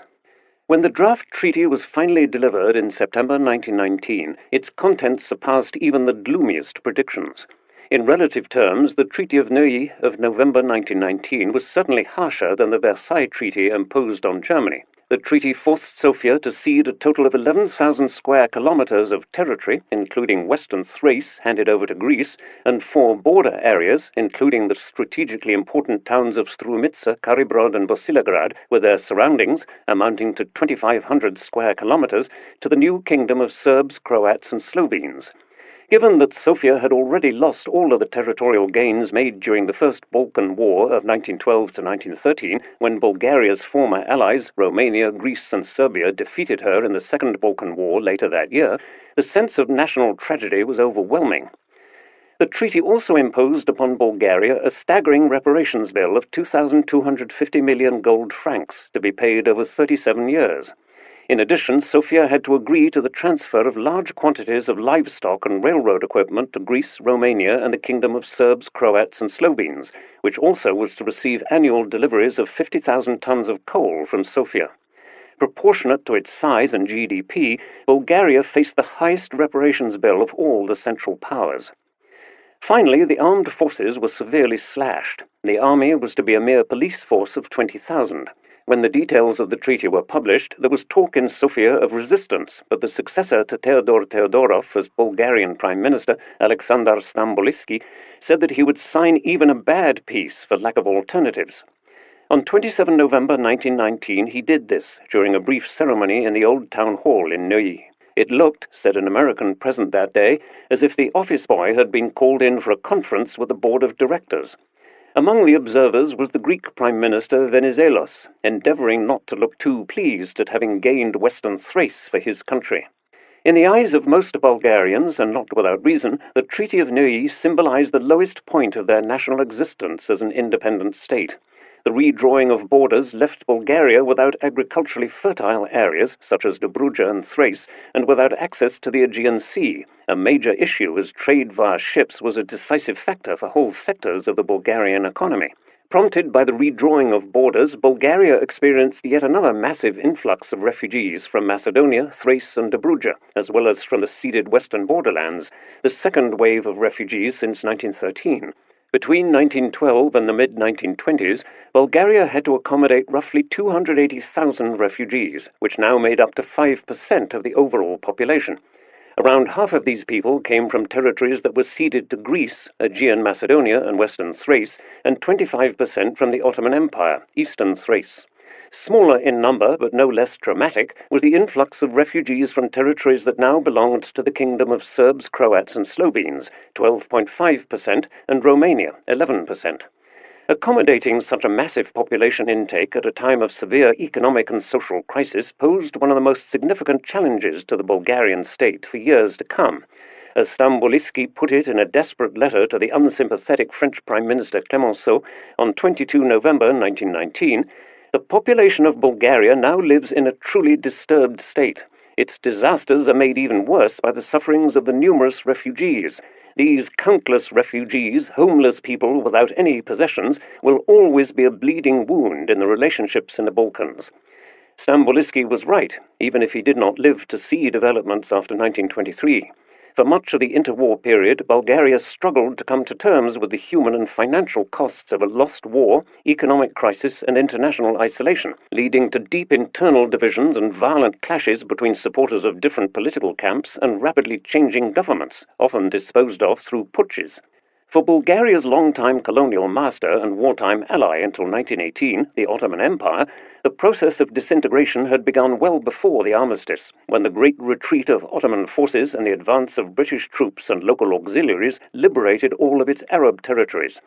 Even before the convening in January 1919 of the Paris Peace Conference, at which the Turks were the only representatives of the Ottoman Empire's peoples excluded from the deliberations, it had become clear that the fate of the empire lay in the hands of Britain and France, as US President Woodrow Wilson displayed little interest in getting involved in implementing a post-war order in the Middle East. The United States had never declared war on the Ottoman Empire, and Wilson's departure from Paris on the very day of the signing of the Versailles Treaty was indicative of his lack of interest in the peace settlement with Constantinople.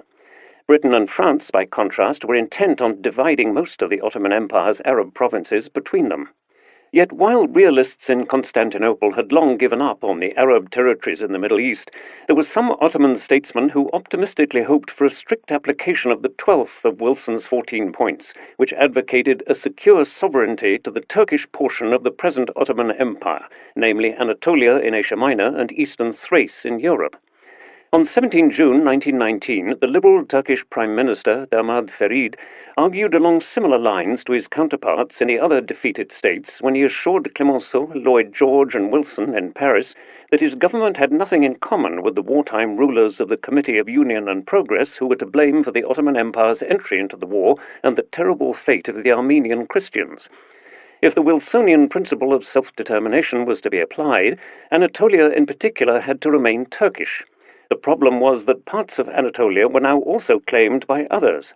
Thanks to vague promises made in early 1915 by Sir Edward Grey, the British Foreign Secretary, Greece, which went on to fight on the Allied side for the last 18 months of the war, felt entitled to make claims on western Anatolia, which was home to substantial Greek communities. The Greeks enjoyed traditional sympathies in the West as fellow Christians, while the Ottomans could expect little support in either Britain or France. Lloyd George famously dismissed the Turks as a human cancer, a creeping agony in the flesh of the lands which they misgovern, rotting away every fibre of life. Other existing or emerging states also had their designs on parts of Anatolia. Italy sought to establish a permanent foothold in western Anatolia, having previously gained the formerly Ottoman Dodecanese islands in 1911. Having received vague assurances in the 1915 London Treaty that if the Ottoman Empire was to be broken up, Rome would receive its fair share, Italian diplomats further pushed for a sphere of influence in Anatolia. Meanwhile, Kurds, dreading the prospect of minority status under Armenian, Arab, or Turkish rule, also demanded independence or autonomy with foreign protection. Likewise, former Russian Armenia, which had become the Democratic Republic of Armenia in May 1918, pressed for the annexation of a number of Ottoman provinces in the east. Violence here had escalated in the spring of 1918, when survivors of the Aghet exacted revenge against local Muslim civilians, notably in massacres in Erzincan and Erzurum from late January to mid-February 1918, where close to 10,000 Muslim Turks were estimated to have been butchered. Territorial demands and violence further worsened the situation in a country already devastated by the Great War, as British fact-finding missions clearly demonstrated. One of the officers dispatched into the interior from Constantinople, Lieutenant Clarence Palmer, who had spent most of the war in an Ottoman POW camp, visited various towns and villages in northwestern Anatolia, from where he reported back to his superiors. As he travelled from Eskişehir to Konya, he witnessed towns and villages ravaged by hunger, sickness, and material shortages. Displaced Armenians, he noted, had sold their children for food, while the absence of fallen men and the requisitioning of farm animals meant that agricultural production and manufacturing had come to a standstill. In August 1920, more than a year after the conclusion of the Treaty of Versailles, the victorious Allies finally signed a peace treaty with the Sultan's government under Damad Ferid. The Treaty of Sèvres, signed in the showroom of a porcelain factory in August 1920, confirmed that the Turks would be left with as little as one-third of Anatolia. A substantial portion of Anatolia was awarded to Greeks, Armenians, and Kurds, while allowing foreign spheres of influence and domination in much of the rest. Greece was allocated Smyrna and its environs, subject to a plebiscite within 5 years. The Armenians received vast areas of eastern Anatolia, stretching from Trabzon to Lake Van, and Kurdistan was to become an autonomous region. The Straits of Bosporus were placed under international administration. France and Italy each retained spheres of influence in Anatolia. Post-imperial Turkey would also have to pay indemnities. According to Article 231 of the treaty, Turkey had caused losses and sacrifices of all kinds for which she ought to make complete reparation. As with the German Kriegsschuld clause, the Allies recognized it would be well beyond the capacity of post-imperial Turkey to pay this kind of reparation. Accordingly, the treaty set up a financial commission comprising one representative each from France, the British Empire, and Italy, with a Turkish representative serving in a purely consultative capacity. No other defeated central power had to subject itself to such a compromise of its sovereignty, and for Turkish nationalists it continued, in an even more extreme form, the humiliating European interference in Ottoman affairs during the 19th century. In order to understand the Allies' apparently vengeful attitude towards the defeated Central Powers in 1918 to 1920, it is important to take into account the moral climate of the post-war period and the degree to which the war had created a climate of bitterness. The lingering memory of German atrocities in Belgium in 1914, the damage caused by the German troops during their strategic withdrawal in 1917, the offensives of 1918, and the despair and anger over lost relatives and friends killed in the field featured prominently on the minds of heads of state and diplomats at the Paris Conference. The passions of war had not yet subsided, and the Allied leaders, dependent on popular support, were aware that soldiers, as well as their families, were looking for compensation from the enemy in order to validate their sacrifices. In the eyes of the Allies, the Germans had also done themselves great damage by suddenly talking about a just peace, when, only a few months earlier, they had imposed draconian terms on Russia and Romania in the 1918 treaties of Brest-Litovsk and Bucharest. And then there was, of course, the issue of collective security. The victorious Allies feared a military revival of their defeated opponents, especially that of a resurgent Germany. Depriving Berlin of the means to wage a revenge war was central to the maintenance of a general peace, and to France's territorial integrity in particular. None of this mattered, of course, to Germans in 1919. The resentment against the Treaty of Versailles was not only fueled by the perceived humiliation of defeat. There was also the issue of perceived hypocrisy, as Wilson's idea of self-determination was clearly applied to peoples considered allies of the Entente, Poles, Czechs, South Slavs, Romanians, and Greeks, but not to those viewed as enemies. Worse still, the application of the principle of national self-determination to territories of mind-boggling ethnic complexity was at best naive and, in practice, an invitation to transform the violence of the First World War into a multitude of border conflicts and latent or open civil wars. All of the new states, supposedly founded on the principle of national self-determination, had within their borders large and vocal national minorities, which, most notably after the onset of the Great Depression, began to demand reunification with their homelands.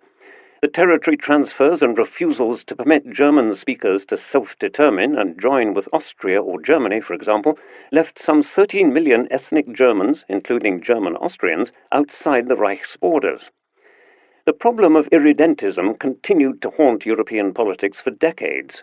Those who now found themselves as a minority in ethnically mixed successor states often succumbed to nationalist agitation.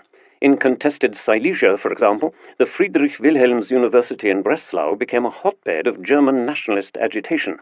Reflecting the city's multi-ethnic composition, it had traditionally been one of Germany's most cosmopolitan educational institutions, and throughout the 19th century had boasted Polish fraternities as well as large numbers of Jewish students. After 1918, however, the atmosphere was deeply hostile to inter-ethnic cohabitation. Young German nationalists from across the region flocked to hear faculty members such as Walter Kuhn, a self-proclaimed expert in the increasingly fashionable field of Ostforschung, or research of the East, gave lectures on the need to reverse the Versailles Treaty and recover lost German populations in Poland and East Central Europe more generally. Such ideas fell on fertile ground. Generally speaking, Germans who lived in ethnically mixed border areas were disproportionately more likely to support parties of the radical right and eventually end up in one Nazi formation or another than those who inhabited the urban centers further west. For all its hatred of the Paris Peace Conference, Nazi Germany and its overtly exterminationist imperial project of the later 1930s and early 1940s owed much to the logic of the successor state created by the Paris treaties. Versailles made the Weimar Republic more ethnically homogeneous than Germany had ever been since unification in 1871, notably through the near-complete loss of its sizable French and Polish-speaking minorities. Yet at the same time it created a sizable community of ethnic Germans living outside the borders of the Reich. The population of the Kingdom of Serbs, Croats, and Slovenes, soon to be renamed Yugoslavia, contained 14% ethnic Germans, while the new Czechoslovak state contained more ethnic Germans, 23% of the overall population, than Slovaks. Theoretically, the rights of these large minorities were to be protected by the so-called minorities treaties, a series of bilateral agreements signed by each of the new states as a precondition for their international recognition as sovereign entities within the League of Nations. Post-imperial Poland was supposed to provide the model.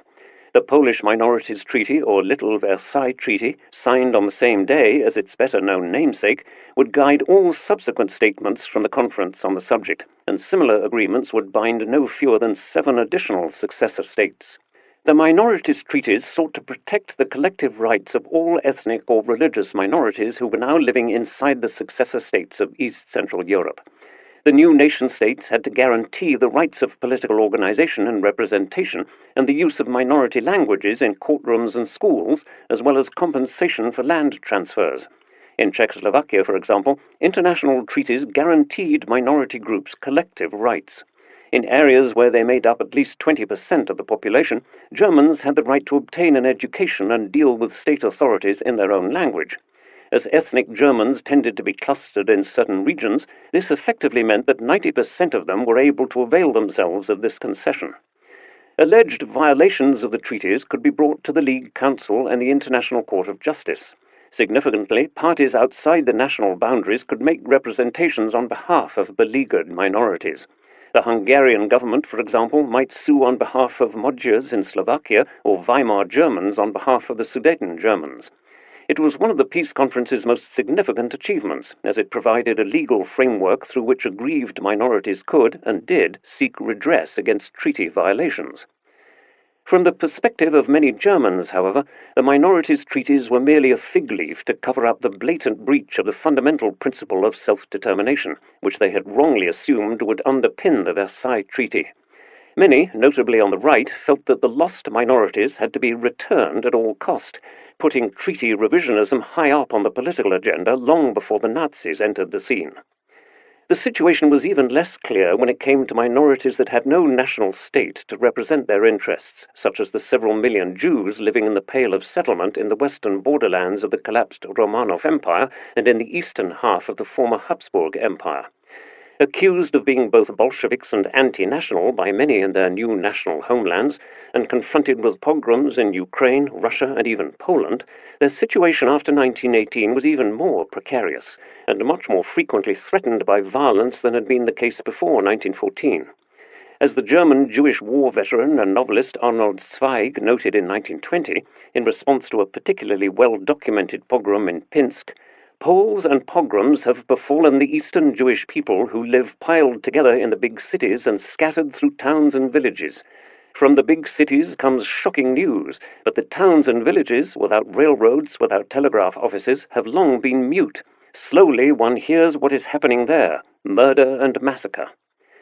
Many Jews threatened by the increasingly hostile conditions in East-Central Europe fled west, quite a few of them to Germany.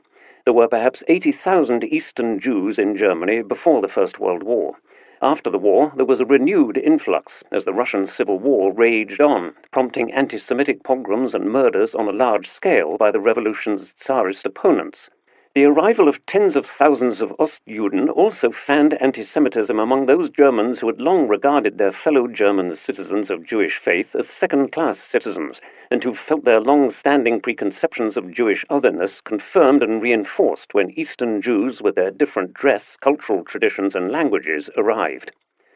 Even some German Jews shared notions of cultural superiority over Orthodox Jews. Victor Klemperer, the son of a rabbi in the extremely liberal Reform synagogue in Berlin, but baptized as a Protestant, displayed a not uncommon air of superiority towards, if not disdain for, Orthodox Jewry of the East, or Ostjuden, as they were commonly referred to at the time. During a longer visit to the also German-occupied city of Vilnius in 1917, Klemperer had frequently encountered Orthodox Jews and dismissed orthodoxy as repulsive fanaticism. After a visit to the local Talmud Torah school, he stepped onto the courtyard in front of it and took a deep breath, as if I had swum under water. No, I did not belong to these people, even if it was proven 100 times that they were blood relatives. I did not belong to them, even if my own father had studied with them. I belonged to Europe, to Germany. I was nothing other than German, and I thanked my Creator for being German. German Jews had, since the early 19th century, developed notions about the otherness of Eastern European Jews in order to exhibit a sense of social distance and reinforce their own qualities of culture and refinement.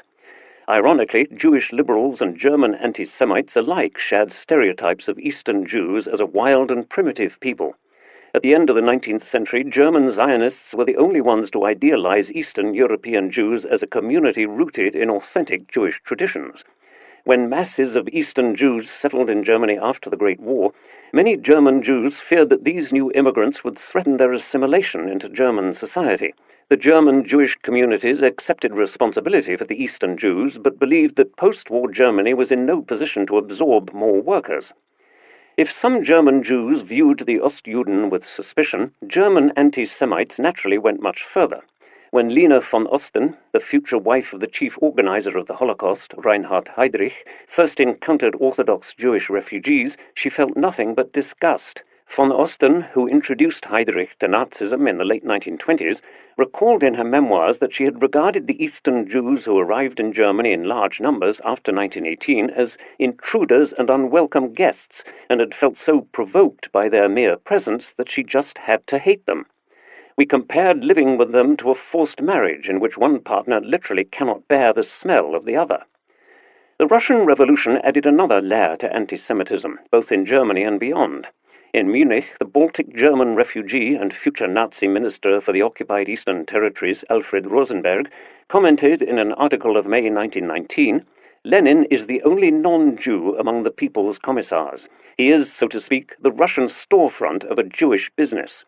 But one can observe, and all recent news confirms it, that the hatred against the Jews in Russia is constantly spreading despite all terror.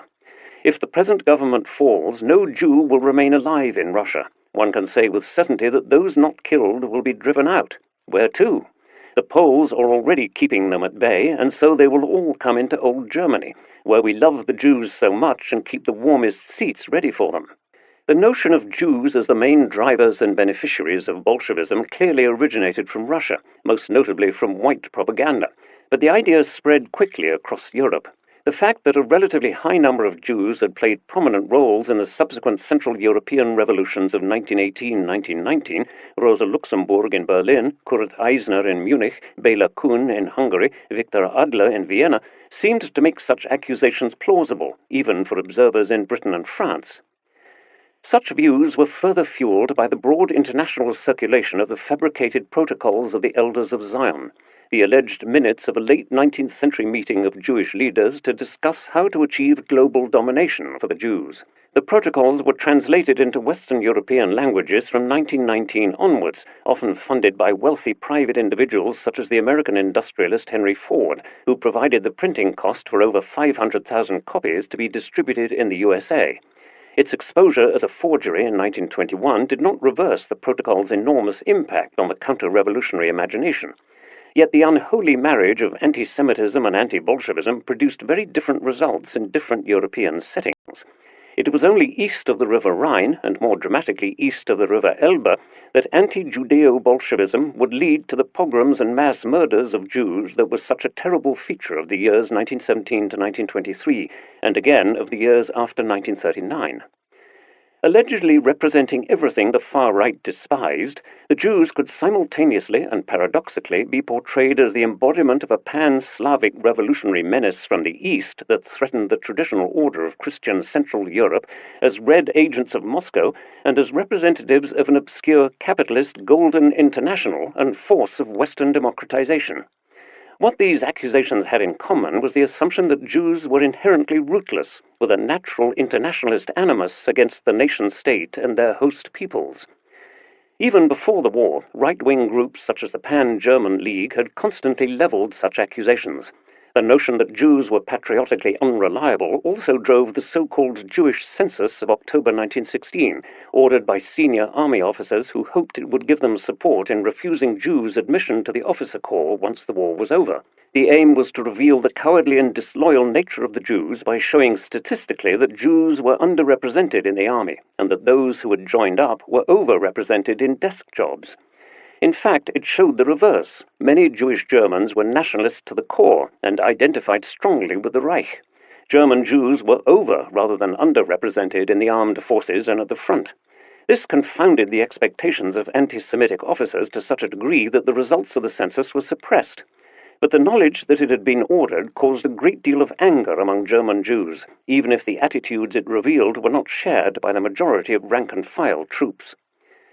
Alongside extreme right-wing propaganda scapegoating Jews for the military defeat and revolution of 1918 to 1919, there also emerged a more popular form of anti-Semitism, directed particularly at war profiteers and the small number of financiers who managed to get rich during the war or in the post-war years of inflation.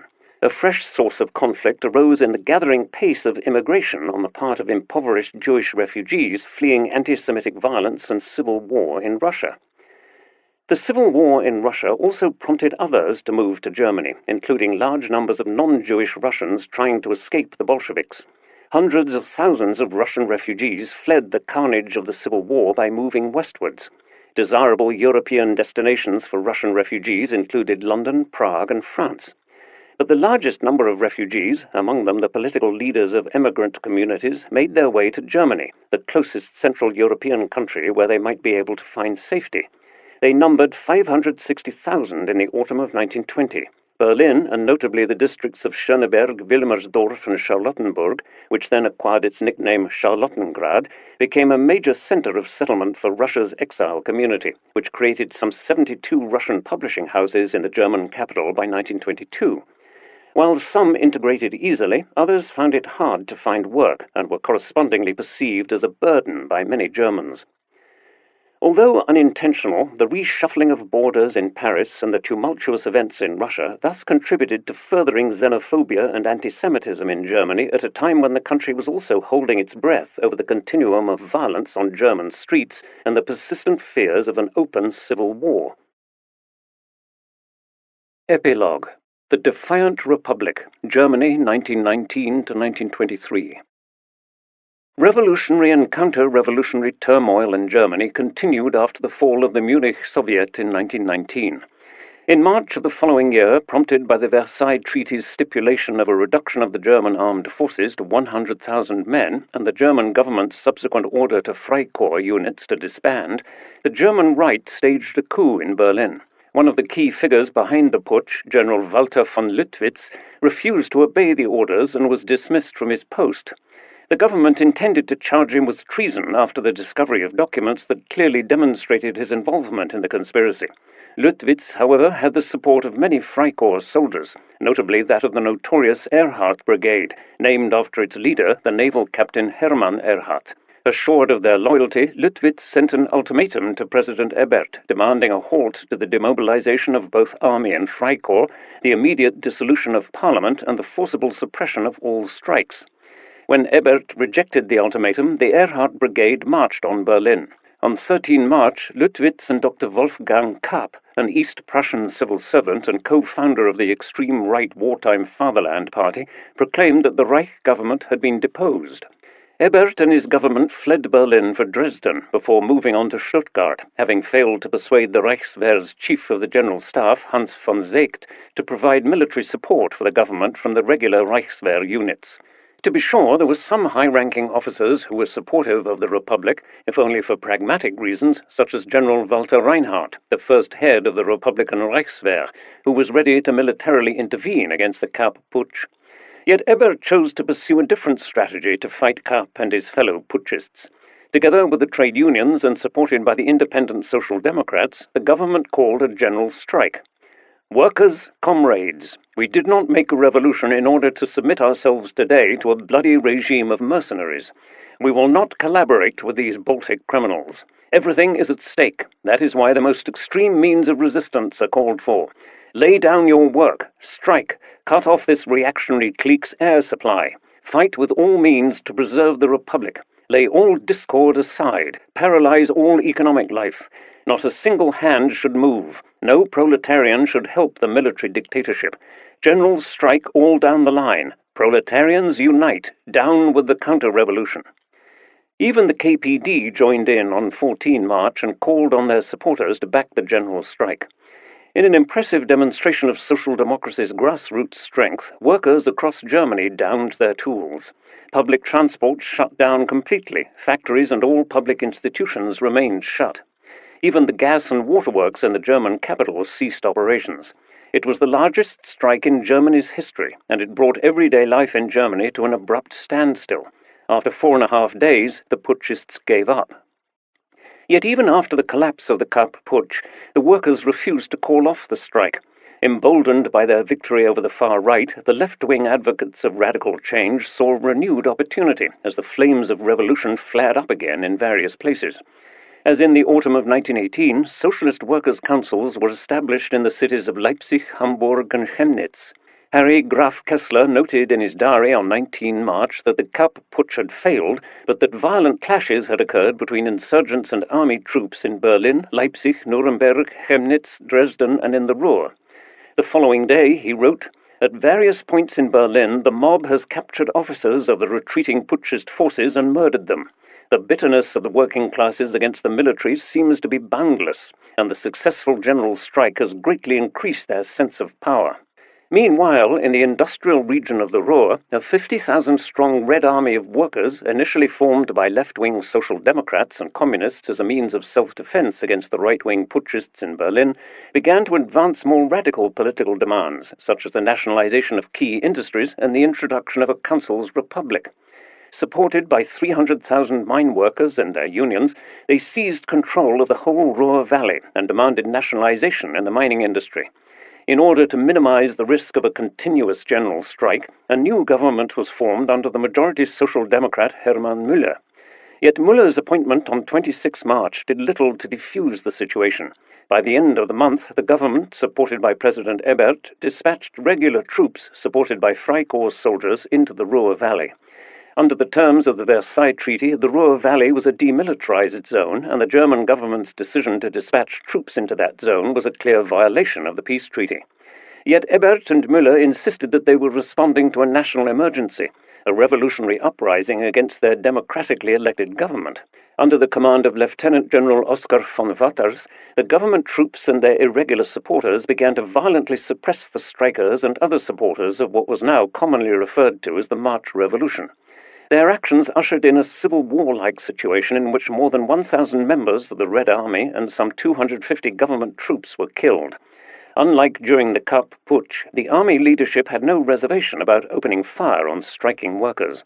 Many of the latter saw the crushing of the rising as an opportunity to settle scores with those who had prevented the 1920 right-wing putsch from succeeding. As one young student volunteer serving in the Ruhr joyfully reported in a letter to his parents, "No pardon is given. We shoot even the wounded. The enthusiasm is tremendous, unbelievable.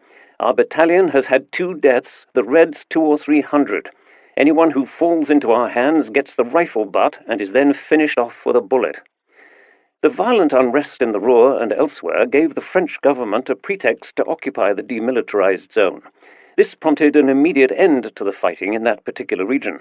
Yet violence in Germany continued, albeit in different, more targeted ways. On 26 August 1921, the Centre Party politician Matthias Erzberger was shot and killed in the Black Forest. The fact that he had signed the armistice of November 1918 made him, in the eyes of the murderers, a November criminal. An ongoing slander campaign by the DNVP Reichstag deputy member Karl Helfferich added fuel to the fire. The student Oltwig von Hirschfeld had already attempted an assassination of Erzberger in January 1920, which had left the politician critically injured. Erzberger was warned repeatedly that the militant far right would not give up until he was dead. His murder in the summer of 1921 was carried out by 2 former Navy officers who had been working on behalf of extremist right-wing secret societies and terror cells like the Organization Consul. For the first time, an elected representative of the young republic had been specifically targeted and killed in a terrorist attack. The following year, on 4 June 1922, the former Reich Chancellor Philipp Scheidemann only narrowly survived an acid attack. That same month, on 24 June 1922, Foreign Minister Walter Rathenau was murdered by members of the Organization Consul, including the young ex-Freikorps volunteer Ernst von Salomon, on his way to work.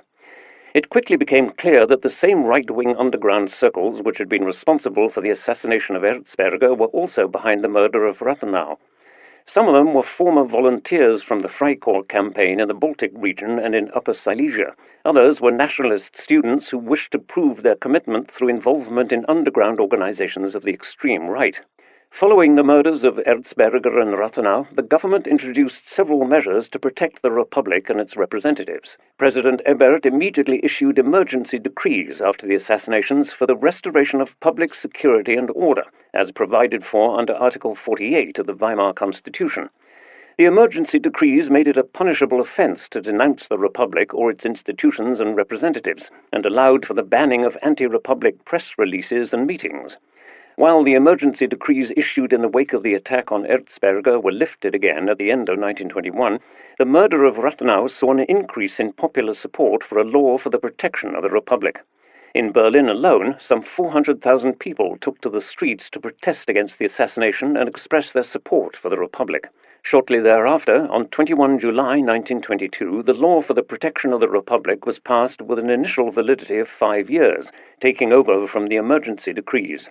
The law was even supported by the USPD, which split that September. While the party's right wing re-emerged with the majority Social Democrats, its left wing joined the German Communist Party.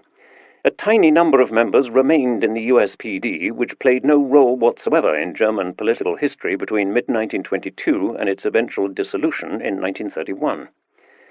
The murders of Erzberger and Rathenau also put pressure on the parties of the right, notably the conservative German Nationalist People's Party, DNVP, whose representatives suddenly found themselves accused of supporting terrorism. Chancellor Josef Wirth of the Centre Party left no doubt that he viewed them as principal enemies of the Constitution, whose activities had been tolerated for too long. The growing terror, the nihilism, which is frequently hidden behind the facade of national ethos, can no longer be met with lenience.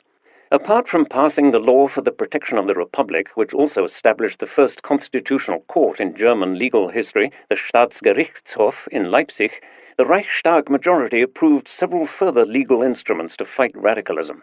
The most important of them was the law on the duties of civil servants, which demanded their loyalty to the Republic as a precondition for employment. To be sure, loyalty to the Republic was not something that could easily be decreed by law. It depended on economic and political circumstances that were often beyond the state's control. In order to emotionally attach German citizens to their state, the government had created the office of the Reich Art Protector, Reichskunstwart, whose duties included the organization of annual state celebrations of Weimar's national holiday, Constitution Day, 11 August, and new republican symbols. Even if the results of the efforts of the Reichskunstwart, Edwin Redslob, are difficult to quantify, there can be little doubt that the Republic managed to stabilize its support base in the 1920s. In 1928, in the last general elections before the Great Depression, a clear majority of voters supported political parties that were not hostile to the Republic. The main winner of that election was the SPD, the party that identified most strongly with the Republic. Yet there were clear regional differences in this general picture. Notably in Bavaria, where fears of further left-wing revolutionary threats like those of 1919 had become particularly entrenched, politics became dominated by the conservative right. Munich, in particular, became a magnet for extreme nationalists from all over Germany. It was no coincidence that it was here that Adolf Hitler fully developed the ideological basis for Nazism. The impoverished son of a customs inspector from the Austrian town of Braunau am Inn, Hitler had spent the wars serving on the Western Front as a dispatch runner. The war, or more specifically the Central Powers' defeat in November 1918, had radicalized Hitler, but he was not quite sure whether his extremism was of the left or the right. Indeed, when he returned to Munich, he briefly served as a representative, Vertrauensmann, of his army unit liaising with the propaganda department of Eisner's revolutionary government, charged with training fellow soldiers in democracy, before being elected in April 1919 to a soldiers' council. Hitler was not the only future senior figure of the Third Reich who initially sympathized with the left. Sepp Dietrich, later a general in the Waffen-SS and head of Hitler's SS Leibstandarte, was elected chairman of a soldiers' council in November 1918. Yet Hitler's interest in socialism was short-lived, and he soon converted to the extreme right. He first attended a beer hall meeting of the radical right-wing German Workers' Party, Deutsche Arbeiterpartei, or DAP, in September 1919, joined the party later that month, and quickly took control of it before it renamed itself as the National Socialist German Workers' Party, NSDAP, in February 1920. Hitler's extreme worldview of later years, with its distinct emphasis on racial doctrine, biological anti-Semitism, and violent expansionism, was not fully articulated at this point. What shaped him at this time was the experience of perpetual crisis, from war to defeat to revolution, and the common contemporary assumption that Germany was on the verge of civil war.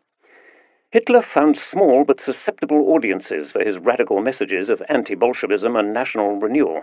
Yet his premature attempt to follow Mussolini's example and seize power in 1923 failed miserably. At midday on 9 November, Bavarian police opened fire on his supporters as they marched through Munich, killing 16 of them. Hitler himself managed to escape, but was arrested 2 days later. Only a few weeks earlier, plans devised in Moscow for a proletarian uprising in Germany, a German October, had failed because of a lack of public support. Although often labelled a weak democracy, the Weimar Republic had, by late 1923, managed to fend off some serious challenges from both the left and the right, far more serious challenges, in fact, than those faced by the Federal Republic of Germany in the 1970s and 1980s, without the FRG being considered a weak democracy by anyone. By late 1923, the Weimar Republic seemed more politically stabilized than ever. The same applies to the extreme economic problems that the Republic had partly inherited from Imperial Germany. Reparations were an additional burden for the state at a time when the country was still servicing its wartime debts and Germany's industrial capacity was diminished. Important industrial areas such as Lorraine and parts of Upper Silesia were lost. Industrial and agricultural production stood at less than half of its pre-war level, while the state had to cover significant additional costs for injured veterans and the dependents of the fallen of the war. Meanwhile, the inflation seemed unstoppable. It took more than 1,000 marks to buy a US dollar in August 1922, 3,000 in October, and 7,000 in December. As Richard Evans has pointed out, the depreciation of the German currency had dramatic political consequences. The German government could not make the required reparations payments any longer, since they had to be tendered in gold, whose price on the international market it could no longer afford to meet. Moreover, by the end of 1922, it had fallen seriously behind in its deliveries of coal to the French, another part of the reparations program. So French and Belgian troops occupied Germany's leading industrial district, the Ruhr, in January 1923 in order to seize the missing coal and force the Germans to fulfill their obligations under the treaty. The government in Berlin almost immediately proclaimed a policy of passive resistance and non-cooperation with the French in order to deny the occupiers facilities to garner the fruits of Ruhr industrial production for themselves.